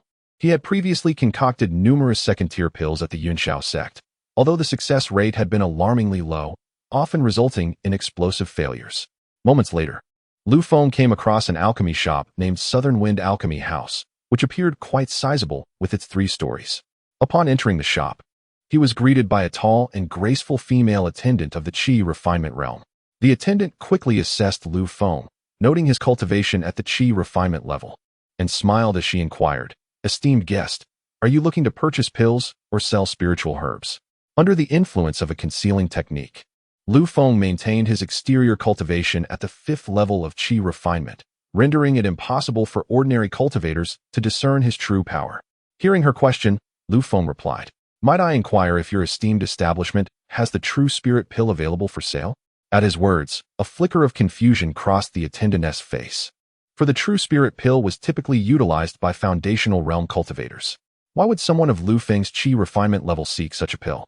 Nevertheless, after a brief hesitation, she responded, "Indeed, we do have the true spirit pill available, but each one is priced at 50 low-grade spirit stones." Lu Feng nodded slightly, realizing that since this shop sold the true spirit pill, they must also have the necessary materials for its refinement.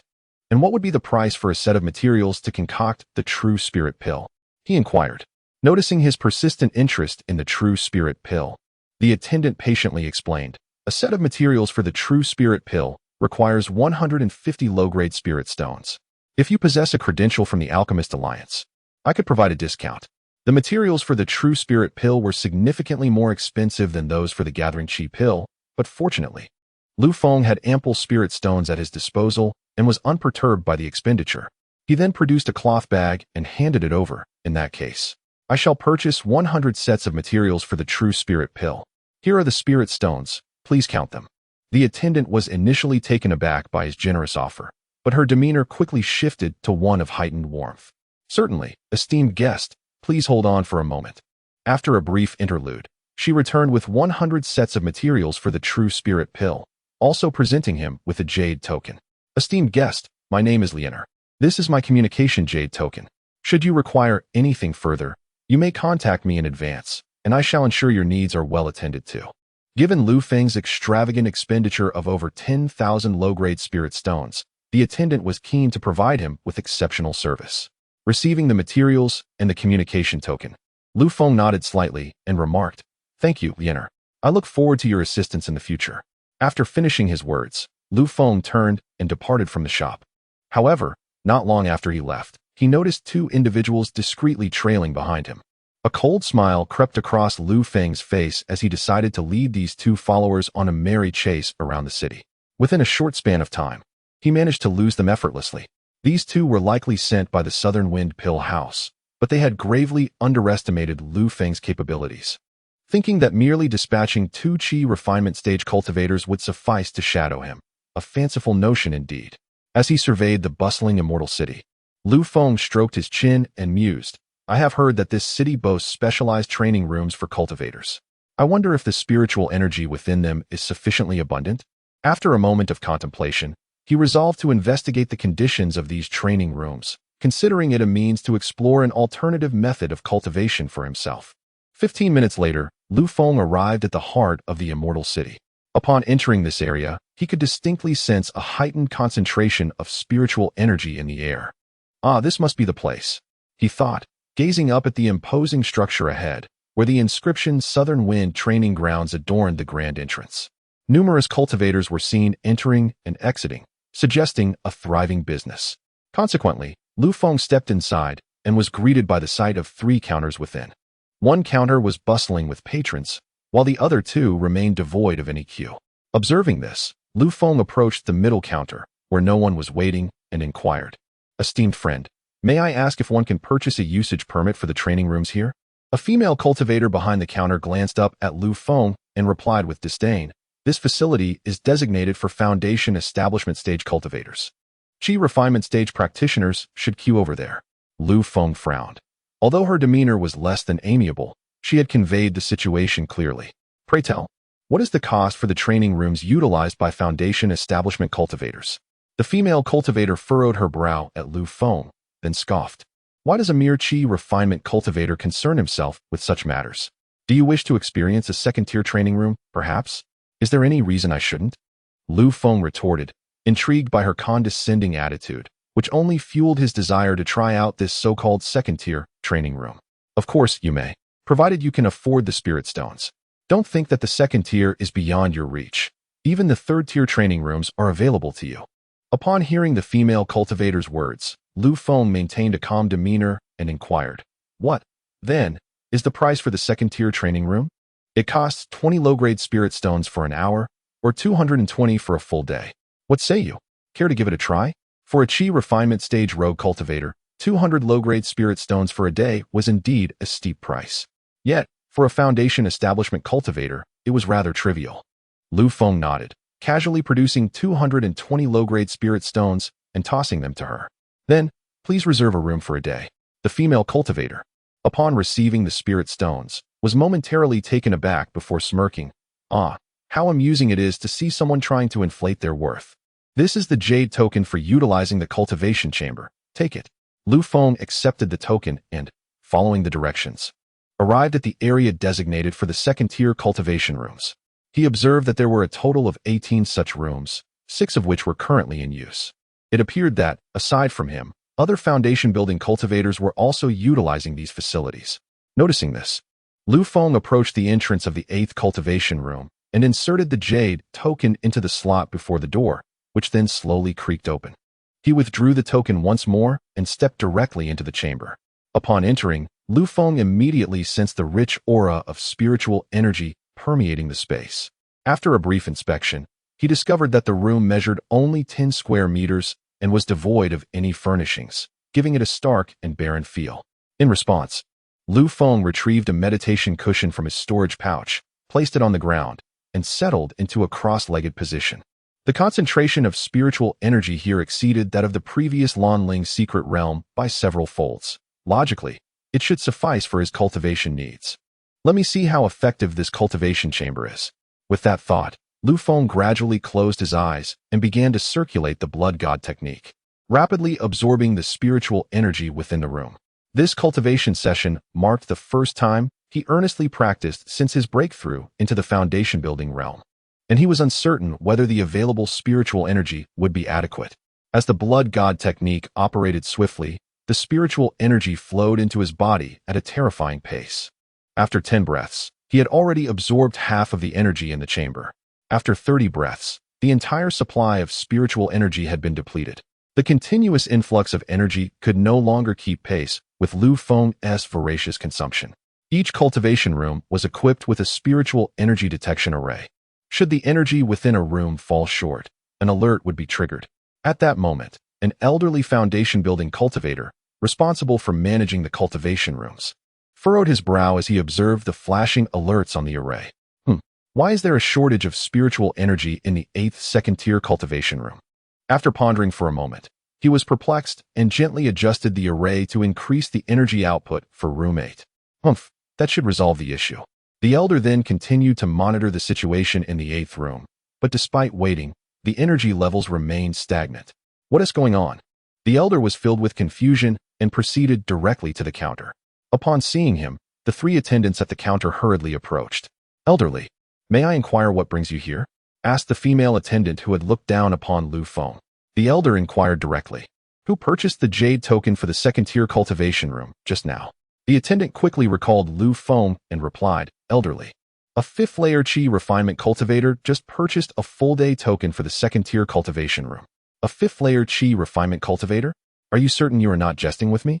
The attendant was startled and hastily explained, "Elderly, how could I dare to jest with you? We all witnessed that 5th-layer Qi refinement cultivator. If you do not believe me, you may inquire with others." Oldly glanced at the others, noticing their eyes reflecting a sense of affirmation. Seeing this, he waved his hand, signaling them to continue with their work. Afterward, he approached the entrance of the second-tier training room number 8. Observing that the room was currently in use, a glimmer of light flashed in his eyes. Do they wish to tarnish the reputation of my Nanfeng training grounds? Then I shall drown them in spiritual energy.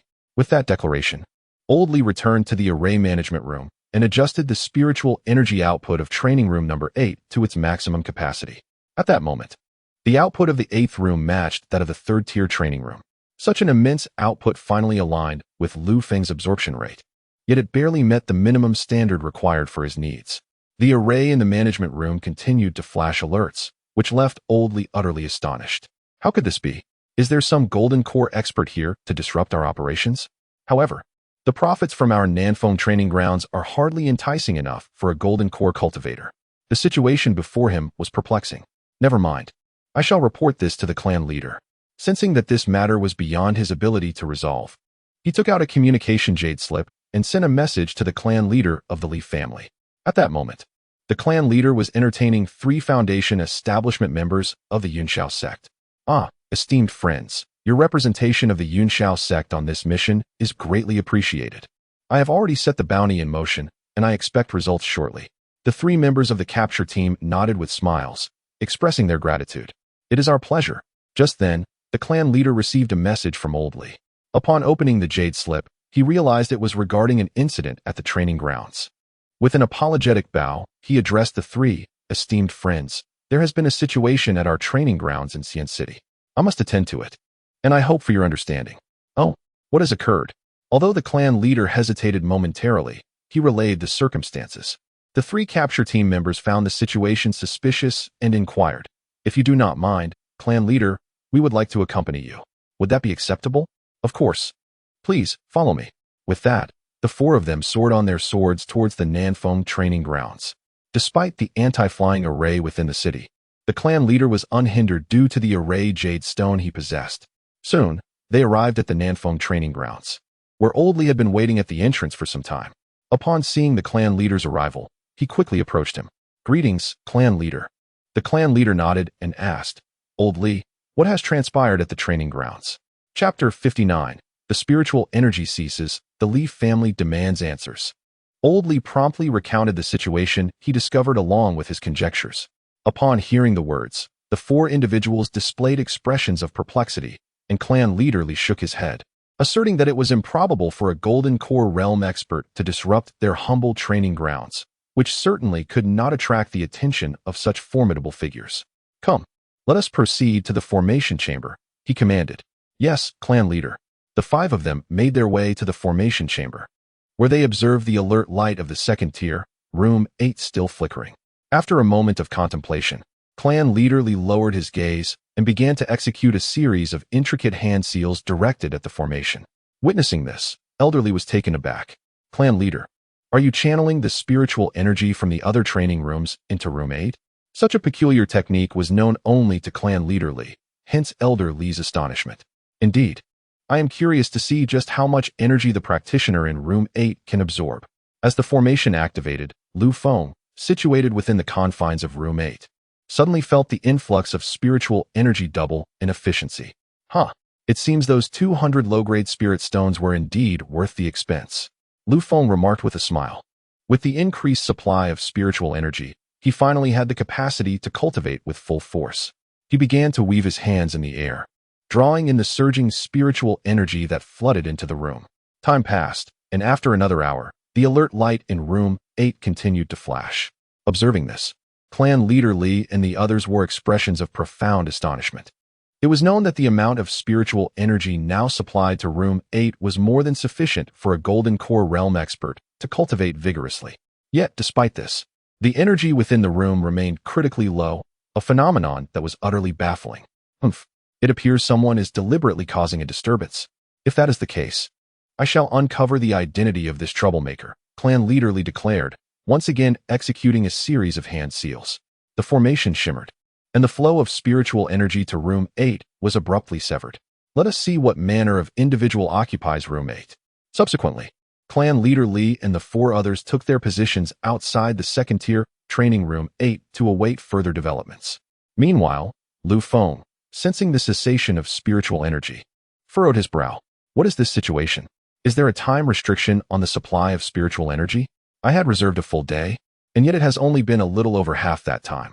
After a brief pause within the room, Lu Feng found no indication of energy resumption.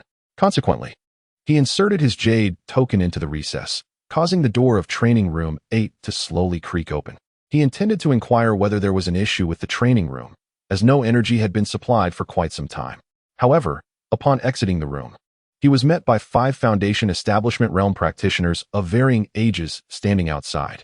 Among them, 3 bore the attire of disciples from the Cloudsoar Sect. A flicker of subtle wariness crossed Lu Feng's eyes upon seeing the 5.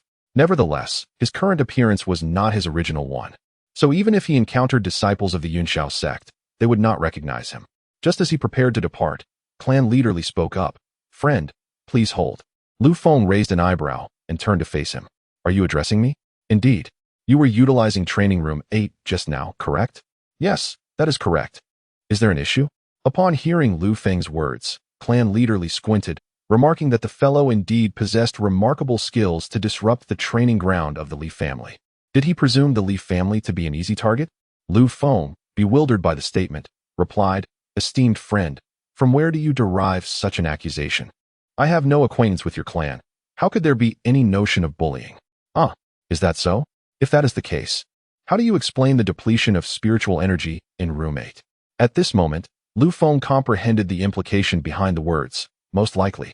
His vigorous absorption of spiritual energy during cultivation had led to the exhaustion of room 8's resources.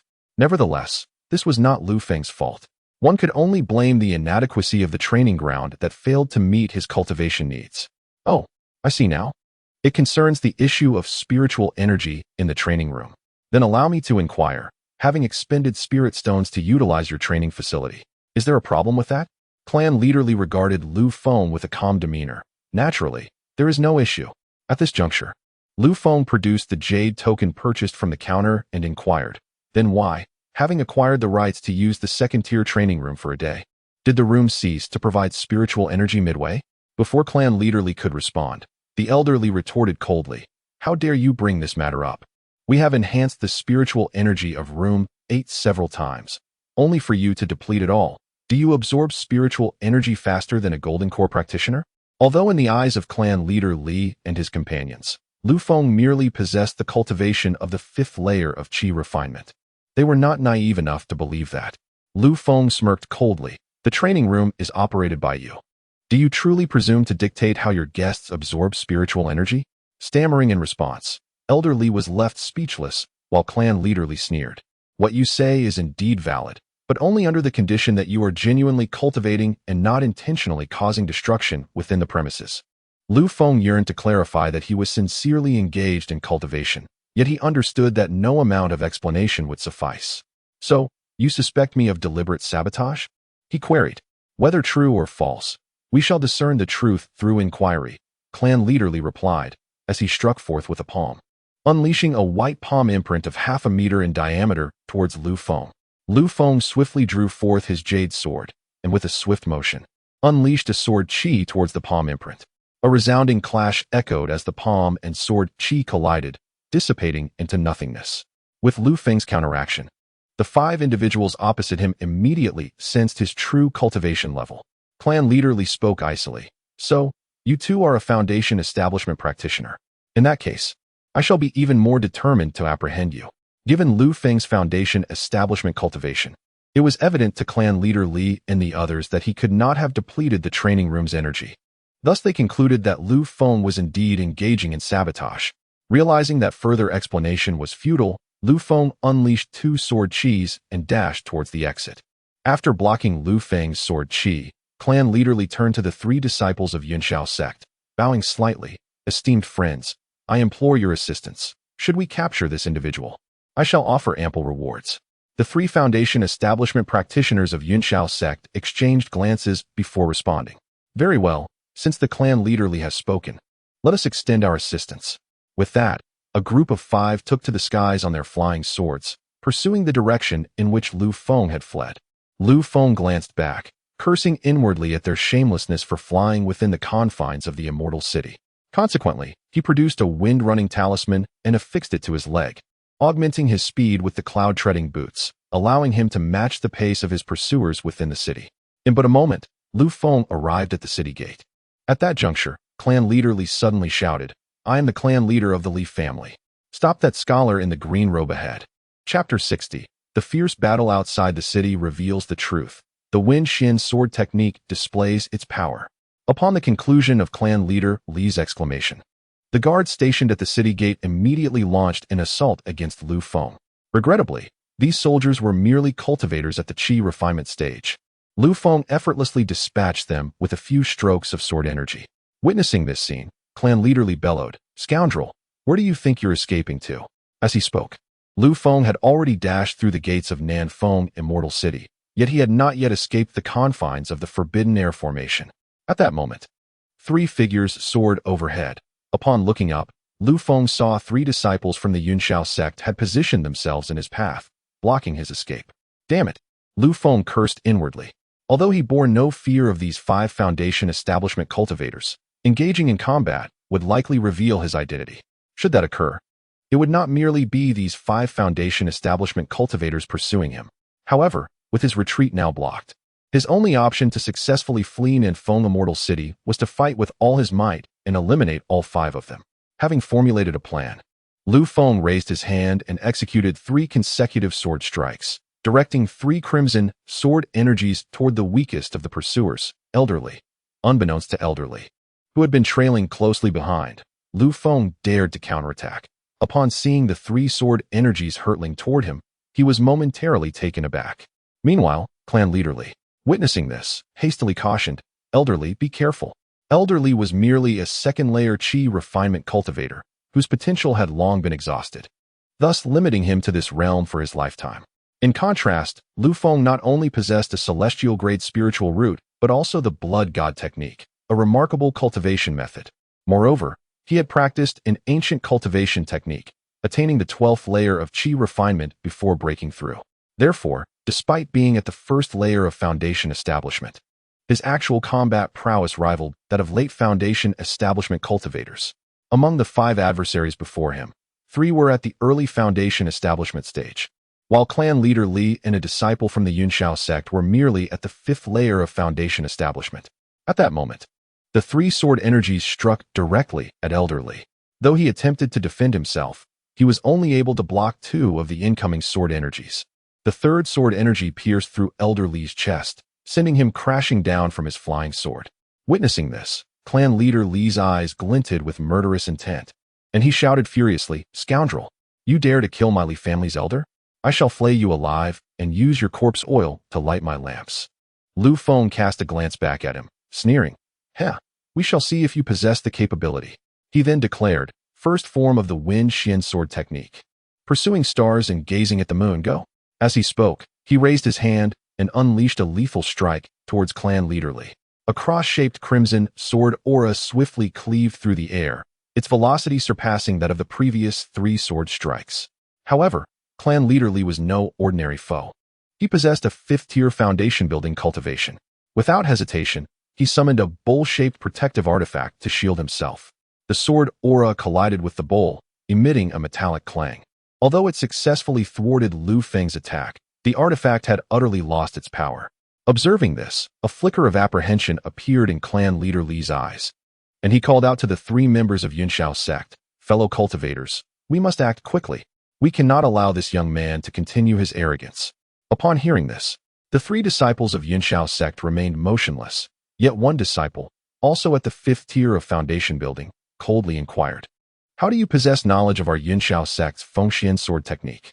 This swordsmanship is a closely guarded secret, only taught to direct disciples and true heirs. It was only after witnessing Lu Feng's usage of this technique that he posed such a question. Lu Feng merely chuckled disdainfully, "A bunch of fools." The moment these words escaped his lips, the expressions of the 3 Yunxiao disciples darkened. "You seek death," they retorted, immediately launching an assault against Lu Feng. 2 of them employed magical techniques while the 3rd unleashed a streak of azure sword aura. Undeterred, Lu Feng raised his hand and countered with 3 sword auras. In an instant, the trio's attacks were effortlessly neutralized. Realizing the difficulty posed by Lu Feng's strength, they conferred with clan leader Li, stating, "Clan leader Li, we shall restrain him, and you will focus on the main offensive." Clan leader Li, already unable to contain his impatience, nodded eagerly, "Very well. Leave it to me." Thus, the 4 of them coordinated their efforts and engaged Lu Feng in a fierce battle. At that moment, the air around the city gate crackled with sword auras, and spells were cast with fervor. The intensity of the confrontation escalated, with both sides clashing from the city gate to the outskirts of the formation. Sensing the dissolution of the anti-flight formation, Lu Feng's eyes narrowed slightly as he raised his hand to unleash 4 sword auras. These 4 streaks of crimson sword energy precisely targeted the 4 adversaries. As they attempted to defend, the sword auras shattered their defenses and surged towards their bodies. In a moment of desperation, clan leader Li and the 5th-tier disciple raised their swords to fend off the attack, barely managing to block the onslaught. However, the other 2 disciples of Yunxiao sect were not so fortunate. Their bodies were cleaved in twain by the sword energy, leaving them lifeless. Earlier, within the confines of the anti-flight formation, Lu Feng had only exerted half of his strength against the 4. Now that he had exited the formation, he was ready to unleash his full prowess. If he could swiftly eliminate these 4, he would make his escape, leaving no trace behind. Thus, he had applied 70% of his strength in that last attack, breaking through their defenses with ease. "Junior brothers," the surviving disciple of the Yunxiao sect suddenly exclaimed, then turned to glare at Lu Feng with malice. "Dare you to kill a disciple of the Yunxiao sect? Even the King of Heaven cannot save you now." Faced with this threat, Lu Feng merely smiled coldly. "Ah, so you are a disciple of the Yunxiao sect. How frightful." Seeing Lu Feng's fearless demeanor, the disciple realized something and spoke again. "Kid, if I am not mistaken, you must be Lu Feng." Lu Feng raised an eyebrow, surprised that the other party had discerned his identity. However, he was not prepared to reveal himself just yet, so he responded with feigned confusion, "Lu Feng, are you referring to the one wanted by your Yunxiao sect?" The disciple's brow furrowed slightly upon hearing this response. He had merely suspected the truth and wished to probe him further to ascertain whether he was indeed Lu Feng. According to the information from the Yunxiao sect, Lu Feng was a 9th-level qi refinement cultivator, while the individual before him was a formidable foundation establishment expert. The disparity in their strengths was quite significant. Regardless of whether you are Lu Feng, the moment you kill a disciple of the Yunxiao sect, you seal your fate. I advise you to surrender quietly. It will spare you some suffering. Upon hearing this, a flash of murderous intent flickered in Lu Feng's eyes.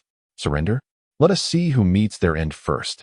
With that, Lu Feng's spiritual sword instantly transformed into hundreds of sword shadows that shot toward the two. The Yunxiao disciple's eyes widened in astonishment. Not good. This is the heavenly star of the Wen Xian sword technique, run.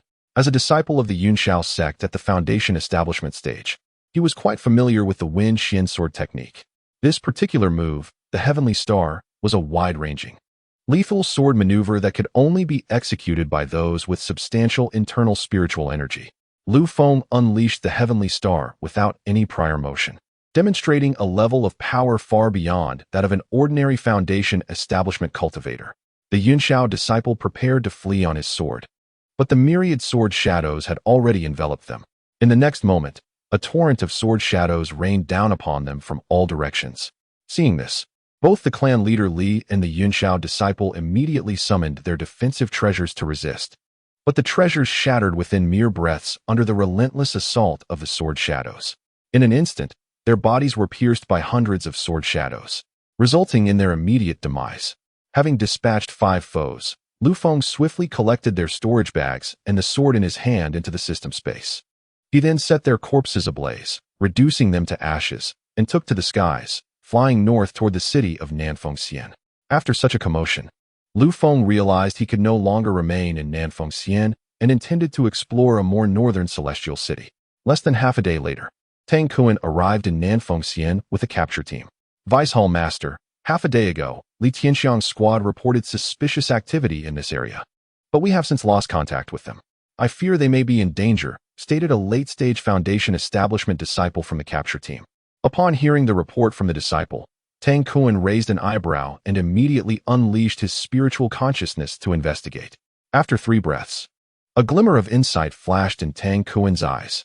Follow me, he commanded, and the 3 Foundation establishment disciples hastily accompanied him to the northern gate of the Immortal City. Before Tang Kuan could speak, one of the late-stage Foundation establishment disciples suddenly interjected, Vice Hall Master, it seems there are traces of a battle here. Tang Kuan's expression darkened as he coldly replied, Humph, these are not merely traces of a battle. They are marks left by the Wen Xian sword technique. The Wen Xian sword technique. Could it be? Tang Kuan cast a meaningful glance at the 3 disciples and sneered. Isn't it obvious? The person who fought with Li Tianxiang is none other than Lu Feng, for he alone employs the Wen Xian sword technique in combat. But senior brother Tianxiang is a 5th-layer Foundation establishment cultivator. How could Lu Feng possibly be his adversary? Before the disciple could finish, Tang Kuan raised his hand to interrupt him. You are underestimating the situation. Based on my knowledge of Lu Feng, he has undoubtedly broken through to the Foundation establishment stage, and it is likely that Li Tianxiang and his companions have perished at his hands. How is that possible? A murderous intent flashed once more in Tang Kuan's eyes. This child Lu Feng was capable of killing my nephew Tang Ming while in the 9th layer of Qi refinement. Now that he has advanced to Foundation establishment, eliminating Li Tianxiang and his companions would pose no challenge to him. At this revelation, the 3 Foundation establishment disciples wore expressions of astonishment. If that is the case, wouldn't he encountering Lu Feng put us in peril as well? Your awareness of this matter is not entirely lacking. Relay my orders. From this moment on, all members of the capture teams are to assemble for a search. Should Lu Feng's whereabouts be discovered, it must be reported immediately. No one is permitted to act independently. Yes, I shall convey your orders at once. After a moment's contemplation, Tang Kuan continued, Wait, also inform Elder Feng of Lu Feng's situation, so they can prepare appropriate countermeasures. Understood. The 3 disciples promptly dispersed. Remaining in place, Tang Kuan retrieved a communication jade slip from his robes and transmitted a message. Chief Chun, Lu Feng has appeared in Southwind Immortal City, and he has already broken through to the Foundation establishment stage. Tang Kuan's words were directly conveyed to Chen Hai. Moments later, a voice emanated from the communication jade slip. Capture Lu Feng alive and bring him back to Yunxiao Sect. Upon receiving Chen Hai's command, despite his intense desire to kill Lu Feng, Tang Kuan did not dare to oppose Chen Hai's wishes. He slowly pocketed the communication jade slip snorting. Alive, you say? Then I shall ensure Lu Feng lives well. Meanwhile, the scene shifted to Lu Feng, who, after dispatching 5 individuals, had been flying on his sword for the better part of a day. Although he passed by 2 cultivation markets along the way, Lu Feng did not dare to linger. After all, he was still too close to Southwind Immortal City. Should the people from Yunxiao Sect discover him and give chase, it would spell trouble. Sighing, he mused, continuing this way is not a solution. I must find a secure place to cultivate diligently. As he soared through the skies, Lu Feng pondered the implications of relying solely on this escape strategy for his training. Knowing that it would inevitably slow his advancement, he was still contemplating revenge against the Yunxiao Sect and seeking an explanation from Chenhai. Therefore, it was imperative to find a stable place for cultivation. However, given his current status, it seemed that few sects in the southern region would dare to accept him. As for departing the southern region for other continents, Lu Feng had not yet considered that option. After all, traversing continents even required considerable time and effort. Even for a golden core practitioner, for someone at the first level of foundation establishment like him, it would be nothing short of a jest. While he was deep in thought, he suddenly recalled the old beggar he had encountered in the dilapidated temple. That individual seemed to be an ancient nascent soul practitioner from the Donxia sect and had bestowed upon him a piece of jade token. Remembering this, Lu Feng raised his hand, and the jade token promptly appeared in his grasp. According to the rules governing the use of this token, he could request to be accepted as a disciple of the Donxia sect. However, the prerequisite was to pass the entrance examination of the sect. Contemplating the jade token in his hand, Lu Feng reflected on the Donxia sect's circumstances. This faction was not only a time-honored first-rate sect in the southern region, but also enjoyed a commendable reputation within the realm of cultivation. The only peculiar aspect was the unique admission criteria for disciples. Regardless of one's innate talent for cultivation, one must pass the entrance examination to be accepted as a disciple of the Donxia sect, even if one possessed a heavenly grade spiritual root. Failing to pass the examination would result in rejection. Consequently, the number of disciples in the Donxia sect was always relatively small, if not exceedingly rare. Nevertheless, every disciple within the sect was far from ordinary. Perhaps I should first attempt to join the Donxia sect. If I succeed in passing the entrance examination, I can cultivate in peace. With that thought, Lu Feng stored the jade token in his system space and set off towards the direction of the Donxia sect. According to his memory, the location of the Donxia sect was directly to the north, and at his current flying speed, he estimated it would take about 3 days to arrive. After 3 days of continuous flight, Lu Feng finally reached the entrance of the Donxia sect. Upon gazing at the mountain gate obscured by an illusionary array, Lu Feng let out a long sigh of relief. Ah, I've finally arrived. Chapter 62. The radiant light guides the celestial gate. A long-lost friend's arrival is astonishing. The gates of such first-rate cultivation sects are typically concealed and protected by various formations, preventing ordinary individuals from entering even if they manage to arrive at the location. After a brief observation, Lu Feng took out the jade token and tossed it towards the distant illusionary array. As the jade token entered the array, a faint glimmer began to flicker. The next moment, 2 foundation establishment practitioners emerged from the array, holding the jade token. Upon seeing Lu Feng, they first scrutinized him carefully before clasping their hands in greeting. Esteemed friend, may I inquire if this jade token was cast by you? Indeed, it was I. The 2 disciples nodded slightly and continued. In that case, please follow us. Very well. Thereafter, Lu Feng followed the 2 as they traversed the illusionary array and entered the Donxia sect. Once inside, he beheld the majestic architecture of the sect. The Donxia sect was established atop towering mountains, with some structures even precariously perched upon suspended peaks. The entire mountain gate was shrouded in wisps of mist, with celestial cranes soaring high above, presenting an ethereal and transcendent scene reminiscent of a heavenly abode. The 3 individuals swiftly ascended to a mid-mountain location, where they beheld a grand hall standing tall. The plaque above the hall was inscribed with the 3 characters Mingyu Xian. At that moment, the 2 guiding disciples clasped their hands in greeting and said, "Esteemed fellow, please enter." Lu Feng nodded, following the 2 into the hall to take a seat. Once the 3 were settled, the disciples inquired, "Might I ask your esteemed name, fellow? What brings you to our Donxia sect with the green jade token?" After a moment's contemplation, Lu Feng resolved to reveal his true identity and responded, "I am Lu Feng, a discarded disciple of the Yunxiao sect."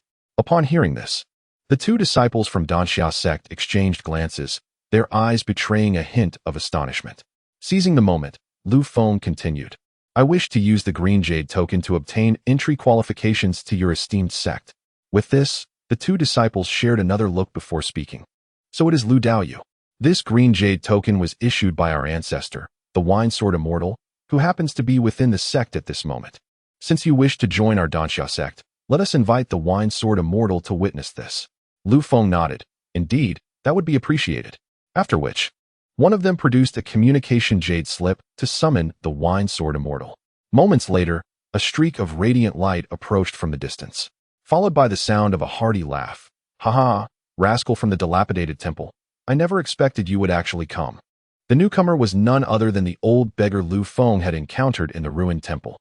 Upon recognizing him, Lu Feng promptly rose and clasped his hands, saying, Junior Lu Feng pays respects to Senior Wine Sword Immortal. The old beggar did not respond verbally, but began to scrutinize Lu Feng closely. You've actually broken through to the foundation establishment stage? How is this possible?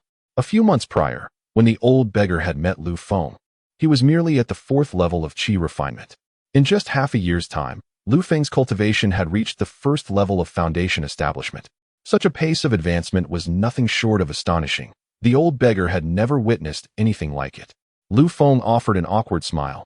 Senior, you flatter me. Perhaps I am simply fortunate.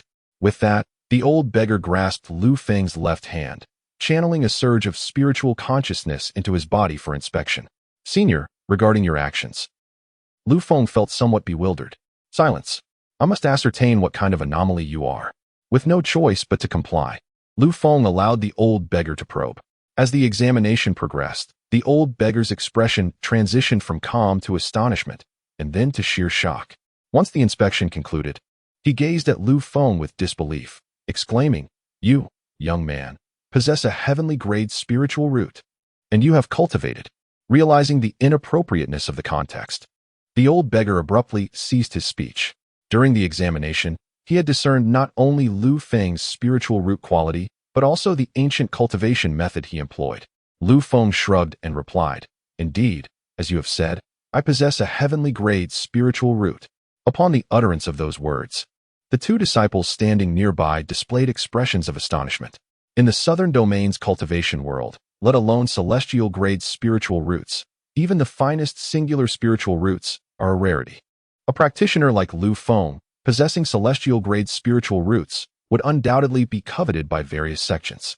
Yet, the Yunxiao sect not only failed to nurture Lu Feng, but actually expelled him from the sect, a decision that left many perplexed. The old beggar stroked his chin and remarked, Young man, have you perhaps wronged the daughter of the Yunxiao sect's leader?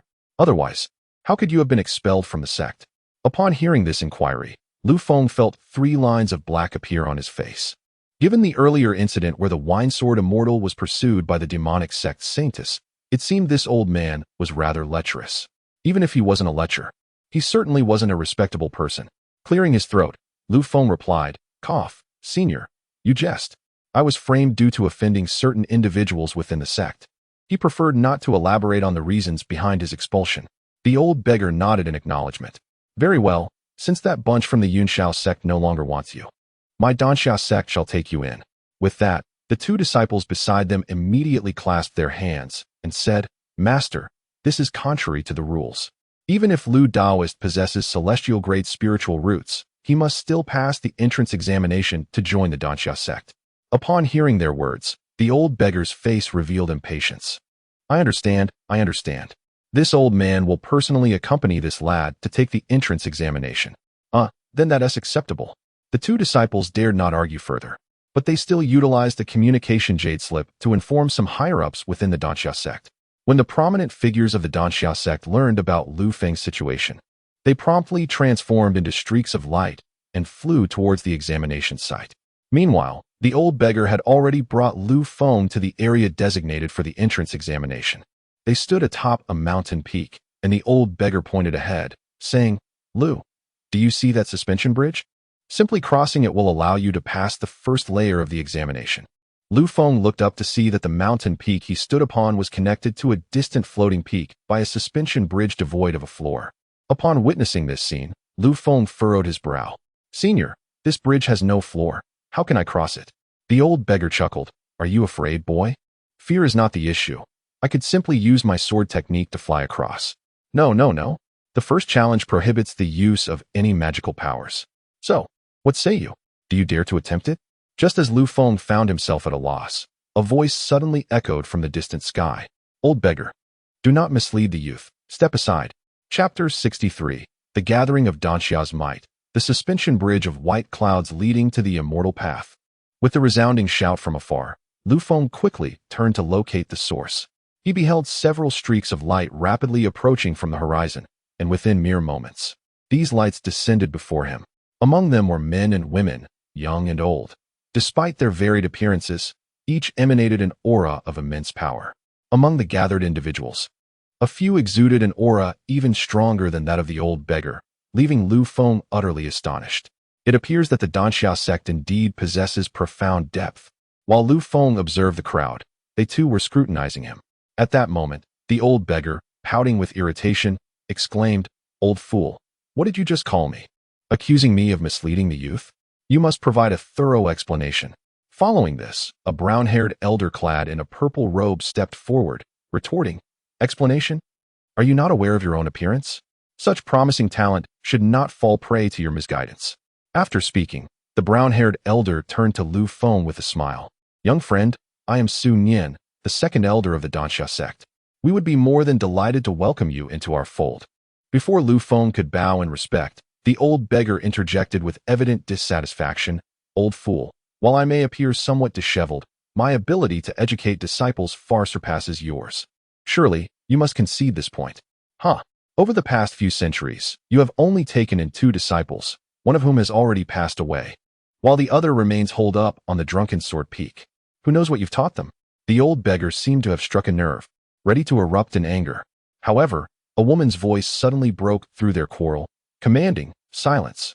Young friend Lu Feng has yet to pass the entrance examination. What purpose does your bickering serve?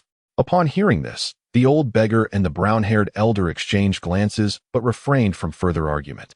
Observing this, Lu Feng clasped his hands and addressed the approaching dozen or so formidable figures. I am Lu Feng, here to pay my respects to all esteemed elders. The assembly, witnessing Lu Feng's display of courtesy, responded with smiles. For a genius cultivator like Lu Feng, possessing a heavenly-grade spiritual root, these esteemed figures would hardly regard him with indifference. If they could take Lu Feng under their wing, there would be someone to inherit their legacy, perhaps even to elevate their sect to greater heights. Indeed, I have heard you are an abandoned disciple of the Immortal sect, and that you are currently being pursued by them. Is this true? The middle-aged woman who had spoken earlier inquired once more. Lu Feng nodded, replying, Yes, esteemed elder. May I ask if your esteemed sect would accept someone in my situation? The middle-aged woman smiled lightly. Oh, what is there to fear? It merely entails offending the Immortal sect. Seeing her nonchalant demeanor, a glimmer of hope sparked in Lu Feng's eyes. It seemed he had made the right choice in coming to the Danxia sect. May I inquire as to your esteemed name? Is your previous statement to be taken as binding? Before the middle-aged woman could respond, the old beggar chimed in with a grin. Young lad, she is our esteemed grand elder, Li Fengling. Her words are indeed law.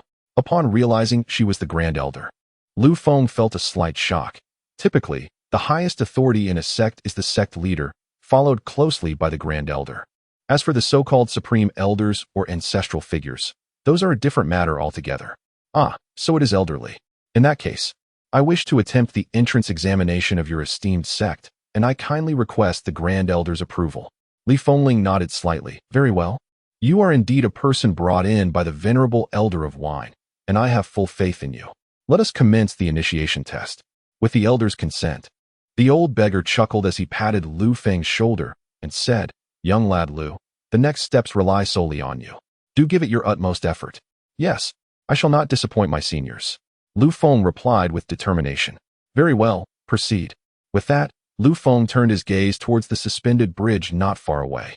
According to the old beggar, he must traverse the 100-meter-long bridge without employing any magical powers to pass the first trial. Taking a deep breath, Lu Feng slowly approached the bridge. Gazing down at the seemingly bottomless chasm below, he steadied his mind and lifted his eyes to focus on the far end of the bridge. Meanwhile, the old beggar and the others stood observing Lu Feng intently. Suddenly, Elder Su Nian spoke up. Elder, do you believe this young man will pass the first challenge? Li Fengling, observing Lu Feng's silhouette, replied with a profound gaze. I cannot ascertain whether he will succeed in the first trial, but I can sense that this young man is far from ordinary. Upon hearing this, several distinguished figures beside her nodded in agreement, evidently aligning with the elder's sentiment. The old beggar then interjected, Haha, those I take a liking to are certainly exceptional. Just wait and see, young Lu will undoubtedly pass the test. Though Elder Su Nian displayed a hint of discontent, it was merely directed at the old beggar, for he too held a favorable opinion of Lu Feng. Sensing this, Li Fengling continued, the first trial is not particularly difficult. The true challenge lies in the second. At this, the onlookers nodded in consensus. At that moment, Lu Feng, standing at the edge of the bridge, finally steeled himself. With a single step forward, just as it seemed he would step into the void, a cloud materialized beneath his feet. Witnessing this spectacle, Lu Feng felt a mix of surprise and joy. The saying goes, the first step is always the hardest, and having successfully taken this initial leap, the remaining 99 meters of the bridge now appeared surmountable. With newfound confidence, Lu Feng boldly strode toward the center of the bridge. The spectators behind him were momentarily taken aback. Elder Su Nian, with disbelief etched on his face, exclaimed, Is that the cloud-bearing immortal path?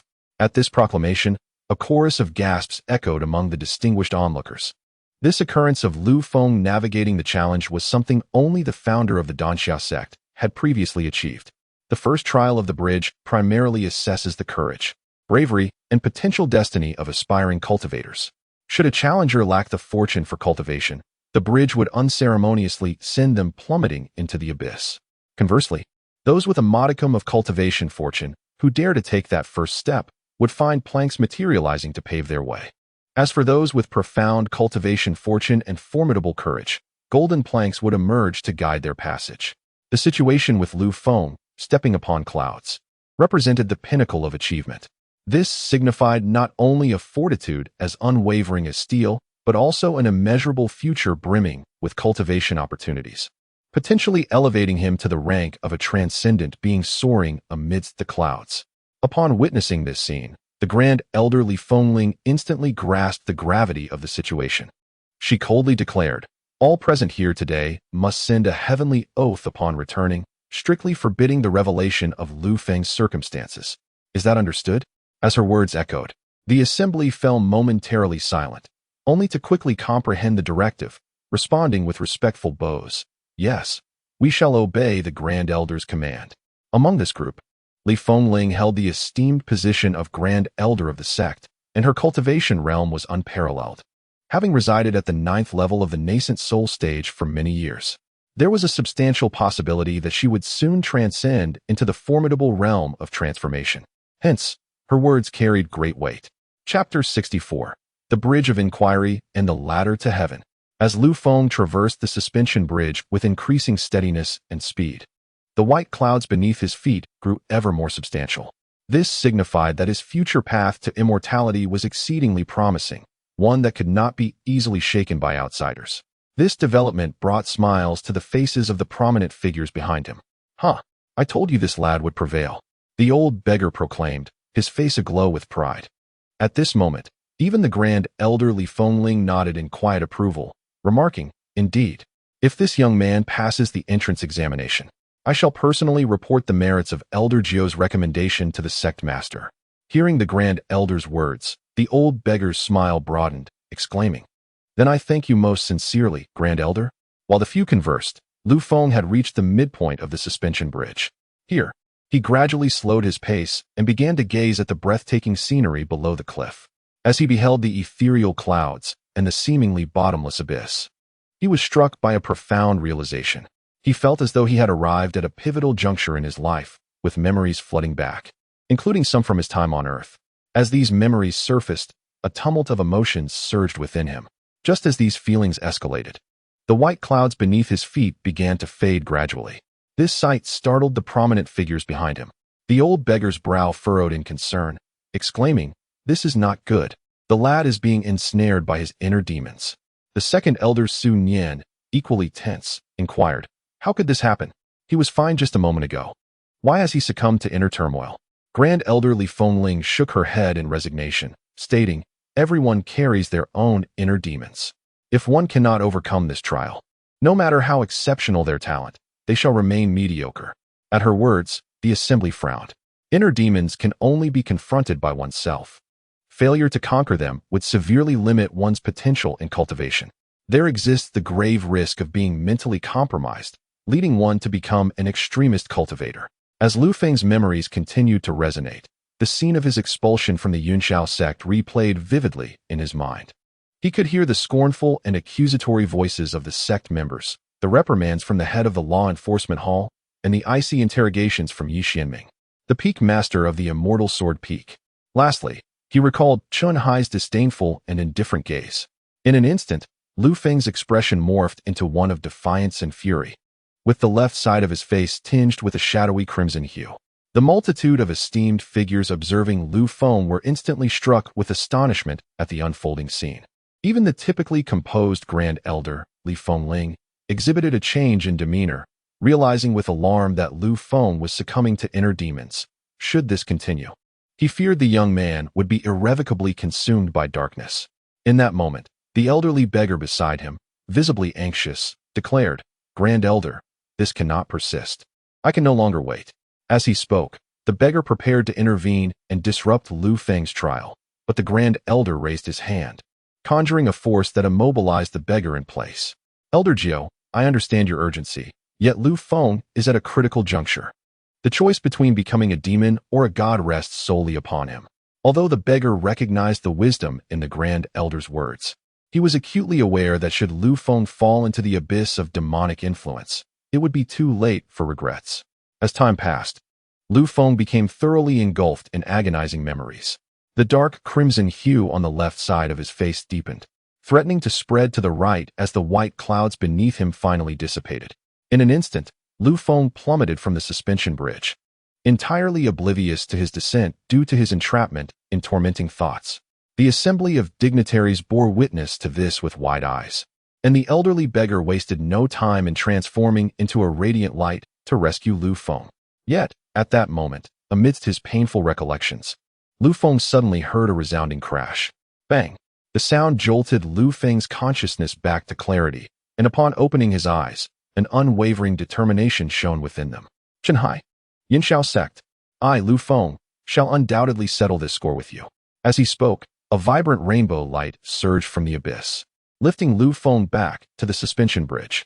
The esteemed figures, witnessing this miraculous event, were rendered speechless. The elderly beggar, who had prepared to rescue Lu Feng, stood agape, unsure of what to articulate. After a prolonged silence, Grand Elder Lu Feng finally spoke. Could this be the fabled rainbow light that elevates a celestial being? Although such an occurrence had never been witnessed, the founder of the Donxia sect had documented this legendary phenomenon in ancient texts, stating that the appearance of the rainbow light indicated that the challenger possessed the demeanor of a celestial. Barring unforeseen circumstances, ascension to a higher realm was inevitable. The Grand Elder's words left the assembly in stunned silence, and when they turned their gaze back to Lu Feng, excitement radiated from their expressions. If they could take Lu Feng as a direct disciple and nurture him properly, they would surely gain a disciple of celestial caliber in the future. This temptation was irresistible to any cultivator of renown. Meanwhile, the elderly beggar, noticing the eager gazes of the crowd, squinted his eyes slightly and warned, "You all must not act recklessly.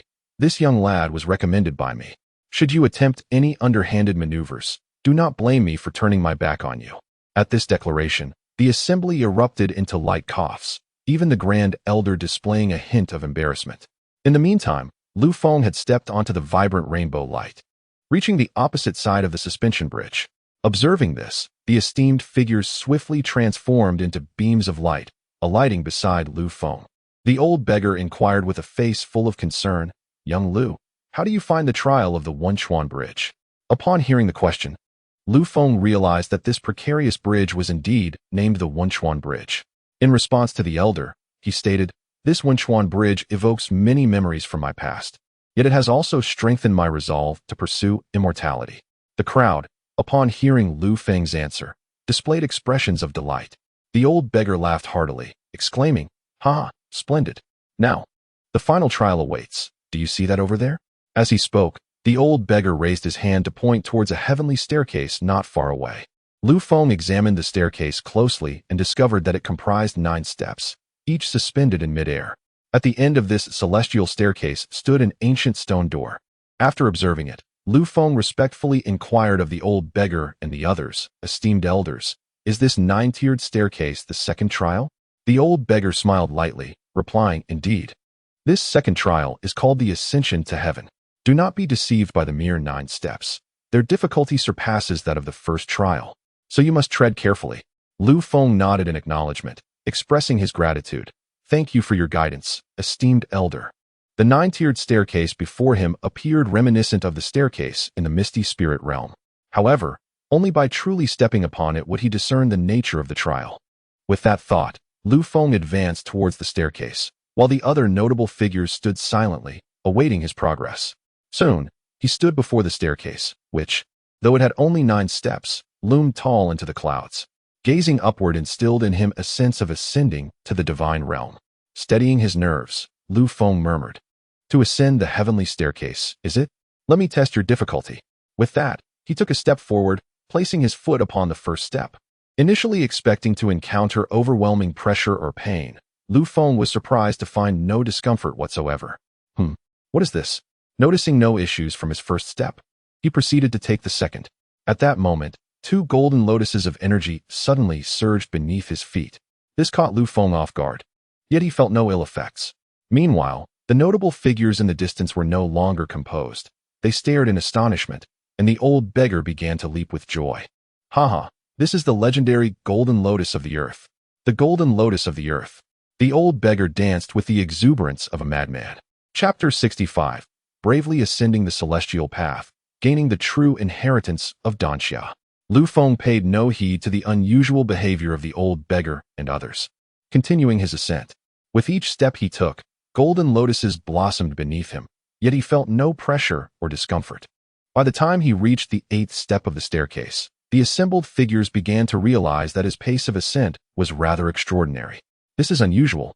The Grand Elder frowned. "Something is amiss.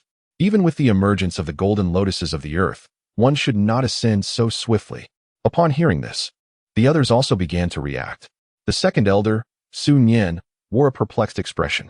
Each tier of the heavenly ladder presented distinct challenges, and the difficulty escalated exponentially with each step.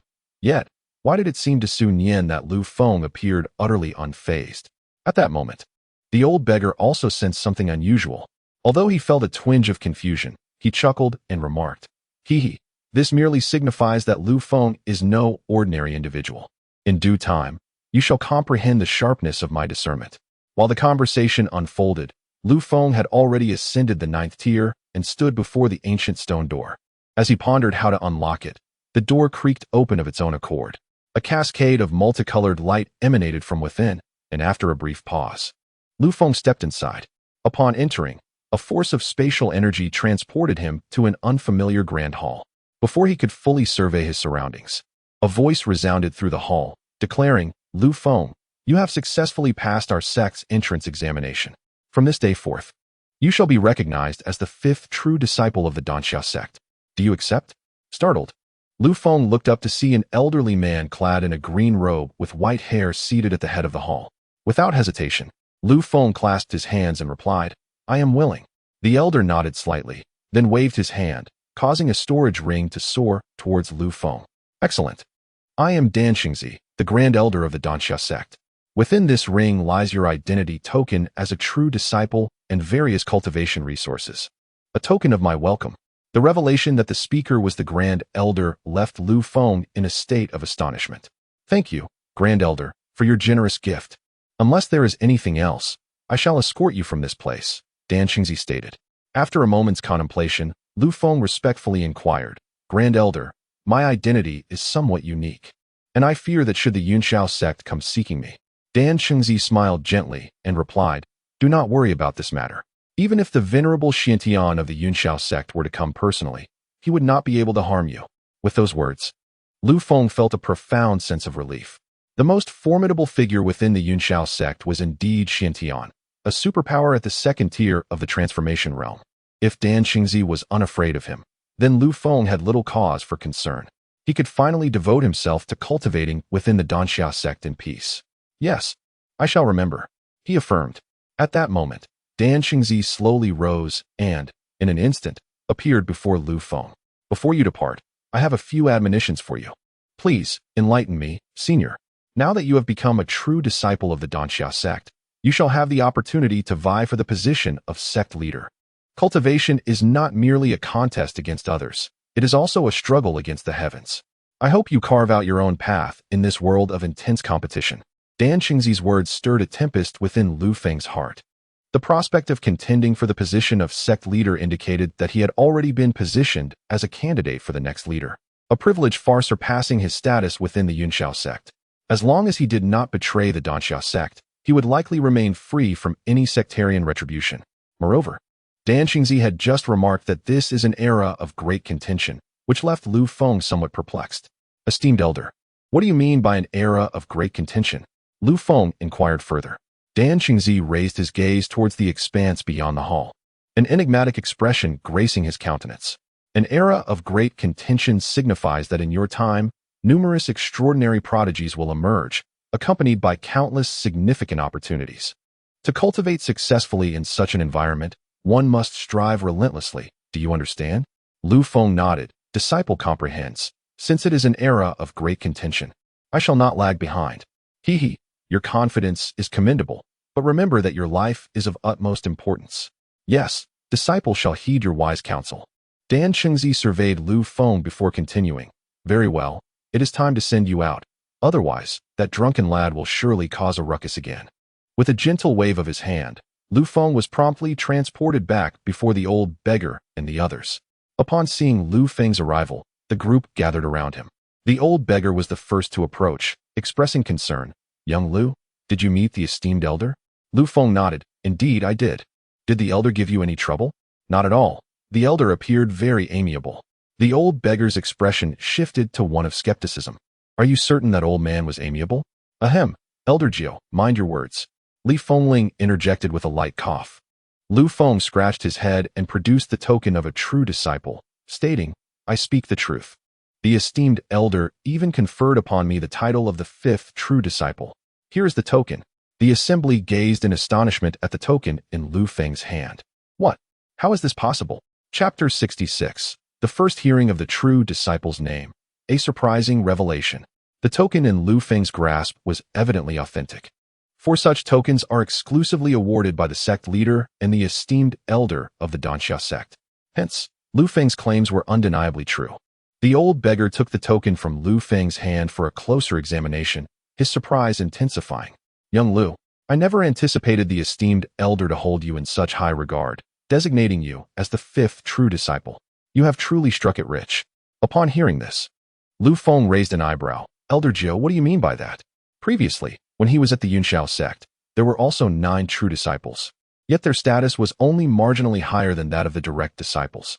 Given that the Cloudsoar Sect is also a first-rate cultivation sect, he assumed their true discipleship would be comparable to that of the Cloudsoar Sect, thus leaving him puzzled by the old beggar's words.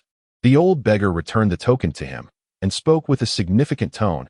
Our Cloudsoar Sect's true disciples are indeed the rightful heirs of the sect's teachings. Unlike those other sects that bestow the title of true disciple without imparting genuine skills. Oh, I am not well versed in the circumstances surrounding our sect's true disciples. I humbly seek your guidance.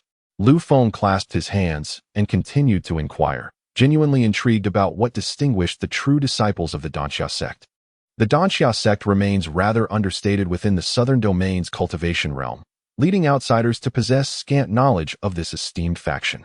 The old beggar chuckled softly, remarking, the so-called true disciples naturally represent the most pivotal members of the sect, holding a status far superior to that of outer disciples, inner disciples, and even direct disciples. Although they bear the title of disciples, their standing is on par with that of the elders from the outer sect. Lu Feng nodded, acknowledging this point. The old beggar paused momentarily before continuing. Furthermore, should a true disciple err, only the sect leader or the grand elder possess the authority to impose punishment. No other elders within the sect hold such power. I see. Lu Feng responded, a hint of surprise crossing his features. During his time at Cloudsoar Sect, Despite being a direct disciple, he was subject to the whims of the law enforcement hall. This stark comparison illuminated the rarity of the true disciple's status within Cloudsoar Sect. At that moment, Sun Yin, standing behind the old beggar, interjected with a smile, "Our true disciples enjoy even more privileges. Once designated as a true disciple, one becomes a candidate for the future sect leader. Additionally, you may peruse any martial arts text within the sect and consult all elders, including the sect leader, regarding any uncertainties in your cultivation." Upon hearing this, Lu Feng's eyes widened in astonishment. The benefits afforded to true disciples of the Cloudsoar Sect were indeed remarkable. It was evident that the sect genuinely nurtured its true disciples as potential successors. Contemplating this, Lu Feng posed another query. What happens if a true disciple fails in the contest for the sect leader? After a brief cough, Elder Su directed his gaze toward the Grand Elder, suggesting, perhaps the Grand Elder should elucidate this matter, given her experience. Lu Feng turned to Li Fengling, eager to hear her perspective. With a resigned smile, she replied, "In truth, I was one of the true disciples of the previous generation, but alas, I lost to the sect leader's senior brother and now hold the position of Grand Elder." Upon hearing the Grand Elder's words, Lu Feng grasped the situation. Losing the contest for the sect leader did not preclude one from holding a significant position within the sect, indicating that the competition for leadership was not as merciless as it initially appeared. Sensing Lu Feng's lingering concerns, Li Fengling reassured him, "Lu Feng, within our sect, we only permit healthy competition among true disciples, so you need not worry about any unfounded fears." Lu Feng nodded appreciatively, expressing, "I am grateful for the guidance of my esteemed seniors." Observing that the explanations had reached a conclusion, the old beggar spoke again, "Young lad, you are now a true disciple of our sect. Thus, we can no longer claim the right to be your teachers. However, should you require anything in the future, do not hesitate to seek me out." "Thank you, Elder Gio," Lu Feng replied earnestly. "Ha ha ha. Come along.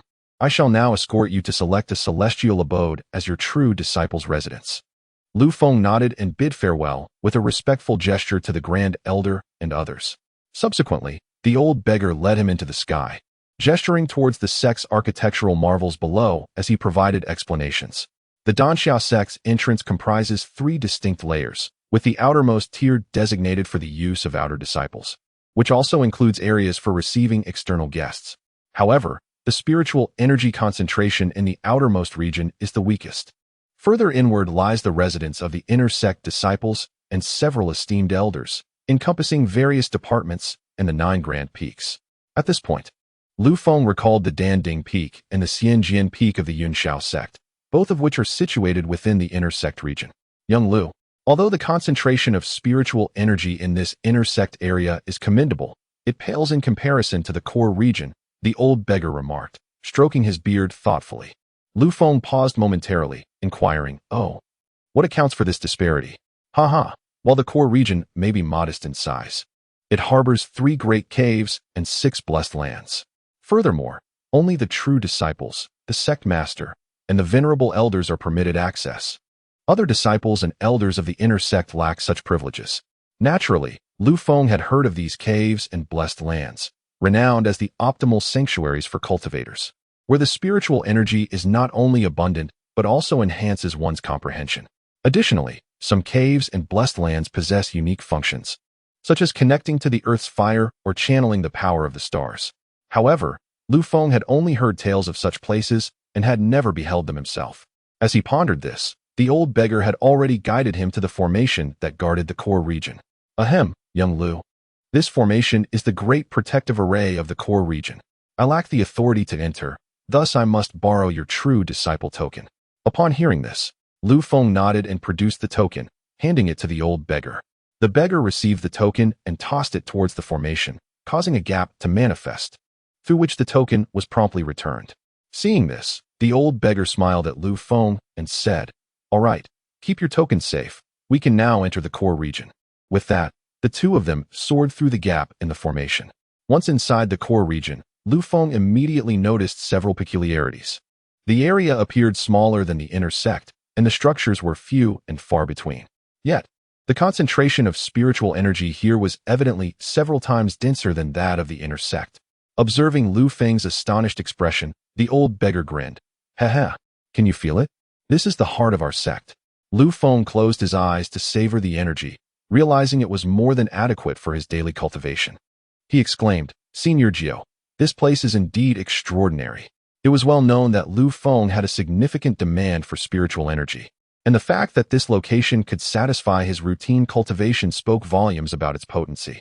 Haha, this is merely the beginning. Shortly, I shall take you into the caves and blessed lands, and you will truly understand what greatness entails. The old beggar's words instantly heightened Lu Feng's anticipation. Well then, I am in your debt, Senior Jiao.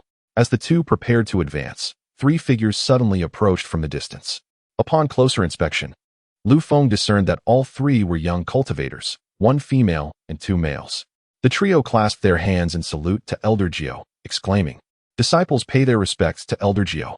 The old beggar waved his hand dismissively. "No need for such formalities. I have come specifically to select a cave or blessed land for your junior brother Lu." Having finished speaking, she turned her gaze towards Lu Feng. The three young cultivators across from her immediately began to scrutinize Lu Feng. "So, you are the esteemed true disciple personally appointed by the Grand Elder. I am Zhang Xianer. From now on, you may refer to me as your third senior sister." The speaker was the young female cultivator among the trio, clad in a gown of pristine white. She possessed a beauty that could eclipse the moon and shame the flowers. With bright eyes and pearly teeth, her figure slender and graceful, as light as a swallow dancing in the wind, a true celestial maiden. Upon hearing this, Lu Feng respectfully clasped his hands and replied, "I am your junior brother, Lu Feng. It is a pleasure to meet you, senior sister Zhang." Observing Lu Feng's gesture of respect, Zhang Xianer smiled softly, then raised her hand to introduce the two companions beside her. "Junior brother Lu, the gentleman on your left is your second senior brother Lin Chun, and the one on your right is your fourth senior brother Li Tianmu." With that, both senior brothers bowed slightly to Lu Feng, greeting him with a warm, "Junior brother." Lu Feng hastily returned the gesture, stating, "I am honored to meet both senior brothers." Lin Chun gently nodded and began to speak. "We have just received notification from the Grand Elder, and thus have not prepared any suitable gifts for our initial meeting. If junior brother does not mind, please accept this item as a token of our meeting." With that, Lin Chun produced a top-tier second-grade magic sword from his storage ring and presented it to Lu Feng.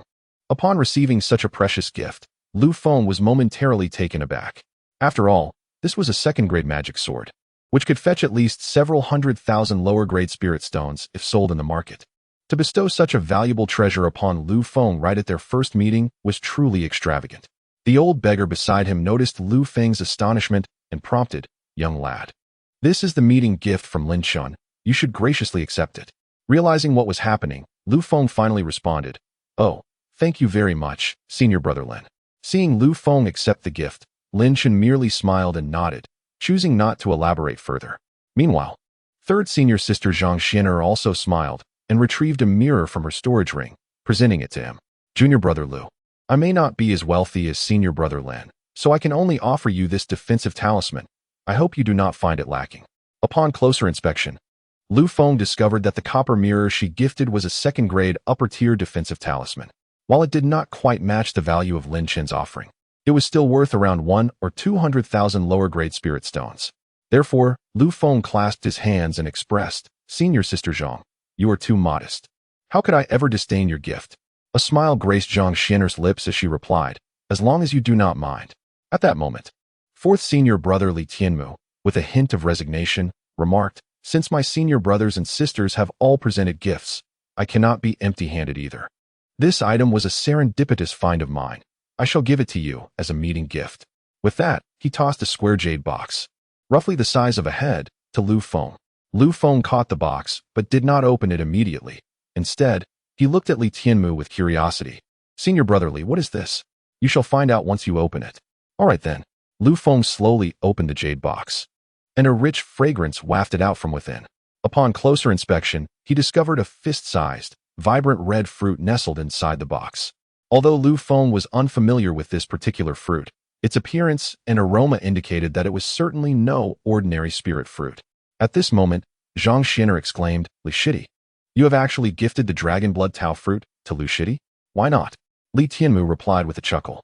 Hearing their exchange, Lu Feng inquired with curiosity, "Senior brother Li, what exactly is this dragon blood Tao fruit?" "Ah, allow me to elucidate. Zhang Xian'er interjected before Li Tianmu could finish. Lu Shidi, this rare fruit is a precious treasure of heaven and earth. Not only does it extend one's lifespan by a century, but it also significantly enhances physical strength and elevates one's comprehension. Upon hearing this, Lu Feng was taken aback. Such a miraculous fruit was unlike anything he had encountered before. It was an indispensable treasure for those nearing the end of their lives or for practitioners focused on physical cultivation. Li Tianmu, without a hint of reluctance, offered it as a gift. Such a generous present left Lu Feng momentarily at a loss for how to respond. It became evident that his understanding of the Cloudsoar Sect was still woefully inadequate compared to the brothers and sisters of Cloudsoar Sect. These individuals from Cloudsoar Sect were on an entirely different level. Observing the situation, Lu Feng bowed deeply to the three of them, saying, "Dear senior brothers and sisters, should you ever require assistance from your junior, please do not hesitate to ask. I shall certainly lend a hand." At present, he lacked both power and resources, leaving him unsure of how to reciprocate their kindness. Thus, he could only express his willingness to help. The second senior brother, Lin Chun, waved his hand and said, "Since you have become a true disciple of our sect, Lu Shidi, we are now brothers. There is no need for such formalities." Indeed, Zhang Xian'er concurred enthusiastically. Lu Feng silently nodded, yet he etched their camaraderie into his heart. As their conversation neared its conclusion, the old beggar, who had been standing nearby, slowly interjected, "All right. You young disciples will have ample time to foster your friendship. I shall first assist Lu Xiaoji in selecting an appropriate cave abode." Upon hearing this, the three immediately clasped their hands and said, "Very well, we shall not disturb Elder Jiao while he selects a cave for Lu Shidi." With that, the trio mounted their flying swords and soared towards their respective cave abodes. Once they had departed, Lu Feng suddenly recalled something and turned to the old beggar, asking, "Elder Jiao, including myself, there should be 5 true disciples in our sect, yet I have not seen the eldest senior brother." The old beggar gazed towards the west and replied, "Your eldest senior brother, Yang Shanha, went out to train a year ago, stating he would return only after breaking through to the golden course stage." Training outside, Lu Feng echoed, surprised. "Indeed. Moreover, I have heard that Yang Shanha ventured into the demon abyss for his trials. I wonder how he is faring now." At these words, Lu Feng furrowed his brow, for he had also heard of the demon abyss. It was rumored to be a perilous place filled with various demons and monsters, where even dark practitioners faced considerable risks. Given that Yang Shanha was a righteous disciple of the Cloudsoar Sect, entering the demon abyss would exponentially increase the danger he faced. It seemed that this eldest senior brother was indeed an extraordinary individual, bold enough to venture alone into such perilous territory. As their conversation unfolded, the old beggar had already led him to a mountain peak adorned with bamboo. "Lu Xiaoji," he announced, "this is the 6th blessed land in the core area, known as Qingzhou Peak." Upon witnessing the scene, Lu Feng hastily began to assess the condition of the mountain peak. Before him stood a quaint wooden cabin, accompanied by a small pond that exuded an ethereal beauty. However, his brow soon furrowed as he realized that the concentration of spiritual energy here bore no distinction from that of other core areas. "Senior Jiao, you mentioned that this is the 6th blessed land, yet I fail to perceive any variation in the spiritual energy," he remarked. The old beggar smiled faintly, replying, "That is because we have yet to enter the inner sanctum of this blessed land. Naturally, there will be no change in the energy concentration." Chapter 68. A Grateful Heart in the Qingzhou Blessed Land. "Oh, how do we gain entry?" Lu Feng inquired. "Haha, simply present your true disciple token." The old man chuckled. Lu Feng promptly handed over the token, which the beggar tossed toward the wooden cabin. Upon contact with the cabin's door, a spatial rift suddenly manifested, and the token was subsequently rebounded. The old beggar caught it with ease and declared, "Very well, let us enter this blessed land." Lu Feng felt an overwhelming sense of novelty at the unfolding events. Although he had trained in a prestigious cultivation sect, he had never encountered such a phenomenon. He followed the elders swiftly through the spatial rift at the cabin's entrance, and as soon as they crossed the threshold, the rift vanished from sight. At that moment, the two found themselves within a vast natural cavern, spanning at least the size of an entire football field. A gentle stream meandered through the space. Beams of sunlight cascaded from above, and the cavern walls were adorned with luminous gemstones that illuminated the cavern as brightly as day. Most importantly, The concentration of spiritual energy within the cavern was over tenfold stronger than that of the surrounding core regions. In that instant, Lu Feng felt as though he were immersed in an ocean of spiritual energy. Even without cultivating the blood god technique, the energy flowed into his body effortlessly. His astonished expression conveyed everything, prompting the old beggar to adjust his beard and say, "Young Lu, how do you find it? Now do you comprehend the notion of disparity?" At that moment, Lu Feng could only articulate two words: incredible. Senior Geo, the concentration of spiritual energy here is truly astounding. I wonder, from whence does it originate? The old beggar gestured downward, explaining, naturally, it comes from the spiritual vein.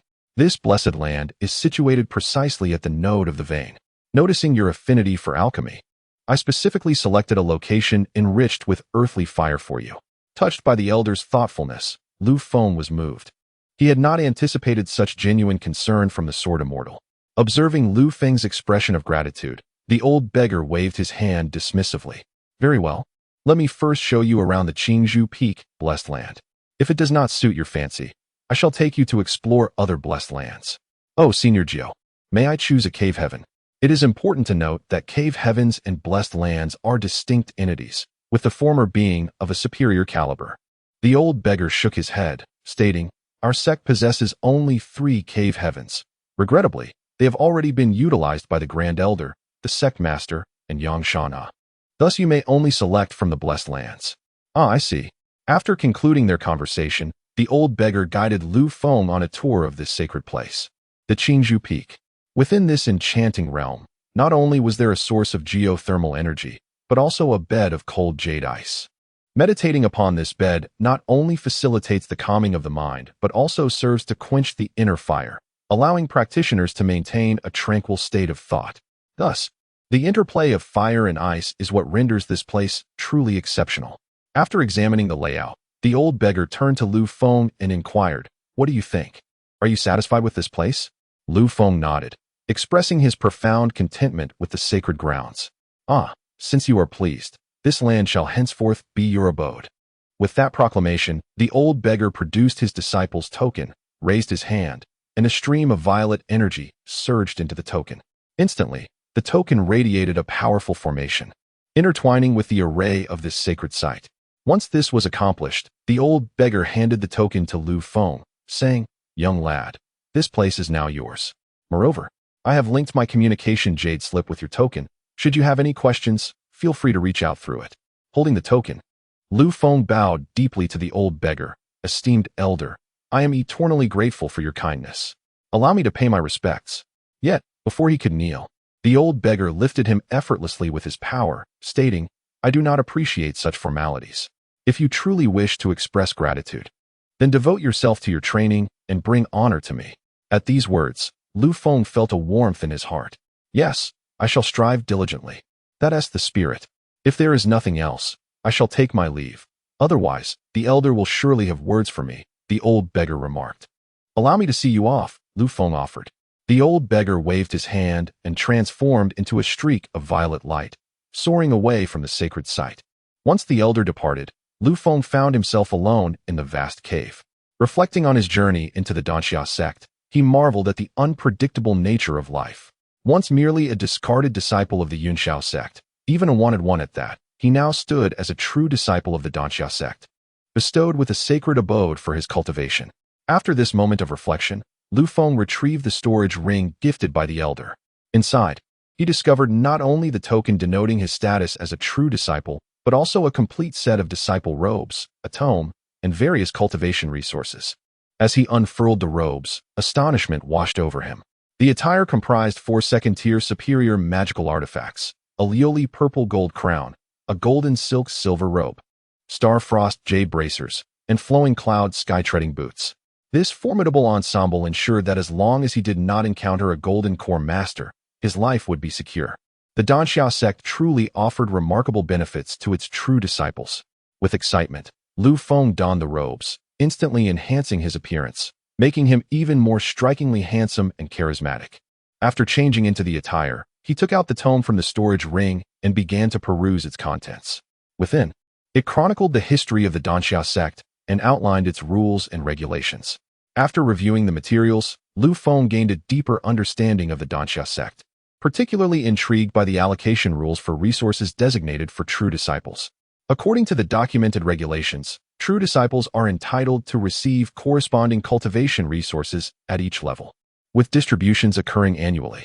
For instance, as Lu Feng currently resides at the first level of the Foundation establishment stage, he is eligible to receive 10 high-grade spirit stones, 100 mid-grade spirit stones, and 10,000 low-grade spirit stones each year.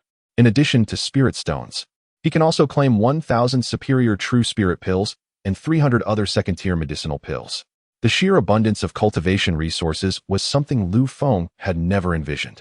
He then extracted all the cultivation resources from his storage ring, which coincidentally matched the amount allocated for an entire year. Sigh, it seems this favor grows ever deeper. Chapter 69. The Internal Disciples' Grand Competition.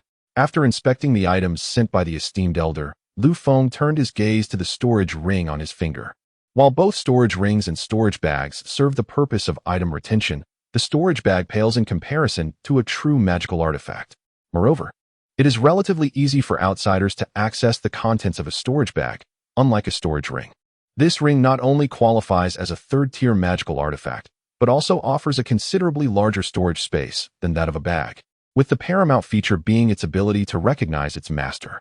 Once ownership is established, it becomes exceedingly difficult for others to access the ring, unless their cultivation level vastly exceeds that of the owner, allowing them to easily erase the spiritual imprint on the ring. Thus, among the items gifted by the elder, this storage ring stands as the most valuable possession. Subsequently, Lu Feng examined the storage bags belonging to the patriarch of the Li family and the 3 disciples from the Cloudsoar Sect.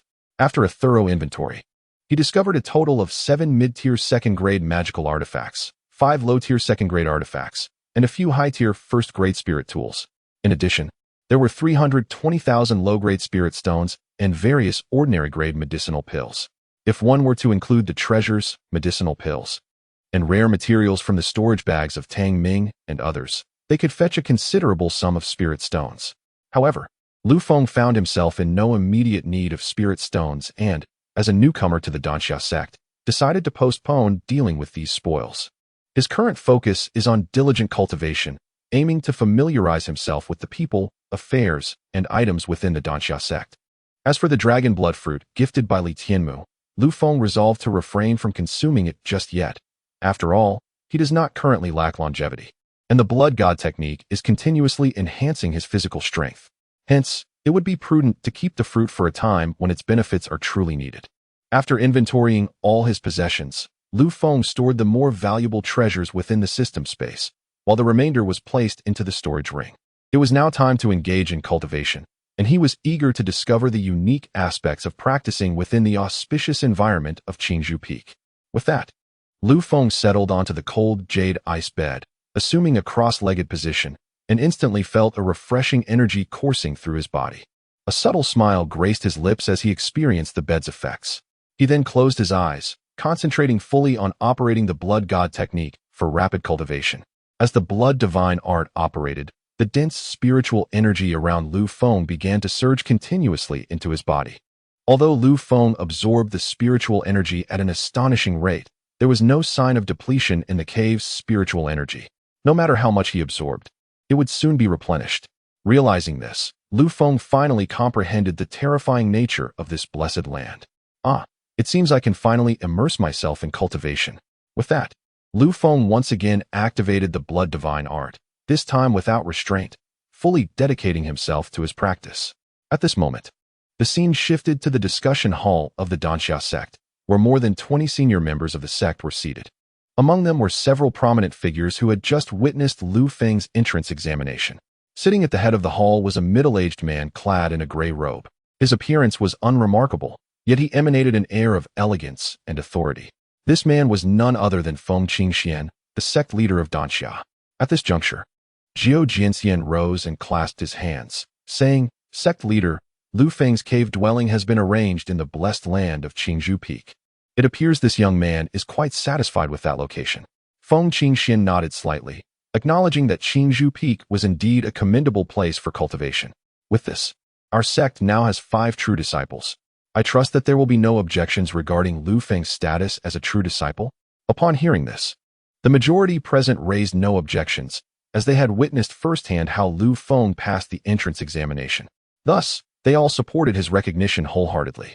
As for the few high-ranking members who had not seen Lu Feng's examination, they dared not oppose the will of the esteemed elders.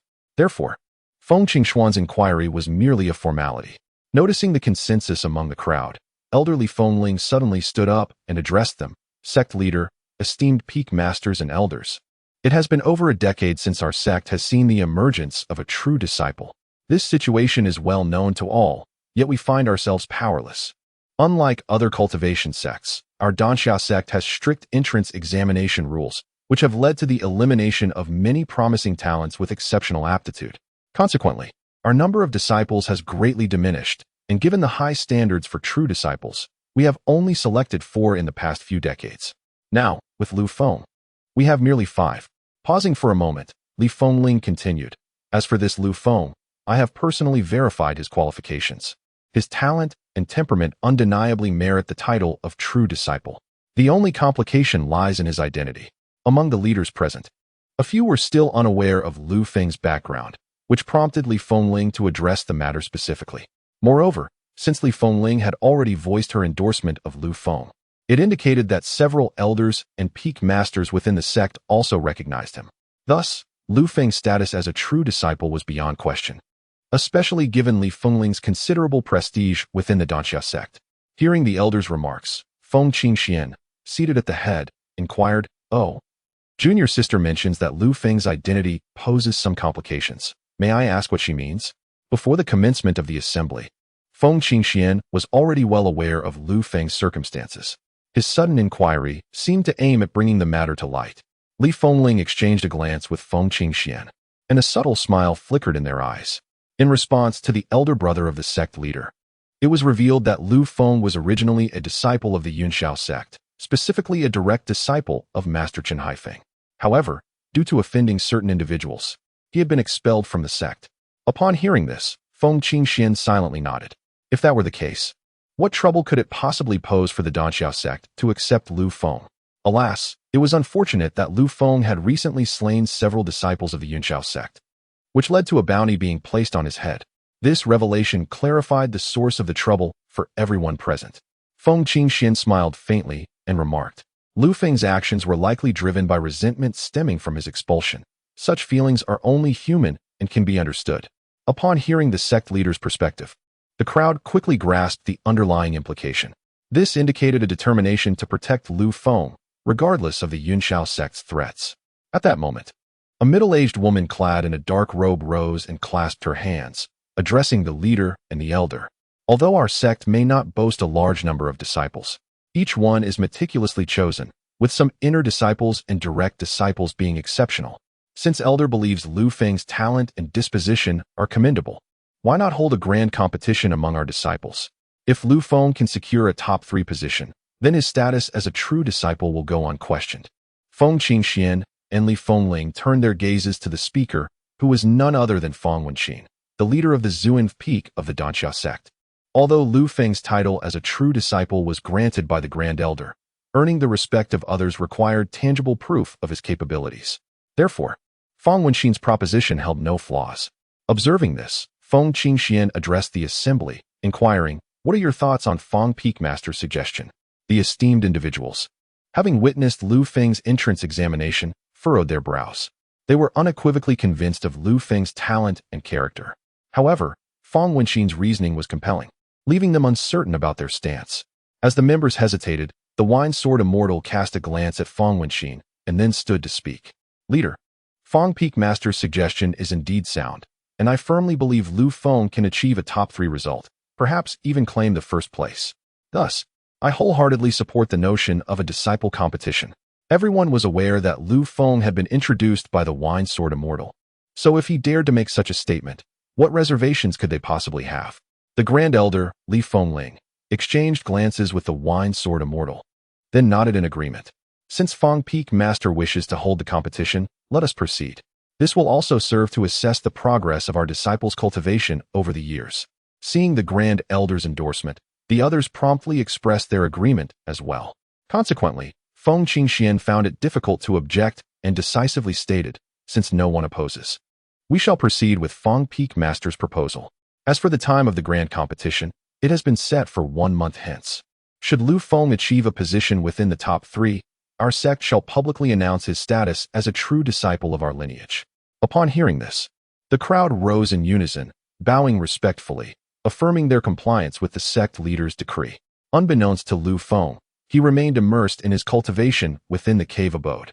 Surrounded by abundant spiritual energy, his rate of advancement was remarkably swift.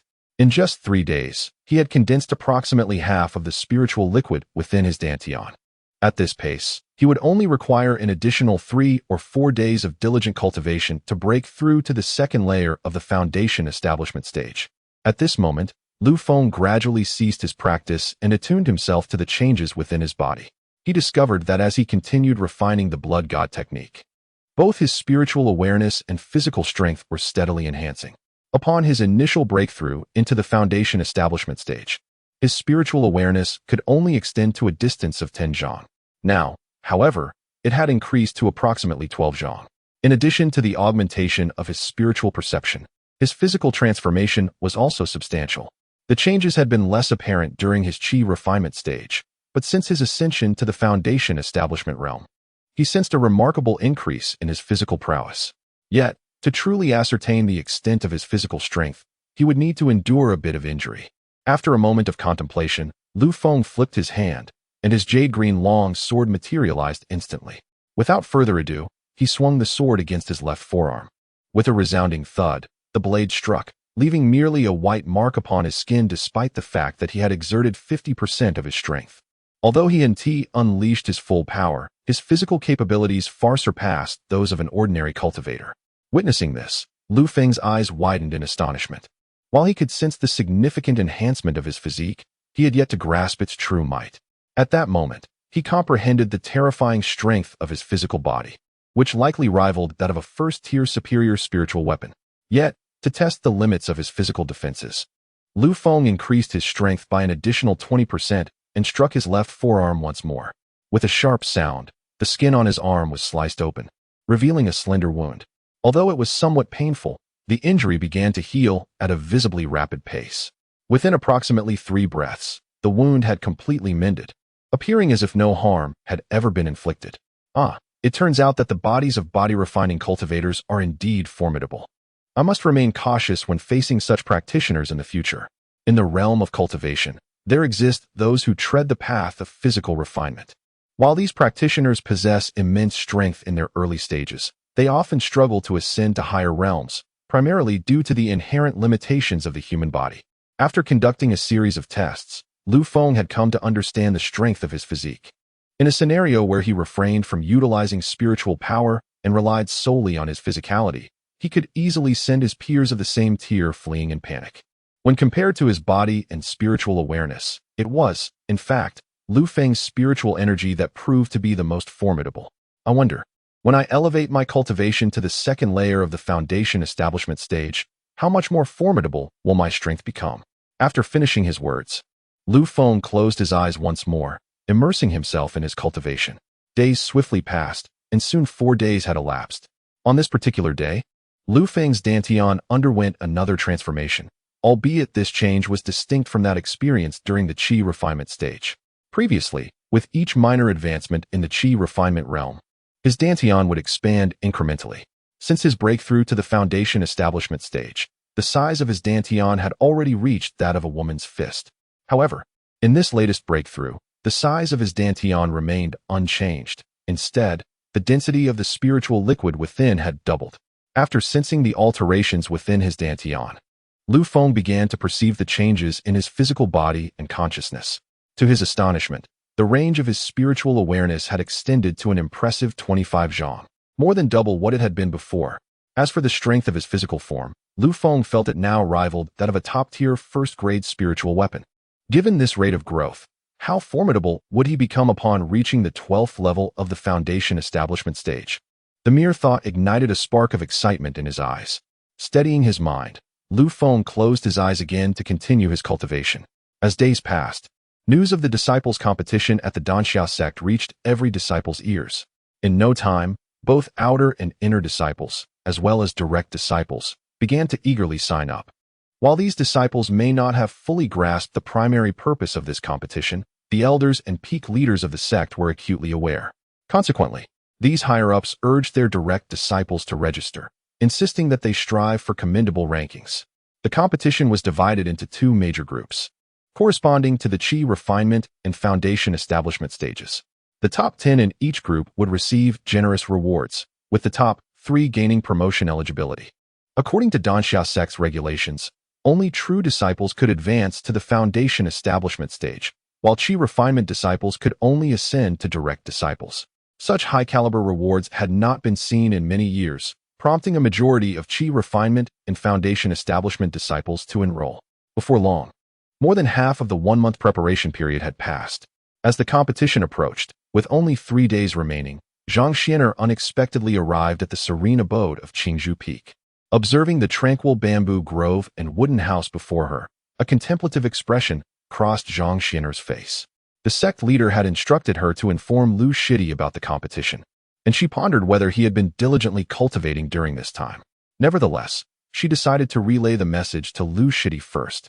With that, Zhang Xian'er directed a stream of spiritual energy toward the wooden house. While cultivating within the cave, Lu Feng suddenly sensed his identity token pulsating with light. He opened his eyes and took out the token, which projected an image of Zhang Xian'er standing before the wooden house. Why has Sister Zhang come to see me? Lu Feng wondered, a look of curiosity crossing his face. Nonetheless, he swiftly exited the cave to greet her in person. Upon their meeting, Lu Feng was the first to clasp his hands in respect, saying, "Greetings, Sister Zhang. I am unaware of the reason for your sudden visit. Is there something you require of me?" Chapter 71. Sparring with Zhang Xian'er. Zhang Xian'er scrutinized Lu Feng for a moment, and a glimmer of astonishment flickered in her eyes. Junior brother Lu, your cultivation has actually ascended by 2 levels. How remarkable. Lu Feng raised an eyebrow, pondering why Zhang Xian'er, who was also at the foundation establishment stage, could discern his improvement at a glance. After all, he had employed the concealment technique, which typically obscures one's true cultivation level from fellow practitioners of the same realm. If she could perceive the changes in his cultivation, it implied that she had recognized his true level during their initial encounter. "Senior sister, how did you perceive my cultivation shift?" Lu Feng inquired, perplexed. With a faint smile, she replied, "Hee, as your senior sister, I possess the innate crystal eyes, which can see through all worldly illusions and disguises. Now, you should understand." Upon hearing this, Lu Feng's expression transformed into one of utter astonishment. He had indeed heard of the innate crystal eyes, which not only unveil all deceptions, but also penetrate various illusions and falsehoods. With such eyes, it was as if one had gained X-ray vision. Any facade would be laid bare. In that moment, Lu Feng recognized the extraordinary prowess of his senior sister, truly deserving of the title of an exceptional disciple. Seeing this, Lu Feng expressed his admiration. "Senior sister, you are truly extraordinary. I am in awe. This is nothing compared to the abilities of our senior brother." "My skills pale in comparison," she modestly replied. At her words, Lu Feng's astonishment deepened. It appeared that his senior brothers and sisters were indeed formidable individuals. "Now that you are here at Qingzhou Peak, please, come inside for a discussion," Lu Feng invited. "Indeed, please." Soon, the two entered the cave of the blessed land. Zhang Xian'er carefully assessed the interior and nodded in satisfaction. "The spiritual energy concentration in your abode is quite exceptional. It seems Elder Jiu truly arranged this with care." Lu Feng smiled and nodded, then led her to a jade table. "Elder Jiu has indeed been kind to me. Senior sister, please take a seat." Once seated, Lu Feng ventured to inquire, "Might I ask what brings you here, senior sister?" Zhang Xian'er retrieved a jade token from her storage ring and handed it to him. "This is the competition token for the upcoming internal disciple tournament. Please keep it safe, junior brother." Confused, Lu Feng accepted the token, asking, "What does this mean, senior sister?" Subsequently, Zhang Xian'er conveyed the matter as instructed by the sect leader. "The situation is as follows. The sect leader hopes you can secure a position in the top 3 of the foundation establishment group. Do you feel confident, junior brother?" Pondering as he stroked his chin, Lu Feng discerned from Zhang Xian'er's words that there were likely individuals targeting him in this competition. If he wished to solidify his standing as a true disciple within the Cloudsoar Sect, he needed to demonstrate the requisite strength. Having come to this realization, Lu Feng declared, "Senior sister, I am confident in clinching a top 3 finish in the Foundation Establishment Group. However, I wonder if there are any particularly formidable disciples participating this time?" Zhang Xian contemplated for a moment before responding. "There are 122 participants in the Foundation Establishment Group, among whom 5 possess considerable strength. Oh, might I inquire who these 5 individuals are? Please enlighten me, senior sister." Zhang Xian, her face reflecting nostalgia, spoke of the first individual, Limacho, the direct disciple of the master of Jade Maiden Peak. This woman possesses a cultivation level of the 9th layer of the Foundation Establishment stage and has mastered the sect's mid-grade celestial technique, the Jade Maiden Scripture, rendering her virtually invincible among her peers. Even I would find myself outmatched against her. Lu Feng furrowed his brows, surprised that even his senior sister could not contend with her. "Alas, my cultivation only reaches the 7th layer of the Foundation Establishment stage. If I were to break through to the 9th layer, then Limacho would stand no chance against me." "I see. But what of the other 4? "The remaining 4 are Zhong Qinyu, the direct disciple of the master of Xian Peak; Yi Hua, the direct disciple of the master of the Heavenly Sword Peak; Fu Hongtian, the direct disciple of the Transmission Elder; and Murong Zihan, the direct disciple of the Law Elder." Upon hearing their names, a glimmer of light flickered in Lu Feng's eyes. "Senior sister, might I inquire about the cultivation levels of these 4? Zhang Xian, with a wry smile, replied, "All 4 are at the 9th layer of the Foundation Establishment stage, and they have all trained in celestial techniques of the heavenly tier. What do you think of them, junior brother?" As she spoke, Zhang Xian scrutinized Lu Feng's expression for any sign of fear. In response, Lu Feng exhibited no trace of trepidation.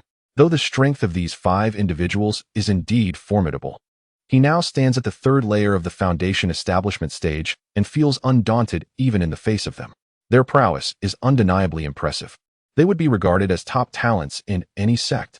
"Does junior brother feel confident in overcoming these 5? Lu Feng nodded slightly, daring not to claim absolute certainty. Yet he felt an 8 or 9 out of 10 likelihood of success. "Oh, really?" Zhang Xian appeared skeptical of Lu Feng's assertion. After all, the strength of these 5 had garnered recognition from numerous disciples within the sect, and even she herself did not consider herself a match for them, let alone Lu Feng, who was only at the 3rd layer of the Foundation Establishment stage. If senior sister doubts me, she may wish to test it herself. In truth, Zhang Xian had come with the intent of having the 2 of them spar, so as to gauge Lu Feng's true capabilities. Seeing Lu Feng's eagerness to engage in a duel, a mischievous glint sparkled in Zhang Xian's eyes. "Since junior brother is so confident, I shall measure just how strong you truly are. Then let us step outside for the challenge."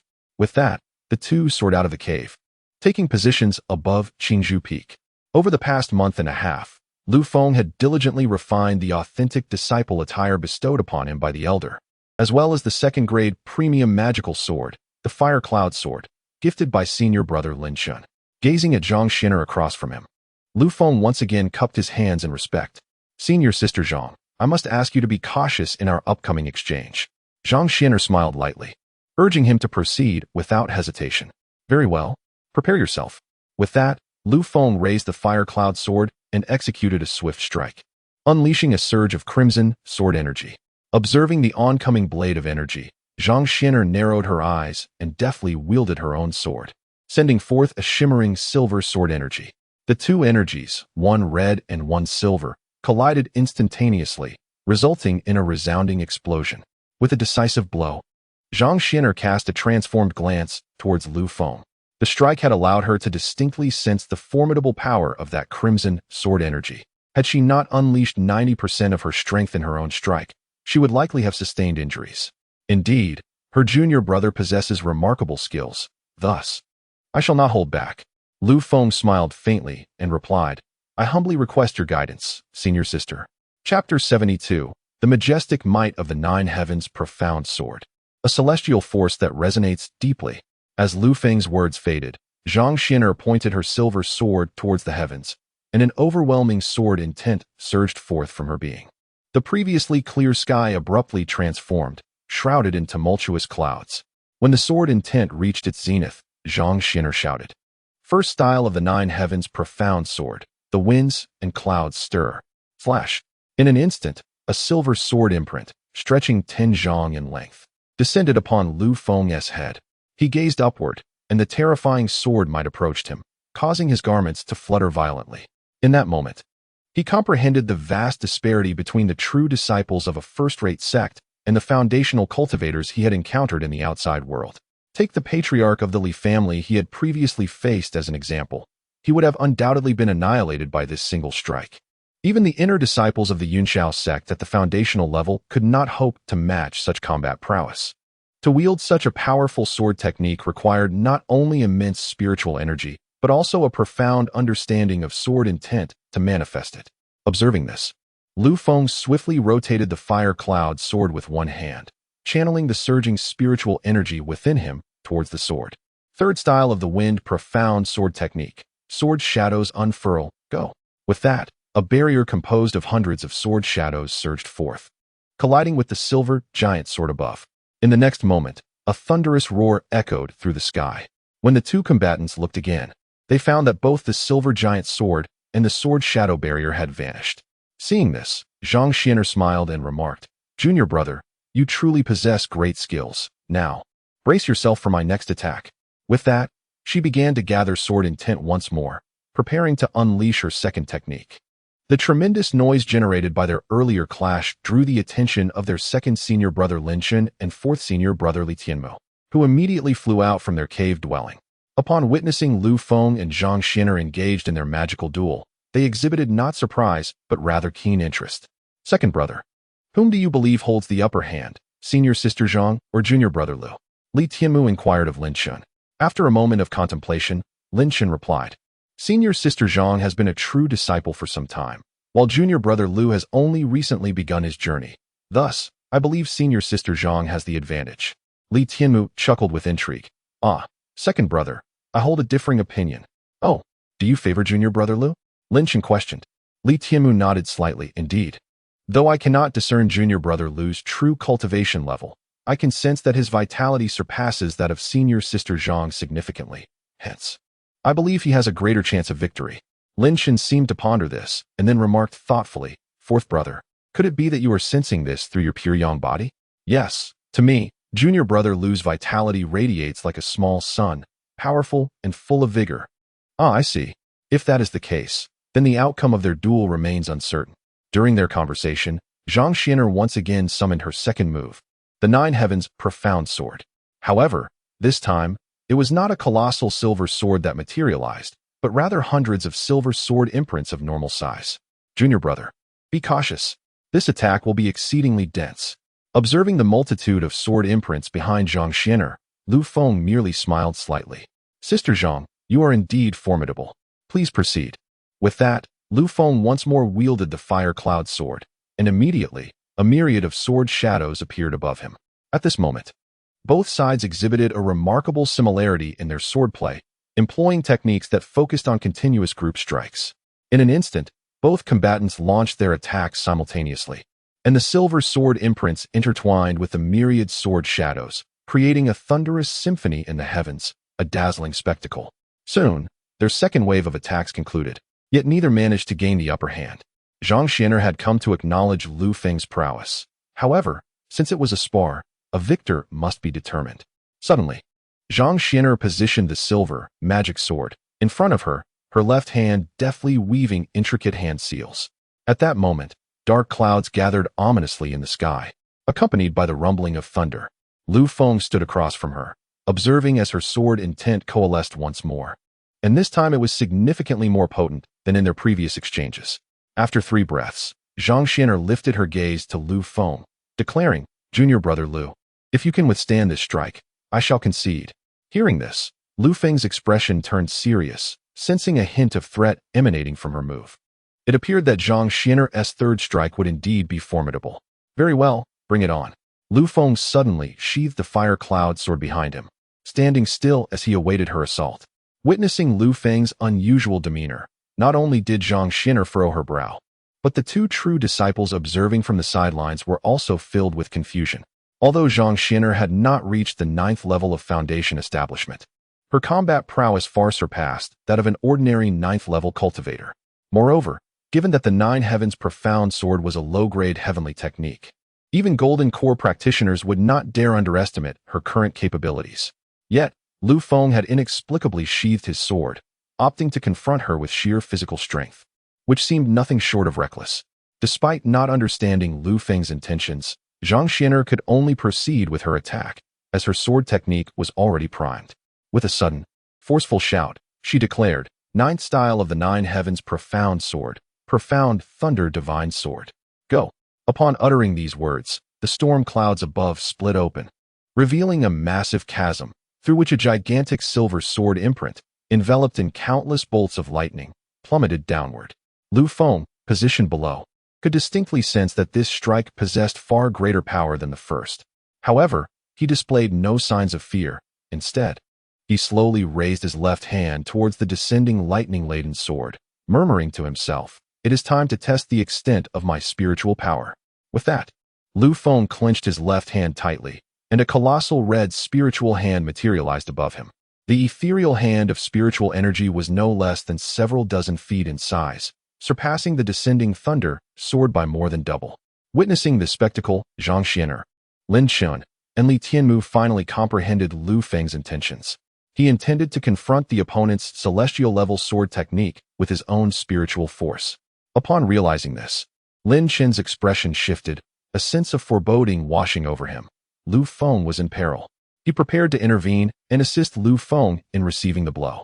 However, Li Tianmu interjected with an urgent tone, "Second senior brother, hold on.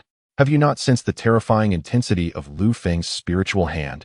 Lin Chen paused momentarily, then lifted his gaze towards the crimson hand of spiritual energy. In the next instant, his pupils dilated in astonishment. "Good heavens! It seems I have underestimated junior brother Lu." As they conversed, the spiritual hand had already collided with the thunder sword. A resounding crash echoed as the hand firmly seized the trajectory of the descending sword.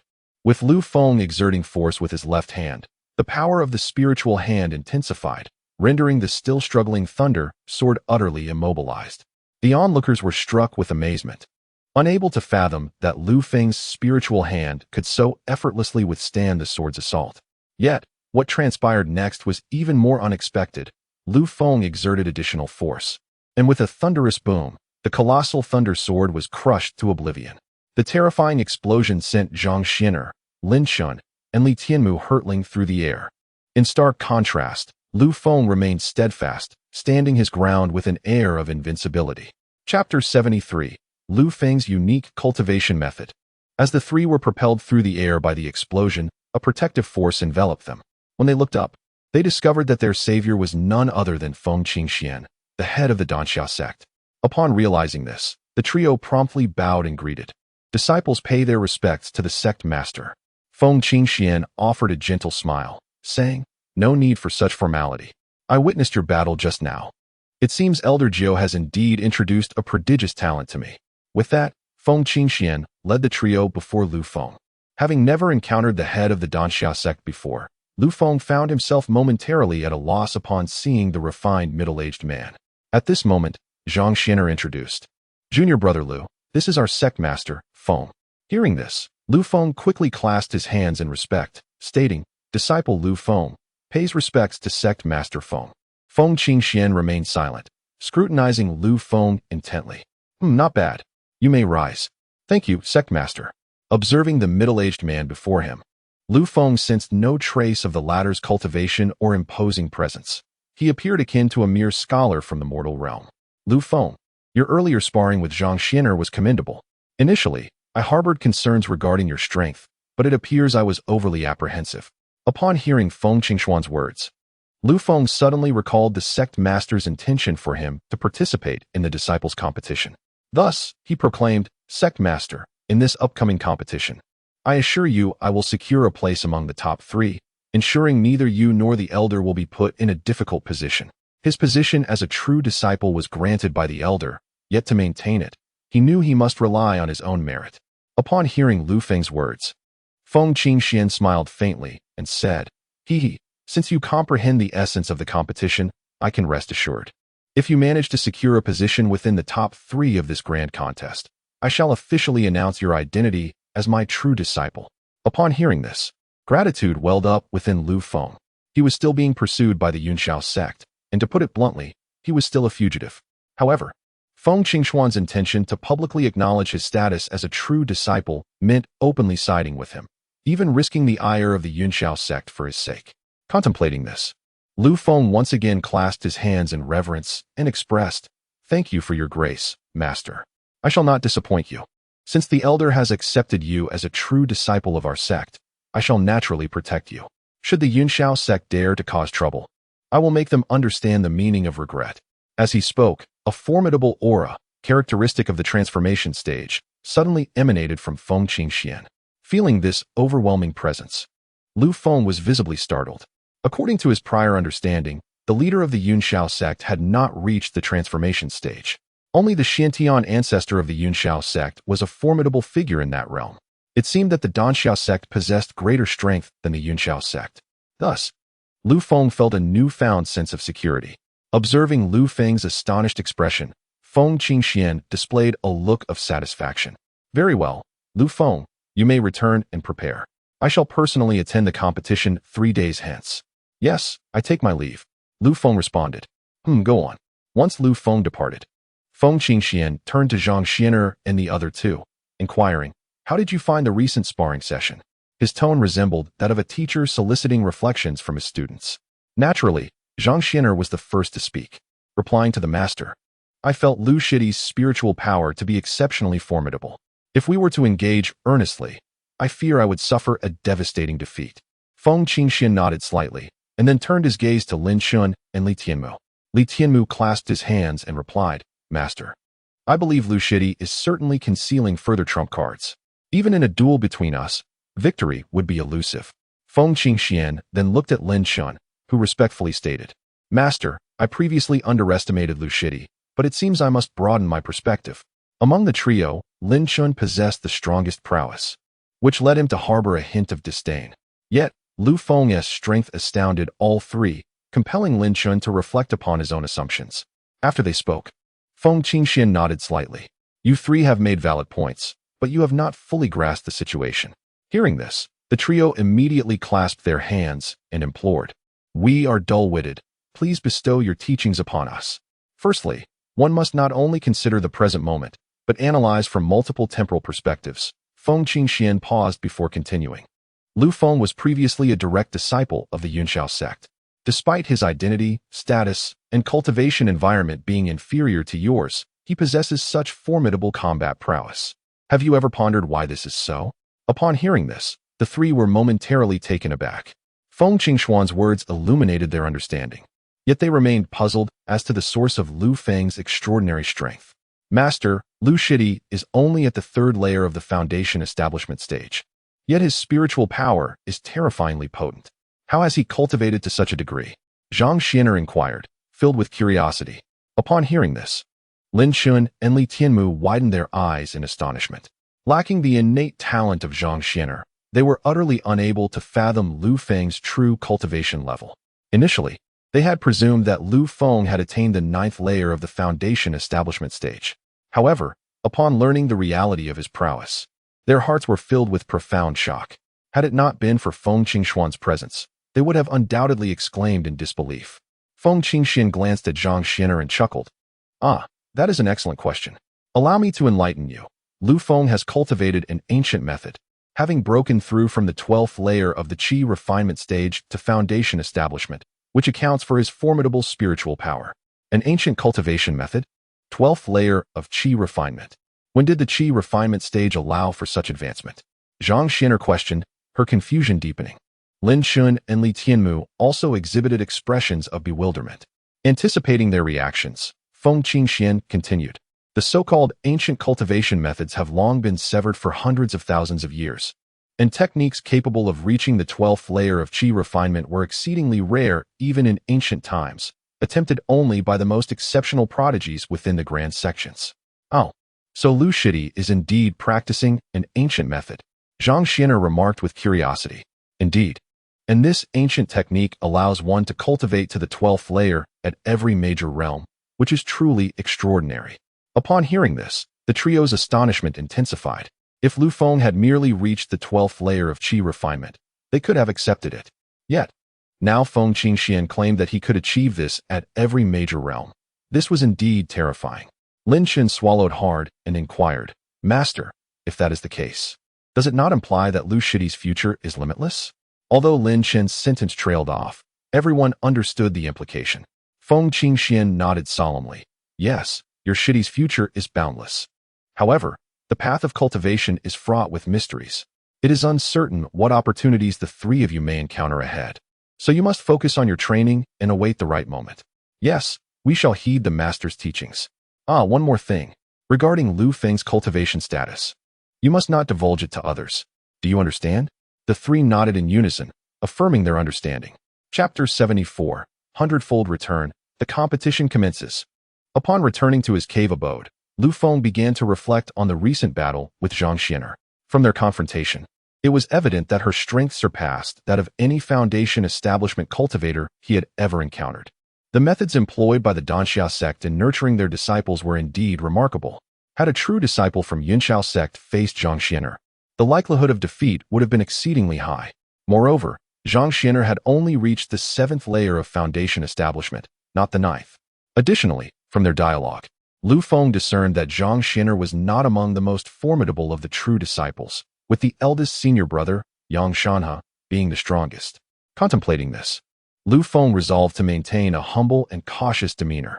Indeed, the sect competition is in 3 days. I shall take this time to concoct a true spirit pill. Since his breakthrough to the foundation establishment stage, he had not refined any elixirs. According to the system's previous statements, a certain multiplier would be returned based on his cultivation level. However, the exact multiplier for the foundation establishment stage remained a mystery. With that thought, Lu Feng retrieved the small broken furnace and the materials for the true spirit pill from the system space.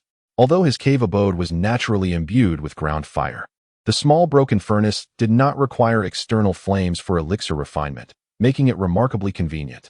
He then placed the materials for the true spirit pill into the furnace and infused it with a surge of spiritual energy.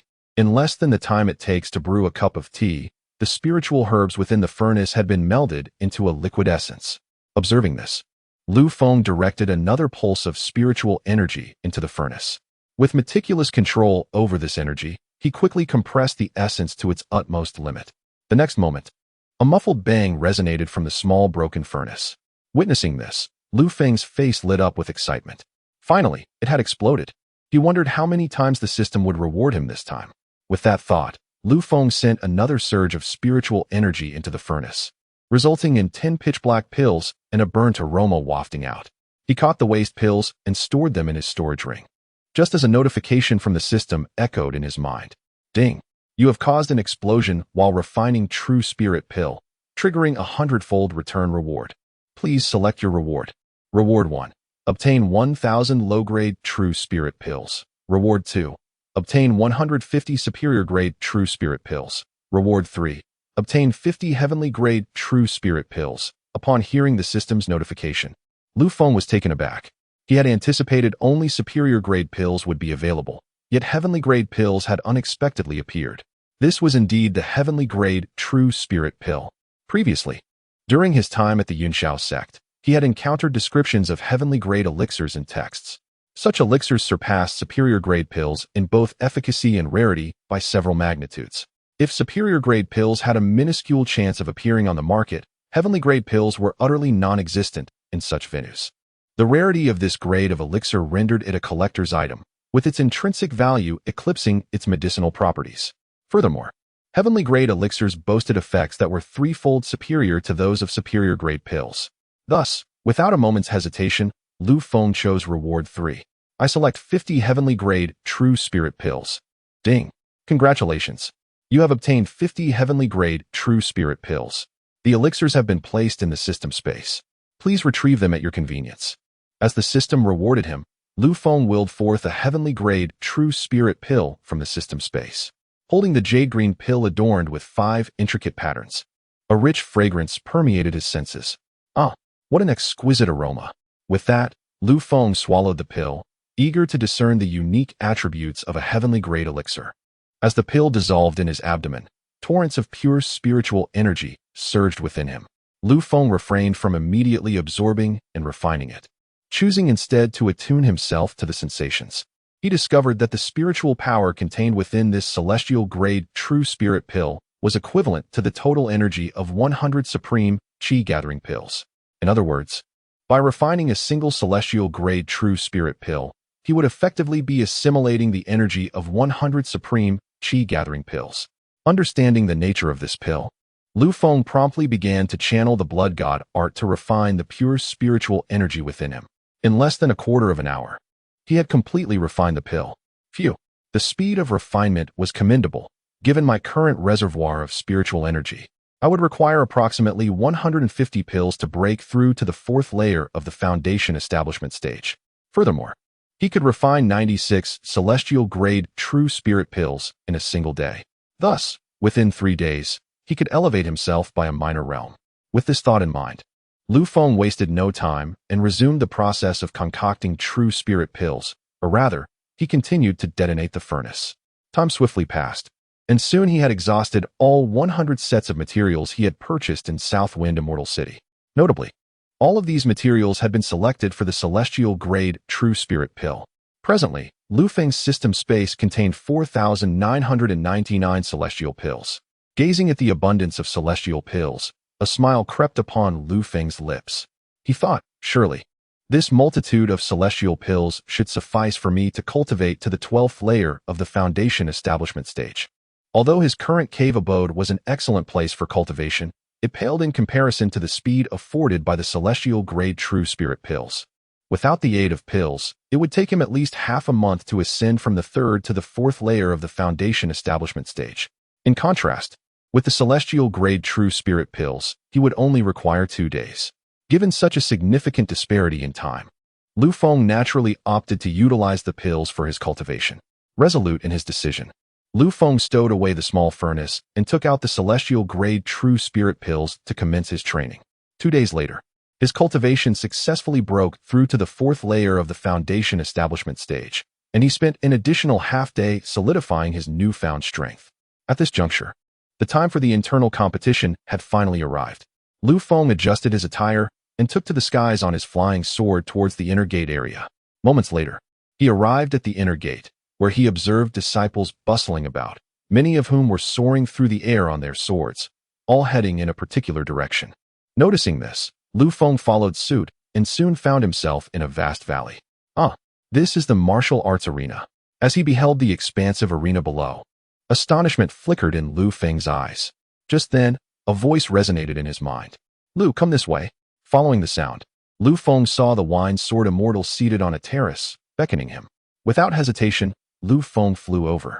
During his flight, he noted the throngs of people both inside and outside the arena, while nearby viewing terraces were occupied by formidable beings at the golden core and nascent soul stages. It appeared that the prominent figures of the Cloudsoar Sect were keenly interested in this competition. In a brief moment, Lu Feng landed before the wine sword Immortal and the others, clasping his hands in greeting. Esteemed elders, this disciple Lu Feng pays his respects. Seated on the terrace alongside the wine sword Immortal were the Grand Elder and Sun Yan, among others. Upon seeing Lu Feng, smiles broke out across their faces. The wine sword Immortal boisterously inquired, Lu Xiaozai, what position do you aspire to achieve in this competition? Lu Feng responded with a faint smile. Disciple aims to secure the first place. His declaration elicited hearty laughter from the wine sword Immortal, who exclaimed, Ha ha ha, I did not misjudge you, young lad. At this moment, the Grand Elder, seated nearby, spoke slowly, Lu Feng, it is commendable to have such ambitions. However, be aware that among the participants in the Foundation Establishment Group, there are numerous talented disciples. Prepare yourself mentally. Lu Feng nodded slightly, acknowledging yes. I appreciate the Grand Elder's reminder. I shall take heed. Very well, as long as you comprehend, the Grand Elder continued. Now take your seat and observe. Once the Chi Refinement Group's competition concludes, you will take the stage. Understood. Subsequently, a maid presented a chair for Lu Feng, who settled himself comfortably and began to observe the ongoing matches. The disciples' grand competition commenced with the Chi Refinement Group, serving as a warm-up for the subsequent contests. Not long after Lu Feng was seated, an elderly man clad in a black robe ascended above the martial arena and announced the official beginning of the Chi Refinement Group competition. Given the large number of participants, The matches were structured in 3 phases: one-on-one eliminations, a top 10 arena competition, and ultimately, a point-ranking contest. The rules for the Foundation Establishment Group competition mirrored those of the Qi Refinement Group, with the exception of the elimination round, as there were only 122 participants, allowing them to commence directly with the top 10 arena matches. As the black-robed elder proclaimed the start of the competition, 50 match arenas materialized in the expansive martial venue, each safeguarded by a protective formation, and each arena overseen by a Foundation Establishment cultivator acting as a referee. The elder who announced the commencement of the matches was a golden core cultivator, responsible for overseeing all the competition venues. Should any unusual occurrences arise, this golden core elder would swiftly intervene to prevent any mishaps.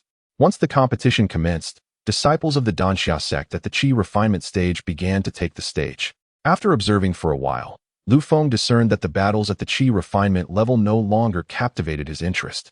Although he had recently broken through to the Foundation Establishment stage himself, he perceived the skirmishes among the Qi refinement disciples as mere children's play. While there might be a few outstanding disciples among them, to him, they appeared as slightly larger children engaged in trivial conflicts. Thus, the matches of the Qi refinement group persisted for 3 hours before concluding, with a youth named Yuan Ping emerging victorious. This individual not only possessed a cultivation level of the 9th layer of Qi refinement, but was also an inner disciple of the Cloudsoar Sect. According to the competition's reward regulations, he was entitled to receive a second-tier top-grade magical artifact and was granted the qualification for a promotion in status. Ultimately, Yuan Ping was taken as an esteemed disciple by the second elder, Sun Yan. Observing Yuan Ping standing behind Elder Su, Lu Feng merely smiled faintly. At this juncture, the wine sword Immortal turned to Lu Feng and remarked, "Young lad, it will soon be your turn.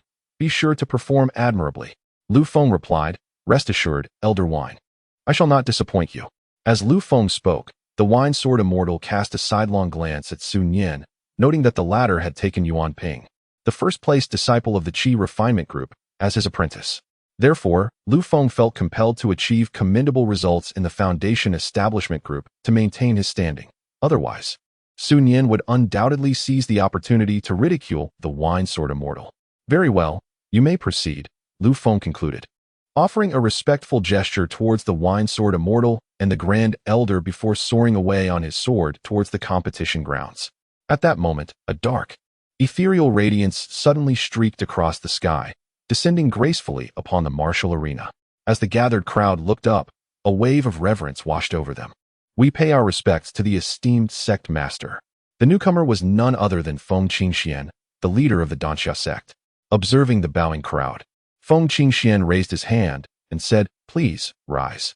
I am quite intrigued by this grand competition, and thus wish to witness it firsthand. There is no need for you to stand on ceremony. Please continue with the proceedings as planned." With that, he alighted on the terrace beside the Grand Elder. Upon seeing this, the Grand Elder immediately vacated the principal seat, inviting the sect master to take his place. Once everyone was seated, an elderly man with brown hair soared above the martial arena and amplified his voice using magical means. "Fellow disciples, I am the third elder, Zhang Zhenhai, and I am the chief judge for this Foundation Establishment competition.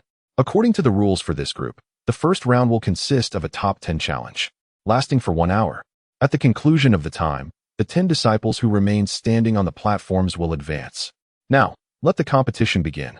With these words, 10 massive platforms materialized within the expansive arena, each encased in a golden magical array to shield against the residual energies of the battles. As a powerful figure of the nascent soul stage, Third Elder Zhang Zhenhai was indeed a fitting choice for the role of chief judge. With the announcement of the competition's commencement, numerous figures took to the skies on their swords, swiftly converging upon the 10 platforms. In mere moments, all 10 platforms were filled. However, this round was a challenge match, allowing any disciple from the Foundation Establishment Group to challenge those on the platforms at will. Hence, the competition was not about who could ascend the platforms first, but rather about who could endure until the final moment. As the platforms filled, several Foundation Establishment disciples began to step up to issue challenges. Initially, the challengers were predominantly from the early and mid-Foundation Establishment stages. Lu Feng, however, held little interest in these participants, as he and the true powerhouses of the Foundation Establishment stage awaited their turn. Time, while it may seem neither excessively long nor short. Passed swiftly. After half an hour, practitioners from the late Foundation establishment stage finally made their entrance. As these formidable disciples took to the stage, the previously competing disciples were swiftly defeated. The early and mid-Foundation establishment disciples could only acknowledge their own inadequacies and strength. In truth, there were not many late Foundation establishment disciples within the Cloudsoar Sect, totaling merely 26, among whom were those at the 9th level of the Foundation establishment stage. Observing the escalating prowess of the competitors, Lu Feng felt a surge of determination welling up within him.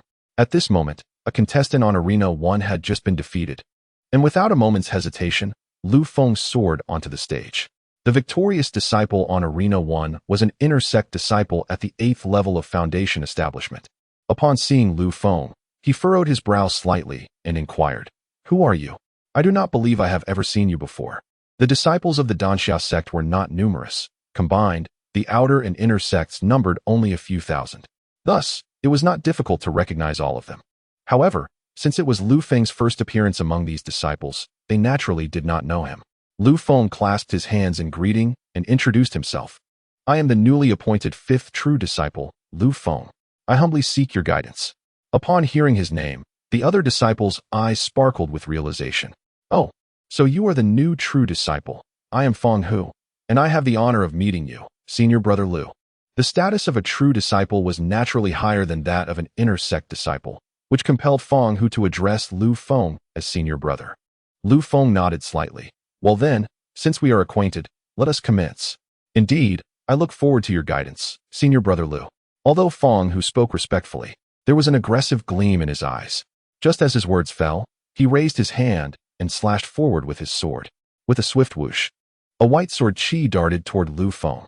Calmly, Lu Feng turned his hand, and the fire cloud sword appeared in his grasp. He executed a horizontal slash, and the crimson sword chi collided with the white sword chi, shattering it. Feng Hu seemed to have anticipated this outcome, and his fighting spirit became even more pronounced. "Senior Brother Lu is indeed formidable. In that case, I must fight with all my might." Lu Feng maintained a serene expression and beckoned, "Then come at me." As Chapter 76 unfolded, Heavenly Sword Peak. "Yihua, I seek your guidance." Feng Hu narrowed his eyes slightly and swiftly closed the distance to Lu Feng. When they were merely 10 meters apart, Feng Hu suddenly darted to the left, simultaneously launching 3 talismans towards Lu Feng. Lu Feng's gaze sharpened as he observed the 3 talismans, 1 red, 1 yellow, and 1 purple. With a pointed finger, he sent forth 3 flames from his hand, employing the high-grade mystical art, the true technique of departing fire. Upon contact with the talismans, the flames erupted, and the purple talisman released a noxious violet gas. Fortunately, the purple talisman did not detonate near Lu Feng. Otherwise, he would have been enveloped in toxic fumes. As the talisman attacks were neutralized, Feng Hu suddenly pressed his hands onto the arena floor and shouted, "Earth Dragon Technique. Bind him." In the next instant, a 5 to 6 meter long earthen dragon burst forth from the ground, lunging at Lu Feng. Just as the earth dragon was about to collide with Lu Feng, numerous sword lights appeared around it. Second style of wind mystic sword technique, heaven and earth sealed, Lu Feng declared. As his voice echoed, the massive earth dragon was instantly cleaved into hundreds of fragments that fell to the ground. Witnessing this scene, Feng Hu's eyes widened in astonishment. Seizing the moment of his shock, Lu Feng raised his hand again, unleashing 3 crimson sword chi toward him. Though Lu Feng did not exert his full strength, his attacks were sufficient to secure victory over Feng Hu. Although Feng Hu was somewhat astonished by Lu Feng's prowess, he swiftly adopted a defensive stance against the assault of 3 sword chi. He conjured a black shield, positioning it before him. When the first crimson sword chi struck the shield, it was indented, yet the shield did not entirely lose its defensive capability. However, as the second sword chi followed in rapid succession, it cleaved the shield in 2.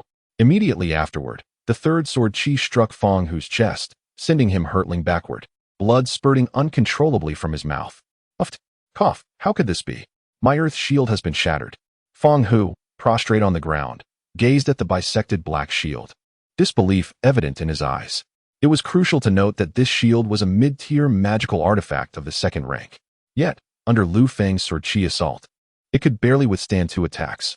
Observing Feng Hu's disheartened demeanor, Lu Feng prepared to launch another wave of sword chi when Feng Hu spoke again. I concede.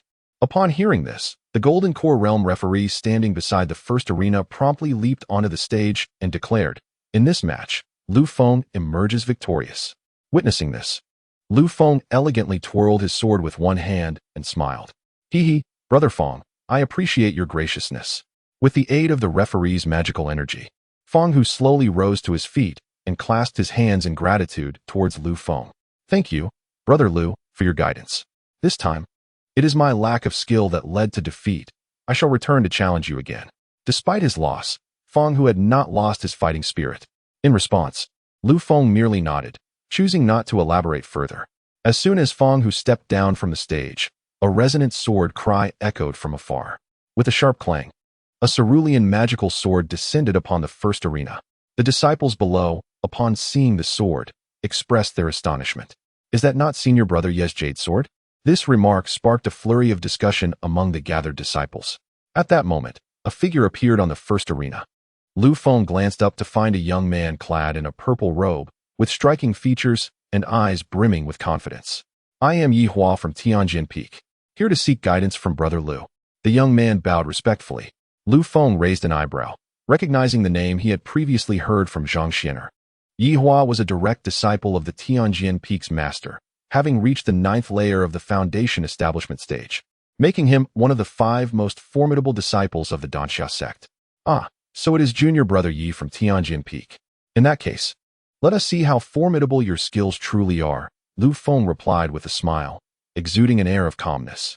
Yi Hua, upon sensing this, grasped the jade sword embedded in the arena and withdrew it effortlessly. Then please, Brother Lu, prepare yourself. With that, Yi Hua unleashed 3 consecutive sword chi strikes. Unperturbed, Lu Feng retaliated with 3 sword chi of his own. The 2 waves of sword chi collided instantaneously, producing a series of explosive sounds. Just as the 2 began their duel, Lin Shun, Zhang Xianer, and Li Tianmu arrived at the training grounds on their flying swords. Li Junior Brother, this is all your fault. If you hadn't insisted on sparring with me, we wouldn't have missed the Foundation Establishment Group match, Zhang Xianer approached. Observing the ongoing competition on the stage, Li Tianmu wore a look of helplessness, saying, Senior sister, I admit my mistake, but our primary focus should be on the Foundation Establishment Group's competition. Lin Shun, noticing the situation, intervened diplomatically. Zhang Shimi, please calm down. After all, the 3 of us are primarily here to observe Junior Brother Lu's performance. We are already familiar with the strength of the other disciples within the sect, so whether we watch or not makes little difference. Hearing their words, Zhang Xianer pouted and replied, All right then, let us keenly observe Junior Brother Lu's performance in this competition. Upon hearing this, Lin Shun and Li Tianmu exchanged a glance, both revealing a glimmer of anticipation. As true disciples of the Cloudsoar Sect, they did not regard the inner disciples and direct apprentices as rivals. Their visit was primarily to see if Lu Feng could secure the first place in the Foundation Establishment Group. Wow, look, Junior Brother Lu seems to be facing off against Yi Hua. Zhang Xianer exclaimed in surprise.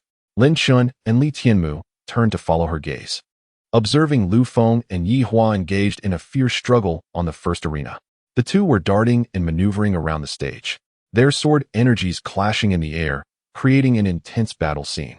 From their observations, it was difficult to discern who held the upper hand. Yet Zhang Xianer and her companions were acutely aware of Lu Feng's formidable prowess. What is Junior Brother Lu doing? Why isn't he swiftly defeating Yi Hua? Zhang Xianer questioned. Perplexed, given her understanding of Lu Feng, defeating Yi Hua should be a trivial task. Yet, the 2 continued to entangle in battle. What could be the reason? Lin Xin offered an explanation. The rules of this competition state that success is determined by who remains standing last. So even if Junior Brother Lu were to defeat Yi Hua, there would still be other strong competitors to face. Therefore, it is more strategic for him to prolong the engagement, waiting until the time is nearly up before defeating his opponent. Li Tianmu concurred. Indeed, Brother Lin's analysis is accurate. Furthermore, by dragging out the fight, Junior Brother Lu can avoid revealing too many of his hidden cards, which would be advantageous for the subsequent matches. Zhang Xianer, upon hearing this, appeared enlightened. Now I understand. However, if it were me, I would certainly showcase my strength to instill some fear in those who underestimate me. Upon hearing her words, Lin Shun and Li Tianmu exchanged wry smiles. Perhaps this exemplifies the inherent differences in thought between men and women. Chapter 77. The Elders' Sudden Change of Competition Rules. As Lu Feng and Yi Hua continued their entangled struggle, the competition time gradually slipped away. The final half-hour quickly passed, and only about 15 minutes remained until the end of the match. Suddenly, a glimmer of determination flashed in Lu Feng's eyes. It was time to exert himself and defeat Yi Hua. He could not afford to prolong the fight any longer. Unbeknownst to him, Yi Hua was under the impression that Lu Feng possessed only such strength. Just as Yi Hua prepared to unleash his ultimate move, the red sword energy hurtling towards him suddenly intensified in ferocity. With a swift strike, Yi Hua unleashed his own azure sword energy, which collided with the incoming attack.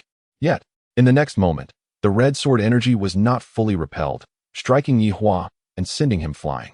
Fortunately, Yi Hua was protected by a second-tier defensive artifact, sparing him from injury. Sensing the change in Lu Feng's sword energy, Yi Hua's eyes narrowed slightly.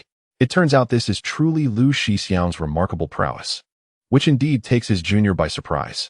Upon hearing this, Lu Feng smiled faintly and remarked, "The competition time is drawing to a close. It is neither prudent nor advantageous for us to continue this contest. It is time to determine a victor. Indeed, Shixiang is right. I must apologize." With that, Yi Hua swiftly wielded his jade-green sword, summoning a series of colossal azure sword shadows that loomed above the arena. Just as the opponent's ultimate move began to coalesce, Lu Feng suddenly unleashed two crimson sword energies. During his previous sparring with Zhang Xianer, he had experienced a somewhat turn-based combat sensation, as Zhang merely sought to test his strength without ulterior motives. However, faced with Yi Hua, he was not inclined to wait for his adversary to complete their ultimate technique. To do so would be sheer folly. Observing the swiftly approaching sword energies, Yi Hua raised his left hand, causing a banner-like magical artifact to fly forth. Bang! Bang! The two sword energies instantly shattered the banner. Following this, Lu Feng unleashed 3 additional sword strikes. This time, Yi Hua attempted to summon a defensive artifact to counter, but a multitude of vines suddenly erupted from beneath his feet. Realizing the precariousness of his situation, Yi Hua thought to himself that under the vines' interference, it would be exceedingly difficult to release his defensive artifact in time. In the blink of an eye, the 3 crimson sword energies came slicing through the air. Recognizing the dire predicament, Yi Hua had no choice but to abandon the ultimate move he had been gathering in his right hand. He swiftly severed the vines beneath him with his sword and dodged the oncoming sword energies. Bang! Bang! Bang! The 3 sword energies struck the arena with a resounding explosion, sending dust soaring into the air. Yet, within the haze, Lu Feng's consciousness perceived Yi Hua's position and movements with crystal clarity. Without hesitation, he unleashed 3 more sword energies. Amidst the swirling dust, Yi Hua sensed the impending danger and immediately summoned 2 defensive artifacts to shield himself. However, these artifacts were evidently of a lower tier, merely second-grade inferior quality. After successfully blocking the initial 2 sword energies, they quickly lost their efficacy, and the 3rd sword energy struck Yi Hua squarely in the chest. With a gasp, a surge of crimson blood erupted from Yi Hua's mouth, and he was sent hurtling backward. As the dust began to settle, the spectators below beheld Yi Hua sprawled on the ground, bloodied. For a moment, everyone was taken aback. Yi Hua was widely acknowledged as one of the top 5 disciples of the Foundation establishment realm. Yet now, he had been struck to the ground by Lu Feng, a spectacle that was difficult to comprehend. Before Lu Feng could make another move, Yi Hua, still on the ground, suddenly proclaimed, "Shixiang Lu, you have won." Even in his injured state, Yi Hua realized that a desperate struggle would not guarantee his victory over Lu Feng, and since this was merely a competition, there was no need to escalate matters further. Upon hearing Yi Hua's words, Lu Feng slowly sheathed his fire cloud sword behind him and replied, "Thank you for your graciousness, Yi Shidi." At this moment, the referee standing nearby declared, "On Arena 1, Lu Feng is the victor."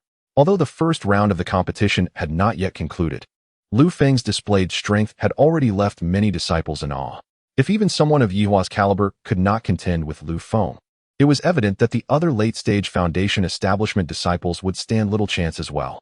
Lu Feng scanned the surroundings and noticed that no one dared to ascend the stage any longer. He then shifted his gaze towards the remaining 9 platforms. Among these, 4 platforms stood devoid of challengers, while the contestants on the other 5 were on the verge of determining their outcomes. Lu Feng scrutinized the 4 platforms that had seen no challengers, observing 2 men and 2 women standing upon them, all of whom directed their gazes towards him. Could these 4 be the additional individuals mentioned by Senior Sister Zhang? Lu Feng mused inwardly. He sensed that their strength was not inferior to that of Yihua.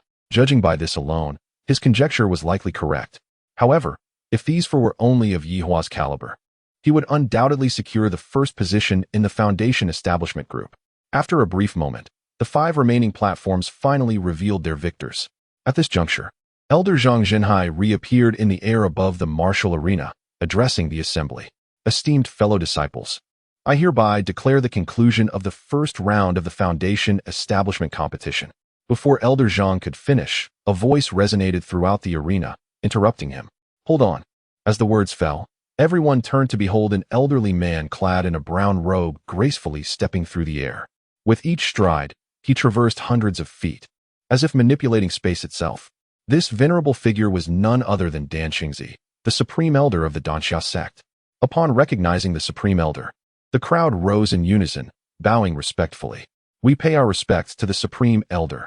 Even the sect leader, Feng Qingxian, stood in reverence. Dan Qingzi surveyed the assembly before slowly speaking. There is no need for such formalities. Please rise. Yes, thank you, Supreme Elder. He continued, turning his attention back to Elder Zhang. Elder Zhang, I have come specifically for the matters of the competition. Now that the top 10 of the Foundation establishment group have been determined, I propose a change in the rules for the subsequent matches. What say you? Though Dan Qingzi's inquiry was phrased as a question, Elder Zhang dared not oppose him. Thus, he clasped his hands and inquired, might I ask what the new rules entail? Esteemed Supreme Elder, the new rules are quite simple. We shall transform the scoring match into a collective melee. Whoever can endure until the end shall be crowned the champion of this Foundation establishment competition. Furthermore, I promise that whoever emerges victorious shall be directly elevated to the status of an esteemed true disciple of our sect. Upon hearing this proclamation, both the disciples present and the elders and sect leaders on the platforms exhibited expressions of astonishment. The position of true disciple within the Cloudsoar Sect was exceedingly rare. Thus, the Supreme Elder's announcement of such a reward was far more enticing than any artifact or resources. At this moment, Tong Yang, the leader of Xian Peak, eagerly inquired, Supreme Elder, do you truly mean this? Haha, once I have spoken, my words are as binding as the pulling of a horse's reins. Chapter 78, Melee, 1 against 9. Although the original scoring match had been altered to a melee by Dan Qingzi, the reward he had proclaimed stirred excitement among all the elders and leaders present, particularly for the 9 disciples of the Foundation establishment realm who had already secured a place in the top 10. The opportunity to achieve first place in this competition promised a meteoric rise. As Dan Qingzi's words echoed, the 9 selected disciples immediately heard the telepathic messages from their respective masters. For instance, Fang Wenxin, the leader of Yinu Peak, was imparting instructions to her disciple, Li Macho. Macho, when the competition begins, you should collaborate with the other few favored disciples to eliminate Lu Feng, lest he disrupt the proceedings later. The majority of the masters of the other 9 selected disciples harbored similar sentiments. After all, Lu Feng had just joined the Cloudsoar Sect, lacking both foundation and merit. Thus, any suppression against him would hardly warrant discussion. Upon receiving the telepathic messages, the 9 selected disciples exchanged glances, a scene that did not escape Lu Feng's notice.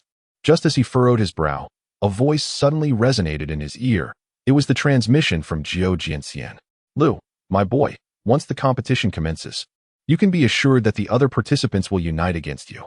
These disciples are the top-tier cultivators of our sect's Foundation establishment realm. You must exercise caution. Lu Feng turned to Jiao Jianxian and nodded silently in acknowledgement. At that moment, the 3rd elder, Zhang Zhenhai, once again clasped his hands in respect towards Dan Qingzi, stating, since the Grand Elder has spoken, let the second round of the Foundation establishment group competition be transformed into a free-for-all. Let us invite the 10 selected disciples to ascend the competition stage. As the 3rd elder's voice faded, an enormous formation stage materialized in the martial arena. This stage dwarfed the previous 10 stages combined, providing ample space for the 10 participants to engage in battle. The appearance of the formation stage incited exuberant cheers from the observing disciples nearby. Compared to the one-on-one scoring matches, this free-for-all promised a more thrilling spectacle. offering a more visceral experience of the brutality of combat. As the competition venue emerged, Li Macho and her companions soared into the arena on their flying swords, with Lu Feng following suit. Once all 10 participants had entered, an odd phenomenon became apparent. Li Macho and her 9 comrades positioned themselves on one side of the arena, while Lu Feng stood alone on the opposite side. Witnessing this, even the Qi refinement disciples could surmise the situation clearly. Li Macho and her group intended to join forces against Lu Feng, aiming to eliminate him first. Seated on the terrace, Jiu Jianxian stood up in outrage, exclaiming, "Feng Peak Master, Tong Peak Master, what is the meaning of this? Do you intend to gang up 9 against 1? This is deceitful and utterly shameless." In response to Jiu Jianxian's tirade, Feng Wenqin and the others remained indifferent, appearing unconcerned. Observing this, Jiu Jianxian fumed with frustration, while the sect leader, Feng Qingxian, spoke slowly. "Elder Jiu, please refrain from anger. This matter aligns with the Grand Elder's intentions. He anticipated this scenario long ago. It remains to be seen whether Lu Feng can overcome this trial." Upon hearing this, both Jiu Jianxian and the Grand Elder revealed expressions of astonishment. Jiu Jianxian, filled with confusion, questioned, "Sect leader, what is the Grand Elder aiming for? Surely, there are less extreme methods to assess Lu Feng's capabilities." Feng Qingxian smiled lightly. "The Grand Elder possesses his own profound intentions. Elder Jiu, just observe." With a deep sigh, Jiu Jianxian relented, directing a telepathic message towards the 3rd Elder, Zhang Zhenhai. "Old Zhang, when the competition begins, be sure to keep a close watch. We must not allow any mishap to befall Lu Feng." The 3rd Elder turned to the wine sword Immortal, nodding slightly to indicate his understanding. Upon witnessing this, the wine sword Immortal felt a modicum of relief. Meanwhile, Zhang Xianer and her companions hovering above the arena wore expressions of confusion, struggling to comprehend Dan Xingzi's abrupt alteration of the competition rules. Their anxiety deepened as they observed Li Macho and others preparing to join forces against Lu Feng. Although Lu Feng was formidable, facing 9 top-tier Foundation establishment geniuses simultaneously left little room for victory. There was even a possibility of unforeseen accidents occurring. This is troubling. If junior brother Lu truly enters this chaotic battle, he will undoubtedly be in peril. Senior brother Lin, junior brother Li, perhaps we should persuade junior brother Lu to withdraw? Zhang Xianer expressed her concern. Lin Shin shook his head helplessly.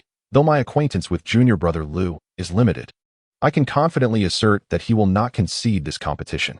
However, before Zhang Xianer could respond, she was interrupted by Li Tianmu. "Sister, given that events have progressed to this stage, we can no longer alter the outcome. We can only hope that junior brother Lu remains unharmed." Upon hearing this, Zhang Xianer displayed a look of resignation. "Alas, let us hope for the best." At this moment, both the 3 true disciples and the wine sword Immortal, along with numerous elders, held little faith in Lu Feng's chances. A 9-to-1 match was less a competition and more a slaughter. Outside the arena, Lu Feng might have evaded attacks while fighting, but now he was cornered on the competition stage with no opportunity to escape. Just as everyone doubted Lu Feng, the 3rd Elder Zhang Zhenhai suddenly proclaimed, "I hereby announce the commencement of the 2nd round of the Foundation Establishment Group's chaotic battle." With that declaration, Li Macho and her 9 companions wasted no time launching their assault on Lu Feng. Waves of sword energy and various magical attacks surged forth relentlessly.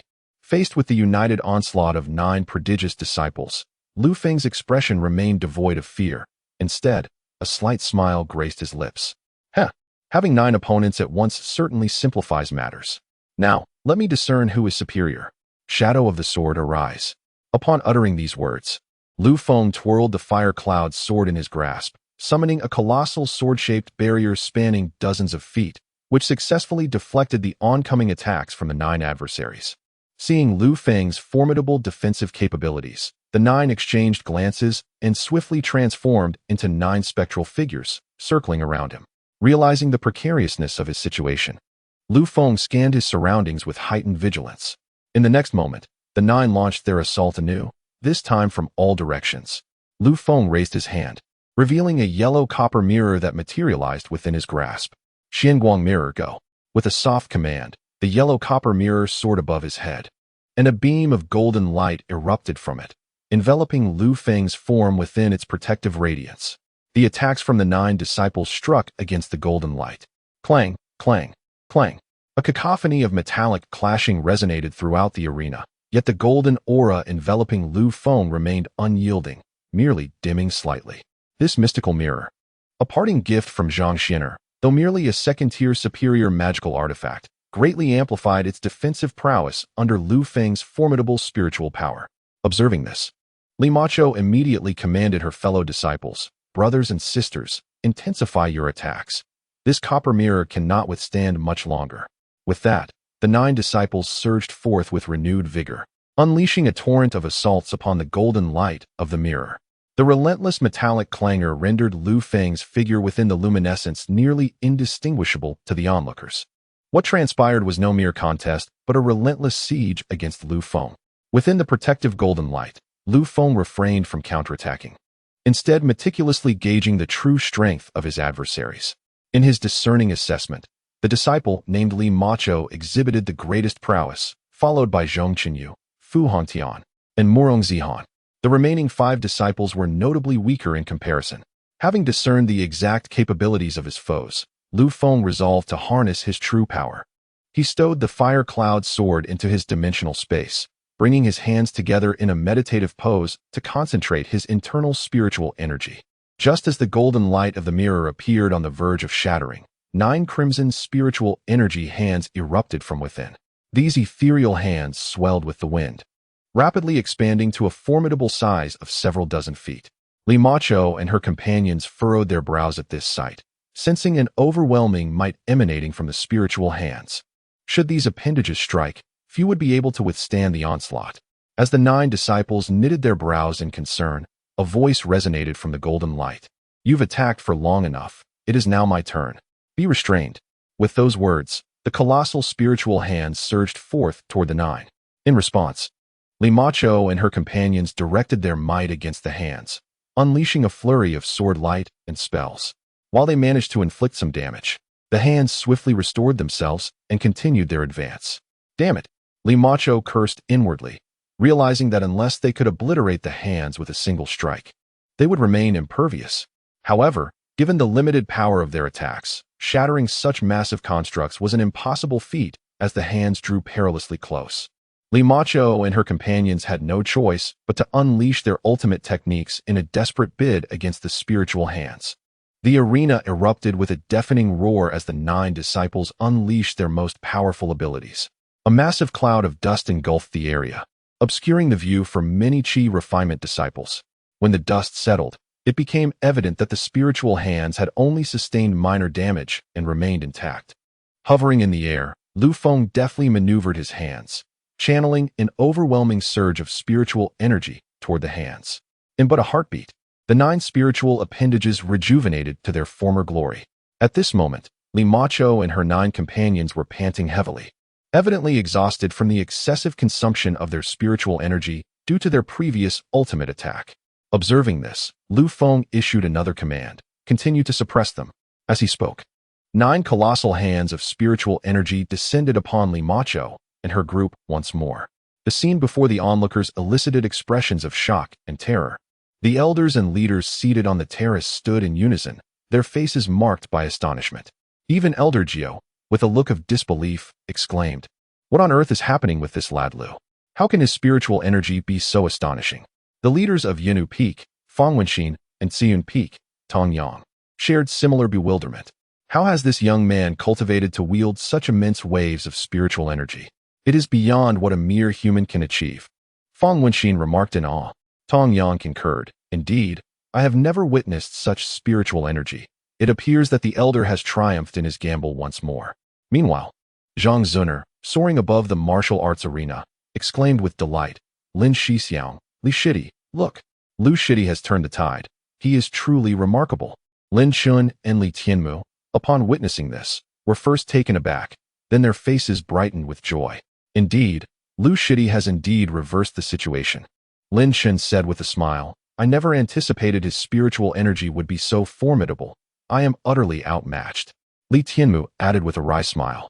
Lu Shidi's spiritual energy may now rival that of our Shixiang. We truly cannot compare. Zhang Zuner raised an eyebrow, suggesting, when our Shixiang returns, we should have Lu Shidi spar with him. What do you think? Lin Chun shook his head. Sister, you jest. before our Shixiang departed. He mentioned he would not return until he reached the golden core stage. If he does return, it would surely be after breaking through to that realm. And in such a case, no matter how strong Lu Shidi becomes, he would not stand a chance against our Shixiang. Zhang Zuner nodded in realization. Nonetheless, Lu Shidi's talent and potential are certainly not inferior to those of our Shixiang. Lin Xun and Li Tianmu wholeheartedly agreed with this sentiment. Just as the crowd marveled, the 9 hands of spiritual energy unleashed by Lu Feng had already struck their targets. However, Li Macho and her companions were not resigned to their fate.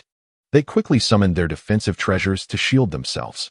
Yet, the colossal hands grasped both the individuals and their treasures effortlessly. Under the immense force of the hands, their defensive artifacts shattered, and several disciples could not withstand the pressure, coughing up blood on the spot. As their strength waned, Li Macho lifted her gaze to Lu Feng above. She observed him, clad in silver garments, his hair billowing in the wind of his unleashed spiritual energy, his eyes not even glancing at them, as if he regarded them as mere trifles. Lu Feng, I shall remember you. Gazing at him, who resembled a celestial warrior, Li Macho finally comprehended what true strength entailed. However, as a proud prodigy, she would not allow this to diminish her fighting spirit. If she could not contend with Lu Feng in the foundation establishment stage, she would await her breakthrough to the golden core stage to challenge him once more. At this moment, Lu Feng looked down at the 9 individuals, his voice cold. Do you concede, my junior brothers and sisters? As Lu Feng tightened his grip with his right hand, the force exerted by the 9 ethereal hands intensified once more. In an instant, 2 more individuals spat blood. Witnessing this, the 5 disciples who had already bled began to concede defeat, exclaiming, Senior brother Lu, we yield, we yield. However, the remaining 4, including Li Macho, remained silent. Noticing this, Lu Feng turned to gaze down at them and inquired, and what about you? As he spoke, he increased the pressure on the 4, causing the defensive artifacts surrounding them to emit cracking sounds. At that moment, Morong Zihan was the first to speak, declaring, Senior brother Lu, my junior sister concedes. Haha, that's more like it. And you? Fu Hantian and Zhong Qinyu exchanged glances before reluctantly admitting defeat as well. Finally, only Li Macho remained. Lu Feng regarded her with a playful expression and asked, You must be Li Macho, right? Li Macho fixed her gaze on Lu Feng and replied, Senior brother Lu, I underestimated you this time, but I assure you, I shall not make the same mistake in our next encounter. After saying this, Li Macho turned to Elder Zhang Jinhai and stated, Elder, I concede. Upon seeing that all 9 had admitted defeat, Elder Zhang looked at Lu Feng and proclaimed, Lu Feng, you are the victor of this foundational competition. You may now release your junior brothers and sisters. At this, Lu Feng smiled faintly and replied, Thank you, Elder. With a wave of his hand, the 9 ethereal hands gradually dissipated. The 9 individuals fell from the air, but Elder Zhang gently waved his hand, and 9 streams of blue mana lifted them up. As the battle concluded, Elder Zhang immediately amplified his voice with magical energy, announcing, I declare that Lu Feng is the first in this foundational competition. Following this, Lu Feng raised his hand in a gesture of respect towards the gathered crowd, saying, Thank you, fellow disciples. Chapter 80. The name of the true inheritance is publicly declared. Afterward, he rode his flying sword to the terrace where the wine sword Immortal was situated, with Zhang Xiner and the others following closely behind. The wine sword Immortal gazed at Lu Feng with increasing admiration, laughing heartily. Ha! Young Lu, congratulations on securing first place. You have truly brought honor to me. The sect leader, Feng Qingxian, and elderly Feng Ling, among others, gathered around. The expressions of these esteemed individuals shifted from mere appreciation to profound satisfaction as they regarded Lu Feng. Before he could respond, Zhang Xiner joyfully exclaimed, Junior brother Lu, you are truly remarkable. Congratulations on achieving first place. Lu Feng smiled modestly. I was merely fortunate. His humility further endeared him to the onlookers, enhancing their admiration. At this moment, Feng Qingxian spoke slowly. Lu Feng, you have not only proven yourself, but also exceeded the expectations of both myself and the esteemed elder. With this experience, you have firmly secured your position as a true inheritor. So for your reward as the first place winner, you may make another request. Hearing the sect leader's words, everyone turned their attention towards Lu Feng, awaiting his response. After a moment of contemplation, Lu Feng replied, Sect leader, I am quite interested in the art of alchemy. and thus I wish to learn some formulas for third-tier and above elixirs." Upon hearing this, puzzled expressions emerged on the faces of the crowd. Only the wine-sword Immortal was aware that Lu Feng could refine pills. Others remained oblivious to this fact. Nevertheless, since Lu Feng had expressed such a desire, Feng Qingxian naturally acquiesced, nodding in agreement. "Very well, if you wish to learn the art of alchemy. You may begin your studies with Elder Wu at the Pill Pavilion starting tomorrow." "Yes, I am deeply grateful, Master," Lu Feng replied, bowing respectfully. Feng Qingxian then placed a hand on Lu Feng's shoulder and said, "Lu Feng, your talent for cultivation is unparalleled, so I suggest you focus primarily on your training. While the path of alchemy is indeed beneficial, it is your own strength that is of utmost importance." Lu Feng understood the implication of his master's words. He was to prioritize his cultivation, treating alchemy as a supplementary skill. Acknowledging this, Lu Feng responded with a respectful gesture. "Yes, I shall heed your teachings, Master." Feng Qingxian smiled and waved his hand. "All right, the competition has concluded. Everyone may disperse." With that, the crowd exchanged farewells and returned to their respective abodes. Lu Feng accompanied Zhang Xiner and the others back to the core area. Along the way, the four engaged in lively conversation, primarily revolving around inquiries regarding Lu Feng's remarkable strength. Meanwhile, Feng Qingxian made his way to the abode of the Grand Elder. "Grandmaster, Lu Feng has secured first place in the competition," he announced with a bow to Dan Qingzi, who was seated in meditation on a cushion. Upon hearing this, Dan Qingzi slowly opened his eyes and inquired, "What are his requests?" "According to my master, Lu Feng wishes to learn formulas for pills of the third tier and above," indicating a keen interest in the art of alchemy. Dan Qingzi raised an eyebrow. "Alchemy, you say? How delightful. I did not expect this young man to share my passion." Dan Qingzi's name was derived from his fervent love for the craft of alchemy, and he was a fifth-tier alchemist, far surpassing Chun Hai of the Yunxiao sect. Feng Qingxian smiled lightly, sensing a connection between Lu Feng and the Grand Elder. Though no one knew the true extent of Lu Feng's alchemical prowess, alchemy was merely a means to support one's cultivation. As long as Lu Feng understood this principle, all would be well. Additionally, regarding Lu Feng's identity as my true disciple, you may disclose it publicly. "Yes, I shall attend to this matter immediately." With that, Feng Qingxian prepared to act, but Dan Qingzi interjected, "By the way, Yang Shanhe just sent me a message, stating that he has broken through to the Golden Core realm and will return to the sect in a week." At this revelation, Feng Qingxuan's eyes sparkled with surprise. "Oh, Yang Shanhe has succeeded? I wonder how many transformations he has achieved in the Golden Core." Ninth transformation. Upon hearing this, Feng Qingxuan's expression shifted markedly. "Haha, splendid. Truly, the heavens favor our Donxia sect. With Lu Feng's entry and now Shanhe's ninth transformation breakthrough, we may yet find our place in the impending era of strife." Dan Qingzi nodded in agreement. Indeed, compared to other cultivation sects in the southern region, our Donxia sect possesses considerable fortune. However, when compared to the other regions, we still fall short, so you must continue to encourage them to train diligently. "Yes, I will faithfully follow your guidance, Grandmaster." Upon returning to his abode, Lu Feng was in exceptionally high spirits. The primary reason for his elation was not merely securing the first position in the grand competition, but rather the approval of the sect leader regarding his request to study alchemy. It is noteworthy that during his tenure at Yunxiao sect, he had only acquired knowledge of first and second-tier elixirs. He had not encountered third-tier formulas at all. Now, having reached the foundation establishment stage, he was confident that a breakthrough to the golden elixir stage was imminent. Thus, it was imperative for him to master the crafting of third-tier elixirs in advance, lest he find himself unable to concoct them upon his ascension to the golden elixir stage. Resolutely, he decided to visit the alchemy pavilion the following morning, although he was uncertain of the rank of Elder Wu, as mentioned by the sect leader. However, to attain the status of elder, one must at least reach the golden elixir stage, indicating that Elder Wu was, at the very least, a third-tier alchemist. If he could learn some third-tier formulas from this elder, Lu Feng would be exceedingly satisfied. With a determined mindset, Lu Feng raised his hand, revealing a heavenly-grade true spirit pill in his palm. Seizing the moment, he consumed the pill and closed his eyes to commence the operation of the blood god technique. Meanwhile, Feng Qingxian took the initiative to publicly announce that Lu Feng had become the fifth true disciple of their Donxia sect, alongside disseminating some of Lu Feng's information. At that moment, Tang Kuan and Elder Feng, who were searching for Lu Feng, swiftly received the news released by Cloudsoar Sect. Presently, in an inn within the southern wind Immortal city, their expressions darkened considerably. Tang Kuan, in a fit of rage, crushed the jade slip in his hand and exclaimed furiously, "Damn that Lu Feng for seeking refuge with Cloudsoar Sect. His actions are tantamount to betraying his master and exterminating his ancestral sect." Chapter 81. The Stance and Response of Cloudsoar Sect.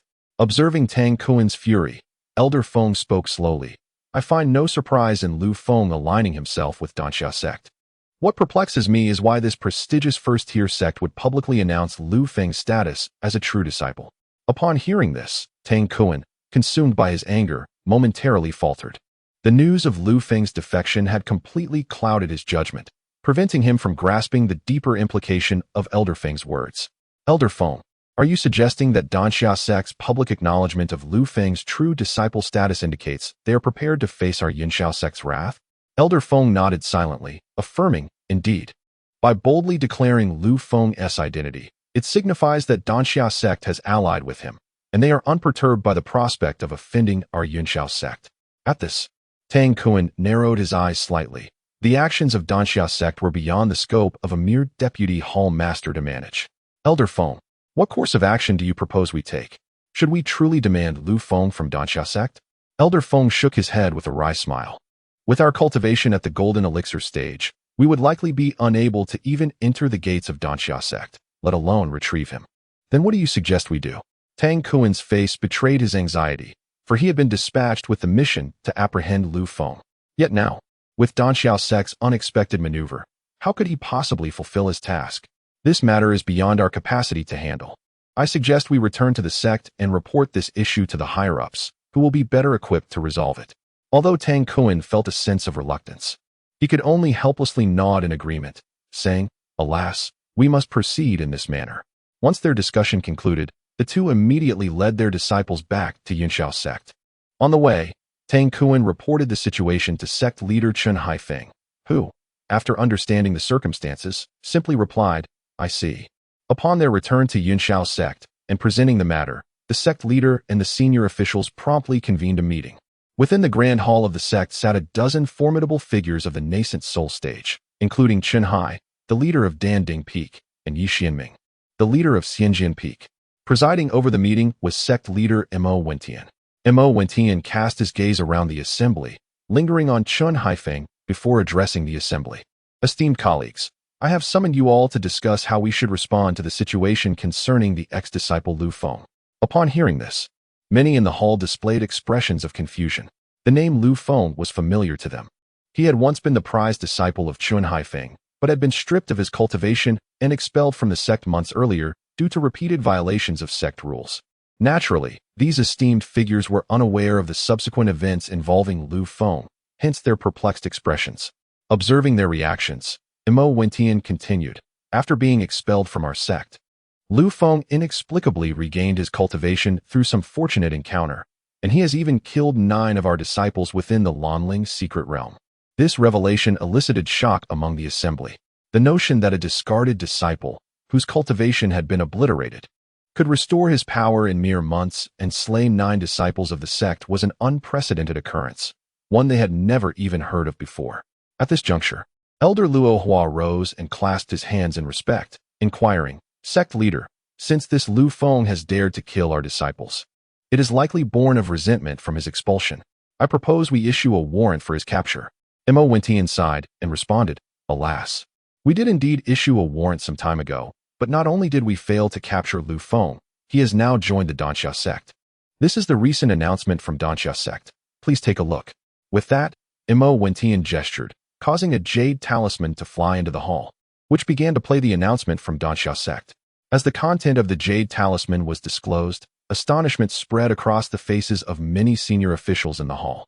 Elder Luo Hua, upon hearing the news, furrowed his brow and remarked, "Sect leader, Cloudsoar Sect knowingly accepted Lu Feng as a true disciple, which is a blatant provocation against our sect." His words prompted agreement from the other high-ranking officials present.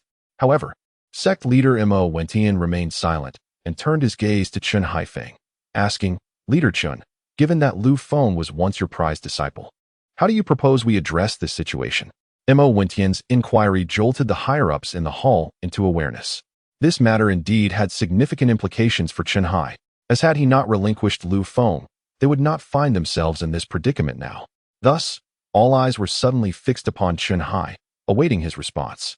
Observing this, Chenhai rose and clasped his hands in a gesture of respect, addressing the sect leader, esteemed leader.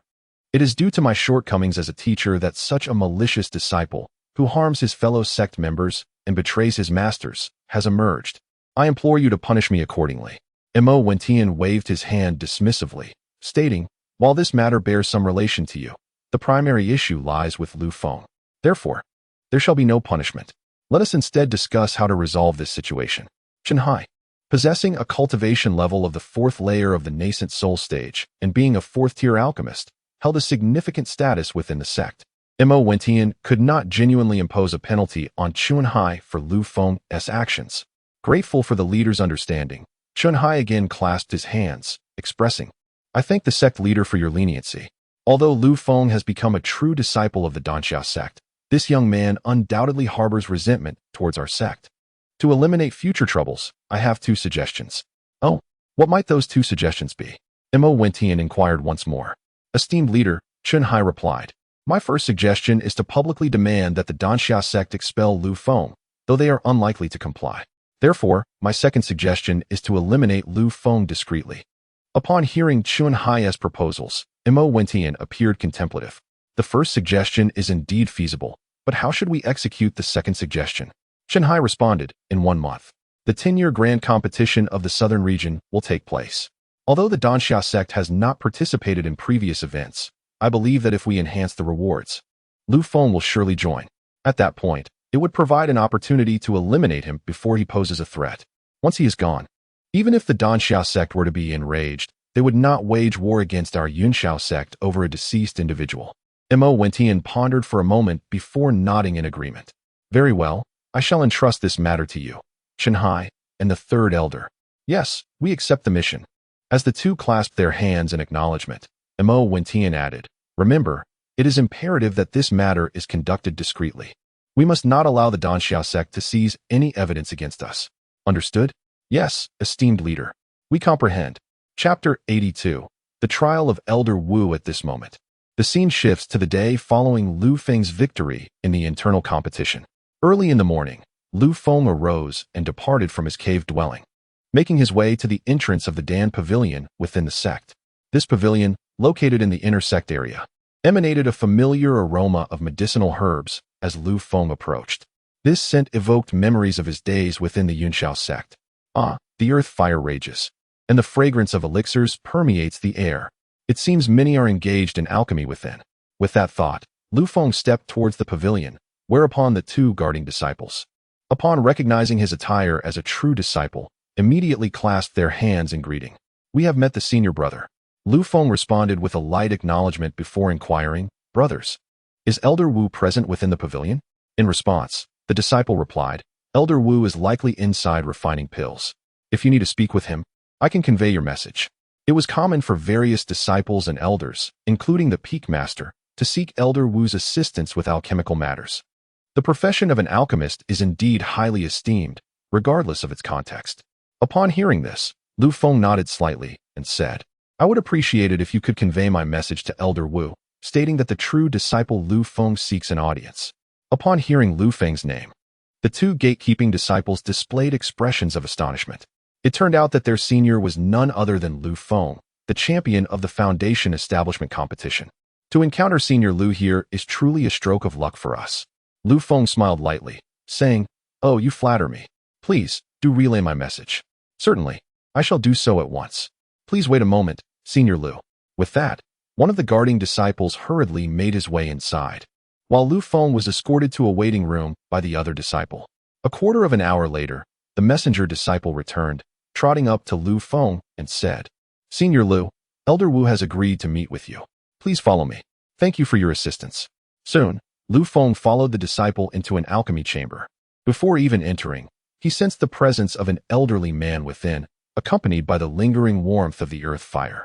It appeared that the elder had just been engaged in alchemical work. Senior Lu, Elder Wu is inside. You may enter, the disciple announced. Very well. Upon entering, Lu Feng discovered an elderly man in a black robe, his white hair contrasting sharply with his furrowed brow as he examined a violet pill in his hand. Observing this, Lu Feng clasped his hands in salute and said, "Disciple Lu Feng pays his respects to Elder Wu." Elder Wu turned his gaze to scrutinize Lu Feng for a moment before speaking. "Your master has informed me about you, and I have heard that you possess the skill of alchemy. Is that correct?" Lu Feng nodded affirmatively. "Yes, I have previously studied the art of alchemy." "To what level can you refine pills?" Elder Wu inquired. "Second tier," Lu Feng replied. Elder Wu stroked his beard thoughtfully and gestured toward a nearby alchemical furnace. "Go ahead and produce a batch of true spirit pills for me to observe." Lu Feng furrowed his brow slightly at Elder Wu's straightforward demeanor, yet he appreciated the directness, as it spared him the need to inquire about third-tier formulas. "Indeed, please assist me in overseeing the process and point out any mistakes. Materials are stored in the left cabinet. Retrieve them yourself," Elder Wu instructed. Lu Feng nodded and approached the cabinet, commencing his search for the ingredients needed for the true spirit pill. In a brief moment, he gathered all the necessary materials, while Elder Wu silently observed, offering no further commentary. With the materials in hand, Lu Feng moved to the furnace and began the alchemical process according to the steps for refining the true spirit pill. Although he had previously attempted to refine this pill 100 times, all efforts had aimed at achieving explosive results. Thus, he had no actual experience in the condensation phase and felt uncertain about the success of this endeavor. As Lu Feng placed all the materials into the furnace, he commenced controlling the earth fire to rapidly meld the spiritual herbs and materials. As time passed, Elder Wu's expression transformed into one of increasing astonishment. For Lu Feng's technique was not only exceptionally skillful, but also remarkably swift. This indicated that Lu Feng was indeed a second-tier alchemist, and a seasoned one at that. In just a quarter of an hour, Lu Feng successfully refined all the materials for the true spirit pill into a viscous essence. This remarkable efficiency had already surpassed that of a third-tier alchemist, much to the delight and admiration of Elder Wu. Upon completing the refining process, the next crucial step was to condense the pill, which is the most vital phase in alchemy. Lu Feng infused a thread of spiritual energy, gradually refining the spiritual liquid within the alchemical furnace. Under his meticulous and focused manipulation, the liquid began to form into 10 beads of similar size. However, as the pill was on the verge of completion, a sudden fluctuation of spiritual energy erupted from one of the pills, instantly rendering it a failed product. The two adjacent pills were also affected, transforming into waste as well. Fortunately, Lu Feng promptly harnessed his spiritual energy to contain the fluctuation, preserving the other 7 pills. As the last 7 pills solidified into true spirit pills, he wiped the beads of sweat from his forehead and exclaimed, "Phew, that was a close call with the furnace." He then directed a surge of spiritual energy into the furnace, and the 7 pills soared into the air. Lu Feng deftly caught them in a prepared jade bottle, marking the true conclusion of the alchemical process. He then approached Elder Wu and said, "Elder Wu, I have completed the true spirit pills. Please take a look." Without a word, Elder Wu accepted the jade bottle and opened it for inspection. Quite impressive. 7 pills successfully formed, 3 of inferior grade and 4 of medium grade. It seems you truly are a second-tier alchemist. Lu Feng sighed slightly. Alas, it's unfortunate that 3 pills were wasted. Otherwise, all would have been perfect. Haha, you certainly set high standards for yourself, which is commendable. With that said, come with me, Elder Wu replied, leading Lu Feng into a vast loft filled with numerous bookshelves brimming with texts. Elder Wu gestured towards the shelves and said, "Young Lu, this loft is the most significant part of our alchemy pavilion, housing all the formulas of our sect." Hearing this, Lu Feng's heart surged with excitement. The volumes before him far surpassed those he had encountered at the Yunshao sect. If these were indeed formulas, it would mean a tremendous opportunity for him. "Elder Wu, may I study the formulas here?" Lu Feng inquired. "Of course." Elder Wu chuckled, pulling out a pipe to smoke.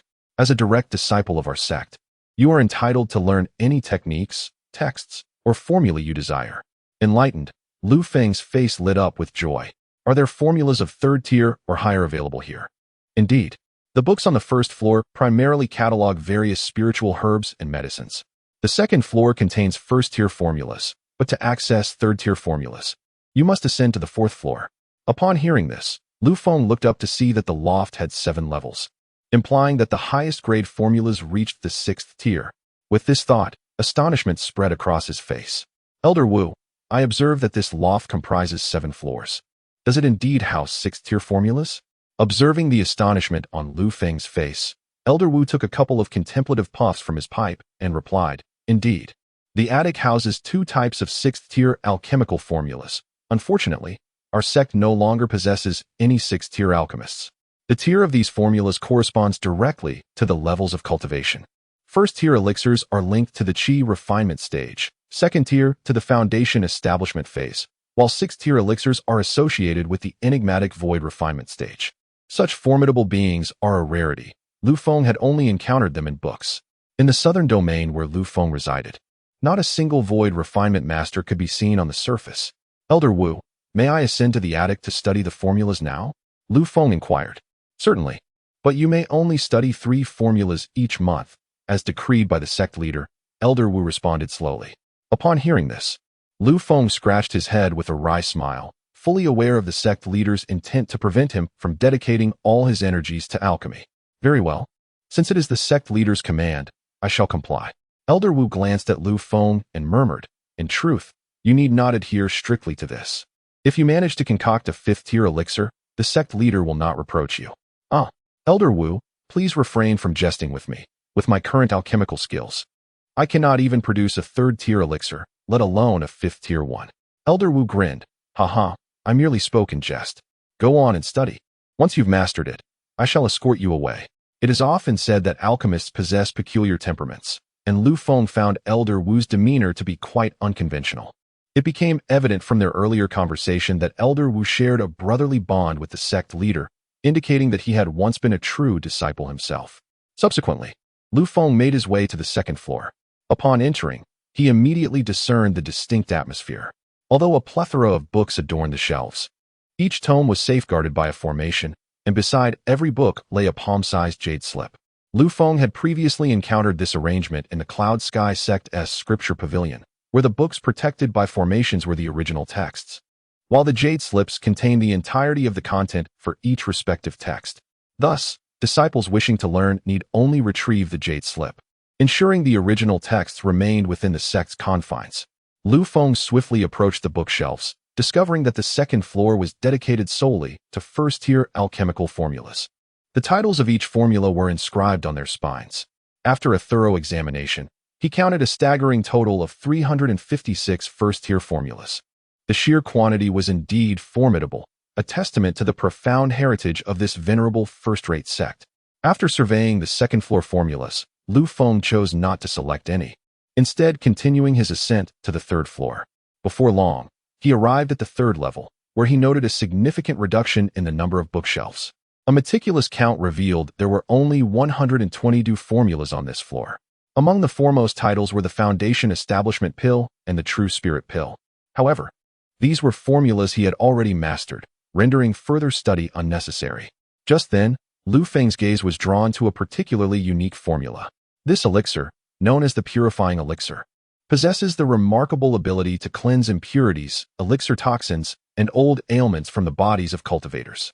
The ethereal blue spirit herb, which he previously acquired in the misty spirit realm, serves as its primary ingredient. During his time at the Yunxiao sect, Lu Feng had consumed numerous low-grade elixirs, leaving behind a residue of elixir toxins and impurities within him. If he were to procure a high-grade purifying elixir through the furnace explosion system, he would be able to eliminate these lingering toxins and impurities.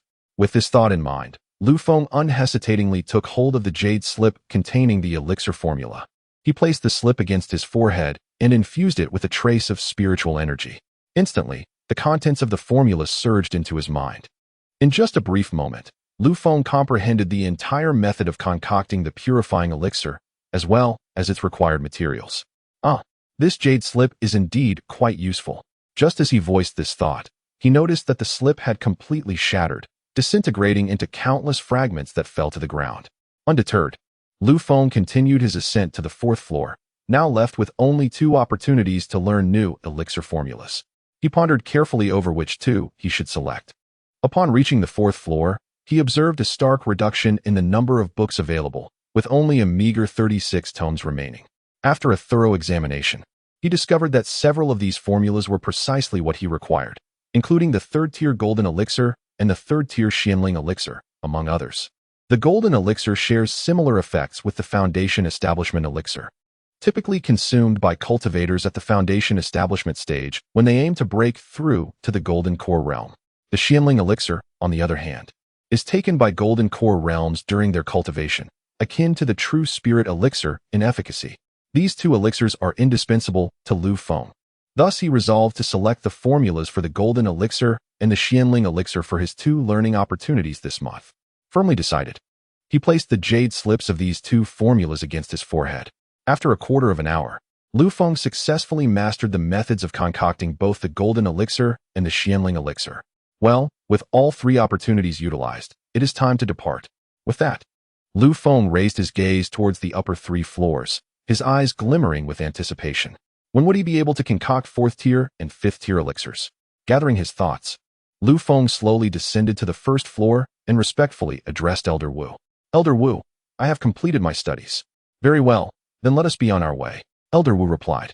With that, the 2 exited the pavilion, and upon returning to the previous alchemy chamber, Lu Feng inquired, Elder Wu, do you happen to have any auxiliary materials for the purifying elixir? The purifying elixir? You haven't actually learned that formula, have you? Lu Feng nodded slightly, affirming, indeed, I have chosen the formula for the purifying elixir. Oh dear, are you out of your mind? The primary ingredient for the purifying elixir has not appeared in years. Why would you learn this formula? Just as Elder Wu finished speaking, a realization struck him, and he regarded Lu Feng with keen interest. Lu Feng, you don't happen to possess the ethereal blue spirit herb, do you? Sensing Elder Wu's scrutinizing gaze, Lu Feng furrowed his brow slightly and replied, I do indeed have a portion of the ethereal blue spirit herb. Is it something the elder desires? Elder Wu's face flushed slightly as he cleared his throat, saying, cough. Cough, what are you thinking, young lad? Why would I desire something from you, a mere disciple? Since you possess the azure spirit herb, you may retrieve the other necessary materials from the alchemy pavilion's herb room. Yes, Elder Wu, I am most grateful, replied Lu Feng. If there is nothing else, I shall take my leave. I have alchemy to attend to. Seeing the elder's reddened countenance, Lu Feng couldn't help but chuckle inwardly. Although this old man was a bit eccentric, he was quite amiable. Indeed, I bid you farewell. Just as Lu Feng was about to depart, Elder Wu's voice called out from behind, Lu Feng, should you succeed in concocting the transcendence pill, do remember to reserve 1 for me. No, make it 2. At these words, Lu Feng turned back and nodded, then hurried toward the herb room. Watching Lu Feng's departing figure, Elder Wu stroked his beard and chuckled. I never anticipated this lad to be a prodigy in alchemy. I must inform the Grand Elder. Chapter 84. The Celestial Transcendence Pill. Upon leaving Elder Wu's alchemy chamber, Lu Feng swiftly arrived at the herb room. Inside, he encountered 3 individuals, 2 clad in the garb of outer disciples and 1 in the attire of an inner disciple. Observing them, Lu Feng performed a respectful salute. Greetings, fellow disciples. I am Lu Feng, here to collect 2 sets of materials for the transcendence pill. Here is the list. With that, he handed over the prepared list of materials. The 3 were momentarily taken aback, then gazed at Lu Feng with astonishment. You are the first-place winner of the grand competition, brother Lu Feng, exclaimed the inner disciple, visibly excited. Indeed, it is I, Lu Feng responded, and upon hearing his affirmation, their eyes sparkled with enthusiasm. They promptly bowed, saying, We have the honor of meeting brother Lu. Lu Feng smiled and waved his hand dismissively. No need for such formality, fellow disciples. I wonder if my list. Before he could finish, the inner disciple took the list and said, Please wait a moment. Brother Lu, I will fetch the materials for you right away. I appreciate your assistance. In fact, since the previous day, the sect leader, Feng Qingxian, had informed all departments of Lu Feng's situation. Henceforth, should anyone encounter Lu Feng, they were to treat him with the respect afforded to a true disciple, or face disciplinary action. Thus, Lu Feng's request for alchemical materials posed no issue. Moments later, the inner disciple returned with 2 sets of materials for the transcendence pill. Brother Lu, here are the materials you requested. Please verify. Lu Feng did not immediately open the packaging, but instead used his spiritual sense to inspect the contents. Finding no discrepancies, he then accepted the materials, saying, Everything seems in order. I appreciate your efforts, fellow disciple. Upon hearing Lu Feng's gratitude, the inner disciple beamed with joy. Brother Lu, you are too kind. Is there anything else you require? Lu Feng pondered for a moment and inquired. Do you have any materials for refining the golden core pill? At this, the three disciples furrowed their brows. Brother, we do not possess the 3 primary ingredients for the golden core pill, but we do have the other 15 supplementary materials. Understanding the situation, Lu Feng realized that the golden core pill, much like the foundation establishment pill, was a crucial elixir needed for transcending to a higher realm. Thus, the primary materials for refining this elixir are predominantly controlled by major sects and esteemed families of cultivators. Such materials are not easily relinquished. Well then, please procure for me a portion of the auxiliary materials for the golden core pill. Furthermore, do you know where the 3 essential ingredients for the golden core pill can be obtained? The inner disciple exchanged glances with the 2 outer disciples, signaling them to fetch the materials, and then turned to Lu Feng. Senior Brother Lu, the 3 main ingredients for the golden core pill are cultivated on the peaks of Tsiun, Yinu, and Lingji. If you wish, you may request them from these 3 peaks. Lu Feng nodded. He had heard of Tsiun and Yinu, but was unfamiliar with the location of Lingji. Moreover, he did not know anyone from these peaks and had no prior connections. It was likely that approaching them for materials would not yield favorable results. Noticing Lu Feng's hesitation, the inner disciple added, if it proves troublesome, you may also seek Elder Wu, who consistently has the main ingredients for the golden core pill. Oh, is that so? Thank you, junior brother, for the information. May I know your esteemed name? The inner disciple scratched his head and smiled. I am Zhang Xiaoxiang, an attendant of the alchemy pavilion. You may call me Xiao Zhang. Ah, so it is junior brother Zhang. I extend my greetings. While the 2 conversed, the other 2 outer disciples had already brought over the auxiliary materials for the golden core pill. Lu Feng accepted the materials and departed the herb room, returning to his cave dwelling. According to Zhang Xiaoxiang's suggestion, he could request a portion of the main ingredient for the golden core pill from Elder Wu during his next visit to the alchemy pavilion, thus sparing himself the trouble of approaching the 3 peaks. Upon returning to his cave, Lu Feng promptly retrieved his small furnace. Next, he intended to commence the refinement of the Transcendence Pill. No, it should be termed the Exploding Transcendence Pill. The reason Lu Feng had requested 2 sets of auxiliary materials for the Transcendence Pill was that the ethereal blue spiritual herb in his possession was just sufficient to refine 2 doses of the pill. Gazing at the ethereal blue spiritual herb, Lu Feng pointed with his hand, unleashing a surge of crimson spiritual energy. In the next moment, the herb was cleaved into 2 halves, one of which soared directly into the small furnace. Following this, the remaining auxiliary materials for the Transcendence Pill also flew into the furnace one by one. Adhering to the method of refining the Transcendence Pill, Lu Feng began to rapidly melt the spiritual herbs within the furnace.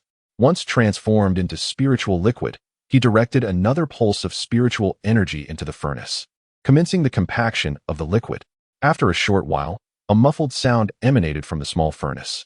Observing this, Lu Feng felt a surge of joy. Haha, the furnace has successfully exploded. Let us see if this time it will yield the heavenly grade Transcendence Pill.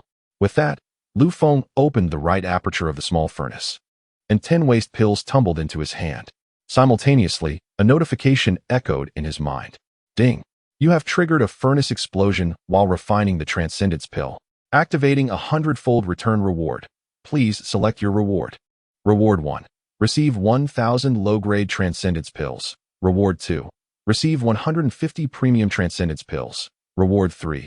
Receive 50 heavenly grade Transcendence Pills. Upon seeing the system's notification, Lu Feng pondered briefly before selecting Reward 3.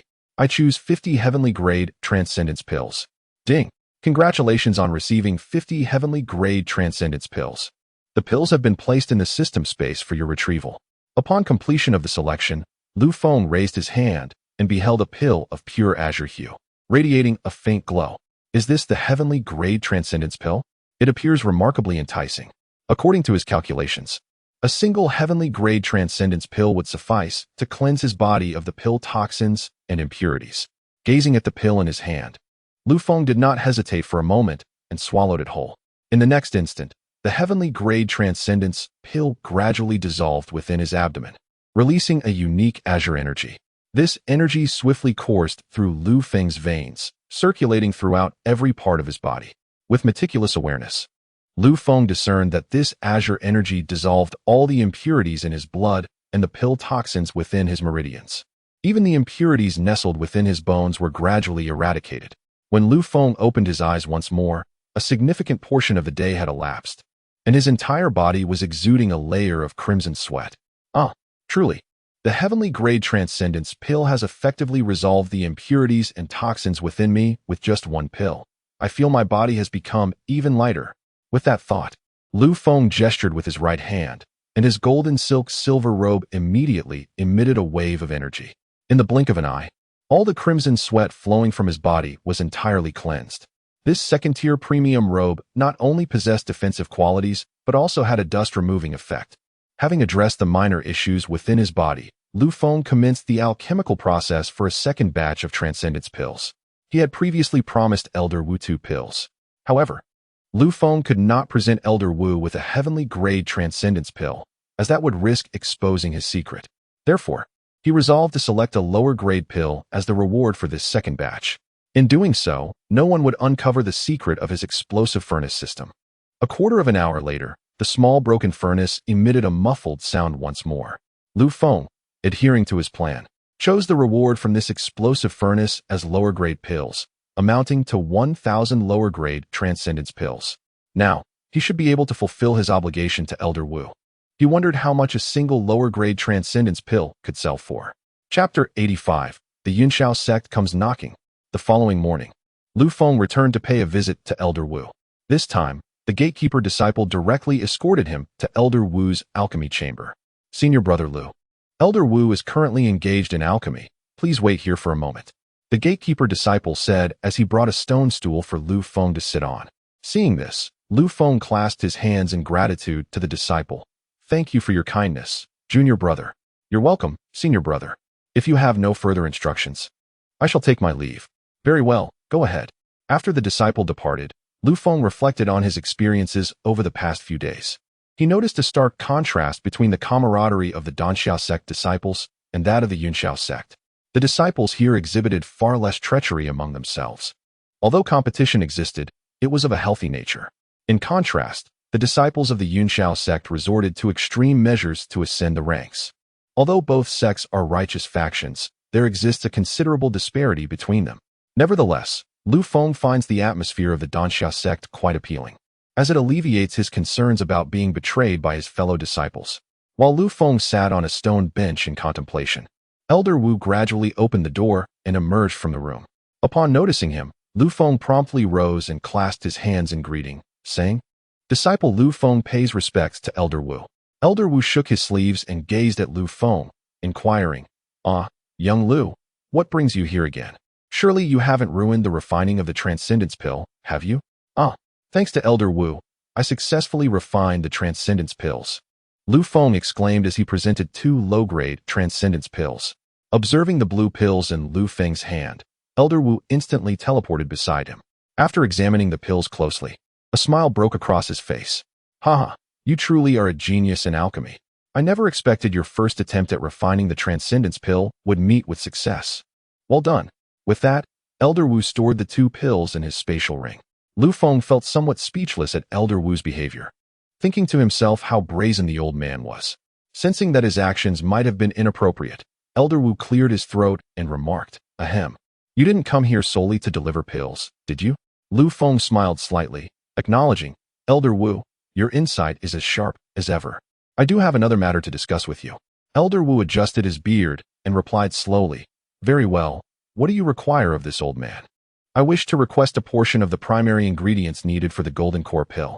Would you be able to provide it for me? Elder Wu cast a sidelong glance at Lu Feng, pausing to ponder before responding. You are only at the 4th layer of the foundation establishment stage. It is rather premature to seek the primary materials for the golden core pill, is it not? I merely wish to attempt refining it. To gauge the difficulty of creating a 3rd-tier pill, Lu Feng offered a plausible excuse. Elder Wu nodded slightly in response. It is not unreasonable to try your hand at refining a 3rd-tier pill. However, the primary materials for the golden core pill are exceedingly precious. With a raised eyebrow, Elder Wu indicated he desired some form of compensation. Lu Feng sighed in resignation. Elder Wu, I fully understand the value of the primary materials for the golden core pill. Thus, I shall offer 2 additional transcendence pills as a token of goodwill. What do you think? Elder Wu slowly raised 3 fingers. 3. You must provide at least 3 more transcendence pills. Very well. 3 it shall be. Upon Lu Feng's acquiescence, Elder Wu's face lit up with a smug grin. Haha, you are quite astute, young man. I appreciate this. Here are the primary materials for the golden core pill. Take good care of them. As Lu Feng handed over 3 additional low-grade transcendence pills, the transaction concluded. Suddenly, 2 figures soared in on swords. Lu Feng lifted his gaze to find that they were clad in the garments of inner disciples. The 2 first bowed respectfully to Elder Wu before addressing him.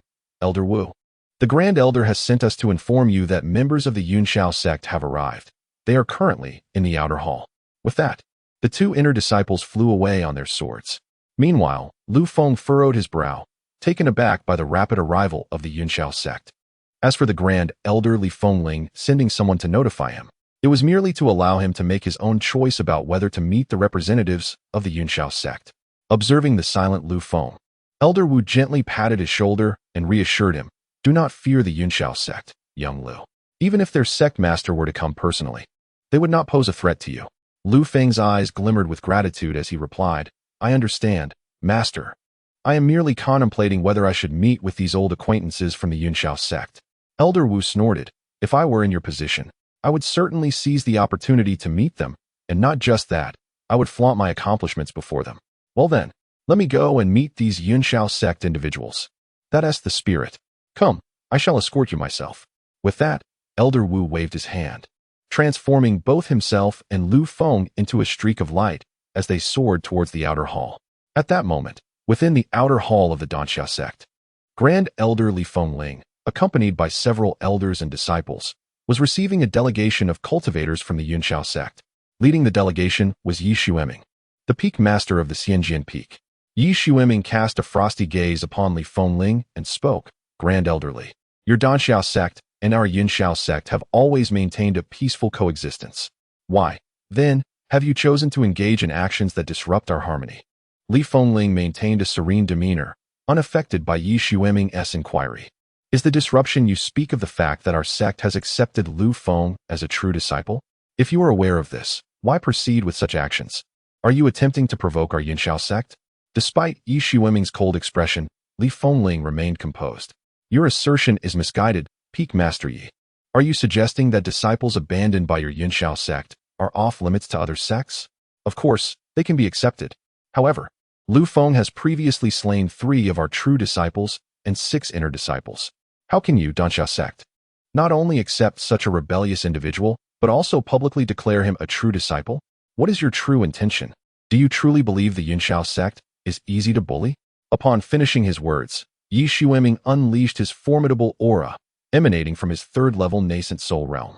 Li Fengling's expression turned icy as an even stronger aura radiated from her, swiftly suppressing Yi Xueming's presence. Peak Master Yi, this is the territory of the Yunxiao sect, not yours. If you wish to display the might of your position, you are not yet qualified. As she spoke, she intensified her aura, compelling Yi Xueming and his Yunxiao sect companions to retreat. There was little they could do, for Li Fengling possessed the cultivation of the 9th level of the nascent soul realm. Yi Xueming's provocations were nothing short of self-sabotage.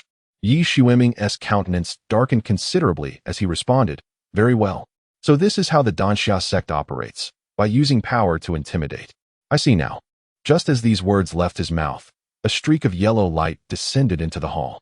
The newcomer was none other than Lu Feng, accompanied by Elder Wu. Oh, I wondered who it might be. It is the Peak Master Yi of the Yunxiao sect. It has been a while. How have you changed so drastically? Observing the pressure exerted by Li Fengling, Yi Xueming was immediately provoked by Lu Feng's mocking words. Upon turning to identify the speaker, he was infuriated to realize it was Lu Feng. How dare you appear before me, Lu Feng? I shall personally end your life this very moment. As he spoke, Yi Xueming raised his hand and pointed at Lu Feng, unleashing a beam of white sword light that shot forth.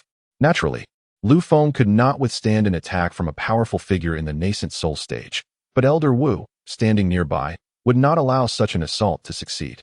Elder Wu swiftly raised his hand and struck, shattering the white sword light with a resounding thud, and the force of his palm continued onward, striking Yi Xueming. In response, a white flying sword emerged from Yi Xuanming's sleeve, blocking the impact. However, he was still forced to retreat a considerable distance. Preposterous. Audacious.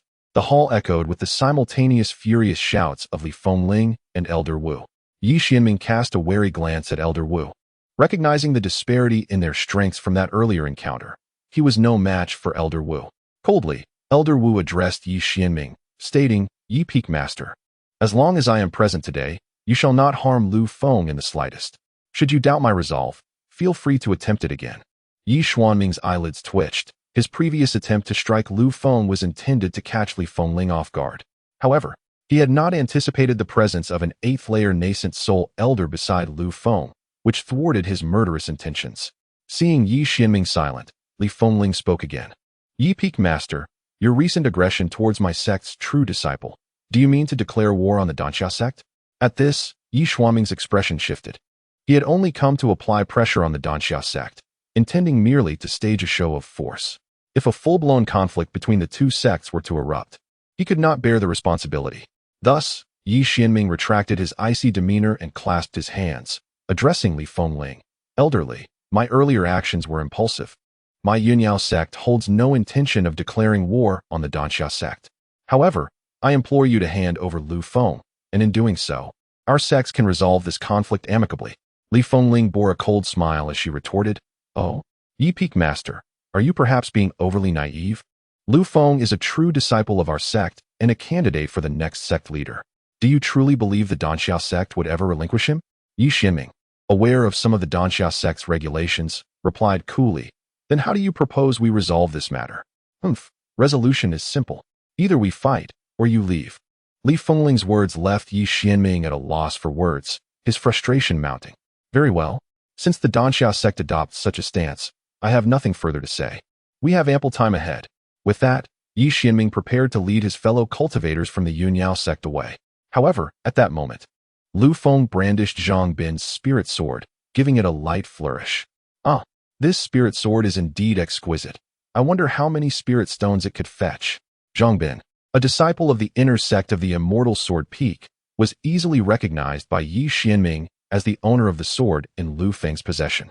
Upon witnessing this scene, Yi Xianming narrowed his eyes, and with a cold snort from his sleeve, he led his fellow disciples out of the grand hall.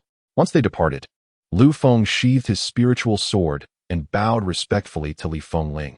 Expressing his gratitude, "Disciple Lu Feng, I sincerely thank the Grand Elder for your protection. I shall forever remember this favor." Li Fengling smiled faintly, saying, "You should direct your gratitude towards Senior Brother Wu. It was he who safeguarded your life just now." Lu Feng nodded earnestly and turned to bow to Elder Wu, stating, "Thank you, Elder Wu, for your life-saving intervention. I will remember it." Elder Wu waved his hand dismissively, remarking that Yi Xianming is nothing but a treacherous scoundrel. I need not ponder to discern his intentions. Lu Feng wholeheartedly agreed with Elder Wu's assessment. After all, Yi Xianming was a formidable being of the nascent soul realm, yet he had the audacity to ambush someone of Lu Feng's foundation establishment level. Such behavior was utterly shameless. Though Elder Wu appeared to possess a whimsical disposition, his character was commendable. "Well, this matter is concluded. I shall escort young Lu back now," Elder Wu said, preparing to leave. Just as he turned, he suddenly tossed a jade vial to Li Fengling. "Junior Sisterly, this item may aid you in your breakthrough." With that, Elder Wu and Lu Feng transformed into a streak of light and vanished. A glimmer passed through Li Feng's eyes as she opened the jade vial, discovering it contained 2 transcendence pills. "These are transcendence pills." Upon returning to the pill pavilion, Lu Feng slowly inquired, "Elder Wu, did you just gift 2 transcendence pills to the Grand Elder?" Elder Wu nodded lightly. Sensing Lu Feng's intent to ask further questions, he interjected, "Mind your own business regarding adult matters." "Ah, very well. If there's nothing else, I shall return to my cultivation." Initially, Lu Feng had hoped to offer 2 additional transcendence pills to Elder Wu, but the latter's words effectively silenced him. Go on, go on." Upon returning to his cave dwelling, a chilling murderous intent flickered in Lu Feng's eyes. Just moments ago, he had nearly fallen victim to Yi Xianming's lethal attack. It was evident that the strike had been delivered without restraint, aimed solely at his demise.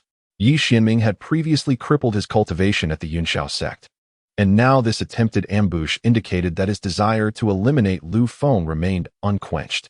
Nevertheless, Lu Feng was acutely aware that Yi Xuanming's vendetta was instigated by Chen Hai. Just as during his expulsion from the Yunxiao sect, it was Chen Hai pulling the strings from the shadows. Thus, this grudge would naturally be laid at Chen Hai's doorstep. Chen Hai, how can you, a teacher, conspire to have Yi Xuanming assassinate me in secret?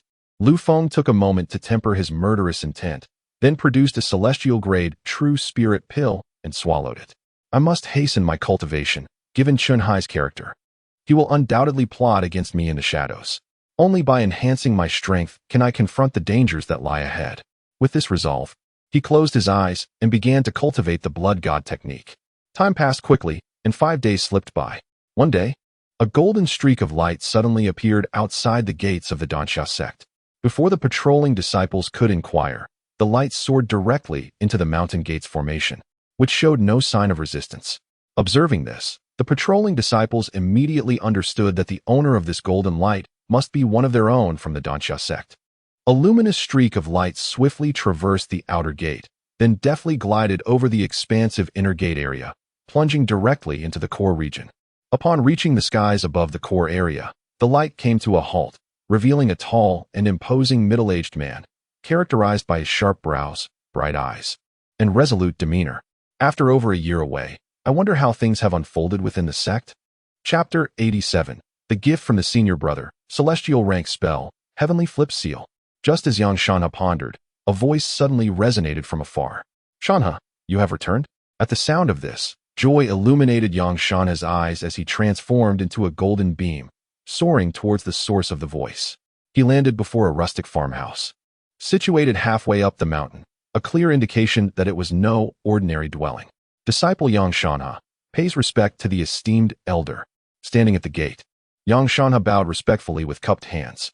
In the next moment, the gate creaked open, revealing the voice of Dan Qingzi. Come in and speak. Yes. Yang Shanha stepped into the courtyard, where Dan Qingzi awaited him. How was your venture into the demon cave? Dan Qingzi inquired, scrutinizing him. In response to the esteemed elder, my journey through the demon cave lasted a total of 1 year and 3 months, during which I vanquished 33 demons and ultimately attained the 9 transformations golden pill. Upon hearing this, a smile graced Dan Qingzi's face, and he gestured with his hand, conjuring a yellow orb of magical energy, roughly the size of a fist. Exert your full strength and see if you can shatter this orb. Yang Shanha immediately grasped the elder's intent. This was a test of his prowess. Nodding, he raised his hand and pointed at the yellow orb, unleashing a golden sword shadow that struck the orb with remarkable speed. Clang! The sword shadow collided with the orb, producing a metallic clash, yet the orb remained intact. The golden sword shadow, however, did not dissipate, firmly pressing against the orb. After 10 breaths, the orb could no longer withstand the pressure exerted by the sword shadow and burst with a soft pop. Seeing this, Yang Shanha gently waved his hand, causing the golden sword shadow to vanish. At that moment, Dan Qingzi's smile broadened. Excellent. The orb I conjured possesses the defensive prowess of the late golden pill stage, and you shattered it in merely 10 breaths. It is evident that your current strength is indeed unparalleled among your peers. Delighted by such high praise from Dan Qingzi, Yang Shanha responded with a bow. Esteemed elder, you flatter me. I believe this 9 transformations golden pill is merely the beginning. I still have a long journey ahead. Dan Qingzi nodded thoughtfully. It brings me comfort that you possess such insight. By the way, during your absence, our Cloudsoar Sect has welcomed another true disciple named Lu Feng, whose potential is not inferior to yours. When you have the opportunity, you may offer guidance to your junior brother. Yang Shanha's face lit up with surprise. Yes, disciple shall remember this. Meanwhile, Lu Feng remained deep within his cave abode, wholly absorbed in his cultivation, oblivious to the happenings of the outside world. After 5 days of diligent cultivation, his prowess had advanced from the 4th to the 5th layer of the Foundation Establishment realm, and he had already mastered approximately half of the 5th layer. With 3 more days of relentless practice, he would surely break through to the 6th layer of the Foundation Establishment realm. At that moment, his true disciple token unexpectedly soared into the air. Lu Feng opened his eyes and beheld 4 individuals standing outside his cave dwelling, among whom were Lin Chun, Zhang Xin'er, and Li Tianmo. The 4th person was unfamiliar to him, but from their attire and stance, it was evident that they too were true disciples of the Cloudsoar Sect. Could this person be the senior brother Yang Shanha? Lu Feng murmured softly, pondering for a moment before personally stepping out to greet them.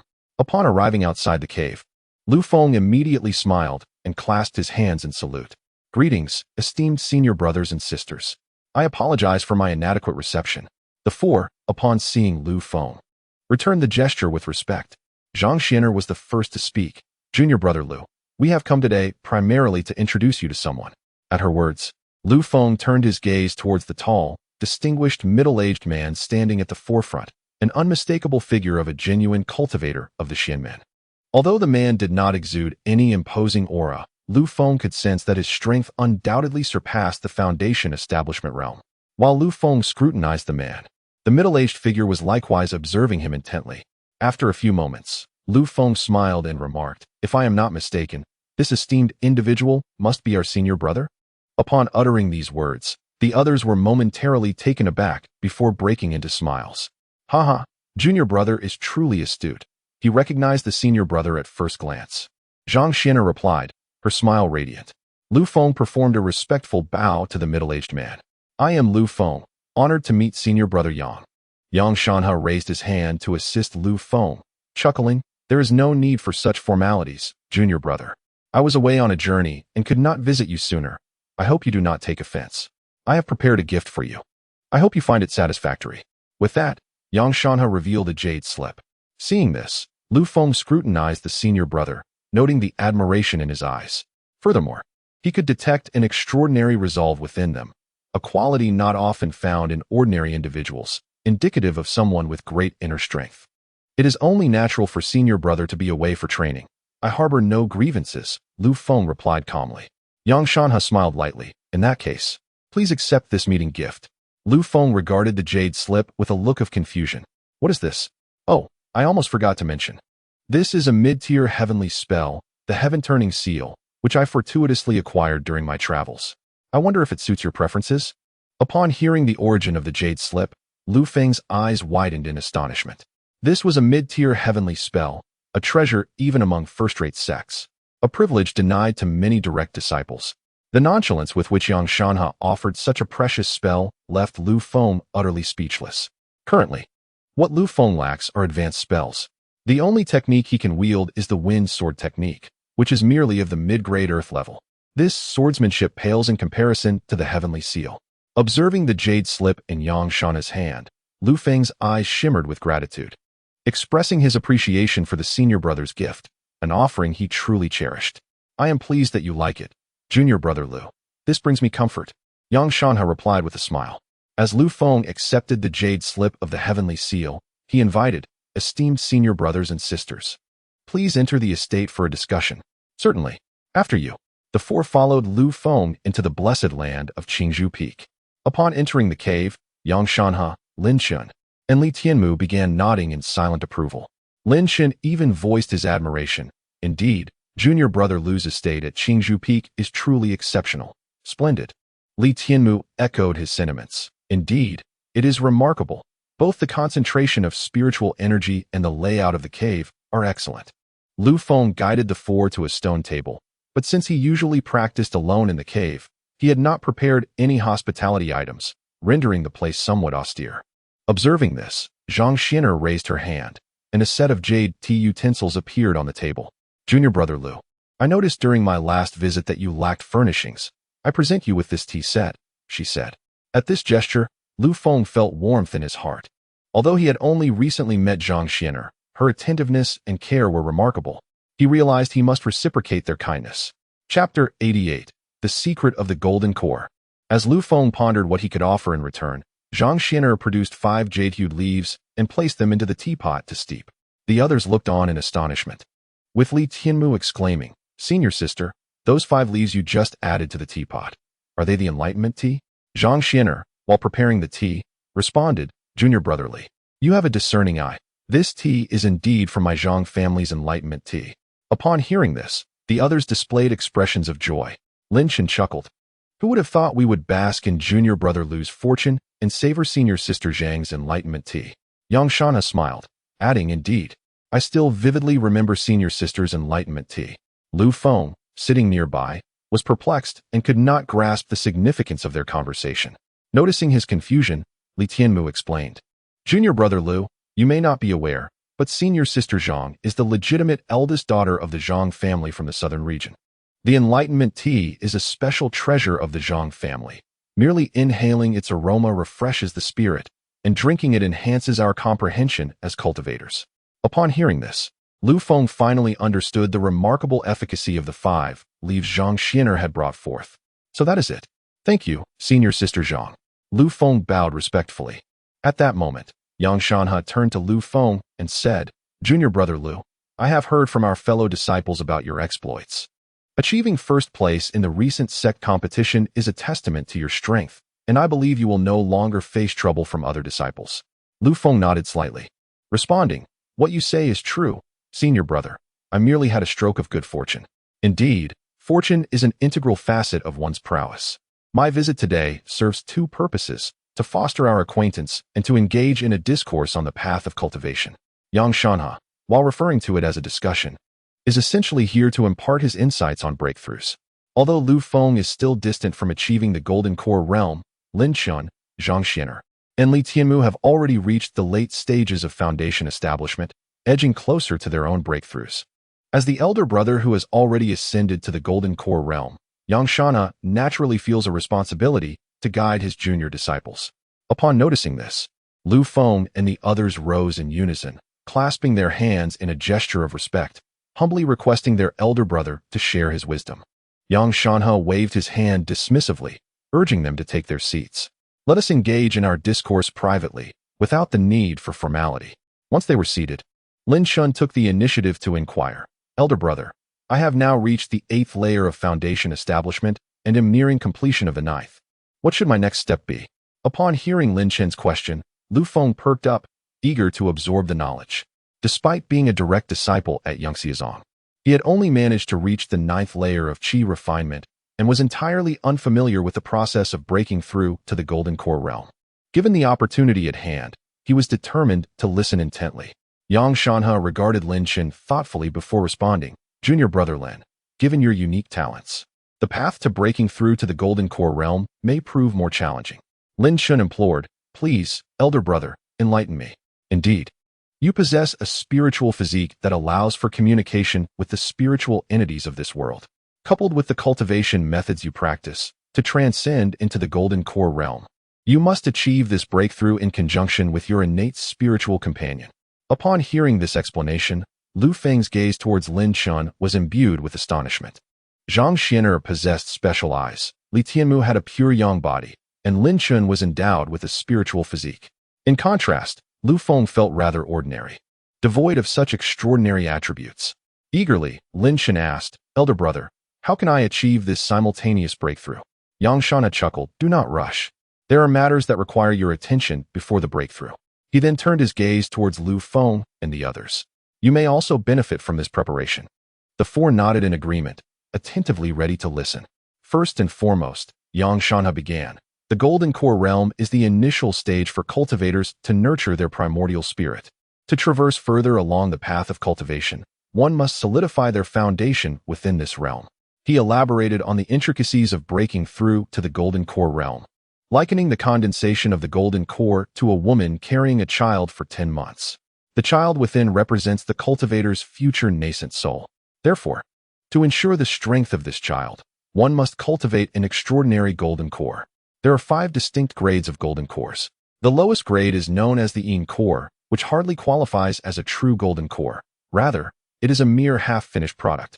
A cultivator who produces a Yin Core either possesses insufficient talent or was ultimately unable to transcend to the Golden Core realm, resulting in a half-formed Golden Core, thereby reluctantly qualifying as a cultivator of the Golden Core realm.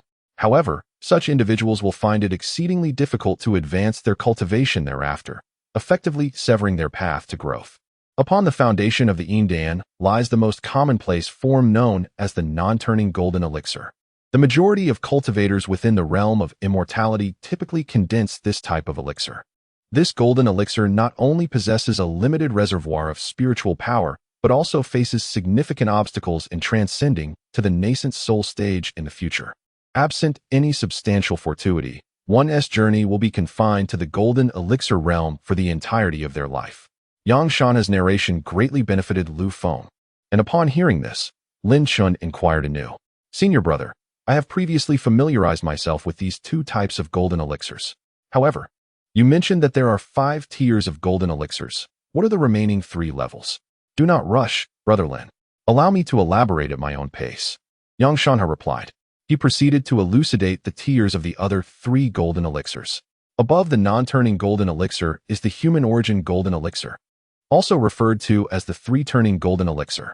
Cultivators capable of forging the human origin golden elixir typically possess commendable innate talents alongside diligent cultivation efforts. Yet, the future achievements of this elixir remain limited. Although transcending to the nascent soul stage is manageable, advancing to the transformation stage proves to be a formidable challenge. Thus, overall, the human origin golden elixir is regarded as a mid-tier level. Next, above the human origin golden elixir lies the earth origin golden elixir, known as the 6-turning golden elixir. Once forged, this elixir holds the potential for immeasurable future accomplishments. Generally, only the most exceptional prodigies within sects or those blessed with significant fortunes have the opportunity to forge it. Upon hearing this, Lin Shun, Zhang Xian'er, and Li Tianmu all exhibited signs of excitement, while Lu Feng remained composed, patiently awaiting Yang Shanha's continued explanation. Observing the reactions of the group, Yang Shanha discerned some insights and continued.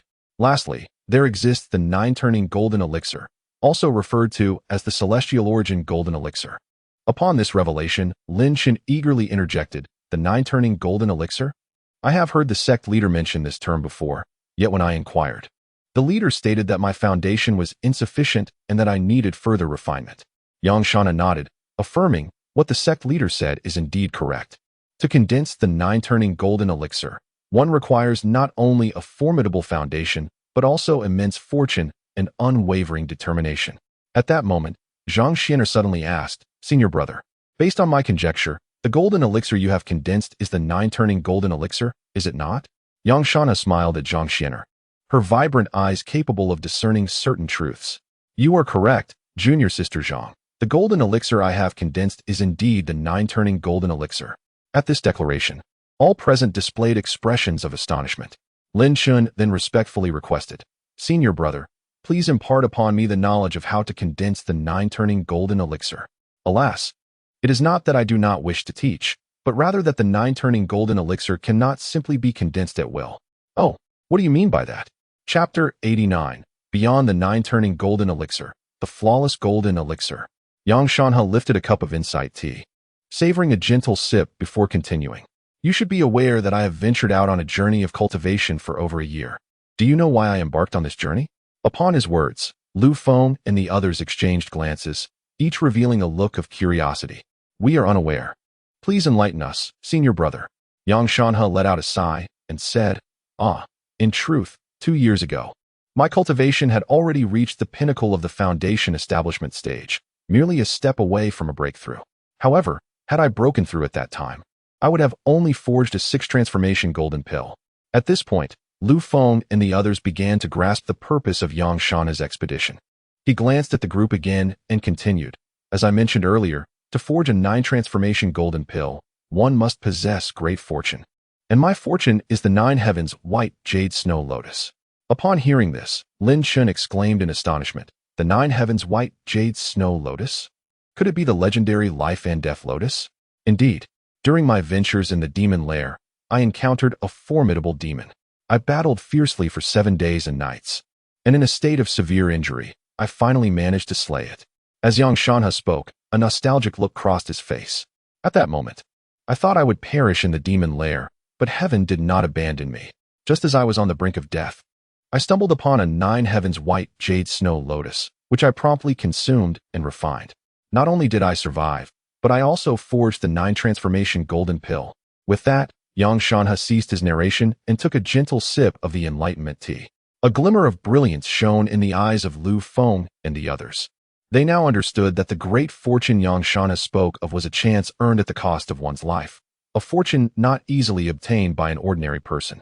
Lin Shun, taking a sip of his tea, mused, so, it seems that the path to forging a 9 transformation golden pill is ultimately dictated by fate.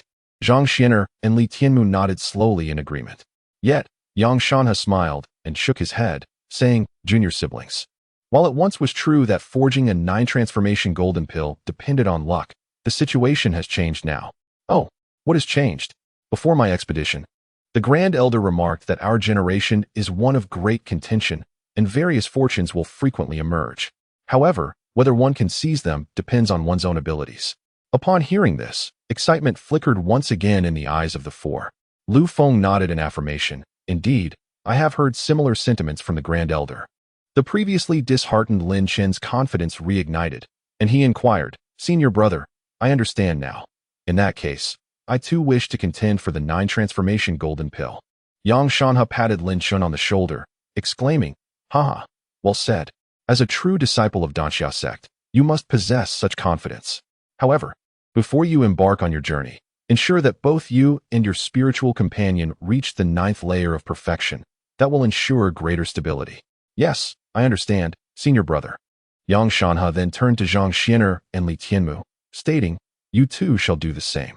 The day your cultivation reaches the 9th layer of perfection in the foundation establishment stage will also mark your time to seek fortune.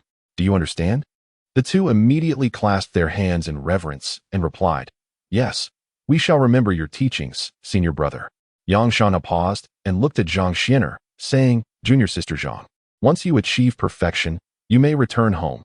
Perhaps your fortune lies there. Oh, what do you mean by that, Senior brother? Zhang Xian'er asked.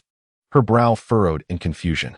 This is merely a special feeling I have. Whether it is true, you must discover for yourself. Zhang Xian'er nodded silently, acknowledging her senior brother's extraordinary perception, and resolved to return home once her cultivation reached its zenith to discern whether her fortunes aligned with his predictions.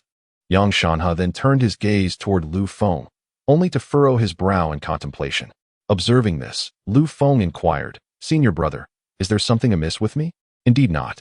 Yang Shanha replied, After observing you for some time, I find it akin to gazing into an abyss. This phenomenon is unprecedented for me. Lu Feng raised an eyebrow. Senior brother, can you foresee destinies? Before Yang Shanha could elucidate, Zhang Xian'er interjected, Junior brother Lu, you may not be aware, but senior brother possesses a unique ability to perceive the future fates of others. Senior brother has such a remarkable talent? Lu Feng exclaimed in astonishment. Yang Shanha chuckled and waved his hand dismissively. It is not as mystical as junior sister describes. I can merely sense fragments of others' futures. Well, it seems among the 5 true disciples present, only Lu Feng lacks any special abilities, he mused. So, what did you mean when you said observing me was like gazing into an abyss? Quite literally, Yang Shanha replied. I can glean traces of the future from others. Yet with you, I perceive nothing. Lu Feng scratched his head, realizing the implication. I see. Then how should we refine the various types of golden pills you mentioned earlier? Yang Shanha gestured, and 4 jade slips materialized in his hands.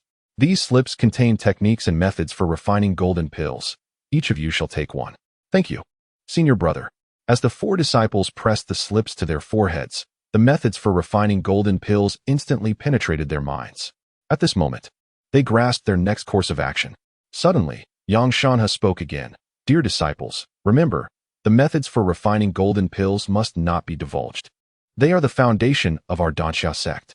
Yes, we shall remember. They replied in unison. By the way, beyond the 9 turns golden pill, there exists another tier. Though it is said to reside solely in legend, for no one has ever attained it in reality. Upon hearing this, the 4 exchanged curious glances. Awaiting further clarification from Yang Shanha, he smiled gently. I have merely encountered this account in ancient texts. This tier of golden pill is known as the flawless golden pill. Flawless golden pill. How does it differ from the 9 turns golden pill? Lin Chen inquired. According to the records, the Tao encompasses 50 transformations with 4 nines, where one escapes. Thus, the Tao we cultivate from the outset is inherently imperfect.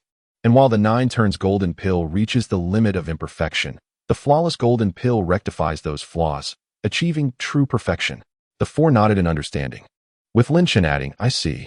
Since the Tao is inherently imperfect, how might we cultivators forge the flawless golden pill? It appears that legends will remain just that.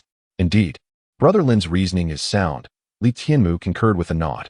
Just as they were musing this way, Yang Shanha suddenly glanced at Lu Feng and remarked with a smile. The ways of the world are ever-changing. Who can truly predict them? Chapter 90. the invitation from the heaven-mending pavilion. Under the guidance of the esteemed Master Yang Shanha, Lu Feng and his 3 companions have gained a profound understanding of how to forge the golden core. At this moment, Lu Feng raised his hand, revealing 4 jade vials upon the table. Dear seniors, he began, since my initiation into the Cloudsoar Sect, I have been under your generous care. This is but a small token of gratitude from your junior. I hope you will accept it. Upon hearing his words, the 4 glanced at Lu Feng. Their curiosity piqued as they examined the jade vials. Li Tianmu inquired, Junior brother Lu, I have never encountered the elixir contained within these vials. With a smile, Lu Feng elucidated, the elixir within is known as the Transcendence Pill, renowned for its ability to purge internal pill toxins, impurities, and chronic ailments. I possess no extraordinary skills apart from my proficiency in alchemy, and I sincerely hope that these pills will meet your discerning standards. His words elicited expressions of astonishment among all 4, including Yang Shanha. Zhang Zuner, in particular, was taken aback as she picked up one of the jade vials and extracted a transcendence pill for inspection. I have heard of this elixir before. Although it is classified as a second-tier pill, it is highly sought after by practitioners. Unfortunately, the primary ingredient for its concoction has been extinct for millennia, rendering the transcendence pill largely unknown. Realization dawned upon the other 3, who likewise retrieved a transcendence pill for examination. At that moment, Zhang Zuner swallowed her pill whole and began the process of refinement on the spot. Taken aback by her immediate consumption, Lu Feng could only sit quietly and await the outcome. The other 3 seniors, witnessing Zhang Zuner's actions, followed suit and ingested their pills as well. Their actions reflected both their trust in Lu Feng and their eagerness to witness the efficacy of the transcendence pill. Although Lu Feng had provided them with inferior-grade pills, the potency of the 2 pills should suffice to eliminate the toxins residing within them. As true disciples, they had undoubtedly consumed numerous elixirs throughout their training, leading to a significant accumulation of internal toxins. Purging these toxins would prove immensely beneficial for their future cultivation and breakthroughs. As the 4 engaged in their refinement, time gradually slipped away. Lu Feng, seated nearby, leisurely savored his Dao tea. After a quarter of an hour, Yang Shanha was the first to complete his refinement. He sensed the changes within his body, his face lighting up with delight. Junior brother Lu, this elixir is extraordinary. I have eliminated 70 to 80% of the toxins within me after consuming just one. I feel as though my magical energy flows more swiftly now. This sensation is simply marvelous.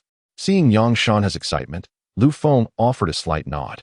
Master brother, do proceed to refine the second transcendence pill. This way, you can completely rid yourself of all toxins. Such a precious elixir should not be wasted at this moment, Yang Shanha replied. I intend to save it until just before my breakthrough to the nascent soul stage to maximize its effects. Upon grasping the efficacy of the transcendence pill, Yang Shanha promptly conceived this idea. Very well. Though Lu Feng possessed several hundred inferior-grade transcendence pills, he knew he could not bestow too many upon his seniors, lest he risk exposing his own secrets. Soon, Zhang Xian'er, Lin Chun, and Li Tianmu completed their refinement. Due to the lower concentration of poison in their bodies, a single purification pill was sufficient to cleanse them entirely. Subsequently, the 5 brothers continued their conversation for a while before returning to their respective caves. Once the 4 departed, Lu Feng leisurely approached the cold jade ice bed and took a seat.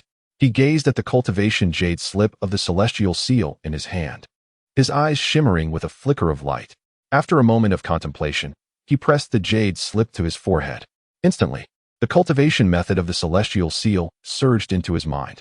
Moments later, he had mastered this mid-grade heavenly spell. Indeed, as expected of a heavenly spell, its difficulty surpassed that of the wind sword technique by several folds.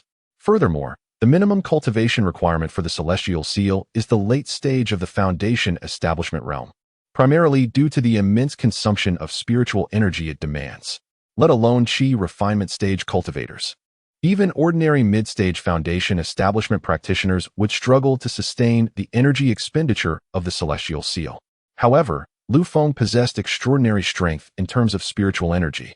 Thus, even at the 5th level of the foundation establishment realm, he could still cultivate it. Yet, to master this technique, he would require a considerable amount of time.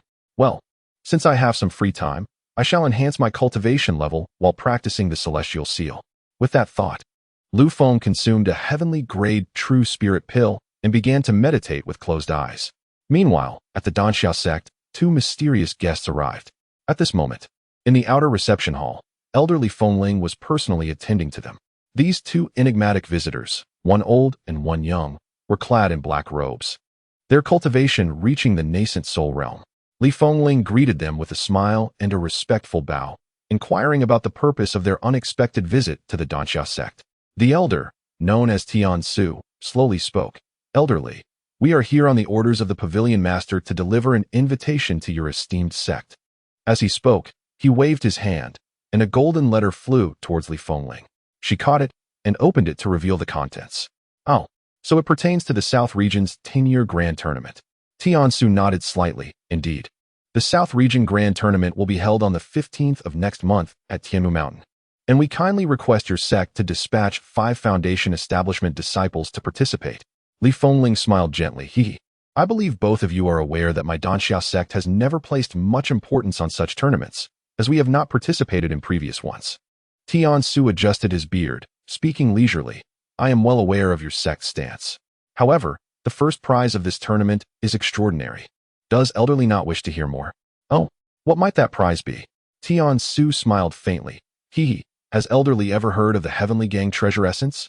Upon hearing this, Lu Feng's expression shifted noticeably.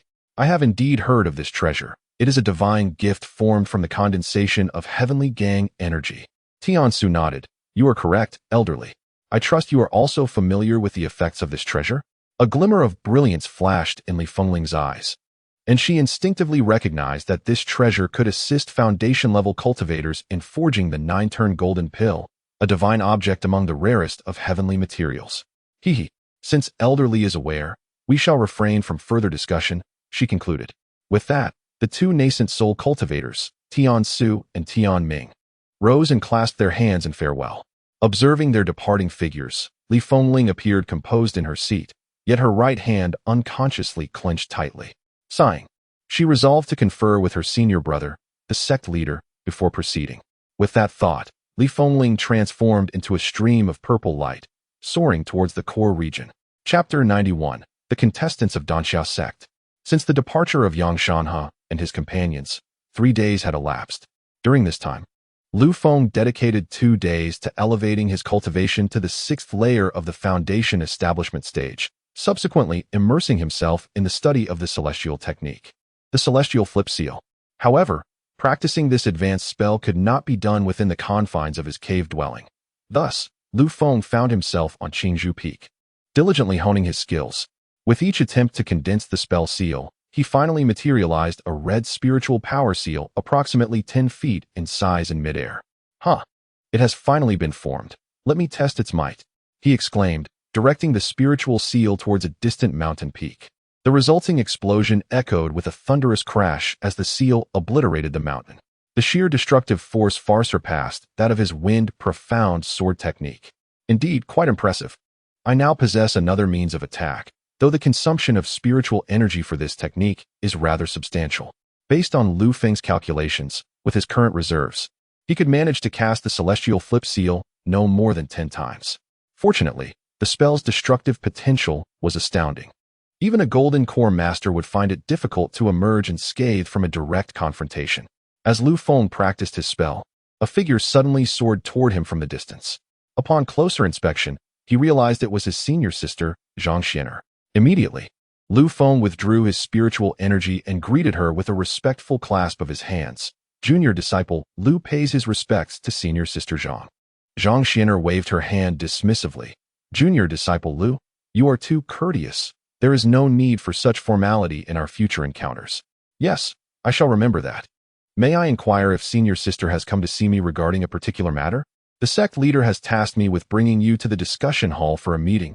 Please follow me, she replied. Lu Feng raised an eyebrow, pondering why the sect leader had summoned him so unexpectedly. Nevertheless, he nodded promptly. All right, let us be on our way. With that, Lu Feng summoned his flying sword to join Zhang Xianer. Yet, Zhang Xianer hesitated, her eyes shimmering with multicolored light as she gazed at Lu Feng. Junior brother, you have actually advanced to the 6th layer of the Foundation Establishment stage. How did you achieve such a feat? When Zhang Xianer first encountered Lu Feng, He was merely at the first layer of foundation establishment. During the sect competition, he had reached the 4th layer.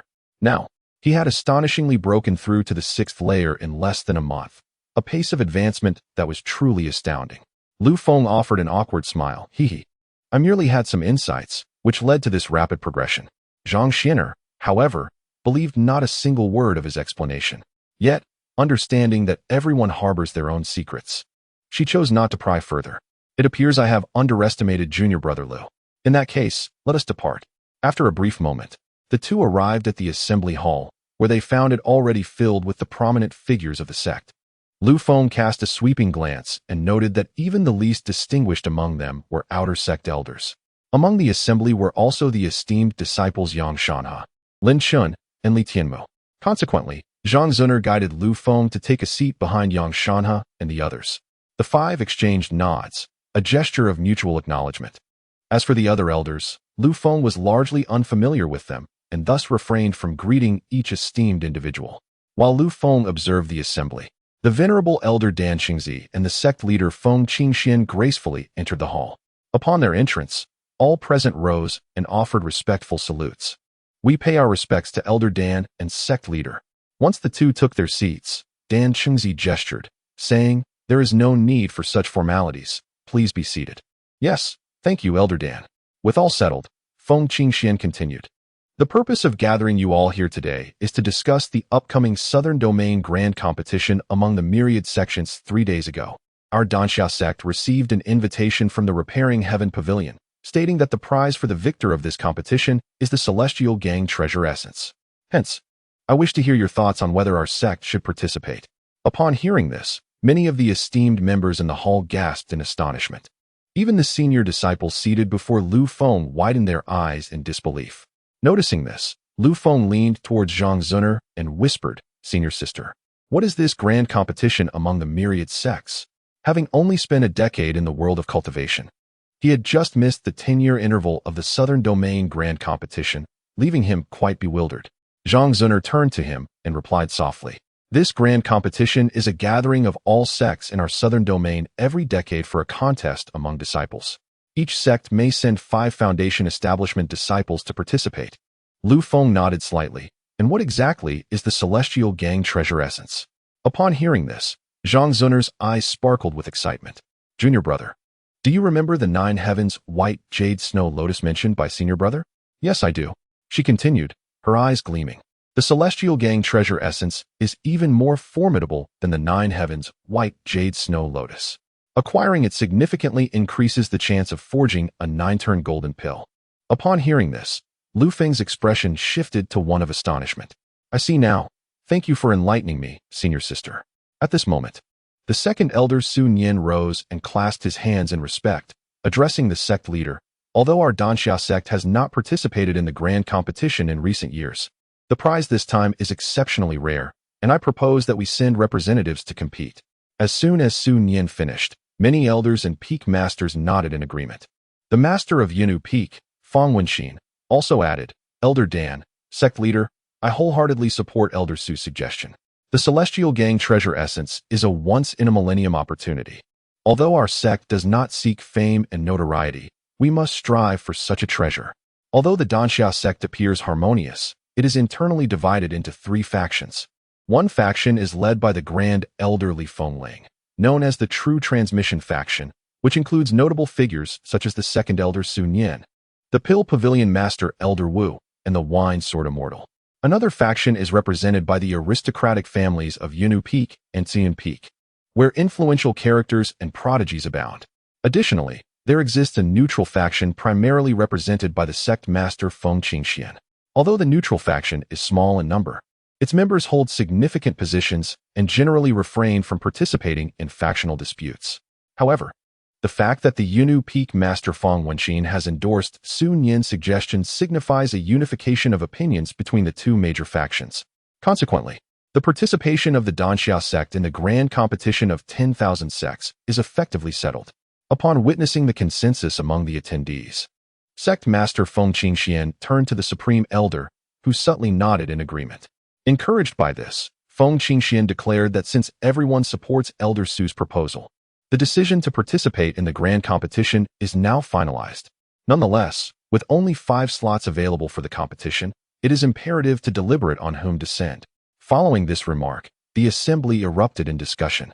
The selection of participants is not only crucial for securing victory, but also for upholding the reputation of the Cloudsoar Sect, thus necessitating careful consideration. At that moment, the wine-sword Immortal spoke up, addressing the Supreme Elder and the Sect Master, stating that since they are to select disciples at the Foundation establishment stage for the competition, they ought to choose the 5 most formidable individuals, and he strongly recommends the true transmission disciple Lu Feng. The wine-sword Immortal's assertion left everyone momentarily stunned, including Lu Feng himself. However, his reasoning was sound, as Lu Feng had previously secured first place in the internal competition at the Foundation establishment level. Naturally, recommending him for the grand competition posed no issues. Following the wine-sword Immortal's suggestion, the Xian Peak Master Tong Yang interjected, acknowledging Lu Feng's commendable strength among their Foundation establishment disciples, yet noted that some had been in seclusion and had not participated in the last internal competition. Thus, he believed that the selection process warranted thorough deliberation. The wine-sword Immortal turned to Tong Yang, furrowing his brow, and queried, "Master Tong, what do you mean by needing further discussion? Is Lu Feng's strength insufficient to face the grand competition?" With so many sects in the southern domain and prodigious talents emerging frequently, I believe it is prudent to approach this matter with caution. Upon hearing this, the wine-sword Immortal wished to counter, but was halted by Su Nian's raised hand. At this juncture, Grand Elder Li Fengling spoke slowly, suggesting that since there are only 5 slots for participants, they should vote to select 10 candidates, who would then compete among themselves, with the victor representing their sect in the competition. The assembly exchanged glances before nodding in agreement. Observing this, Feng Qingxian decisively stated, "Since all of you concur with the Grand Elder's proposal, let us commence the voting." With that, he waved his hand, and over 100 jade tokens flew into the hands of each individual present in the hall. To select a candidate, simply inscribe their name upon the jade tablet and submit it to me. You shall have a moment to ponder your choices, added Feng Qingxian. Instantly, the assembly in the grand hall began to communicate discreetly, deliberating on which 10 candidates to propose. Meanwhile, Lu Feng, holding the jade tablet, sank into contemplation. He felt indifferent about the upcoming grand competition of the 10,000 sects. The only allure for him was the coveted Tiangang treasure. As he contemplated whom to choose, Yang Shanhe, Lin Shun, Zhang Xianer, and Li Tianmu approached him. Yang Shanhe, looking at Lu Feng, was the first to inquire, "Junior brother Lu, do you have a suitable candidate in mind?" Lu Feng scratched his head and replied, "Senior brother, I am not well acquainted with the disciples here. I genuinely do not know whom to select." In that case, I suggest you inscribe your own name or that of junior brother Lin," Yang Shanhe proposed. "Oh, and why is that?" Yang Shanhe glanced at Lin Shun and explained, "Firstly, Zhang Junior sister and Li Junior brother have yet to reach the 9th level of Foundation establishment, making their participation in the competition quite perilous. However, junior brother Lin is nearing the 9th level and is likely to break through before the grand competition begins. As for your own strength, you are well aware of it." Realizing the wisdom in his words, Lu Feng exclaimed, "I see. Then I shall inscribe Lin's senior brother's name." According to Yang Shanhe's reasoning, Zhang Xianer and Li Tianmu were indeed unsuitable candidates for this competition. After all, currently, Zhang Xianer could not even best Li Muqiu, and participating would undoubtedly pose a grave risk. As they conversed, Lu Feng inscribed Lin Chen's name upon his jade tablet, while Lin Chen reciprocated by inscribing Lu Feng's name on his own. Yang Shanhe and the others likewise etched both of their names upon their tablets. Once they completed their inscriptions, the 5 erupted into laughter. Zhang Xianer teased, "Hee, junior brother Lu has an extra vote. He shall prevail." Lu Feng chuckled wryly, "Senior sister, please, there are many eyes upon us."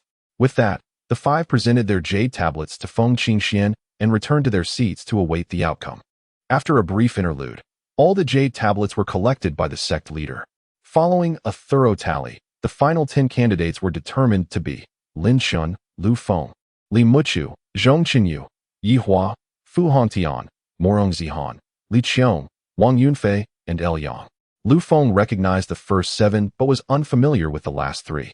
After announcing the 10 candidates, sect leader Feng Qingxian declared, "Now that the 10 have been selected, let us proceed to the arena for the competition." With that, The crowd swiftly transformed into streaks of light, racing towards the arena. Simultaneously, the peak masters, including Feng Wenxin, sent messages to Li Muchu and the other disciples, urging them to hasten to the arena for the candidates contest. In less than a quarter of an hour, the various tiers of the arena were filled with elders and peak masters, yet there were no sect disciples present to observe. Upon confirming the arrival of all 10 candidates, Feng Qingxian soared above the arena and proclaimed, "With everyone gathered, let the contest commence. To ensure fairness, the competition will be conducted by drawing lots, with each match determining a single victor." As Feng Qingxian spoke, he waved his hand, and 10 jade plaques enveloped in mystical energy soared into the air. The 10 candidates are now invited to draw lots. Upon the completion of Feng Qingxuan's words, Lin Chun and the others flew towards the jade plaques on their swords, each selecting one from the 10 magical plaques. Observing this, Lu Feng also ascended to casually pick one, and upon closer inspection, he discovered that his plaque bore the character for 5. Seeing this, Lu Feng muttered, "Number 5? I wonder whom I will face in the contest." Once all 10 had made their selections, Feng Qingxian spoke again. "Now, may I invite the candidate with the number 1 plaque to take the stage?" As the words fell, Li Macho and Murong Zihan descended into the arena. The moment they met, Murong Zihan furrowed her brow and said, "Ah, senior sister Li, I did not expect to encounter you." Li Macho glanced at Murong Zihan and then shot a look at Lu Feng, saying, "You are fortunate to face me. Had you met that fellow, you would likely suffer a crushing defeat." "Indeed. In that case, I humbly request your guidance, senior sister Li." With that, the two began their battle, and after a fierce exchange, Murong Zihan ultimately succumbed to Li Macho, losing the match. Next to take the stage were the disciples holding the number 2 plaques, one of whom was Lin Chun, while the other was Zhong Qinyu.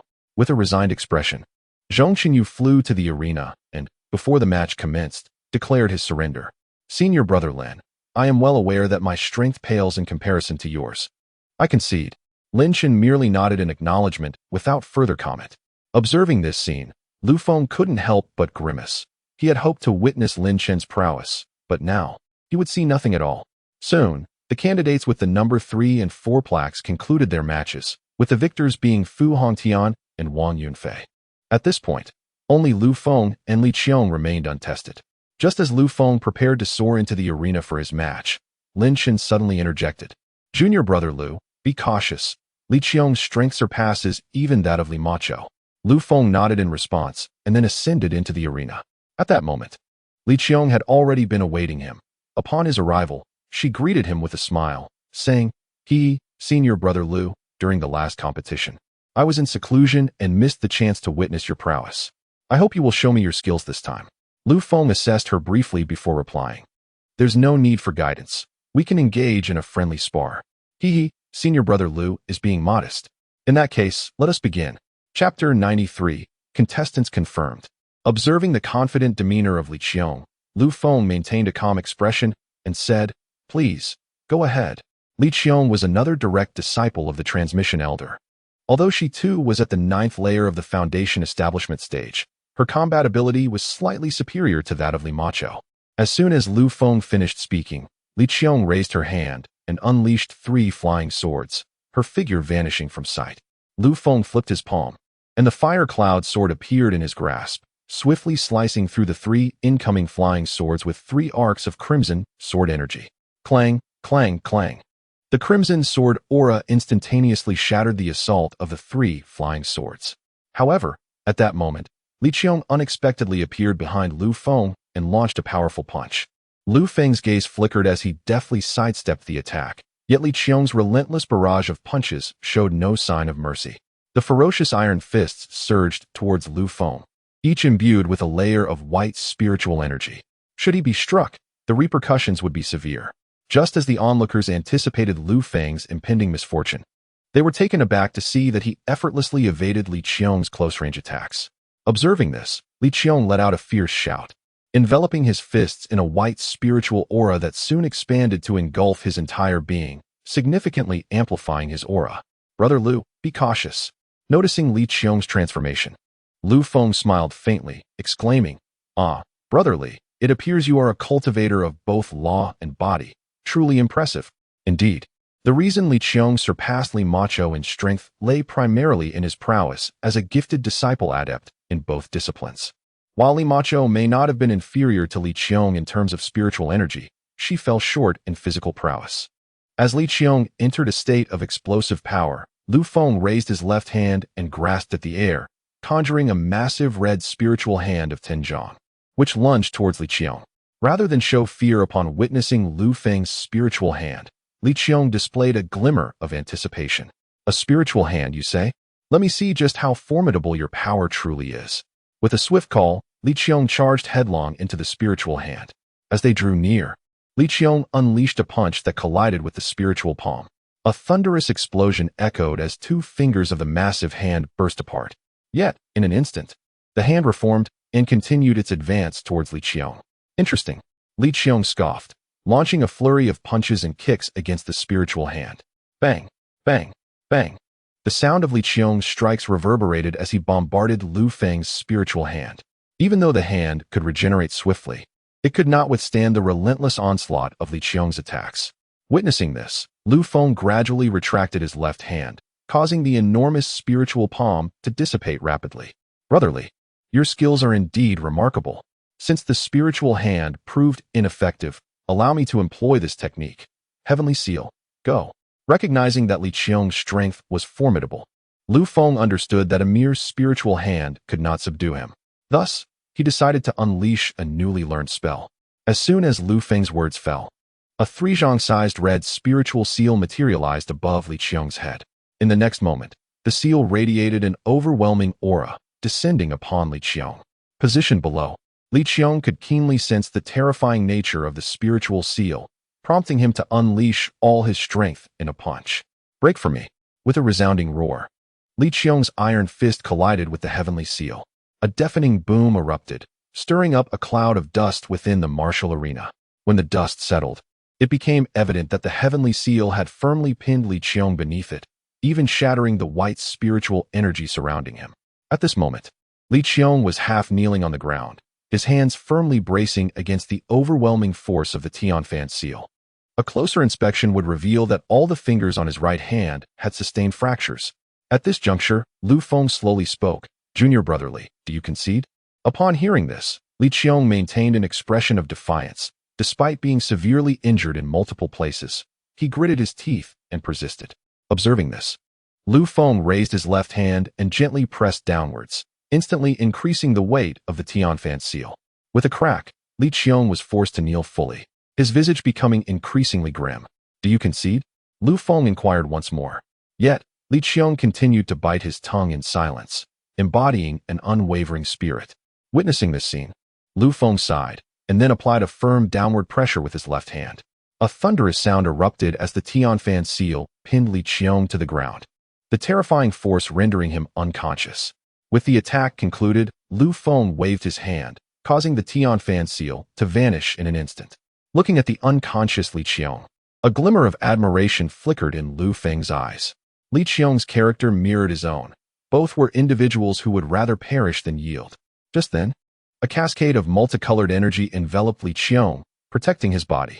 Simultaneously, Feng Qingxuan's voice resonated throughout the martial arts arena, announcing, in the 5th match, Lu Feng emerges victorious.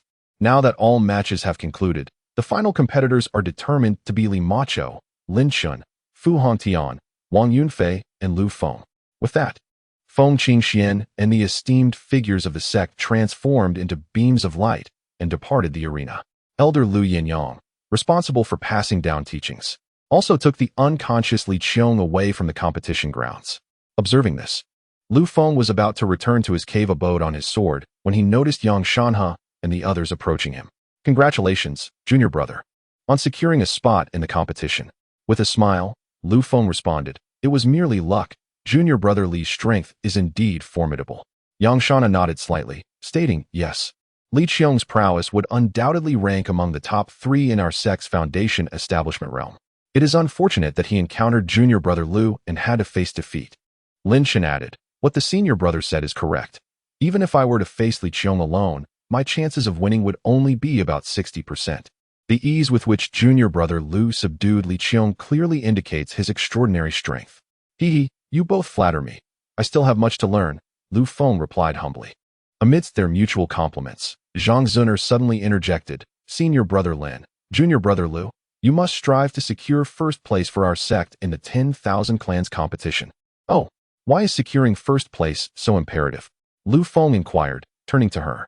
What you may not know, senior brothers and junior brothers, is that according to the records of my Zhang family, the capacity of the Tiangang Bao, Shi is substantial, sufficient for at least 3 foundation establishment cultivators to break through.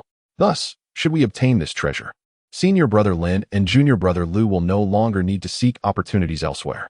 Upon hearing Zhang Zuner's words, the group suddenly comprehended the significance. Lu Feng was even more astonished and asked, Senior sister Zhang, is this truly the case?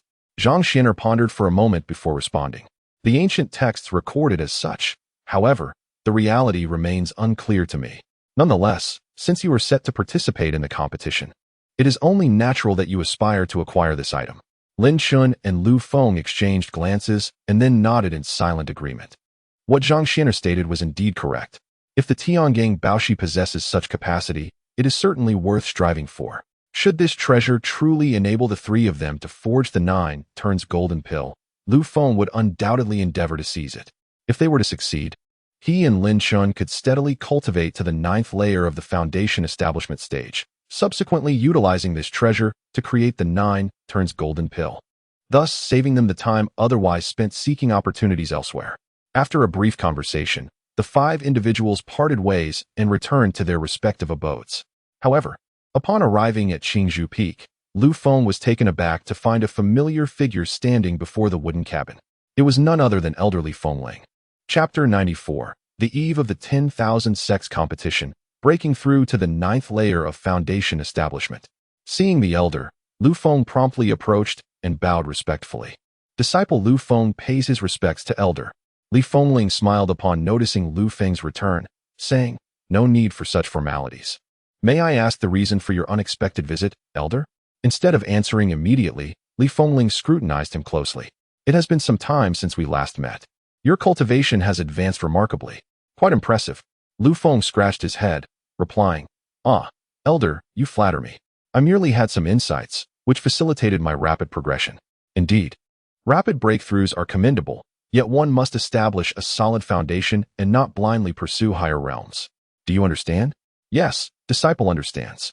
The more Li Fengling observed Lu Feng, the more satisfied she seemed, though she suddenly sighed. Noticing her demeanor, Lu Feng inquired, Elder, if there is anything on your mind, please feel free to share. I am all ears. Alas, it is nothing of great consequence, but I sense that this 10,000 sects competition will not be as simple as it appears. Oh, what leads you to this conclusion? Li Fengling waved her hand, conjuring an image of magical energy that materialized before Lu Feng. The image depicted her receiving 2 prominent figures from the Butian Pavilion. After viewing the image, Lu Feng furrowed his brow. Elder, why do I feel as though the individuals from Butian Pavilion are deliberately inviting our sect to participate in the 10,000 sects competition? Li Fengling nodded in silent agreement. Precisely. This is the concern I harbor. In previous competitions, the rewards for first place were merely 3rd-tier magical artifacts. However, this time, they have introduced the Tiangang Baoshi, a divine treasure of extraordinary nature, indicating the presence of a nefarious plot. If my suspicions are correct, Butian Pavilion's actions are undoubtedly linked to Yunxiao Sect. Yunxiao Sect? Are they attempting to target me? Lu Feng immediately grasped the implications of Li Fengling's words. It was evident that the rewards for this competition had been tampered with by Yunxiao Sect, enticing the Danxiao Sect to partake in the contest, only to devise a scheme against him. Li Fengling gazed towards the distant peaks and remarked, Lu Feng, should you wish to withdraw from this competition, I can discuss with the sect master about replacing you. What do you think? Having deduced that Yunxiao Sect was orchestrating a scheme within this contest, it would indeed be unwise to leap into their trap. Upon hearing this, Lu Feng shook his head and replied, Thank you for your concern, elder, but I have no intention of surrendering. Although the Yunxiao Sect may very well set a trap for me, I am undaunted and intend to publicly challenge them. A glimmer of appreciation flickered in Li Fengling's eyes. Oh, if the Yunxiao Sect sends a golden core expert to contend with you during the competition, do you feel prepared? Lu Feng raised an eyebrow, asserting, as long as they are not a peak golden core master, I am confident I can retreat unscathed. Excellent. Then I shall accompany you during this grand competition. While I cannot guarantee your safety throughout the contest, I will ensure your well-being before and after. Hearing Li Fengling's words warmed Lu Feng's heart, and he clasped his fists in gratitude. Thank you for your kindness, Elder. I shall not disappoint you. Very well. Use this remaining time to diligently cultivate. I shall come to fetch you 3 days prior to the competition. Understood, I will remember. With that, Li Fengling transformed into a radiant array of colors and soared away. Once she was out of sight, Lu Feng's expression turned serious as he muttered, Yunshao Sect. Let us see how I shall humiliate you in this competition. With that, Lu Feng returned to his cave dwelling. According to Li Fengling's speculation, it was likely that the Yunshao Sect would dispatch golden core experts to target him in the contest.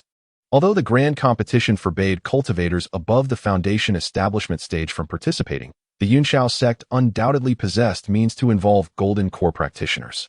Therefore, Lu Feng needed not only to defeat opponents of his own realm, but also to be equipped to face golden core cultivators.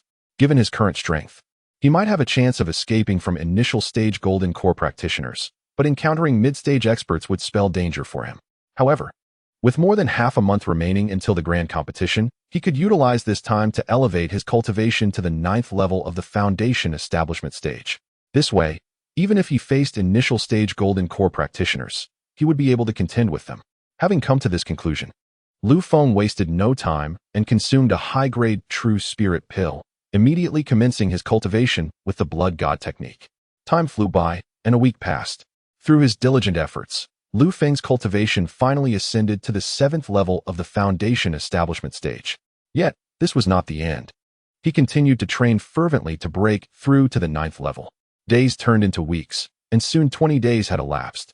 One day, while immersed in his cultivation, Lu Feng suddenly received a summons from his token. His true disciple token flew forth, resonating with the voice of Elder Li Fengling. Lu Feng, the time has come. Accompany me to the grand competition. Upon hearing this, Lu Feng slowly opened his eyes, feeling his aura surge like a mighty river. At last, I have broken through to the 9th level of the foundation establishment stage. It is time to depart. With that, he stowed away the true disciple token and soared out of his cave on his sword. Upon reaching the inner door area, he beheld a flying vessel, dozens of feet long, hovering in the air. At the bow stood Elder Li Fengling, flanked by fellow contestants such as the Wine Sword Immortal and Lin Chun. Seeing this, Lu Feng swiftly landed on the vessel and respectfully clasped his fists towards Li Fengling and the Wine Sword Immortal. Disciple Lu Feng respectfully greeted the Grand Elder and the Wine Elder. Li Fengling nodded slightly, and since everyone had gathered, it was time to set sail. With a wave of her hand, the grand flying vessel soared towards the mountain gate. At that moment, the Wine Sword Immortal approached Lu Feng with a smile, saying, Young Lu, I have specifically requested to accompany you on this journey. With both the Grand Elder and myself here, you need not worry about your safety. Lu Feng clasped his hands in gratitude, replying, Thank you very much, Elder Wine. The Wine Sword Immortal chuckled, raising his eyebrows playfully at Lu Feng. Young Lu, I heard you presented several transcendence pills to old Wu. Shouldn't you show some appreciation to me as well? Upon hearing this, Lu Feng's expression turned awkward. That Elder Wine. Before Lu Feng could finish his sentence, Li Fengling interjected, Lu Feng, the Wine Elder is merely jesting with you. Do not take his words to heart. Hearing Li Fengling's words, the Wine Sword Immortal's face flushed with embarrassment, and he stroked his beard, saying, yes. I am just joking. Please do not take it seriously. Observing this, Lu Feng produced 2 transcendence pills and offered them to the Wine Elder. Elder Wine, I intended to give these to you, but I have been preoccupied with my training lately. Seeing the pills in Lu Feng's hand, the Wine Sword Immortal's eyes widened in surprise, and he immediately took them to examine. Good heavens, you truly possess transcendence pills. Ha, then I shall not be polite. As they spoke, the two shared a hearty laugh, resembling old friends. Meanwhile, Li Fengling could no longer bear to watch and retreated into the cabin, preferring not to witness the jovial exchange between the Wine Sword Immortal and Lu Feng. Chapter 95. Journey to Tianmu Mountain for the Grand Competition of 10,000 Sects. While the two were sharing a laugh, the Wine Sword Immortal suddenly noticed something amiss with Lu Feng. Upon closer inspection, he discovered that Lu Feng's cultivation had remarkably advanced to the 9th level of the foundation establishment stage. The wine sword Immortal discreetly transmitted a message. Young Lu, how did your cultivation soar so dramatically? Have you been consuming pills? Lu Feng raised an eyebrow and whispered back, Elder Wine, how did you know I took pills? The wine sword Immortal replied, the pills I referred to are not the same as what you mean. Ah, it's just that you are behaving unusually. Well, regardless of whether it's normal or not, as long as it leads to strength, that suffices, Lu Feng retorted. The wine sword Immortal paused momentarily, then nodded. You have a point. Then I have nothing to be concerned about. Afterward, the wine sword Immortal gradually entered the cabin, while Lu Feng approached Lin Chun and the others, clasping his hands in greeting. Greetings, Senior Brother Lin and esteemed junior brothers and sisters. Junior Brother Lu, Senior Brother Lu is most courteous. After exchanging pleasantries, Lu Feng inquired, Senior Brother Lin, are you aware of the competition rules for the grand competition of 10,000 sects? This is my first time participating, so I am not well versed in the regulations. Upon hearing this, Lin Chun began to explain. The grand competition of 10,000 sects is divided into two phases. The first phase is the hunting competition, and the second phase is the contest for dominance. Oh, what distinguishes these two phases? Lin Chun then elaborated, while Macho and the others listened attentively. First, there is the initial phase of the hunting competition. Prior to the commencement of the contest, all disciples from various sects enter a designated hunting ground. This area is ensconced within a mystic formation, teeming with first and second-tier demonic beasts. The participating disciples must endure for 10 days within this hunting ground.